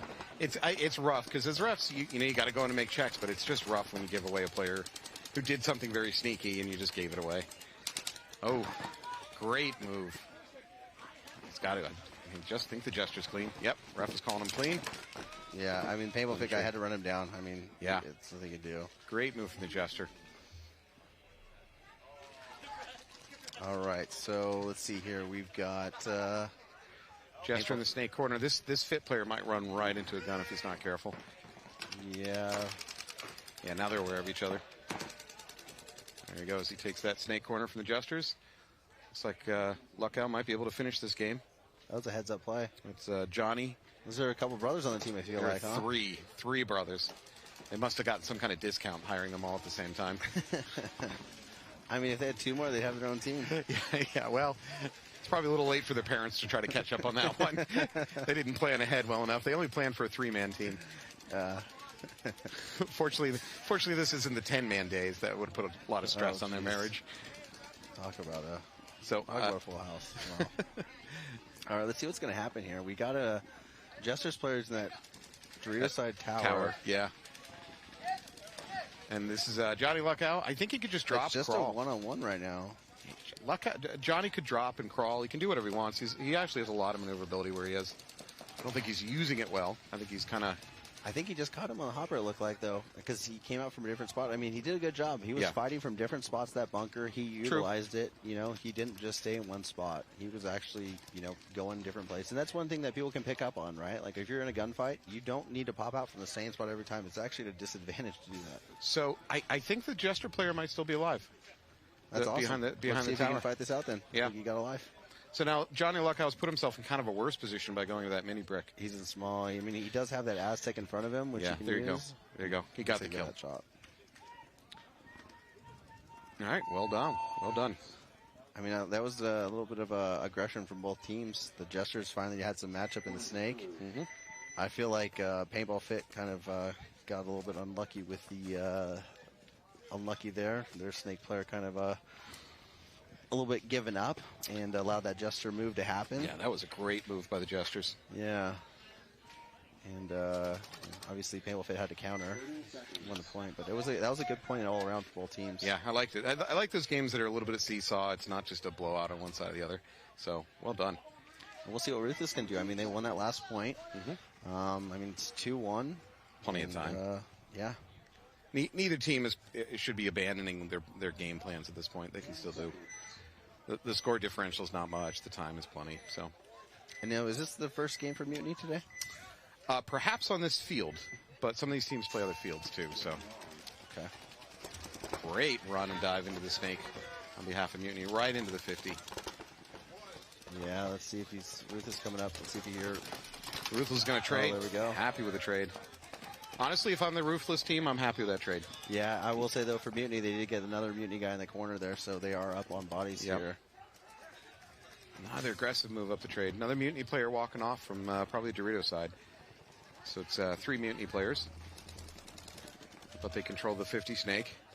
Take another Ruthless player, pop him out of the home. This is Madrid moving up the sideline for Mutiny. Looking good. Yeah, I was just talking over to some of those guys before the game, and a couple guys said that this teammate of theirs that apparently he's not able to play with everybody. Yep. He's from Florida, but I guess he's been away with the Coast Guards, but he's up in the area, so he's able to play this event with him, and everybody's really happy to have him. He's apparently one of the better players coming out of Florida that's not playing the Pro Division, what I was told. Well, thank you for your service. Absolutely. He has done it well for the country. It looks like he's doing well for Mutiny right now. Great in that game. Oh, and there's a minor. Ooh, that's not good for Ruthless. Now they're going to have to start down a body. That is not a good way to get a penalty. Of course, I don't know what happened. I don't. Looked like it was yellow flags, but I mean it was on the last guy. Yeah. He's heading by us now. Look for a hit in an inobvious area like a butt pack. You would hope. You hope he didn't make a conscious bad decision that got himself a penalty in that situation. I'm gonna say he got shot in the foot. Those don't count? Is that what you're saying? I didn't say they don't count. It's just hard to see it, right? I don't know. I've shot a lot of people in the foot, and I can tell you it generally doesn't count. It's like the guy yelling, "I shot him in the barrel tip." No, that's the other one. Back in the day, we'd used to run the squeegee down, and then you'd put your hand over the barrel, and you'd pull back, and as if you're just cleaning off the outside of the barrel. And of course, you are cleaning out the outside of the barrel, but it looks natural enough that hits go away. That was a long time ago. I don't do that anymore. Let's just be clear. Turned over a new leaf. Oh, let's see what's going to happen. Looks like the Jesters looks line up going to the snake. Yeah. Jester making a run for the snake one. I mean, pretty much nearly every point. He's getting in there. He should not have made that because he underslid, the Jester player did, and he underslid coming to basically a halt right in a firing lane. Right in the worst place. Getting the gunfight inside Probably the field, lost it. and I think he That's rushed in to check him. Paintball Fit takes the 50 brick behind his back. Even if he's clean, he's not aware. And I don't know about Nope, he's clean. All right, Jester's clean. Paintball Fit player is right beside him in the 50 brick. Don't think the Fit player is aware of it. The Jesters are also in this little cake here in the snake corner and the back center. They also got a guy on this lay-down brick in the middle of the field, kind of yelling out pretty loud, communicating, which is good. Yep. So Paintball Fit, there we go. The Paintball Fit player is starting to turn the corner. Good move, good move. Drops back, he's putting, no. There we go, that was from the Drew side of the field. Yeah. Looks like he looked inside and got him. So that might have been Johnny Luckow again. Good move around the brick to take out the S2 of the Jesters. He just he played a little bit too loose playing back off the bunker and paid for it. Right, well, Paintball Fits right back up to the same brick. Yeah, right back out. He did, so let's see what the Jesters can do now. Commentator curse. Oh, that was on you this time. Oh, I'll get people killed. Apologize for what I did to you. My name is Devin. You can find me in the dye booth. Absolutely. When you come over, make sure you're bringing drinks. So we can at least talk about it over like adults. yeah, calmly. Paintball players are known for calm conversations when they have disagreements. Yeah, that's going to work out great. Sounds good. All right, things have quieted down a little bit. I got a paintball fit player in the middle mini brick right in front of the home. Like I got Snakeside Can also for paintball fit. Looks like on the Dorito side of the field. I know the Jesters had a guy over there. Looks like he's in that wing bunker. Paintball fit makes a move out to the snake corner. Fairly unopposed. Yeah, there you go. He can make a move up to the 50 brick if he wants. Looks like Jesters are doing the same thing. Jesters drop a player over on the Dorito side. Oh, mutual. Wow, that was a snapshot mutual. Both of them were surprised by the other and managed to shoot each other. Oh, I think we're in a one-on-one right now. Yep. We got the fit player moving up through the middle. I think he can easily get up to that brick. Jesters over that Dorito side. That kind of, is it that third Dorito over there? So I believe that based on what I'm seeing moving, I think that's the what we're calling the Dorito 2. We're choosing to call that Dorito in the back, just a backline Dorito. Gotcha. Oh, a red. Uh-oh. Who bunkered who? Yeah, well, who spun? That is the question. No, he's pointing at what I think is a gesture. Unfortunately, one of these teams is going to start down 2 bodies. Yeah, and he's pointing gesture away. I feel like you're adding insult right there. You not only did you bunker him in a one-on-one, but you also got him to get a penalty? Yeah. Wow. The refs are having discussion. They might have just downgraded it to a minor, because I just saw the, I believe our on-red head ref, Tutsi, chose to throw a yellow. So I think they downgraded that from a red to a yellow. Yeah, so I mean, start with 4 instead of 3. I feel like, you're a little bit better off right now. He is a kind and merciful God. Yeah, I mean, there was nothing that really affected the game, right? Like, no one else is going to get hurt by that. Paintball Fit's still going to win the point anyway, but hey, he did something wrong. He's still got to pay some sort of price, right? Yep. He'll never learn. He'll never learn if we don't penalize him. It looks like they're okay. They're taking it okay. Yeah. Looks like they're understanding it. Again, paintball players are calm and rational creatures. They understand when ref makes calls against them. Never argue. No. Here we go. We got Ruthless 2-2 game. Ruthless and Mutiny. Good, tight game. 8.5 on the clock. Mutiny on my left. Ruthless in the gray and gold jerseys on my right. Looks like Rufus got, everybody made it out alive. Mutiny up into the Snake 1. They did the Snake 2 now. They made the run around the outside corner of the Snake. That is turning out to be the play. That is the most successful way to get into the Snake on this field, is you run around the outside back corner and then straight upfield into the Snake.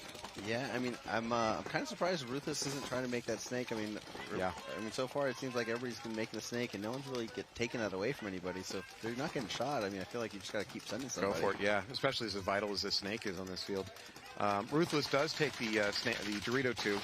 Yeah, they went wide. They went long on the Dorito side at this point. Yep. Ruthless, they've got a guy in the back center and this Snakeside Can.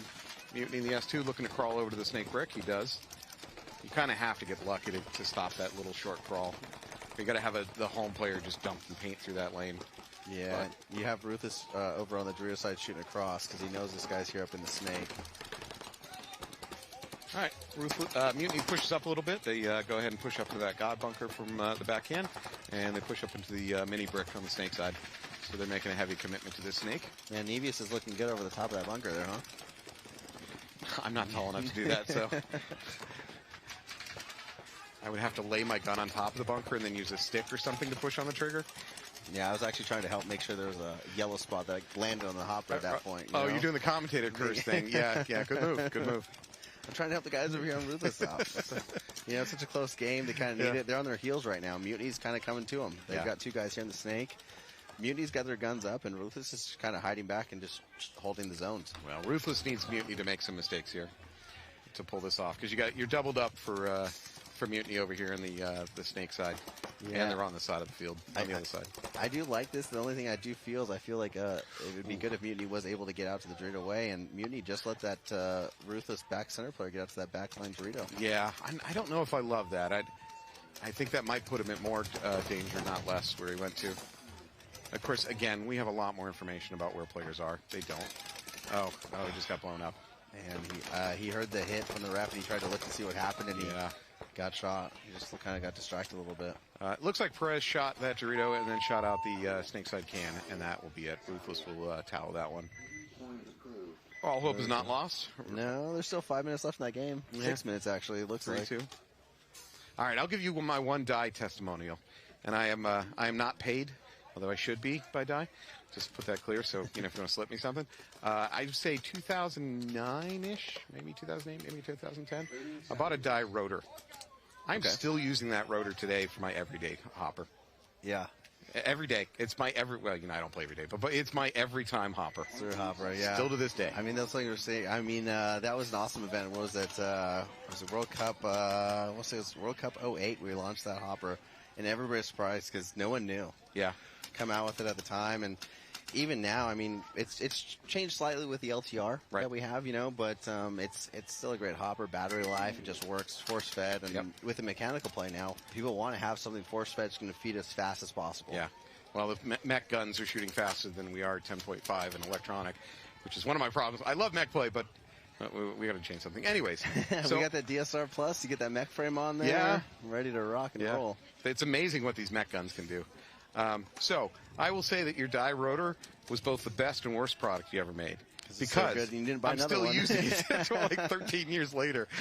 That's the going joke, right? It's like we made it too good and it didn't break. You need some obsolescence planned into your stuff. I mean, at that time, too, things changed. I mean, I remember back you'd have 2 or 3 hoppers in your gear bag because you didn't want to take the time to clean it or change drive cones or whatever was happening. And And, now, not just die, most of the modern hoppers you can take apart fairly quickly. But that was revolutionary, the speed at which you could take that hopper apart. I mean, I was in bunkers taking them apart to clean and get back in the game. Yeah. So, all right, Jesters versus Paintball Fit. Jesters need to make a big comeback. They're down 4-1 on this one. Looks like Fit makes a good push out on the Dorito side, but really doesn't push hard on the Snake side. Looks like Jesters still have 5 bodies alive, though. Yep. I'd like to see that, that God. As soon as I was supposed to say, I'd like to see the God bunker move. And they lose 3 people as soon as you say that. Yeah. Man, I'm sorry, Jesters. Jeez. Oh, man. Commentator curse. And I see these guys do well. I mean, I feel the score doesn't necessarily reflect the game that we've been seeing. Yeah. But Paintball Fit has definitely had the upper hand and be able to come back. But I also feel like there's several points that have happened here that the Jesters definitely could have capitalized on. So, you don't get partial points for playing a good game. And the score just, if you play 1% better than the other team, you win that point. And the score doesn't really reflect, how close it might have been. So I agree with you. A win's a win, though, right? A point's a point. It doesn't matter how it got there. No. So what I'm agreeing with you, which may come as a shock. But no, I like it. I like it. The Jesters are playing really well. They're not. The score doesn't look like it, but they're playing well. And they just need a little bit more to pull it out. All right, we're back to a tighter game, and that is Ruthless versus Indianapolis Mutiny. Mutiny's up by 1 point. They got about 6 minutes on the clock, so still a wide open game. Yeah, and Ruthless will have to start down a player. Oh, right. Or, no, they've got 5. They have 5? What about Mutiny? No, that was the Jester game. Okay, gotcha. Yeah. Yeah. Oh, Okay. that's right. Yeah.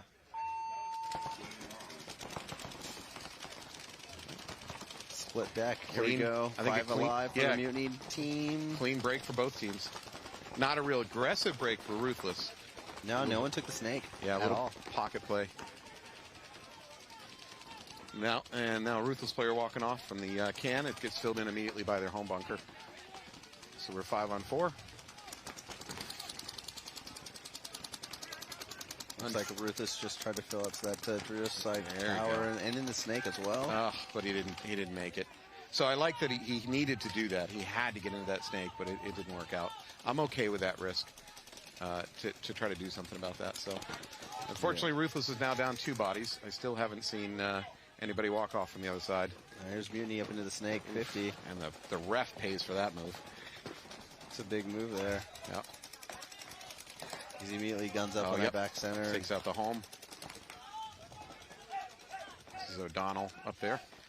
Yeah, but I mean, that was good, though. He goes back there, he shoots at back center, and then he goes back to his teammates, say that I shot him, and this is where bunker he's at, you know? Looks like they're going to easily finish this out. Yep. And the buzzer is hit. So it's at 4-2 now for Mutiny.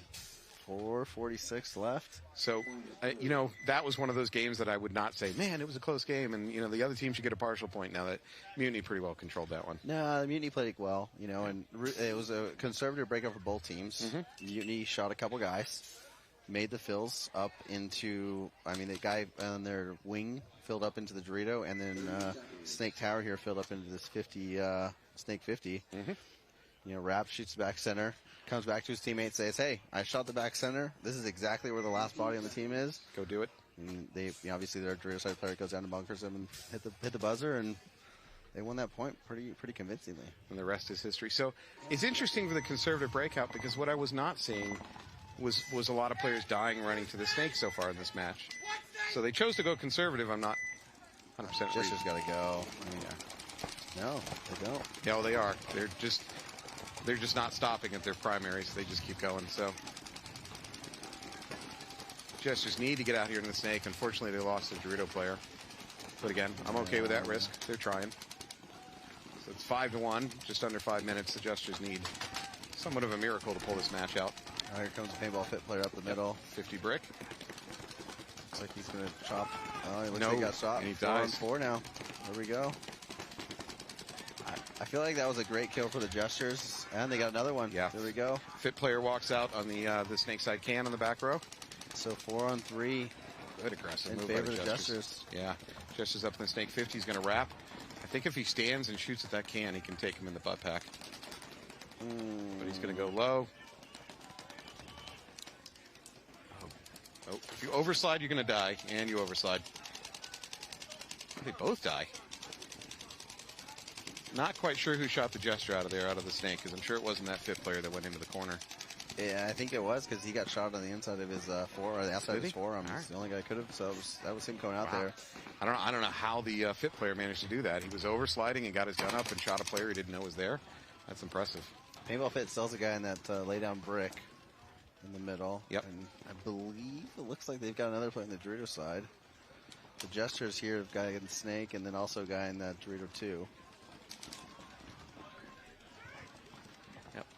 If the Fit player can get out of that center brick, I'd try to spread the field again. Yeah, Fit just made another move down the Dorito side as well. Yep. All right. Well, maybe that's their pathway to winning this one. Jesters give up on that. Whoa, Jesters almost ran into a stream. Number 81. 2 on 1 and now. He's it. That's it. He's dead. Looks like Paintball Fit's going to score this point here. Yep.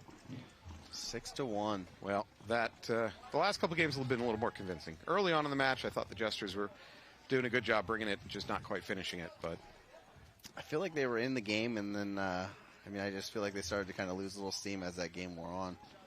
Paintball Fit definitely was scoring the points, but the Jesters were in there. Like they were in there. Yep, they fought it. Well, Fit is I forget where they're at. They're first or second in the league right now for the season standings. So they're a damn good team. Let's see here. Paintball Fit. Paintball Fit is number 1 overall for the season. If I'm not mistaken, I believe they won both of the events, or if I'm not mistaken, I'm pretty sure they've won the first 2 events this year. Let me go to my crack research department. That will pretend is not me. Paintball Fit. Let's see here. No, that's last year's.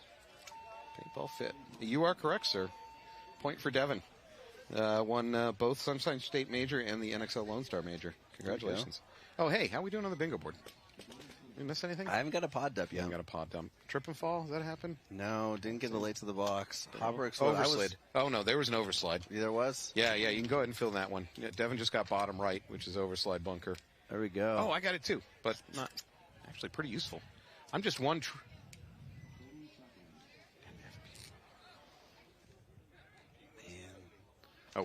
Right. So one of our sponsors today we want to thank is No Film Productions. They're ready for any occasion, paintball or otherwise.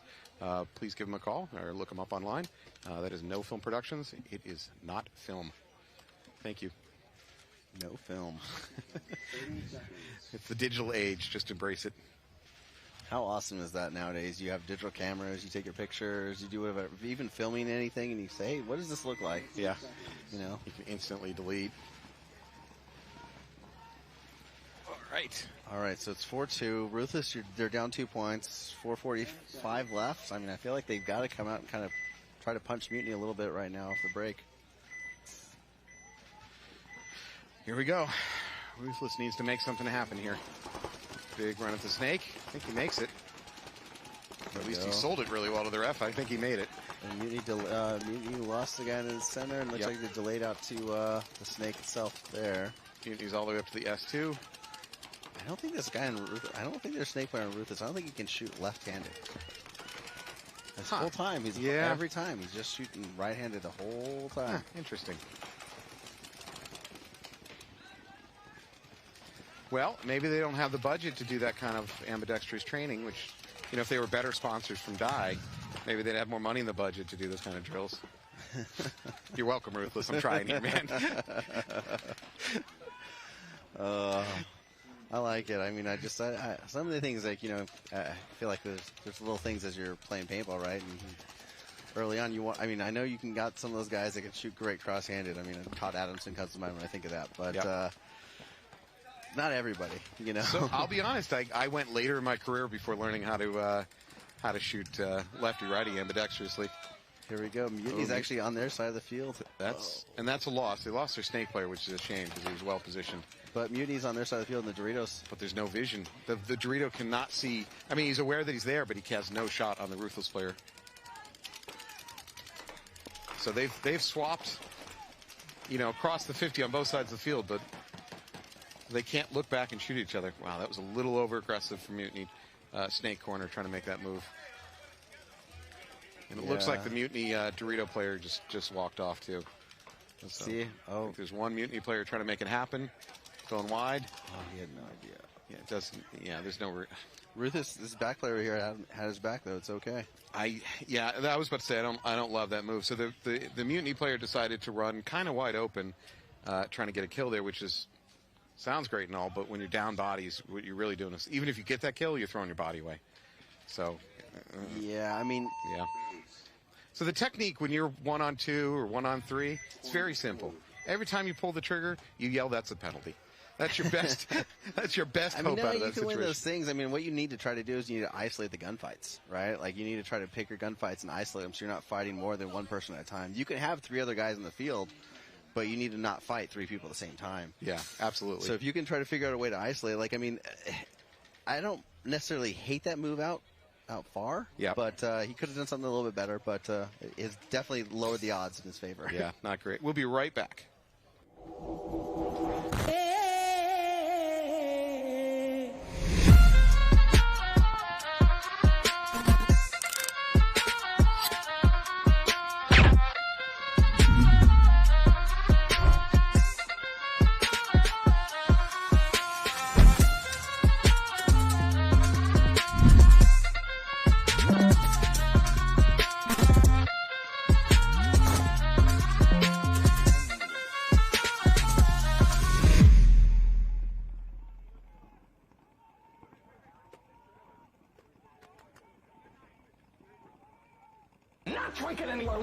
I'm pretty sure I felt some sparks. I felt the heat coming. It was awesome to have you in the car. This is the first time we've had a passenger. This car specifically is all about the fastest lap. Modified aero for ultimate downforce, stripped out interior, caged, and the suspension, it is unbelievable. But can the car do this? Okay, I can't do that. Enough about the car. We want to hear more about the gel blasters. So we're a brand new company straight out of Austin, Texas. And we've had a phenomenal year with a couple of really cool products. The first one here is the Gel Blaster Surge. This one we got stuck. All right, welcome back. We have a very tight game. Ruthless Factory versus Mutiny. We got a couple minutes left on the clock. Mutiny needs this. They played aggressively that last game. Unfortunately, they lost some bodies, feeling maybe a little too aggressive. Mutiny goes right into the snake. I like it, though. I like it. Ruthless, looks like they got a penalty. Yeah, that is not going to be good. So they lose their snake side, which is really the worst thing to lose on this field. Mutiny lost 1 player, so it looks like, Ruthless home. Another. Jeez, Yeah. So it looks like it's a 4-on-2 now in favor of Mutiny. Ruthless home walks off. Good sportsmanship over here. High-fiving each other on the way off the field. There goes the backside. Looks like it really has one Another guy left alive. player Dorito left. Tower. Dorito Tower. Yep.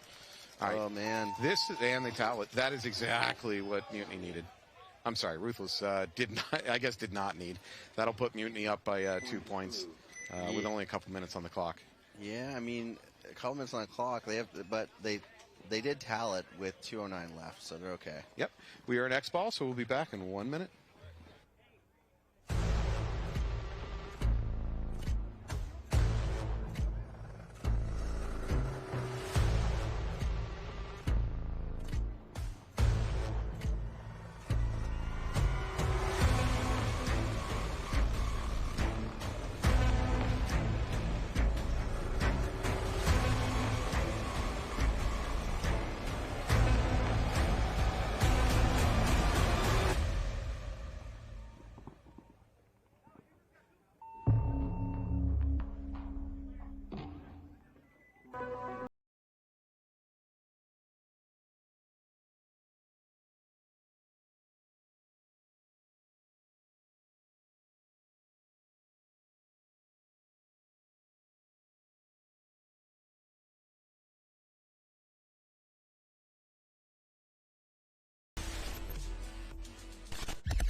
This is Surge. It's packed with all of the latest tech from Gel Blaster.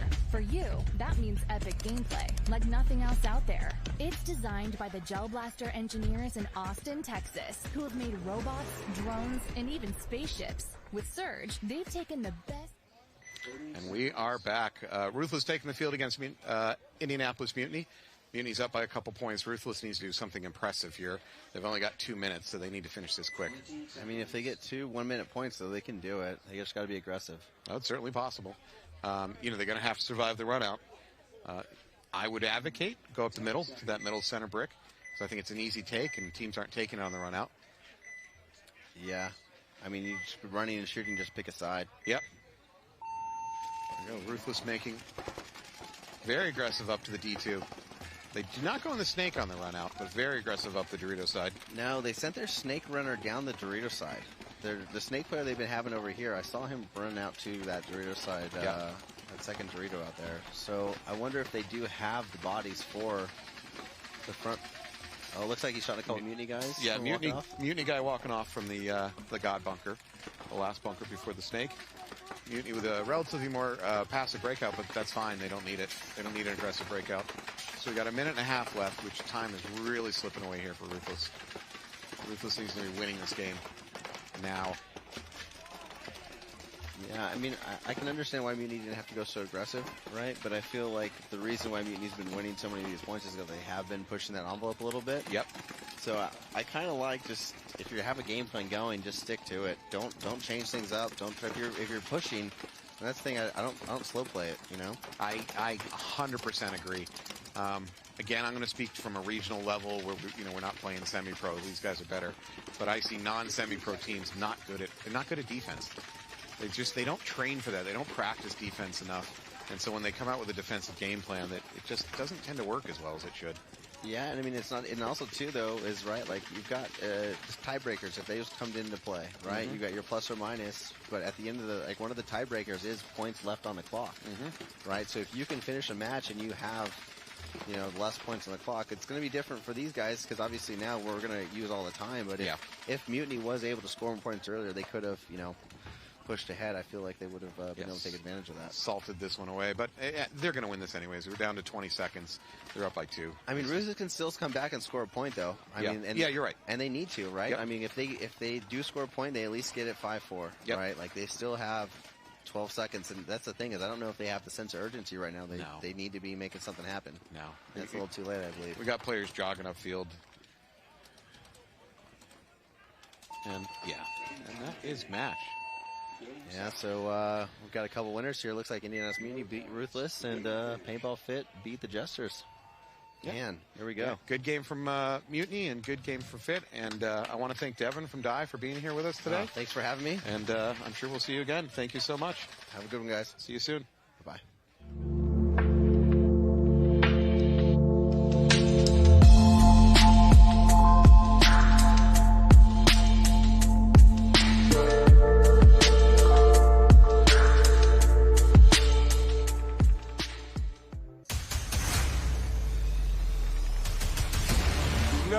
is enough! I have had it with these mother snakes on this mother plane!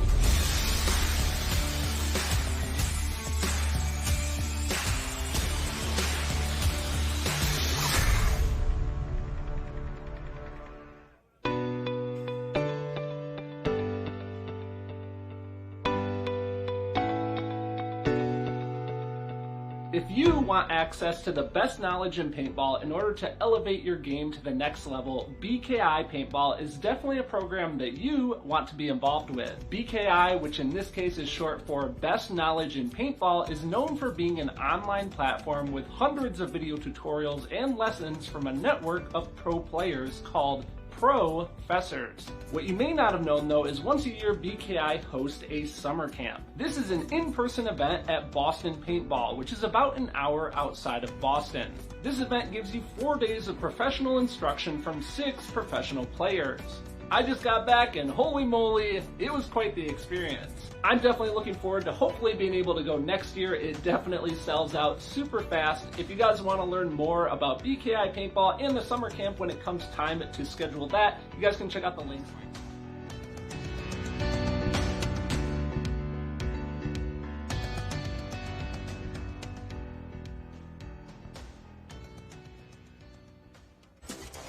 Portal has arrived. This smart target system from Gel Blaster brings a universe of gaming to your blasting experience, unlocking new ways to play, compete, and connect. The included app is loaded with games, transforming any space into your personal blaster arena.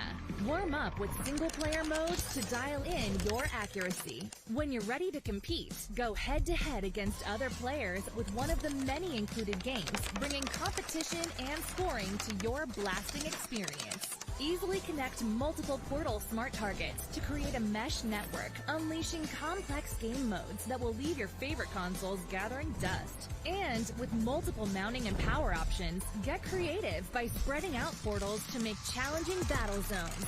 With endless combinations of target placement and epic game modes, show the world what you can do with Portal. Gel Blaster. Go play.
Gel Blaster has changed the game again with the bigger, better Surge XL. With 3 blasting modes, including full auto, you can launch up to 12 gellets per second. Use the selectable velocity to dial the power you want, from 170 feet to an astonishing 250 feet per second. The extra-large hopper holds over 1,000 gellets, which are eco-safe and leave zero mess. Features like ultra-fast USB-C charging and a heads-up battery display keeps you in sync with your blaster's power. Win the day with the bigger, better Surge XL from Gel Blaster.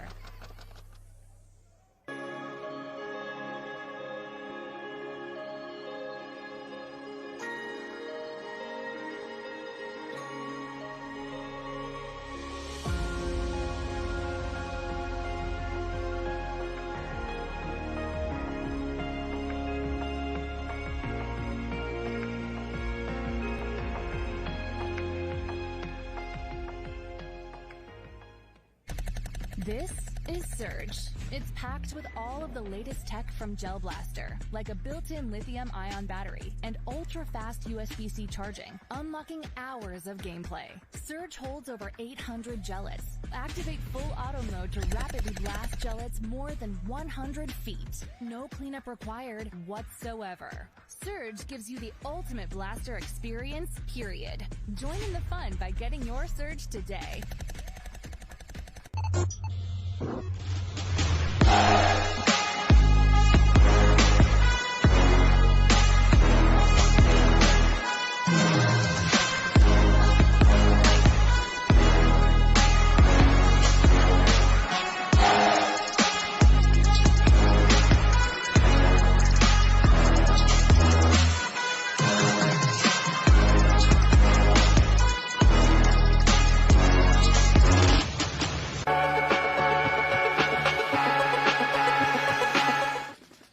Welcome back, everybody sitting watching at home or sitting at work watching when you're supposed to be working.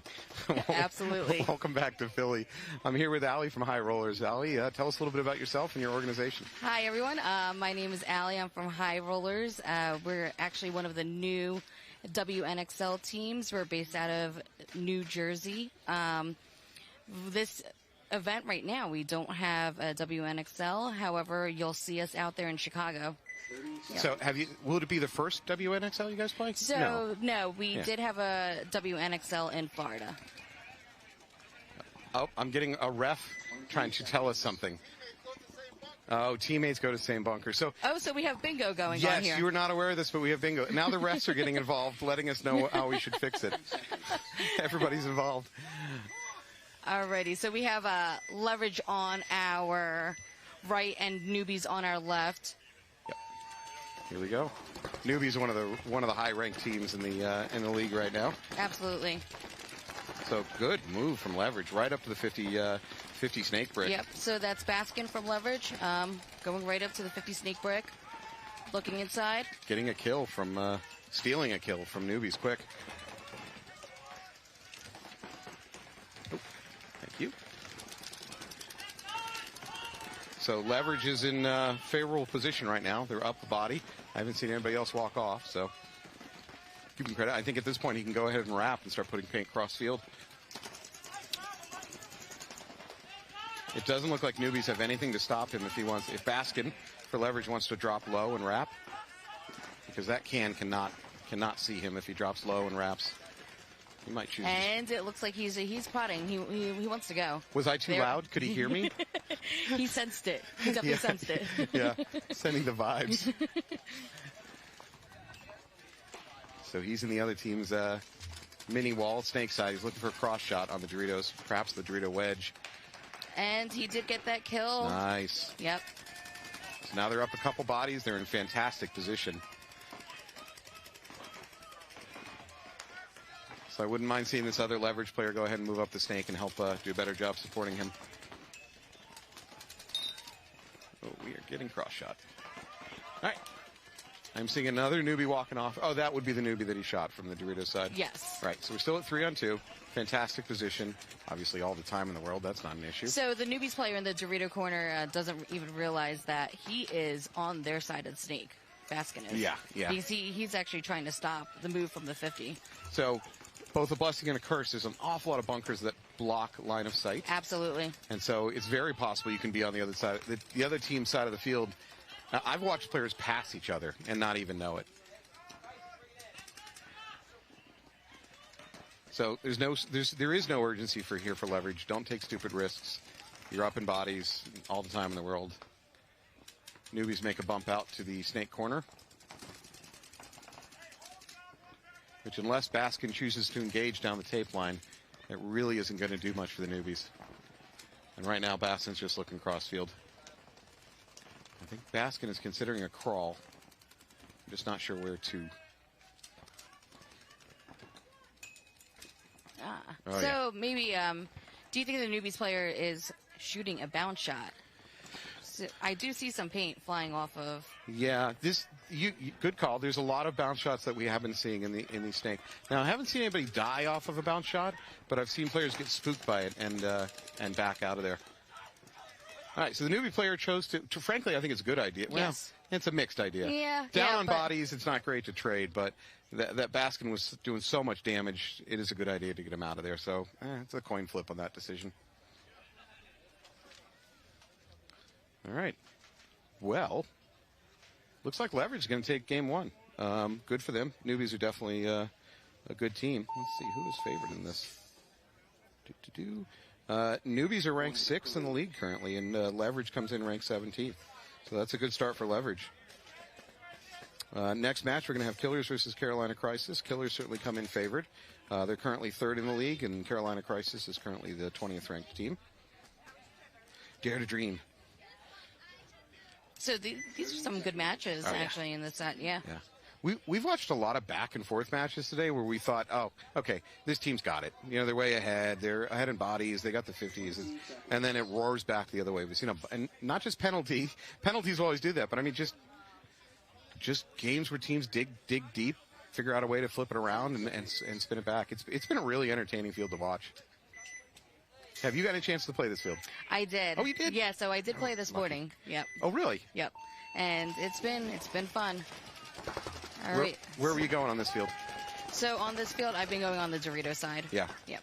Where you headed on the break? Or you don't want to tell me too much? No, you playing again? Yeah, I am playing tomorrow, All right, so well, I can't give my secrets away. This is all state secret stuff. She's going 50 center brick, just so you know. Oh, how neither of them died, I don't know right there. He launches, not a great launch because he doesn't know he dropped back. Ooh, and he pays for it. Does get the trade. Nice trade, though. Yeah, does get the trade. Oh, body's dropping fast over there for, yeah.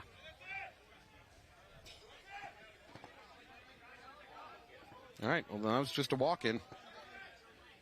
That was a very bang match right there. Yeah. So Killers will take it from there. As the kids would say, once it started popping. How did I do? Did I sound hip? I think you did. Yes. Viewers, let us know. Yeah. Did Matt sound hip? Please do not. Please do not go on the comment thread. I can't survive this. I'm barely employed here. So good game for the Killers. I'm hanging out by my fingertips, Allie.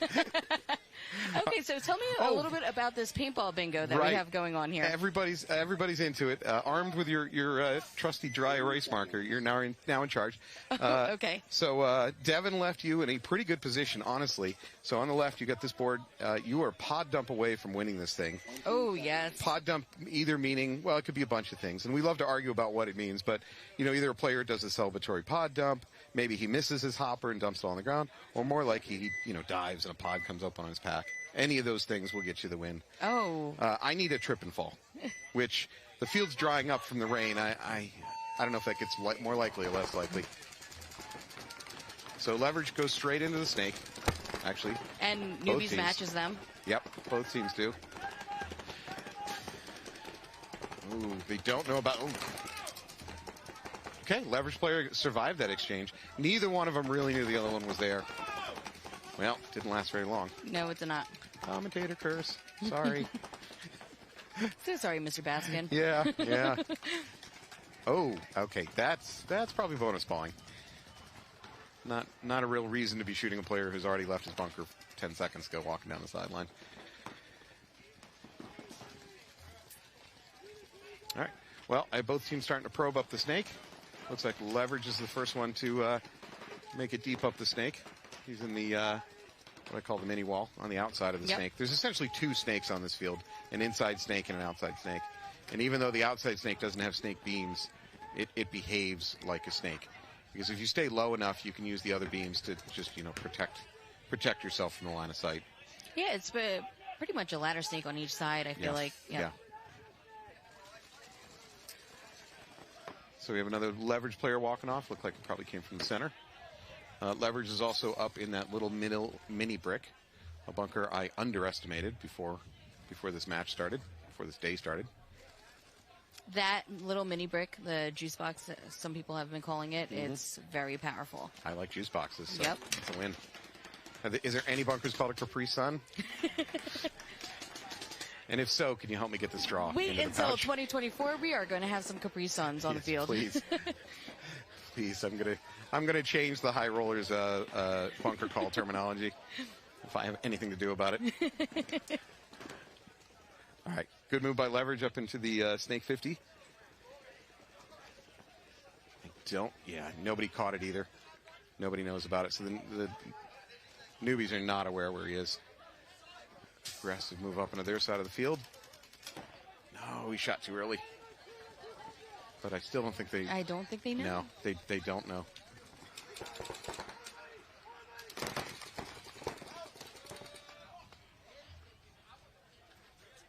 Well, he traded with a newbie.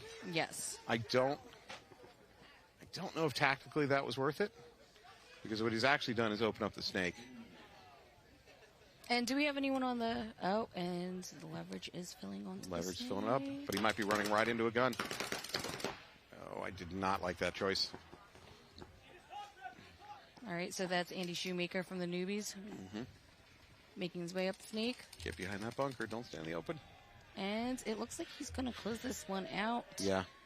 So, as far as that game was concerned, I thought Leverage was in an excellent position to win it, and then probably made just a little too over-aggressive mistakes that cost him bodies. And on the snake side, you can't be throwing away bodies. Yes. So I have been seeing, though, the way how the field has been playing out, it's filling that snake. Oh, yeah. Constantly filling.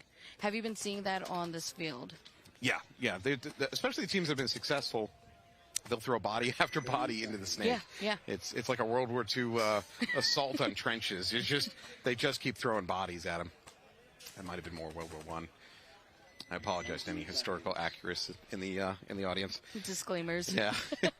Look, I barely know paintball. Don't ask me to know history, too. 10 seconds. Carolina Crisis, run into the box. Killers versus Crisis. Killers on our right. They're already up 1 point. Crisis makes the move into the outside snake, into the snake mini wall. Killers respond by getting into the S1. And now they are matched up. But Crisis player already has a gun ready, and I think the Killers position might have been given away by that ref going in to do a check. Yes. Yeah. Crisis player coming off. Killers play coming off also. Well, that's nice of them to be fair. Oh, and it looks like on the Dorito side, Crisis, they're making some moves. Have they crossed the 50 over there? Yes, they are on their side. Now, that said, he may not have a shot on Lopez over here on the brick. There's just so many blocking bunkers. Lopez has gone on the inside of the snake. I think he's crawled up to their S2, and he's posted up waiting for somebody to try to go bunker the brick. So... Oh, that could have been worse. That could have been physically dangerous with them running into each other. So on each side of the field, it's like you have two battles on each side of the field because you saw the Dorito, Crisis was moving up the field, and then also on the snake side, in turn, Killers, they were moving up the field. So flipping the field with on each side. All right, we'll be back in 1 minute. We're going to go to commercial.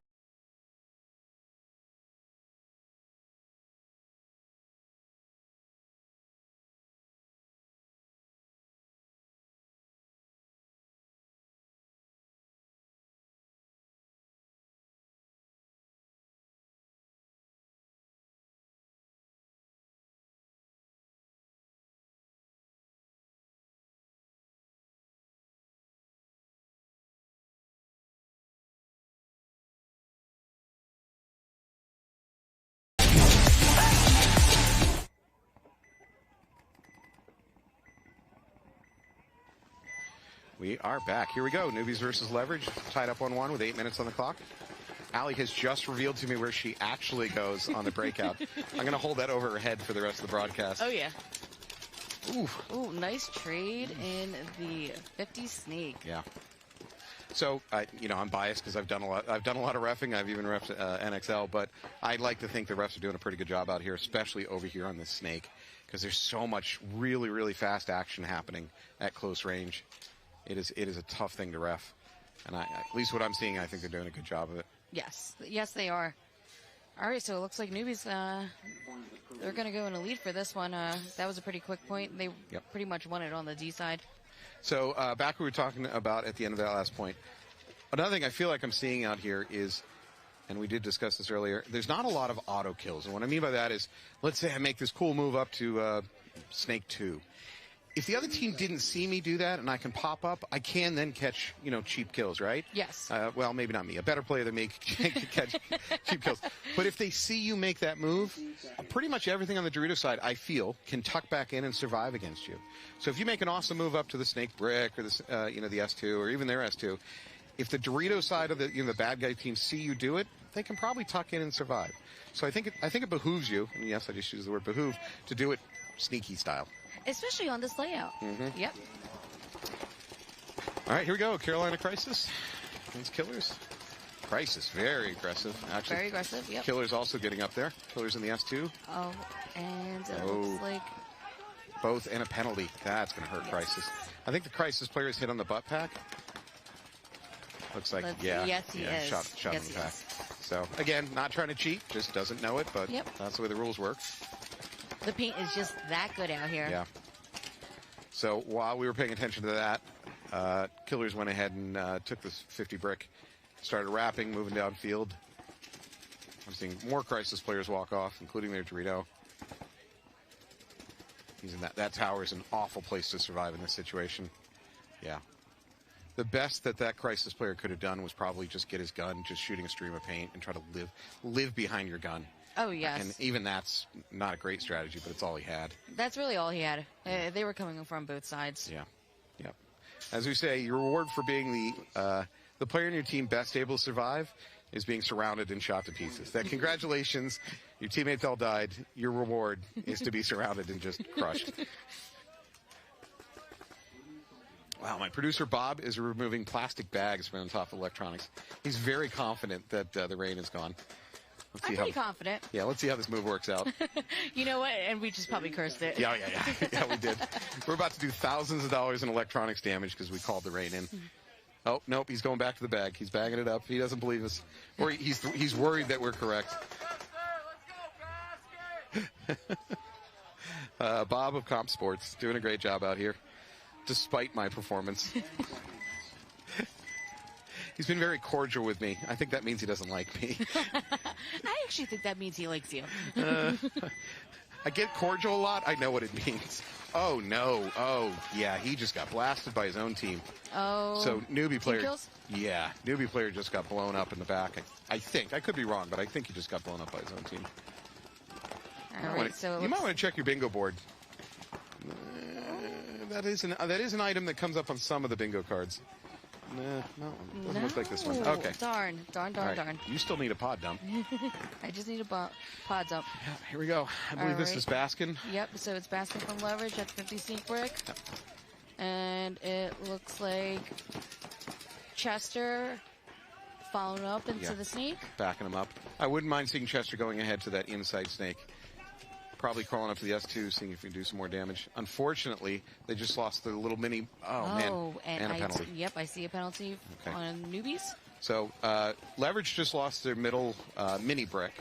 And then, I guess we saw a penalty, a minor, go up against the newbies. They might, he's correct about that. He's calling him out. Yeah, he's calling out the Leverage player on the hit on top of the head. He is correct. Yeah, that was a crucial kill for... Yep. Now he is in a tough position. I hate these that snake corner bunker. If you're pinned down, you are in trouble. There's nowhere to get out of that. You've just got to win a tough gunfight. It looks like they're making some moves for the newbies up the Dorito side right now. So Chester might be all alone out there. I kind of feel like he is. I feel like he is. And he probably feels like he is too right now. And Chester takes the walk. Oh, so and no, actually, there is a home. There is a home bunker. Okay. So at best, it's 2-on-1.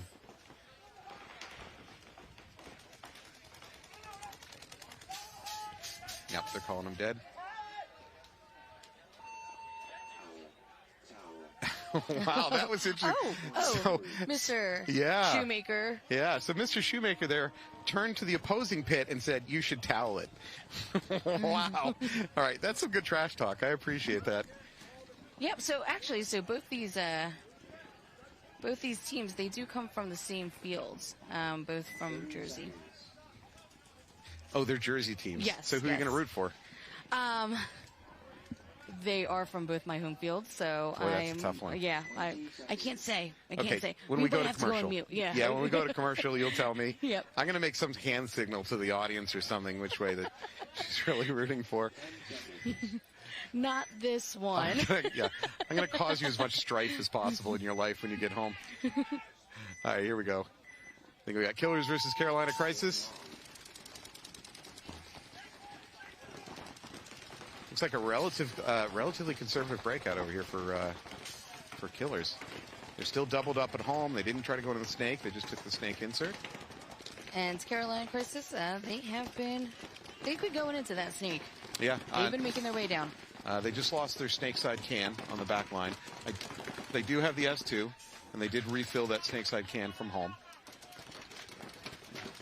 Now, I've seen this a lot.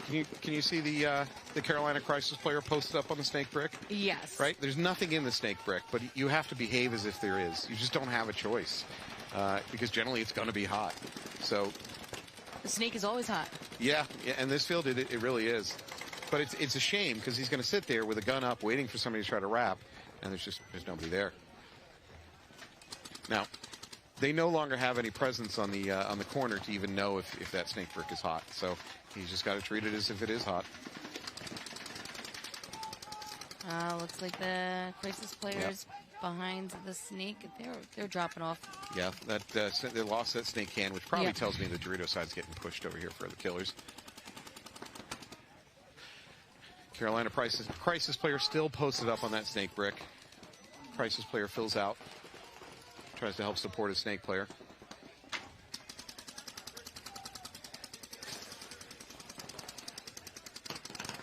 Now, the Killers are also not aware that the S2 is hot. So, Carolina Crisis player, maybe if you look gun up, start to look cross field, he might be able to pick up a quick kill, especially in that center brick. Yeah, so they're both matched up in the snake, just waiting. Yep, they're both. It's an interesting reveal about the psychology of this layout. That players have to treat that brick as constantly hot, even when they have no information that it is. Oh, here we go. Killer player going through. Well, what's going to happen? What's going to happen? Oh, what a shame. So that Crisis player did his job, but nothing came of it. Yeah. That's got to be a frustrating game. Spend the whole game posted on an empty bunker, and then get bunkered for your trouble. All right, we're going back to Newbies Leverage. Newbies have a little bit of a lead here. 3-1 over Leverage. There's a lot of time left. Oh, yeah. Plenty of time. Yeah, 6 minutes and 11 seconds. Yep. Especially there is a lot of paintball to be played. Mm-hmm. Especially how this layout has been playing. Just filling in that snake. Just keep stuffing bodies up the snake until something good comes of it. You're going to war. Yeah, you need about a 20-person roster, and we're going to send you into the mouth of hell. You're going to get shot to pieces, and then we'll sit you for 3 games while you lick your wounds. Yep. When the man with the rifle falls, the man with the bullets picks up the rifle. You have not watched Enemy at the Gates? All right. Movie reference. Movie reference. Yeah. Killers. Nope, I'm sorry. That was Leverage taking the snake. All the way to the snake brick. The ref might be giving it away by doing a check, but, he has to do his job. He's clean. He is clean.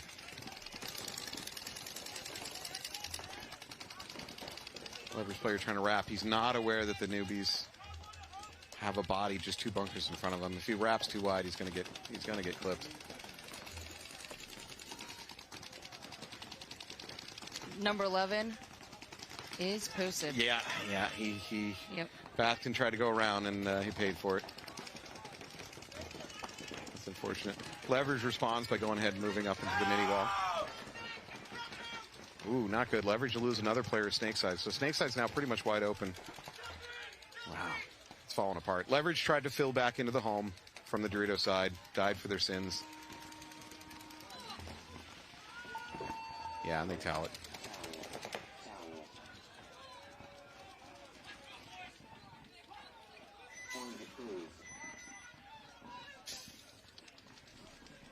All right, you know what we saw, which we see again and again, is as soon as the matter of the snake is settled, game's pretty much over. Yeah, yep. You know, it's within about 20 seconds after one team is completely taking control of the snake, in most cases, that's game. 30 seconds. All right. Well, we are back to the Killers versus Crisis. Killers got quite a lead here and a lot of time to kill. Are you an advocate of playing defense or just sticking with your game plan, playing offense if you're up? You have to play a... Well, actually, so in semi-pro, what is the mercy? Do you know? I believe it's 5. 5? Yeah, okay. I think a 5-point differential. I mean, there's plenty of time left right now, but they're in the driver's seat. Yeah. You know, they could continue an aggressive game plan because they can afford to throw away a couple points and still win the match. Now, of course, if they want the point differential, they don't want to throw away games. But one of the Crisis players takes a walk from the Snake side can. They now have no presence on the Snake side. Crisis does not. Killers already up into the Snake 50 in a second. Yep, Snake 50. Although Killers do lose 2 players. So the Killers are going to need this Snake Brick player to do some damage to get the body count back. I mean, Killers, it looks like they're playing their game still. Yep. Yeah. Killer is wrapping wide around the Snake Brick. I don't think anybody's picked up on him yet. Well, now they know. And here comes a move for yeah. Crisis. Now there's a can in between that center brick. Yeah, he's going to have to go around it if he wants to shoot him. Ooh, in the back of the head, maybe in the ear. Oof. I'm sorry. Nice move for Crisis. Yeah, it was a nice move. So that Crisis player went to that center brick hoping that he could shoot the Snake Brick out. But there's, again, those blocking bunkers. He had no choice but to continue the move to get a shot on him. Ref's checking him. Yeah. The box. You know what? That guy that just went through the middle, I wish he did a pod dump right now. That deserves a pod dump. That might favor you.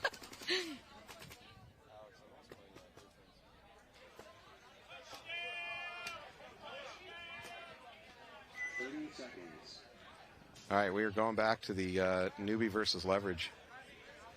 Newbie's up 4-1. Lurking over my shoulder is Will McLean from the Knights. Do you want me to say nice things about you, Will? Do you want me to say nice things about you on air? Oh, yeah. Will is easily one of the best players in New England. Will McLean, he's slumming it with the Knights. He's better than them. Now the Knights are going to kick my ass.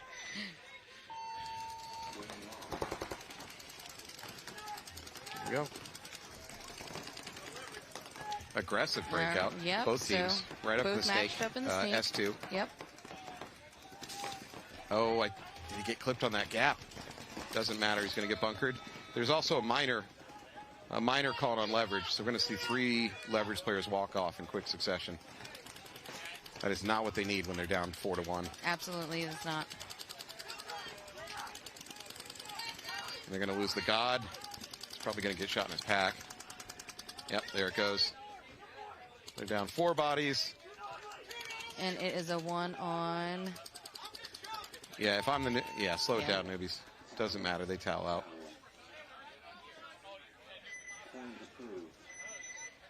All right, newbies made that look easy. Yeah. Yeah. Yeah, they did. To answer the question of do you play defense or offense, the newbies just chose offense. They're not changing up their game plan. They're like, let's keep on going. It's working. Yeah, absolutely. 30 seconds. All right, we're going to bounce over to the Carolina Crisis and Killers game. Killers also in the driver's seat. Defense versus offense. I guess choose offense.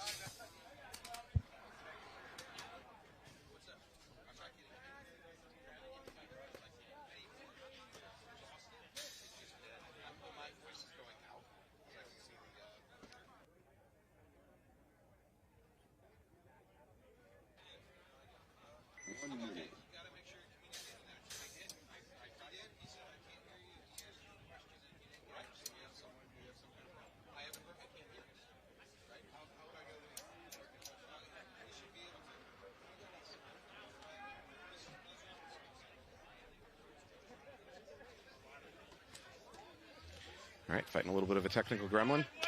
So we're back to Carolina Crisis versus Killers. Killers in the driver's seat. Yeah, that last point with Crisis definitely saved it. They're still in the game. 8 minutes and 16 seconds left. It's got, well, then I guess you're trying to race up to that mercy rule. 19 seconds.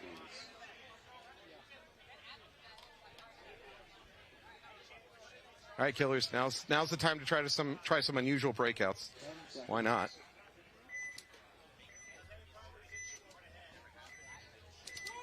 Here we go. 3 seconds.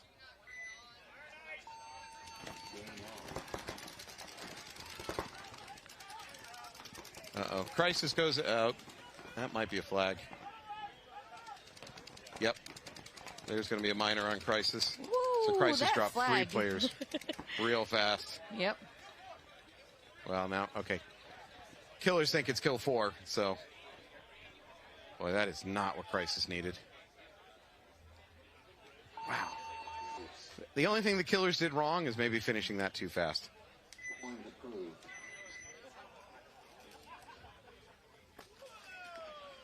That is a dejected Carolina Crisis walking off the field. That was brutal. Especially when you're down, you need a quick game. You need to do something, and it just all falls apart. And all it takes is one penalty to doom an effort like that. 30 seconds. All right, so we start talking about moral victories.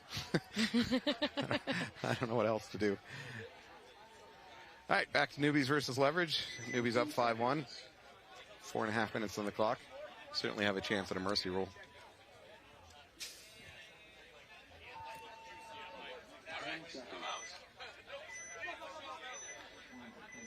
And I have dark clouds off to the south. Please don't be more rain. Now it's going to be wonderful. Please no more. Good aggressive right now. I believe that either he changed jerseys or that's a new player. That is a new player. That looks like Lance. Giving him a spin. Yeah. Uh-oh. Oh, boy. And he gets a penalty. That might be his last point. He unfortunately immediately got a penalty. Yeah, on the shoulder. Yeah, he's hit on the shoulder. All right, Leverage immediately fill in the snake anyways. But that is not what they needed.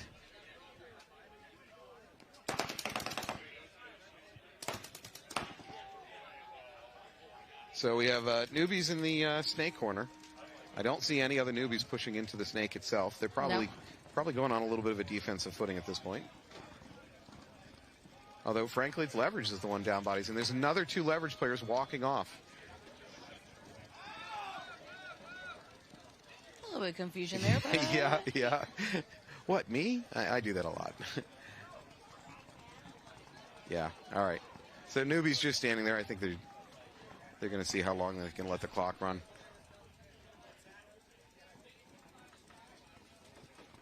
That was tough. So you said that was Lance in the all-black jersey? Yes. Yeah. All right. That's rough. I think they for whatever reason they gave him a spin because the score is getting a lot out of hand, and rough penalty for him. Sorry, Lance. So yeah, I'm actually listening. We're just watching the head refs talk that over. Yeah, they're pointing their shoulder. He had a shoulder hit. That is a tough one. It's a tough one to say I didn't know. Now, you could just get lost in the moment and not realize you got hit, but it's not like you got hit in the hopper or a barrel or a pod pack. I mean, you got to know that. So, that's unfortunate. I will not say that loses the match for them, though. Unfortunately, this match is a little bit out of control already. How many games you got tomorrow? I have 2 matches tomorrow. 2 matches. Yep. Morning or afternoon? Morning. All right, good. First thing, 8 a.m. Go back to the hotel, hit the pool. Yeah. You've earned it. Looks like kind of a late breakout by Carolina Crisis. Yep. As if they didn't... but making it into snake. Yeah, no. Ref pulls him. He is out. Yeah. Especially if you're trying to get up the snake, you cannot late break out.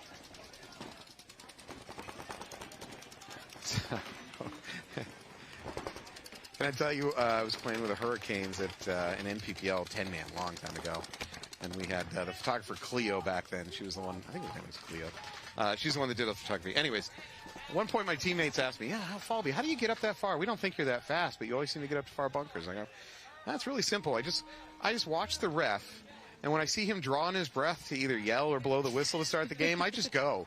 I just go. So the next day we go up to the trade show, and there's all the photos put out that you can buy, and we see the breakout of the Hurricanes, and somebody's like, this is a great picture of us breaking out from the box, and somebody's like counting heads, and like, there's only 9 of us there.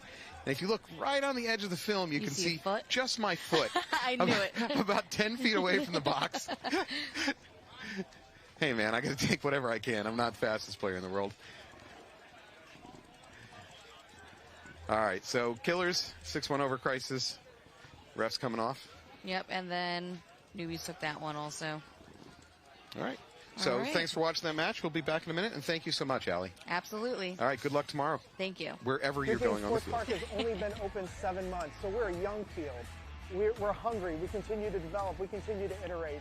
I don't see us ever being completed with the field, because for us, we're paintballers at heart, and we want to keep building new and exciting things for our players. Hey guys, what's going on? Tony from Lomo Paintball. Check us out online or in store.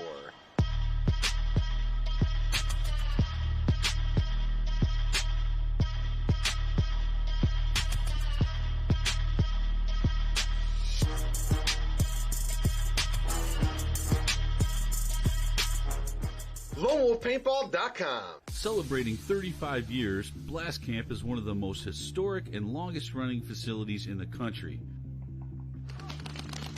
From low-impact paintball parties to the Mid-American X-Ball League, we can accommodate any play style. Our world-class facility has many amenities you don't often find at paintball facilities. So come experience history. It's not just paintball, it's Blast Camp.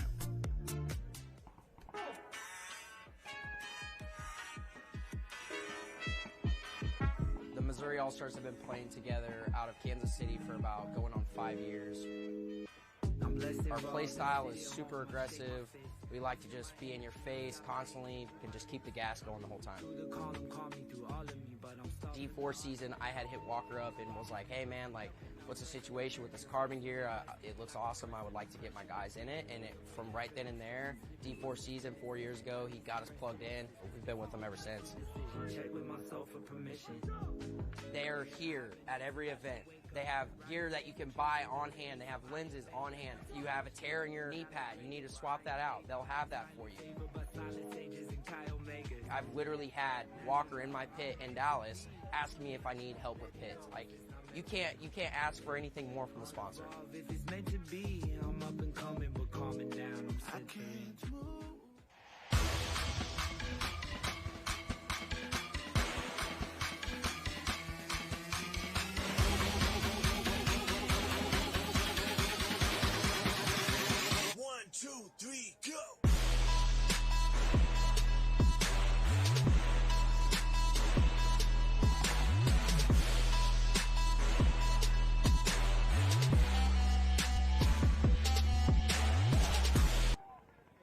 Pain pills for like a couple months, and I was like, I'm done taking pain pills.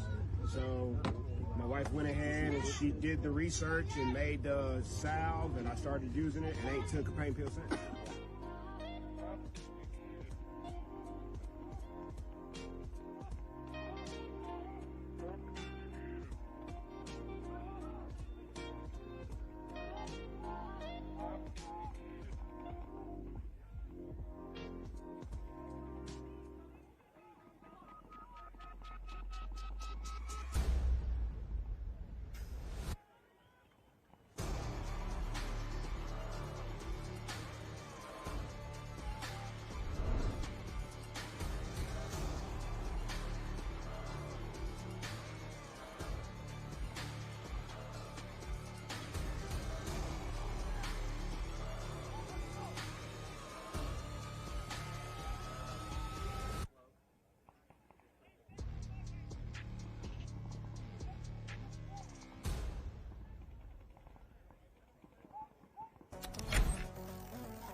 Ivy, and I'm at Willow Springs International Raceway.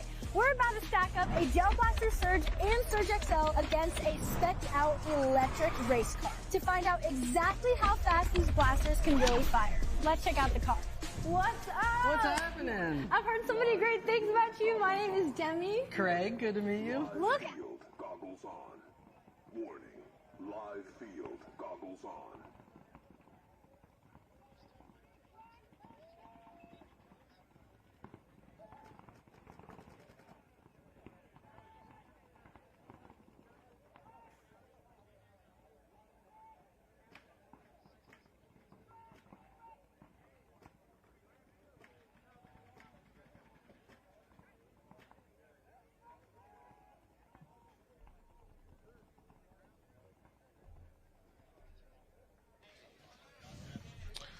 Welcome back, everybody. I am here for the last match of the day with Will McLean from the AG Knights. I am partial because I am also from the AG family. So, Will McLean, introduce yourself. Yeah, thanks for having me, Matt. And yeah, good to be here on the semi-pro field. I play for the Knights in Division II, but going to catch this last semi-pro prelim game here. And yeah, excited for this. Awesome. So, Will represents the Knights. He represents AG. And, of course, yeah, PV Warehouse. PVWarehouse.com. Where else would you buy anything? Anything at all. We're now selling mattresses on that side, I think. I'm going to give you your weapon. You are really, really close to a bingo win. He is from the New England area, so he's familiar with the paintball bingo that we play on our webcast up there. The NEPL, the NEXL over at Maynard and Boston Paintball. And then, of course, at AG, we got the... Always watching the bingo going on. So. Yep. So you are super close. You need a pod dump. Pod dump can either be, an intentional dump, say as a victory move. It could be a butt pack opening up on somebody or just missing the hopper. So that's the easy way out. I could easily see a dirty hang and a hopper exploding in one game. So that's my second that I'm going for. So I'm going to be watching these snake guys as they dive into the snake on the break, hoping for a hopper to explode. So let's be honest. There's one single hopper on the market that I see explode the most, but I'm not going to name that hopper so that we don't get sued. I think you might have an idea what hopper I'm talking about. I've used it a couple times, so I'm pretty aware of it. Feeds well, but it has a tendency to pop open. Oh, if you're a back player who's not diving on their hopper, yes, this is a great hopper. Great hopper. For the snake fronts and the Dorito fronts, I do not recommend this hopper that we're talking about, that we have not named yet. So. Yeah, we're not named. The chat thread is going crazy right now trying to name it. All right, so I am a trip and fall away from winning, which is possible. So for point one here, we have Mutiny and the Sea Dogs. The Sea Dogs from Canada. Yep. And the Mutiny, who's usually from Florida? Indianapolis. It's actually in their name. It's Indianapolis Mutiny. Oh, okay. But I think a lot of their guys are Florida guys. Your webcast is not off to a good start. No, I'm kidding. Yeah, Indianapolis Mutiny, who's looked really good and aggressive against the Royal City Sea Dogs. Sea Dogs so far, that might have been a little bit of a false start by Indianapolis Mutiny, their snake player, but both teams looking to push the snake. The Mutiny's in there to the snake too. Oh, I think he's got a hit on his. Oh, he's eliminated. Yeah. And that's going to be a major penalty for trying to wipe a hit on his hopper. So and that's a gross major. He was actively trying to wipe that hopper hit. Oh, that's brutal. That is, first point of the day. I guess you got to keep the refs on their toes. Was he trying to wipe it against the bunker? No, he wiped it with his hand. With his left. The gun was in his right hand, and he tried to wipe off the hit with his left hand. So then he also walked towards the wrong pit, maybe trying to escape his pit. Yeah. Not an entirely bad move. Yeah, and now he's going to argue the call, but what I saw in front of me was him actively getting shot, seeing the shot, and switching hands to wipe it off. So. Yeah, well, occasionally you try and don't get away with it, or I don't know. He's not Perez is not thrilled with that call, but I don't know why he's arguing. It's not going to get changed. It's pretty blatant. Yeah. So yeah, but super exciting first point for Mutiny and Sea Dogs. Now we have A-Team and DMG. DMG, who was pro last year, got relegated, so got to be a favorite. Right. Going against one of the top semi-pro teams from last year, Annapolis A-Team, who this is like their local event. I think half the guys. I wonder if they're even staying at a team house. With how close they are to this tournament. Yeah. So Sorry, one second. Annapolis A-Team, if I remember correctly, a few years ago came up to Foxball and just tore us apart. And by us, I mean most of the teams playing our division. We were just like, what are you doing here, man? You're just destroying us. This can't be fun. Yeah, A-Team's been they came back, I think, around 2015, 2016, but they've been a legit team since then. Like, I mean, granted, they were established in 2004 as, like, when NPPL was and PSP was just starting, but I mean, this new resurgence of A-Team has been legit the last eight years through the NXL. Well, this should be a really good matchup. We'll see how it goes. DMG is struggling a little bit more. They're a little bit lower ranked. They haven't had two great events so far, but good move. So DMG loses one player off the Dorito side. They're doubling the back center. He fills out of there to the snake side can. So DMG has 4 guys alive. A-Team very quickly into the snake 50 brick. Yeah, so 2 players in the snake. I don't think either of them know that they're there. The DMG player calling a kill. I don't know if he actually eliminated the player. Yeah, or he's wishful thinking. Oh, he did. So there's 1 player walking off for A-Team on the Dorito side. The DMG player just became aware of the nice move. brick. Oh, yeah. That's a good call. Good trade. And, no, it's a major. Wow, the refs are getting flag happy for the last match. I mean, I agree with that call. Yeah, The A-Team player got shot first, and he just pulled up to make sure that the DMG snake front was eliminated. But, I mean, you're a player with a hit on you, and you eliminate another player. That's a major penalty. So the only thing that the refs did wrong there, and it's not entirely his fault, is he bypassed an A-Team player that was in the snake to go pull backline. Yeah, he just didn't see him. Yeah, he missed number 54, Cunningham, who I think is the last player alive for A-Team. Yeah. And we got Gerber here, who's a very good player. He's been playing with DMG since, I think, 2016, 2017. Oop. Does he get away with it? Gets away with that. Both players clean. Oh, nice move. Yeah. He went over the top of that brick. So, I mean, he's probably 6'2", 6'3". He can look right over the top of that thing and just rain down on any snake side player. You stupid tall people kill me every time. We've also seen a lot of inside moves around that brick. Well, a lot of sneaky moves. You're inside the brick, crawl to the other team's S2. All right. We'll go on a break. We'll be back in 1 minute. Thank you.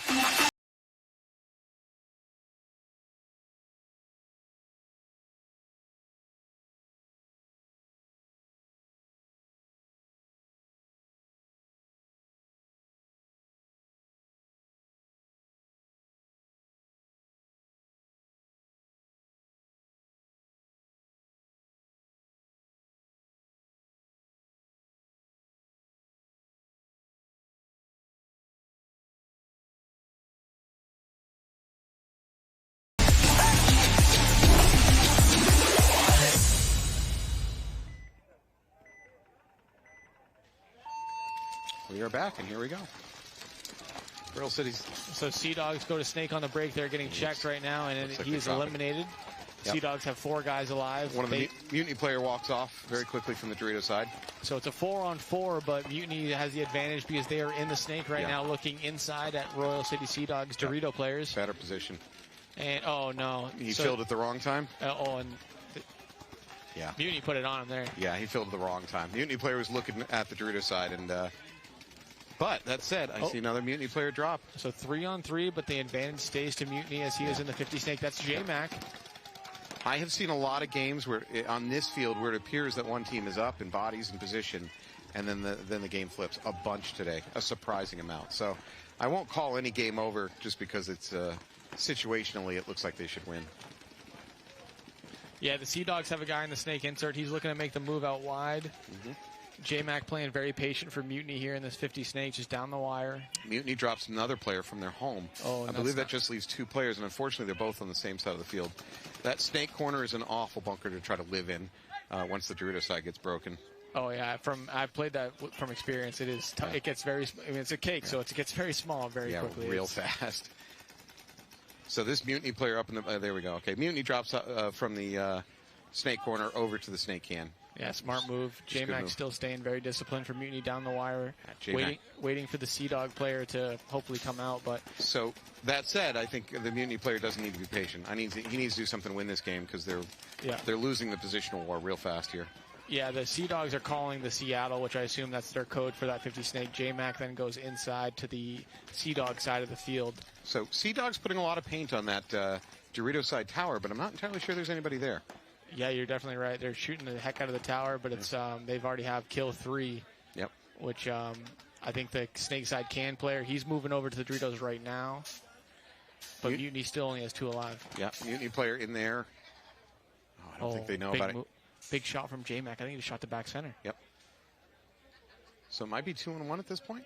I think is that true? I think it's a 2-on-2. Okay. But I know Mutiny has 2 alive for sure. Yep. And these 2 snake guys are waiting for each other. I mean, you could... Yeah, don't try to make that crawl. Don't try to make that crawl. Oh, J-Mac looking to go forward, gets eliminated by the snake player for Sea Dogs. I straight up told him not try to make that crawl. Nobody listens to me.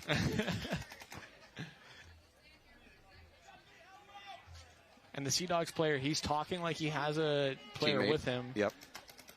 But I can't for sure say that he does. So it could be a 1-on-1. I know Mutiny has 1 player alive. Oh, and Sea Dogs can confirm the Dorito player just went into Mutiny's Doritos. Yeah. So he is alive over there. They're still putting an awful lot of paint on that Dorito tower, and there's nothing there. Well, Are they back on the Dorito? Yeah, we're calling that the 2 or the 4 on the Dorito side. Dorito. Yep. Yeah. So Sea Dogs up 2-on-1. They should close this nicely by 0-1. He's got no name on his back. I wish he had a name on his back. Well, then he's nobody. Yeah, he had a chance to start him. He's playing great right now. He had his chance to start him, but he chose not to put his name on his jersey. So nice finish there from Sea Dogs. They're going to go up 2-0. Yep. And a towel. I don't think I love that towel. I think I'd rather let the Sea Dogs hang it, and then maybe there's a dirty. Maybe somebody's dirty. You know? So and the time wasn't, I don't know if the time was relevant enough to start toweling into that situation. But here we go. Good. All right, so next up we got Sacramento DMG versus Annapolis A-Team. Annapolis A-Team certainly the favorites to win this match based on their rankings currently this season. However, Sacramento DMG went ahead and took the first game.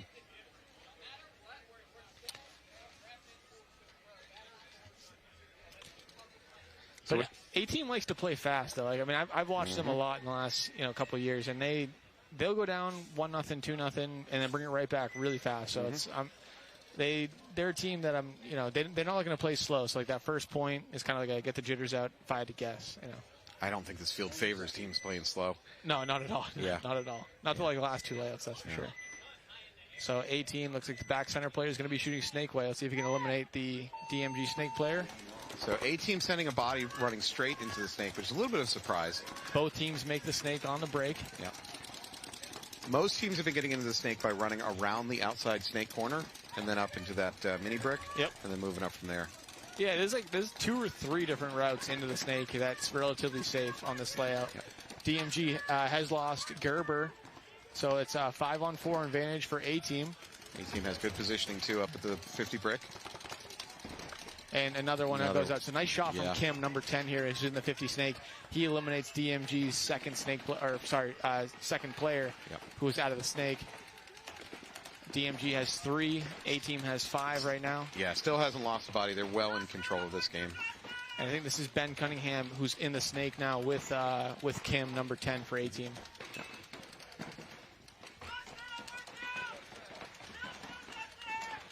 Got the call and kill too from Cunningham here. So A-Team is just slowing it down a little bit. They're up in bodies, up in position. DMG is in the Dorito corner, the tall tower, and they're also in the Dorito Snakeside can, which is the... Yep. Now, Snakeside can does not have a vision down. When somebody's playing low on the outside of the brick, see how the Cunningham's way outside low? Yeah, he's using this mini W, and then he's going to come right up. Did he catch him on the... No, he just missed, but he had the right idea. It's actually because the Dorito corner was on the cross. I believe... To be honest, and I don't want to throw accusations, but I think he actually shot him in the pod. Did he? Wow. Yeah, I think he shot him in the pod while he was reloading. He might have dropped the pod. He may not have known it. I'm not saying he tried to cheat, but... yeah, Cunningham has this move like he was just doing. He just has to watch out from the Dorito corner, the back right, looking inside. Yeah. As he edges out to eliminate the Snakeside can. By the way, it's one of my reffing bucket lists that I never managed to flag anybody on. If you get shot in the pod and you drop the pod, that's considered a gross major. That's bigger than a regular major. I experienced that last year at World Cup. Oh, did you really? Yes, I can say from first-hand experience. I 100% felt it get clipped, and I was like, oh, I'll just drop it. And Yeah. nope, the referees were on top of that one. Did they call it a gross major? Did they? Yeah. Oh, yeah. Well, they actually just called it a major, which is actually nice. They Okay, only yeah. pulled 2, but I looked in the rule book. yeah. It is 1,000% a gross major. Oh, You're trying to ditch a hit that Yep. is on your person, you know. Yep. Oh, he's clipped in the visor. And nice shot from Cunningham, who eliminates the snake side can. Now it should be a 5-on-2 advantage. Yep. Cunningham is called clean. A little bit of rub. But they are slow rolling this. They are not taking them. Ooh, would you say that's 2 players at the same bunker? Teammates go to same bunker. That's on both of our bingo sheets. I mean, Cunningham was like kind of in a bunker. He was kind of in the middle of nowhere, essentially. But hey, it's both of our sheets. Just take the the dub. I'll take that one. Take the dub. Don't argue about it. All right, we're going to the bingo board. We got teammates go to the same bunker. I don't think it helps me as much as it helps you on this one. Yeah, you know what? I'm looking for a trip and fall now. Yeah, but you know what I'm looking for? A trip and fall. So, a trip and fall, and it's a tie, man. I do not want to tie. No, I think you're still in better position. I need a pod dump. Pod dump should be an easy one. I don't know how you haven't won on that one yet. I mean, Mutiny is usually a pod dump team, but they're down 0-2, so I can't imagine a pod dump when you're losing. Yeah. All right, so taking a look at the stats, we got Sea Dogs versus Mutiny. Sea Dogs are a little bit favored to win this match. I got to say, I think Mutiny's playing really well. I wouldn't just make that an automatic. So, and on the other side of things, we got A-Team versus DMG. We know that DMG is a little bit lower ranked, and their winning percentage is a little lower as far as your points. Annapolis A-Team at 44% win percentage on points. It's a little bit of a surprise. I thought they'd be higher. So Mutiny on our right side here. They make the snake on the break again with Perez, number 9. Let's see, and then they're other than that, they're in the back line here. So they're in the Dorito corner, the Dorito insert, which is a big Dorito. They're in the back center, and they're also in the snake side can. Royal City is mirrored up by taking the S2. Oop. They also have the mini brick in the center, just in front of the home, and they've got the God. Yeah, mini brick in the center is shutting down the Dorito side, and now Mutiny gets into the 50 snake. But the snake 2 player for Sea Dog seems to know he's there. And he's posted and waiting. Why would you do that? I don't love that from Perez. Perez knew there was a gun waiting for him. He initially looked and then backed off and then just decided to go anyways. Oh, they lost. That was Baldwin for Sea Dogs, who got eliminated after he eliminated the snake front. Yep. I almost think that was that was weird. It was hit his pack. I wonder if that was a bounce shot or if that was like the Dorito corner who shot him on the cross. So we have seen teams trying to use bounce shots. Oh, Mutiny loses another out of the snake 50. That's a rough one. We have seen teams trying to use these S2 bunkers for bounce shots. I haven't seen anybody killed from a bounce shot yet, an intentional bounce shot, but I have seen players harassed by bounce shots enough to back off or go somewhere else. So Sea Dogs have now lost 3 players. They have 2 alive. As far as I'm aware, Mutiny has 3 alive. So Sea Dogs are in the snake, on the outside of the snake in the mini brick, and then they have the Dorito corner. So at least they have a nice spread here. Yep. Dorito corner is looking inside at the snake players. What did you take a look at that Dorito tower? And what do you think of it? Because I've said this before today. I don't think it has a lot of shots out of it. I don't think it's a good bunker to live in, but it's nice to live in, but you're not going to get a lot of kills. Unless the other Dorito tower, like Yarmir, makes a mistake. You can shoot at each other, but it's kind of a blind shot. So if he's being really sloppy and wants to wrap, you can shoot him. But because the Doritos are further out, and a minor penalty on Indianapolis Mutiny. Yep. That's going to... That should swing it. I mean, they may run. The rest may have to run all the way over here to pull a body. Yep, that's going to make it a 2-on-1, and now there goes Mutiny's last player. So Sea Dogs are now going to go up 3-0. Yep. But going back to that Dorito corner bunker, as soon as they get further wide than you do, and you can't match them, it's very, very tough because the Dorito, as soon as you get to the big Doritos, you just go low, go low, go low. Next thing you know, that guy just waits for you to come into your Dorito. So the go low, go low. Looking at the field, I felt that certainly from the D1 to the D2, what I'm calling the baby Dorito D1, I think, you just wrap. If you can put in the home, you're free to go. Mm-hmm. But from D2 up to that final D, the D3, there's 3 different bunkers that could potentially be shooting at you, even going low. So, but what do I know? I'm webcasting, not playing. Yeah, there's definitely a couple guys that can slow that move down from the Dorito 2 to Dorito 3, but at the same time, you just have to judge if they're shooting that shot or not. Yep. So Annapolis 18 versus DMG. It's a tied-up game. So DMG makes the snake on the break. Yep, so does A-Team. A-Team's a little bit farther up the field. Oh, and they missed. Did he miss it? He missed him, but they just saw each other. But A-Team Yeah. gets shot, and that's from, I think that's got to be coming from the first small Dorito, or sorry, the first big Dorito, which is like on the back line. We'll call him the D2. Yeah. No, on the actual back line, like the 2 or the 4. Right. He's the one who's dropping it over the beam, so the snake 2 cannot go into the 50 snake on the outside there. That's the only way I could think of who shot him, because DMG went to this outside snake first. Walking the field, I did see a shot. The home can just blind drop through the gap between the snake brick and this S2. That's also possible. But he wouldn't even, if somebody's crawling, he wouldn't know it's there. He's just kind of blind dropping in, hoping somebody makes a mistake. And DMG having 2 players in the snake just destroyed A-Team right there. Now rough for A-Team. 5-on-3 in favor of A-Team. Good fast reaction from DMG to go ahead and take the snake brick as soon as that field happened. Yeah, 5-on-3 in favor of DMG, excuse me. Oh, we have a ref going in to check the D3 on the other side of the field for DMG. And he is called out. Pulls the body. Not the end of the world for DMG because they're in such good position over here on the snake. Boy, Spencer for DMG. He's just playing so fluidly. He's making moves and just looking very fluid and calm. Kind of reminds me of you. Really, honestly. So A-Team is going to towel there, so DMG will go up 2-1, I believe, right? Yeah. So Will is a fellow New Englander. I think it's safe to say he's one of the best players in New England. I mean, he pretty much learned everything from me, so I'm really proud of him. Getting out there doing the best he can. I mean, we'll throw it back to like 10 years ago when it was you and Bunky at Bolt playing Monday nights. I mean, we played a lot of paintball, together and against each other. So yeah, that was great. Good time. So Bolt was a small field in our area that was just a famous training ground, every Monday night, and the attitudes are great. Teams just out there, not even teams, just individuals going out there just grinding. It was street ball, and it was it was great. When the Bay State Bandits were Division 2, we went all the way from Division 2 players to I was an entry level Division 5 player, so it was awesome. Yeah, man, the Bay State Bandits, you guys kicked our ass every time. Yeah.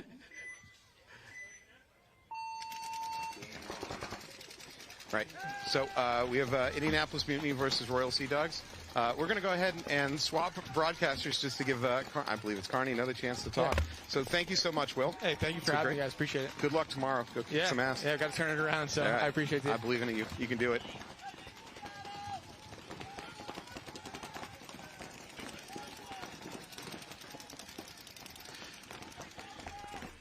You are live. Go ahead and introduce yourself. Hey guys, Nick Carney here with Columbus Level. So stepping in the booth to give you guys some good commentating and see what happens in this last set. So my favorite thing I just learned is that it is pronounced level. It's not LVL. Correct. Okay. It's you guys just can't spell is what I'm learning. Correct. Yeah. We can't spell. We're from Ohio. I'm from Ohio too. I understand the educational there you system. go. I get it. I grew up in Cincinnati. I totally get it. Oh yeah. You're down south with those boys. Yeah, we're very close to the Kentucky border, so I'm only now learning my shapes. I haven't quite got my alphabet down. For each of those. So this looks like a good match we got going. What's it? 0-3 Royal City against Mutiny. Yes, it's Royal City Sea Dogs looking really good so far. There have been some major penalties on this match for on both sides of the ledger. So that's been swinging some of these games. I feel like Mutiny's kind of in a rebuild year too. For the past maybe 2 seasons, they've been getting some good people going. Yeah. So I'm excited to see them. I mean, I feel like this is the most consistent players I've seen on Mutiny now for a season. I mean, in Royal City, too, they've always been... They've looked good today. They've looked a little bit more constrained. They're not making wild, crazy moves up the snake, but they've been having success by playing pretty smart. Nevia's going to get picked up, trying to creep through the center. Yeah. Mutiny makes a bump out to the snake corner. He's going to shoot inside, probably at the home. Is that Perez? So that's been one of their solid players, too. He's pretty hyper-aggressive. Yep. Perez has mostly been playing front snake so far this match for them. Ref coming in to check, see if he got caught in that field, trying to make up from cross field. Yeah. It's always... Yeah. That ref's really in on him, too. Yeah, he's doing his job. So, man, that said, I as a player, I hate it when the ref when I make a move that I think the other team didn't see, the ref comes to check me, and I'm clean. I'm like, oh, you just gave away the move without being necessary. I understand the ref's got to do it. I ref too. I get it, but it just stinks. Ooh, another running ref here on Mutiny. So early in the day, we weren't seeing a lot of penalty, but the last matches, we've seen a lot of flags. And as I say it, there's a major on the Royal City Sea Dogs. If that's a major, I'm not sure they have the bodies to fill it. Oh, yeah. This run. I mean, I think Mutiny was trying to get that kill before the ref got to him. Yeah. A little extra love from the center Mutiny player happens.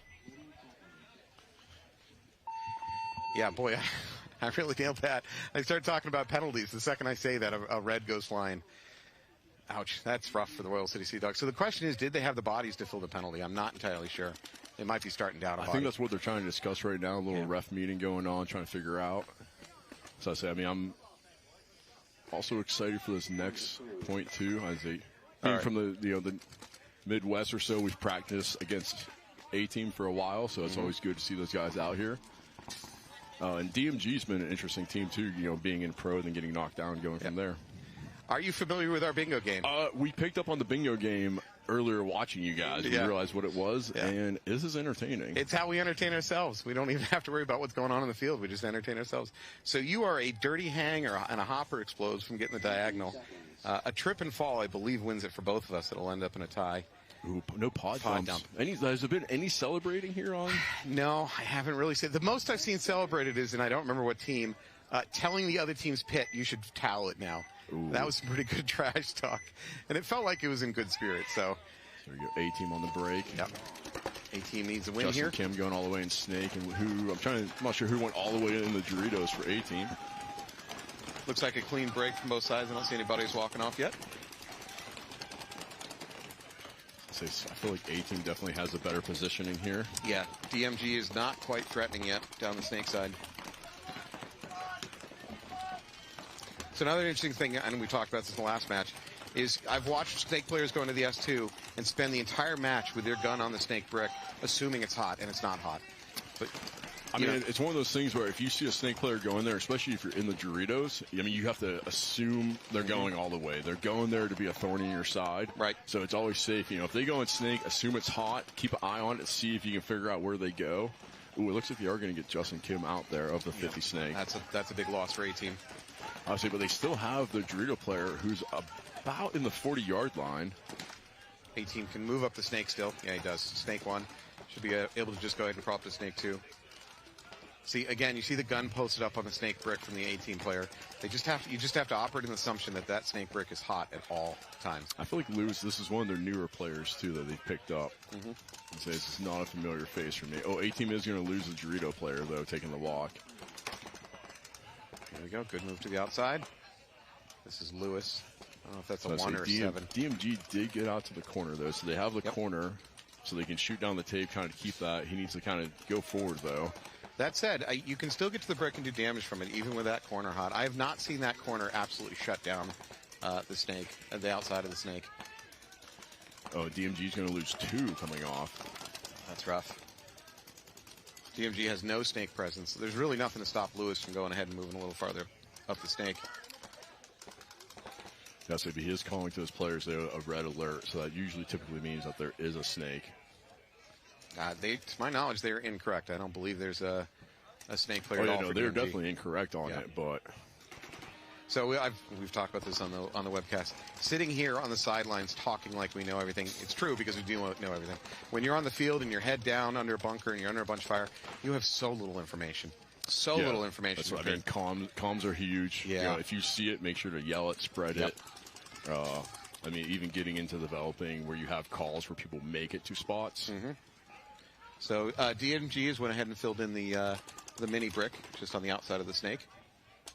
So Lewis here shooting on the cross. I'm not sure who he got over there. Where he's going. Oh, so they do have so DMG. Yeah, Snake 1 and the mini brick. So they do have, so it is a red alert. So that kid has been in there. So maybe we were wrong on that. It was red alert the whole time. No, we pretend that we're not wrong. You don't understand this webcasting thing works. I think it was a faulty camera angle. I see, but A-Team is going to lose another out of the back center, though. Yeah. So Foreman's going to be taking a walk for A-Team. I mean, good for DMG. Right now, DMG is, I believe, 26th in the league for ranking. So it's a little bit of a rebuild like you were talking about, but they're playing great. I think it's a 2-on-1 now? No, 3-on-1. That's what I'm assuming, because they keep shooting, but no, so we've seen 2 DMG players, or 3 DMJ players come off. DMG goes ahead and moves up to the mirror. Wall, and the stick doesn't get there. I don't know if it got shot. Oh. So this is number 7, Lewis, and he is really having a game. Yeah, he does not know that the snake player is just waiting to bait him, though. Right, right. So he's looking for bodies, trying to figure out where bodies are.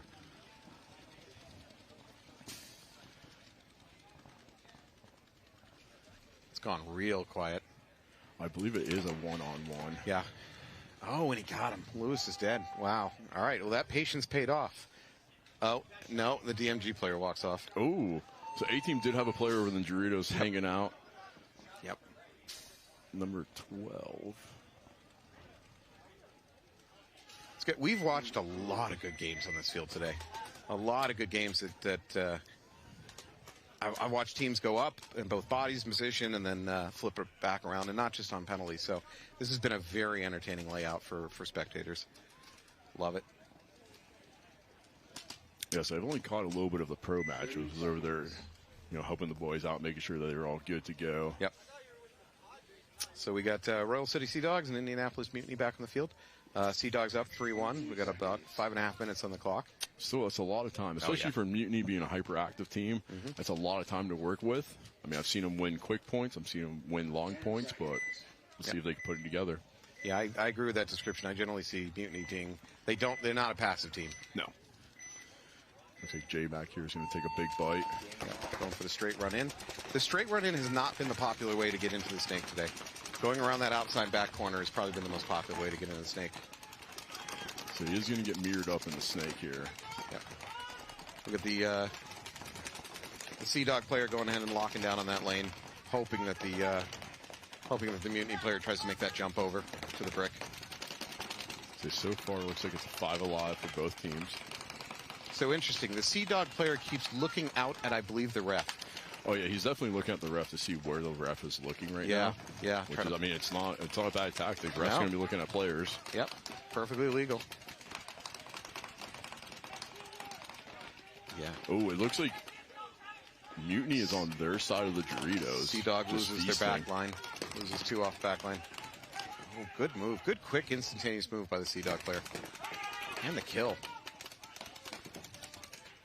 Very happy with that. Mutiny is definitely pushing the presence down the field, though, getting kills. Looks like that is 2 players coming off for Mutiny. Yeah, Mutiny dropping back to the home from the God. So there's a running ref to check Nevius there, see if he got hit. Oh, no, not the cam player here. Uh-oh. Nope, he's Mutiny's going to lose another, so now it is lost the home. It is, yeah, it's all falling apart for Mutiny.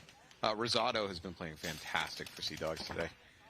I think it might be a one-on-one right now. Well, if it's a one-on-one, I still think the Sea Dog has the advantage in position. Yeah, because I mean, Mutiny needs to go towards buzzards. They have to go there. You can't just hang out. Yeah, I believe you're right. Looks like a one-on-one. So I think that the Sea Dog player has more options for moving around where he is, creating surprise angles on the Mutiny player. Mutiny player is a little bit more stuck in his bunker. Yeah, I mean, it's kind of hard, too, because he's kind of playing whack-a-mole. I mean, this guy has a lot to work with to kind of move around. Mutiny player thinks that he hit him on the loader. Refs think otherwise. Yeah, so if you get this ref in the center looking. Yeah. He's on top of him. Mutiny players. Yeah, he's giving him the clean sign. Yep. So yeah, that Mutiny player's a little bit stuck. He doesn't have great options. I think he's running low on paint, too. No, that's never trying to look at the camera here. It looks like he maybe has 1 or 2 pods. Yeah, Rosado has a lot of paint left on him. Oh, did he get hit? He's asking for a head check. Yep, and refs are pulling him out. He's going to get him. Good game for that Mutiny player. He's going to give him another extra right there. Yeah. Sometimes you see red and you don't see the refs pointing at people telling them that they're out. Yeah. So that's a good example of what I'm saying. Where the Sea Dogs look like they're up in that game. They had it in the all sewn up, and Mutiny manages to flip it. About 2.5 minute point. Yeah. So I mean they're down by 1. So if they can do that again but quicker to tie it up. Yep. We know we got A-Team and DMG with a tied match right here. 5 minutes left. I like to think that I'm hoping that DMG can hold together with it, but I'm not sure. So we want to take a second to thank our sponsors such as GI Sports, HK Army, Valken, Lux, Dye. Anyways, all these sponsors help make this possible. So it gives you a chance at home to watch some paintball if you can't come out here. So we just want to thank all of them for supporting us. All right. Shout out Dye.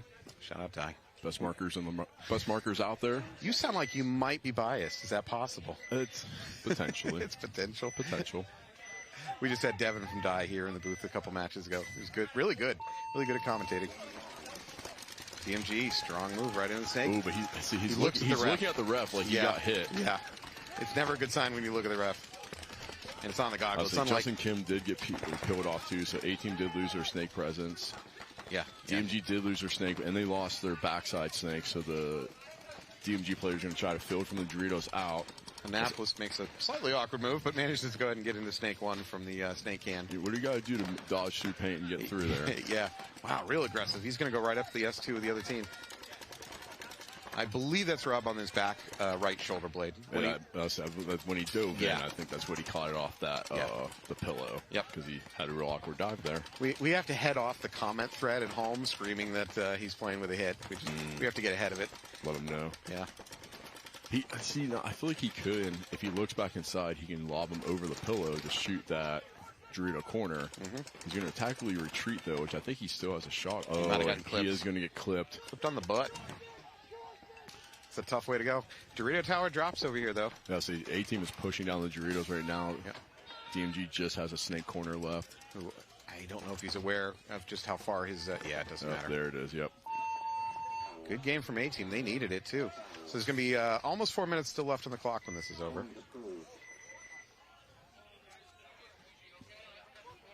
We're having a walk by Michael, our ultimate ref on this field. He was very nice. Spoke to him earlier. Made sure we were good about some stuff. Yeah. He was super nice. Other head ref I talked to today was nice. Yeah, I'd say they're doing a great job. So a reminder, if you're up in the New Hampshire area, or if you're not, just please come and visit us. We need the population. We got a Spick and Span doing a live show at AG Paintball up in Ware, New Hampshire. You have a chance to meet them, say hi, listen to their podcast. So it's a really good thing they're doing with the podcast lately. Between them and the Play the Game one, those guys are really doing a lot for the community. You know, they're all good dudes. I like talking with them. Yep. So we've had Greenspan and Spica come up a few times to AG. It's been really great having them. So it'll be great to have them again. Here we go. We got Royal City Sea Dogs versus Mutiny. Sea Dogs up by 1 again. Oh. Watching the player walk off from Mutiny. They lost their snakeside can. Let's see. Nevius is going to fill it from the home. They're going to mirror up here in the snake. But he's going to immediately come to this 50 brick. Mutiny fills out to the back corner on the snake side. I don't think they're aware that the brick is hot yet. The snake brick. You should know now. I think he knows now from the shots and stuff. Yeah. I'm not sure they've communicated that to their snake player, though, because the S2 is still looking the other way. Which, I mean, technically the Sea Dog kid could come inside, crawl around, give him a goon gat real quick, and no one's going to stop him. Yep. So we saw it a lot in the pro matches, them doing that. So the Mutiny player is turning, but not because he was given knowledge. He's just guessing. So he's on it now. He's looking at the 50, though, which he doesn't know the guy went inside. No idea. I just saw him move up the Dorito side for Mutiny. I think that... Did he get... Ooh, I think he got team kill. Shot. So the Dorito corner shot in, trying to shoot the Mutiny player, and torched his own player. Yep. Haven't seen a lot of that today. I'm surprised because as much as there's bunkers blocking vision on this field, you'd think that would happen more often. But hasn't happened much. I think J-Mac is also just going to get friendly fired there. So a lot of friendly firing going on right now, just really trying to pad their kills. Based on his body language, I think you're completely correct. He just got team He's killed. very upset with Nevius right now. Yeah. Yeah. So we got the minute call left. Sea Dogs up a body. Up a point in the match. And unfortunately, they just lost their backhand. So I see 3 Sea Dogs left alive, and I only see 1 Mutiny player left alive, which is Nevius over here on the snake, unless someone's hiding on the Doritos. No, I'm watching people walk off Dorito side. So he's got to go now. Oh, but he's going to get picked up though. Well, the dream dies there. So, I mean, that was a close match. Yeah. So the refs are not calling an end of the game, which means there must be somebody still left alive, right? Well, no, I don't think they don't have to call if no bodies are. You can let time run out. All right. Now they're shooting. Someone's shooting at a bunker. Maybe they just have bad intel. Dorito. Backline Dorito for the Sea Dogs. Backline Dorito for the Sea Dogs. He's moving up the Dorito side. He doesn't really need to. As a matter of fact, he probably shouldn't. Yep. Yeah, so that's a little rough. There wasn't so much team killing. Would have been a little bit better. there was a lot of team killing out there. They'll have a lot to talk about on the ride back to the hotel tonight. Yeah, honestly, I don't know if that's... Did Mutiny lose both today? I don't know off the top of my head. Yes, I know Sea Dogs were looking really, really strong. I believe they won the first one. Yep. They're sitting high, too, in the rankings, I believe. The Sea Dogs are looking pretty good. I can tell you where they're at. Second. Sea Dogs are 5th overall for the season right now. So the match we got going on right now, we have an Annapolis A-Team versus DMG. DMG is sitting at 26. Annapolis A-Team is sitting at 8th. Overall. Of course, by the end of this event, some of that's going to change. So 18 will break out here. Going to pull Justin a little short. Yep. Go to the corner. DMG is going to send one in. They're going to get mirrored up now on the snake. There's still a lot of time left. DMG doesn't... I'm sorry. DMG doesn't have to be stupid about this. Yep, this is one of those, if you have it, take it, work together, find bodies. DMG makes a good job threading their way up the snake. He's going to go ahead and make that bump over the snake brick. I'd love for him to get his legs out of that lane, though. So, yeah, there you go. Get your gun up, sir. Post up and wait. So I think DMG knows that, or assuming, let's say they got the 2 in the snake again, so they're setting that trap again. Mm-hmm. So they want Justin to try to release from this 50 and try to go up into that, the more inset snake player's gun. So Justin's going to kind of do a little head check here, and he is going to get clipped. Oh no! What a waste. Yeah, you do all that effort, you put it in, get there. Yeah. You're more valuable alive, especially when you're at the 50. Let your boys behind you do a little bit of work. So we got just under 3 minutes on the clock. DMG's down points for the match, but they're moving up the snake really well, and I think they're up bodies. Go in the center. He misses that shot. Yeah, so that's not a shot you want to miss either. No. You want to be on that shot. Because you just gave away your nice position on their side of the field. So yeah, DMG's now pushing into their side of the snake. DMG's also pushing up the Dorito side. I'll say A-Team does have 2. I see 3. I don't know if there's a 4th body. A-Team could switch into clock killing mode, but there's still a lot of time. I'm not, 2 minutes is a lot of clock to kill. Oh, good bump over. DMG makes the bump over. He's going to catch the home player, maybe. Oh, no, he gets blown up. Blown up by that mini brick in the middle. That's unfortunate. Now, A-Team should be able to kill the clock. Well, now they know, too, that there's 2 in the snake. They killed the first one. They have the second body. They're looking for it. Ooh, but he's going to come off this inside lane, which might give him... Oh, he is going to get the crossfield kill, though.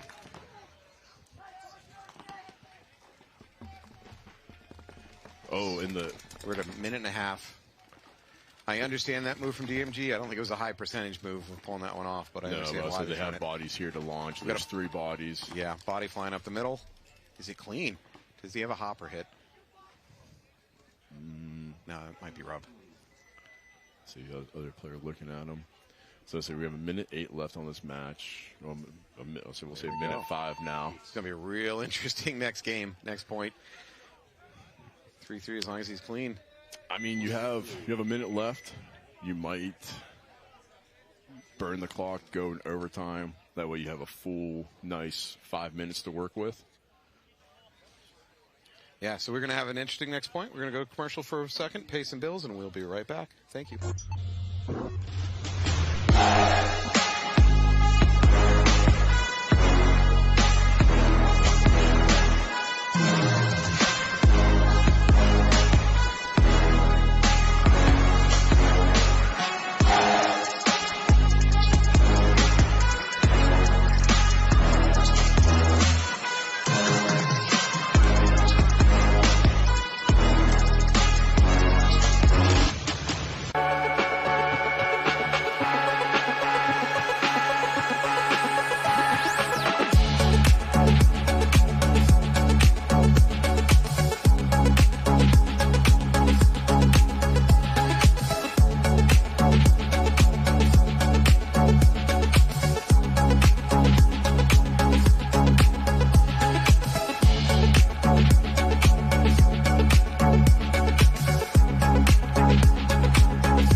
right, we are back. We got Sacramento DMG versus Annapolis A-Team. It is a tight game.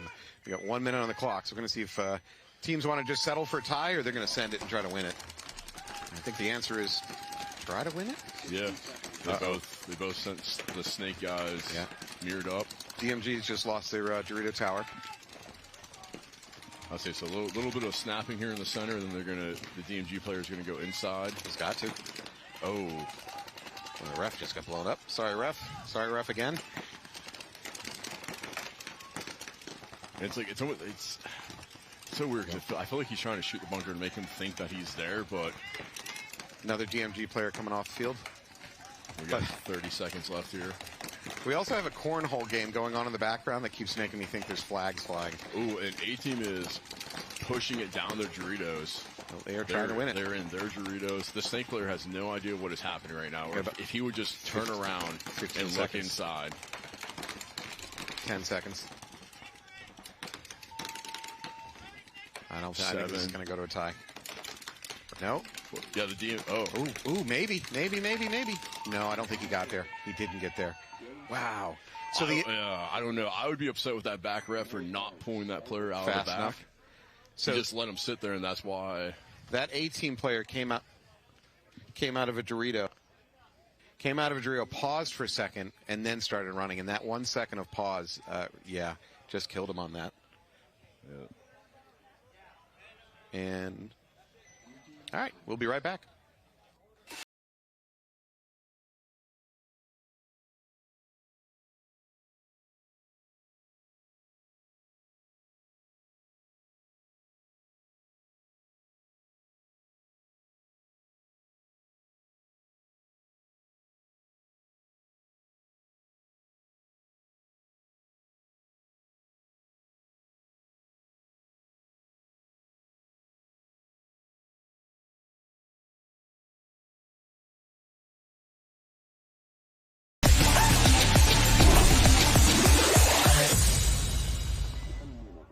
Good Game Sports Park has only been open 7 months, so we're a young field. We're hungry. We continue to develop. We continue to iterate. I don't see us ever being completed with a field because for us, we're paintballers at heart, and we want to keep building new and exciting things for our players. Hey guys, what's going on? Tony from NXL Paintball. Check us out online or in store.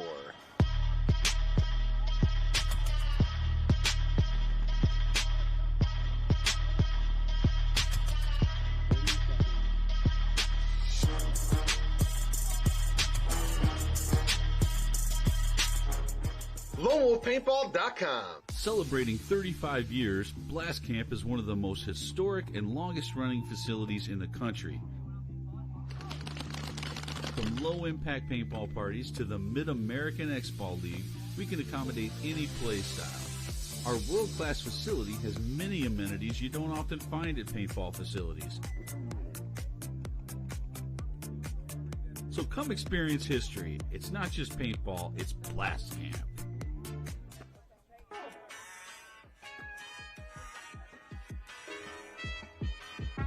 Missouri All-Stars have been playing together out of Kansas City for about going on 5 years. Our play style is super aggressive. We like to just be in your face constantly, can just keep the gas going the whole time.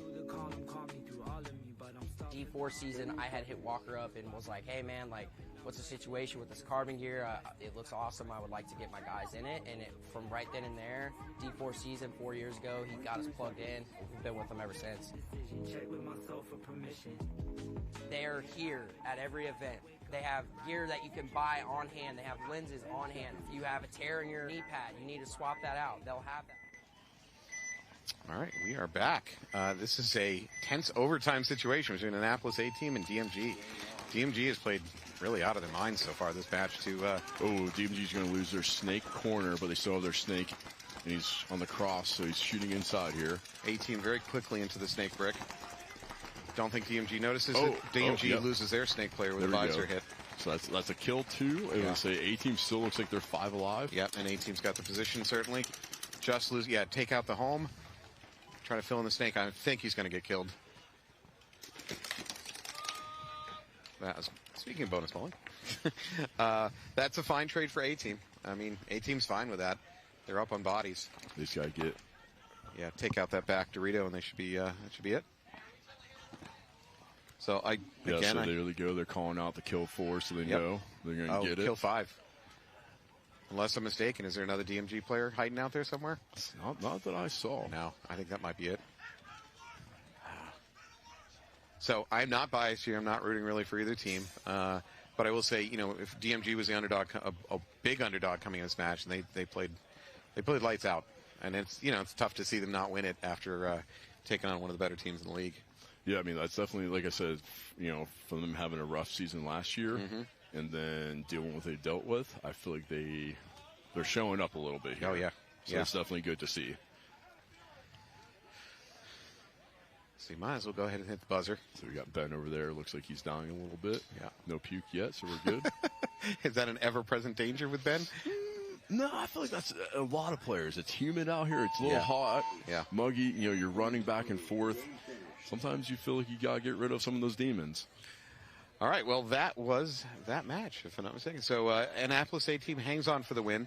DMG played a hell of a game to even take it to overtime, so good for them. Let's take a brief second to look at our bingo board, which somehow just ends in a tie. All right, we got nothing going on here. We did have a shoot a teammate, though. Oh, shoot a teammate. I'll take it. It won't win me the game, but I'll take it. If anybody was late to the box, would have been nice. All right, well, what do you got for tomorrow? Tomorrow we have PB Fit, and then we're going to have Nasty. Or not Nasty, I'm sorry. PB Fit and Jesters. Okay, Jesters, we watched them play a lot. They're a little bit of a wild team. What I mean by that is they're a little unpredictable. Yeah, I mean they have some seasoned people on that team. I can't think of their Snake player's name, the Russian player. I say, but he's a weapon. If you take him off the field, you still have a little bit better of a chance. But he's definitely one to look at, one to focus on. PB Fit. That's a huge team to take on. Those guys have a great establishment down there. They grind hard. Yep. They have a little bit of chip over the shoulder. Trying to prove themselves with being a Texas team, being a pro team, then dropping down. Yep. Tomorrow's definitely going to be a big grinder. I know we're on this field for both matches tomorrow, so we are excited to be on the cast. That way our family back home can tune in and watch us play. It's going to be interesting tomorrow. I'm ready for it. Yeah. Hopefully it gets a little drier. We stay a little not as bad as today. Yeah. Well, I believe in you. I have no doubt that they're going to win every single game tomorrow. I appreciate that, and we're going to try. It's nice being on the semi-pro team with those guys. Yeah. Stepping down for pro from this event, so it's nice to bring like a clarity, a calm, and try to get these guys together. I mean, they're all young players who've been playing together for a little bit now, so.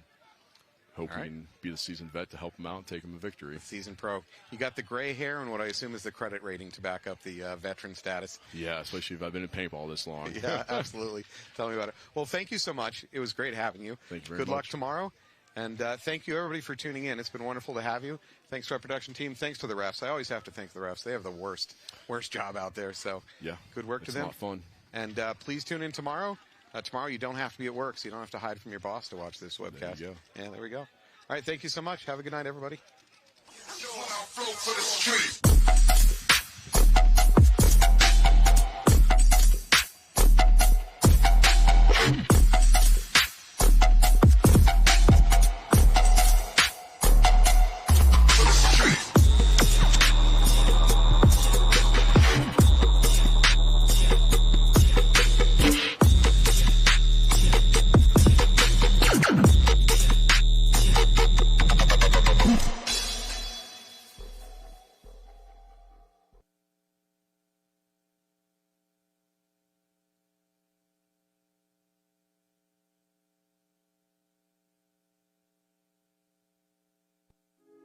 It's one of the softest guns that's... Hey, what's up, guys? Mark Johnson here with AC Diesel. I want to talk to you guys about the Shocker amp. This is my 24th season.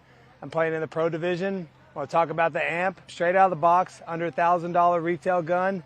Straight out of the box, shoots just like your top $1,500 gun. One good thing about the Shocker amp is the efficiency. I shoot 9 to 10 pods, no problem on my 88. And then it does come with the Freak Kit, the best barrel on the market right now, and you get your inserts as well. And you can upgrade with the full insert kit. If you're a mech player, it's quick release, One screw out the back, pop it up, put new solenoid in it, you're good to go. Less than 60 seconds, I can have that thing changed out for me. One thing I like about the shocker is how small and compact it is, and it's super, super lightweight. We were the test team when it first came out. I have not one issue at all playing with this marker. Out of the box, straight on the pro field, compete with the top paintball markers in the league. One good thing about Shocker is the support team that they have. They come all to the major events and minor events. They got all the techs here ready to go, set you up. You got a problem with your marker, on the spot, and they got you fixed. If you're looking for a Shocker amp in your area, go to your local dealers, and they can get you hooked up with any Shockers that you need. American-made gun, made in Pennsylvania.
Sounds like what you're saying is they have a bunch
My name is Todd Boyer. I'm from Kansas City, Missouri.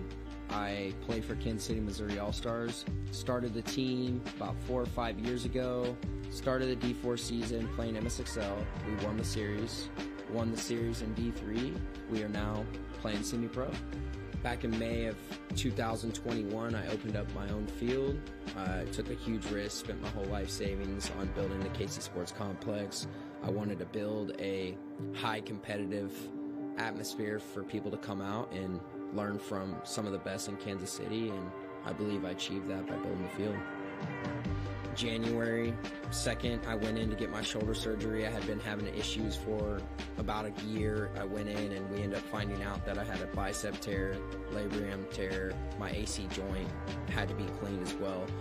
Just dealing with that during the off season was very mentally defeating, obviously physically as well. Not being able to lift your arm up, the mental thing was crusher. I'm getting off my surgery and getting PT, and I'm gonna be in the gym, 3-4 days a week, getting after it, just trying to be in the best shape I can. One of the goals for the Missouri All-Stars this year, for me and for the team, is making it onto the pro field, winning first in front of everybody. We've started doing 3-day grinds, Friday, Saturday, Sunday. We've been doing drills. It's just one big, giant, cultured family, and we love the vibe that we got going on.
Good Game Sports Park has only been open 7 months, so we're a young field.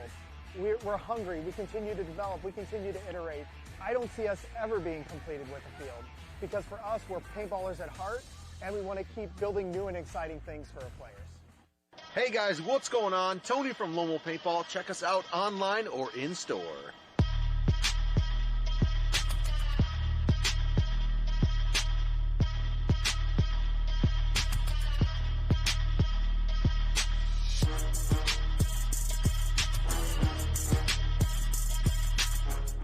LoneWolfPaintball.com. Celebrating 35 years, Blast Camp is one of the most historic and longest-running facilities in the country. From low-impact paintball parties to the Mid-American X-Ball League, we can accommodate any play style. Our world-class facility has many amenities you don't often find at paintball facilities. So come experience history. It's not just paintball, it's Blast Camp.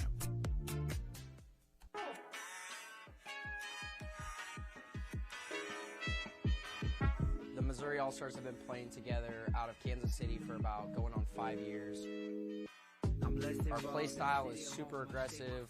We like to just be in your face constantly and just keep the gas going the whole time. D4 season, I had hit Walker up and was like, hey man, like, what's the situation with this carbon gear? It looks awesome. I would like to get my guys in it. And from right then and there, D4 season 4 years ago, he got us plugged in. We've been with him ever since. They're here at every event. They have gear that you can buy on hand. They have lenses on hand. If you have a tear in your knee pad, you need to swap that out. They'll have that for you. I've literally had Walker in my pit in Dallas asking me if I need help with pits. Like, you can't ask for anything more from a sponsor. If it's meant to be, I'm up and coming, but calming down, I'm centering.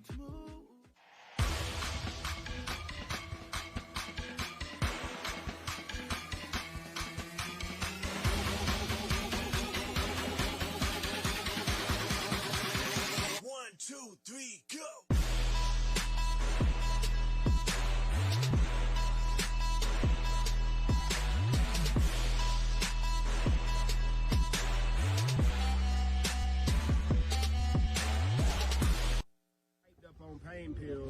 couple months, and I was like, I'm done taking pain pills. So my wife went ahead and she did the research and made the salve, and I started using it and ain't took a pain pill since.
Further on the back line and get through the lane quicker.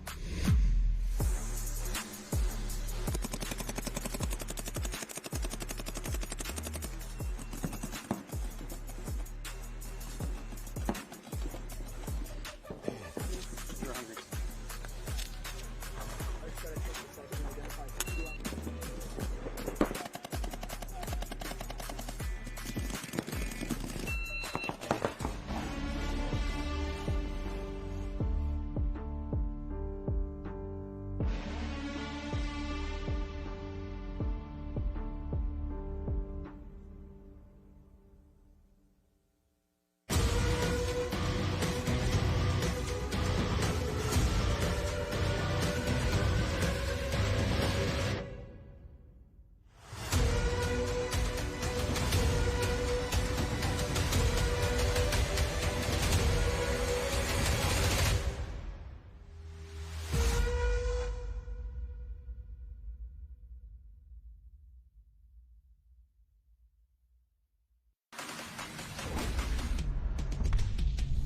Hey y'all, it's Demi Bagby and I'm at Willow Springs International Raceway. We're about to stack up a Gel Blaster Surge and Surge XL against a spec'd out electric race car to find out exactly how fast these blasters can really fire. Let's check out the car. What's up? What's happening? I've heard so many great things about you. My name is Demi. Craig, good to meet you. Look at this car, dude. This is awesome. I've heard so much about this car and I would love to hear more straight from you. Absolutely. This is the ultimate EV track monster by Unplugged Performance. But you know what? Before I give you the details, let's get in the car. Bet. Let's go. I got some gear. Come on. I feel like I'm in a spaceship, dude. There you go. Yeah, let's freaking do it. Let's do it. Fast. Bye-bye. So what made you start driving, like, souped-up Teslas? I was a professional freestyle skier for 15 years, retired from that, and I was like, I still need that adrenaline rush. The torque is just crazy on the electric cars. Yeah. You should feel that flight control, dude. Get sideways with it. I could definitely feel, like, what that lip on the front does. At 150 miles an hour, it generates 4,000 pounds of downforce on the car. Whoa, that's how you put it in reverse? Yeah. That's crazy. Wait, what? How fast was that? We beat the track record by 3 seconds. On your warm-up lap. Oh my gosh, my chest is beating. Oh. What's up, guys? How you doing? I'm Demi. Vincent. Great to meet you. Hey, Joe. What's up? I want to hear all about these gel blasters, but first, we got to talk about that car ride. That was insane. We were getting sideways.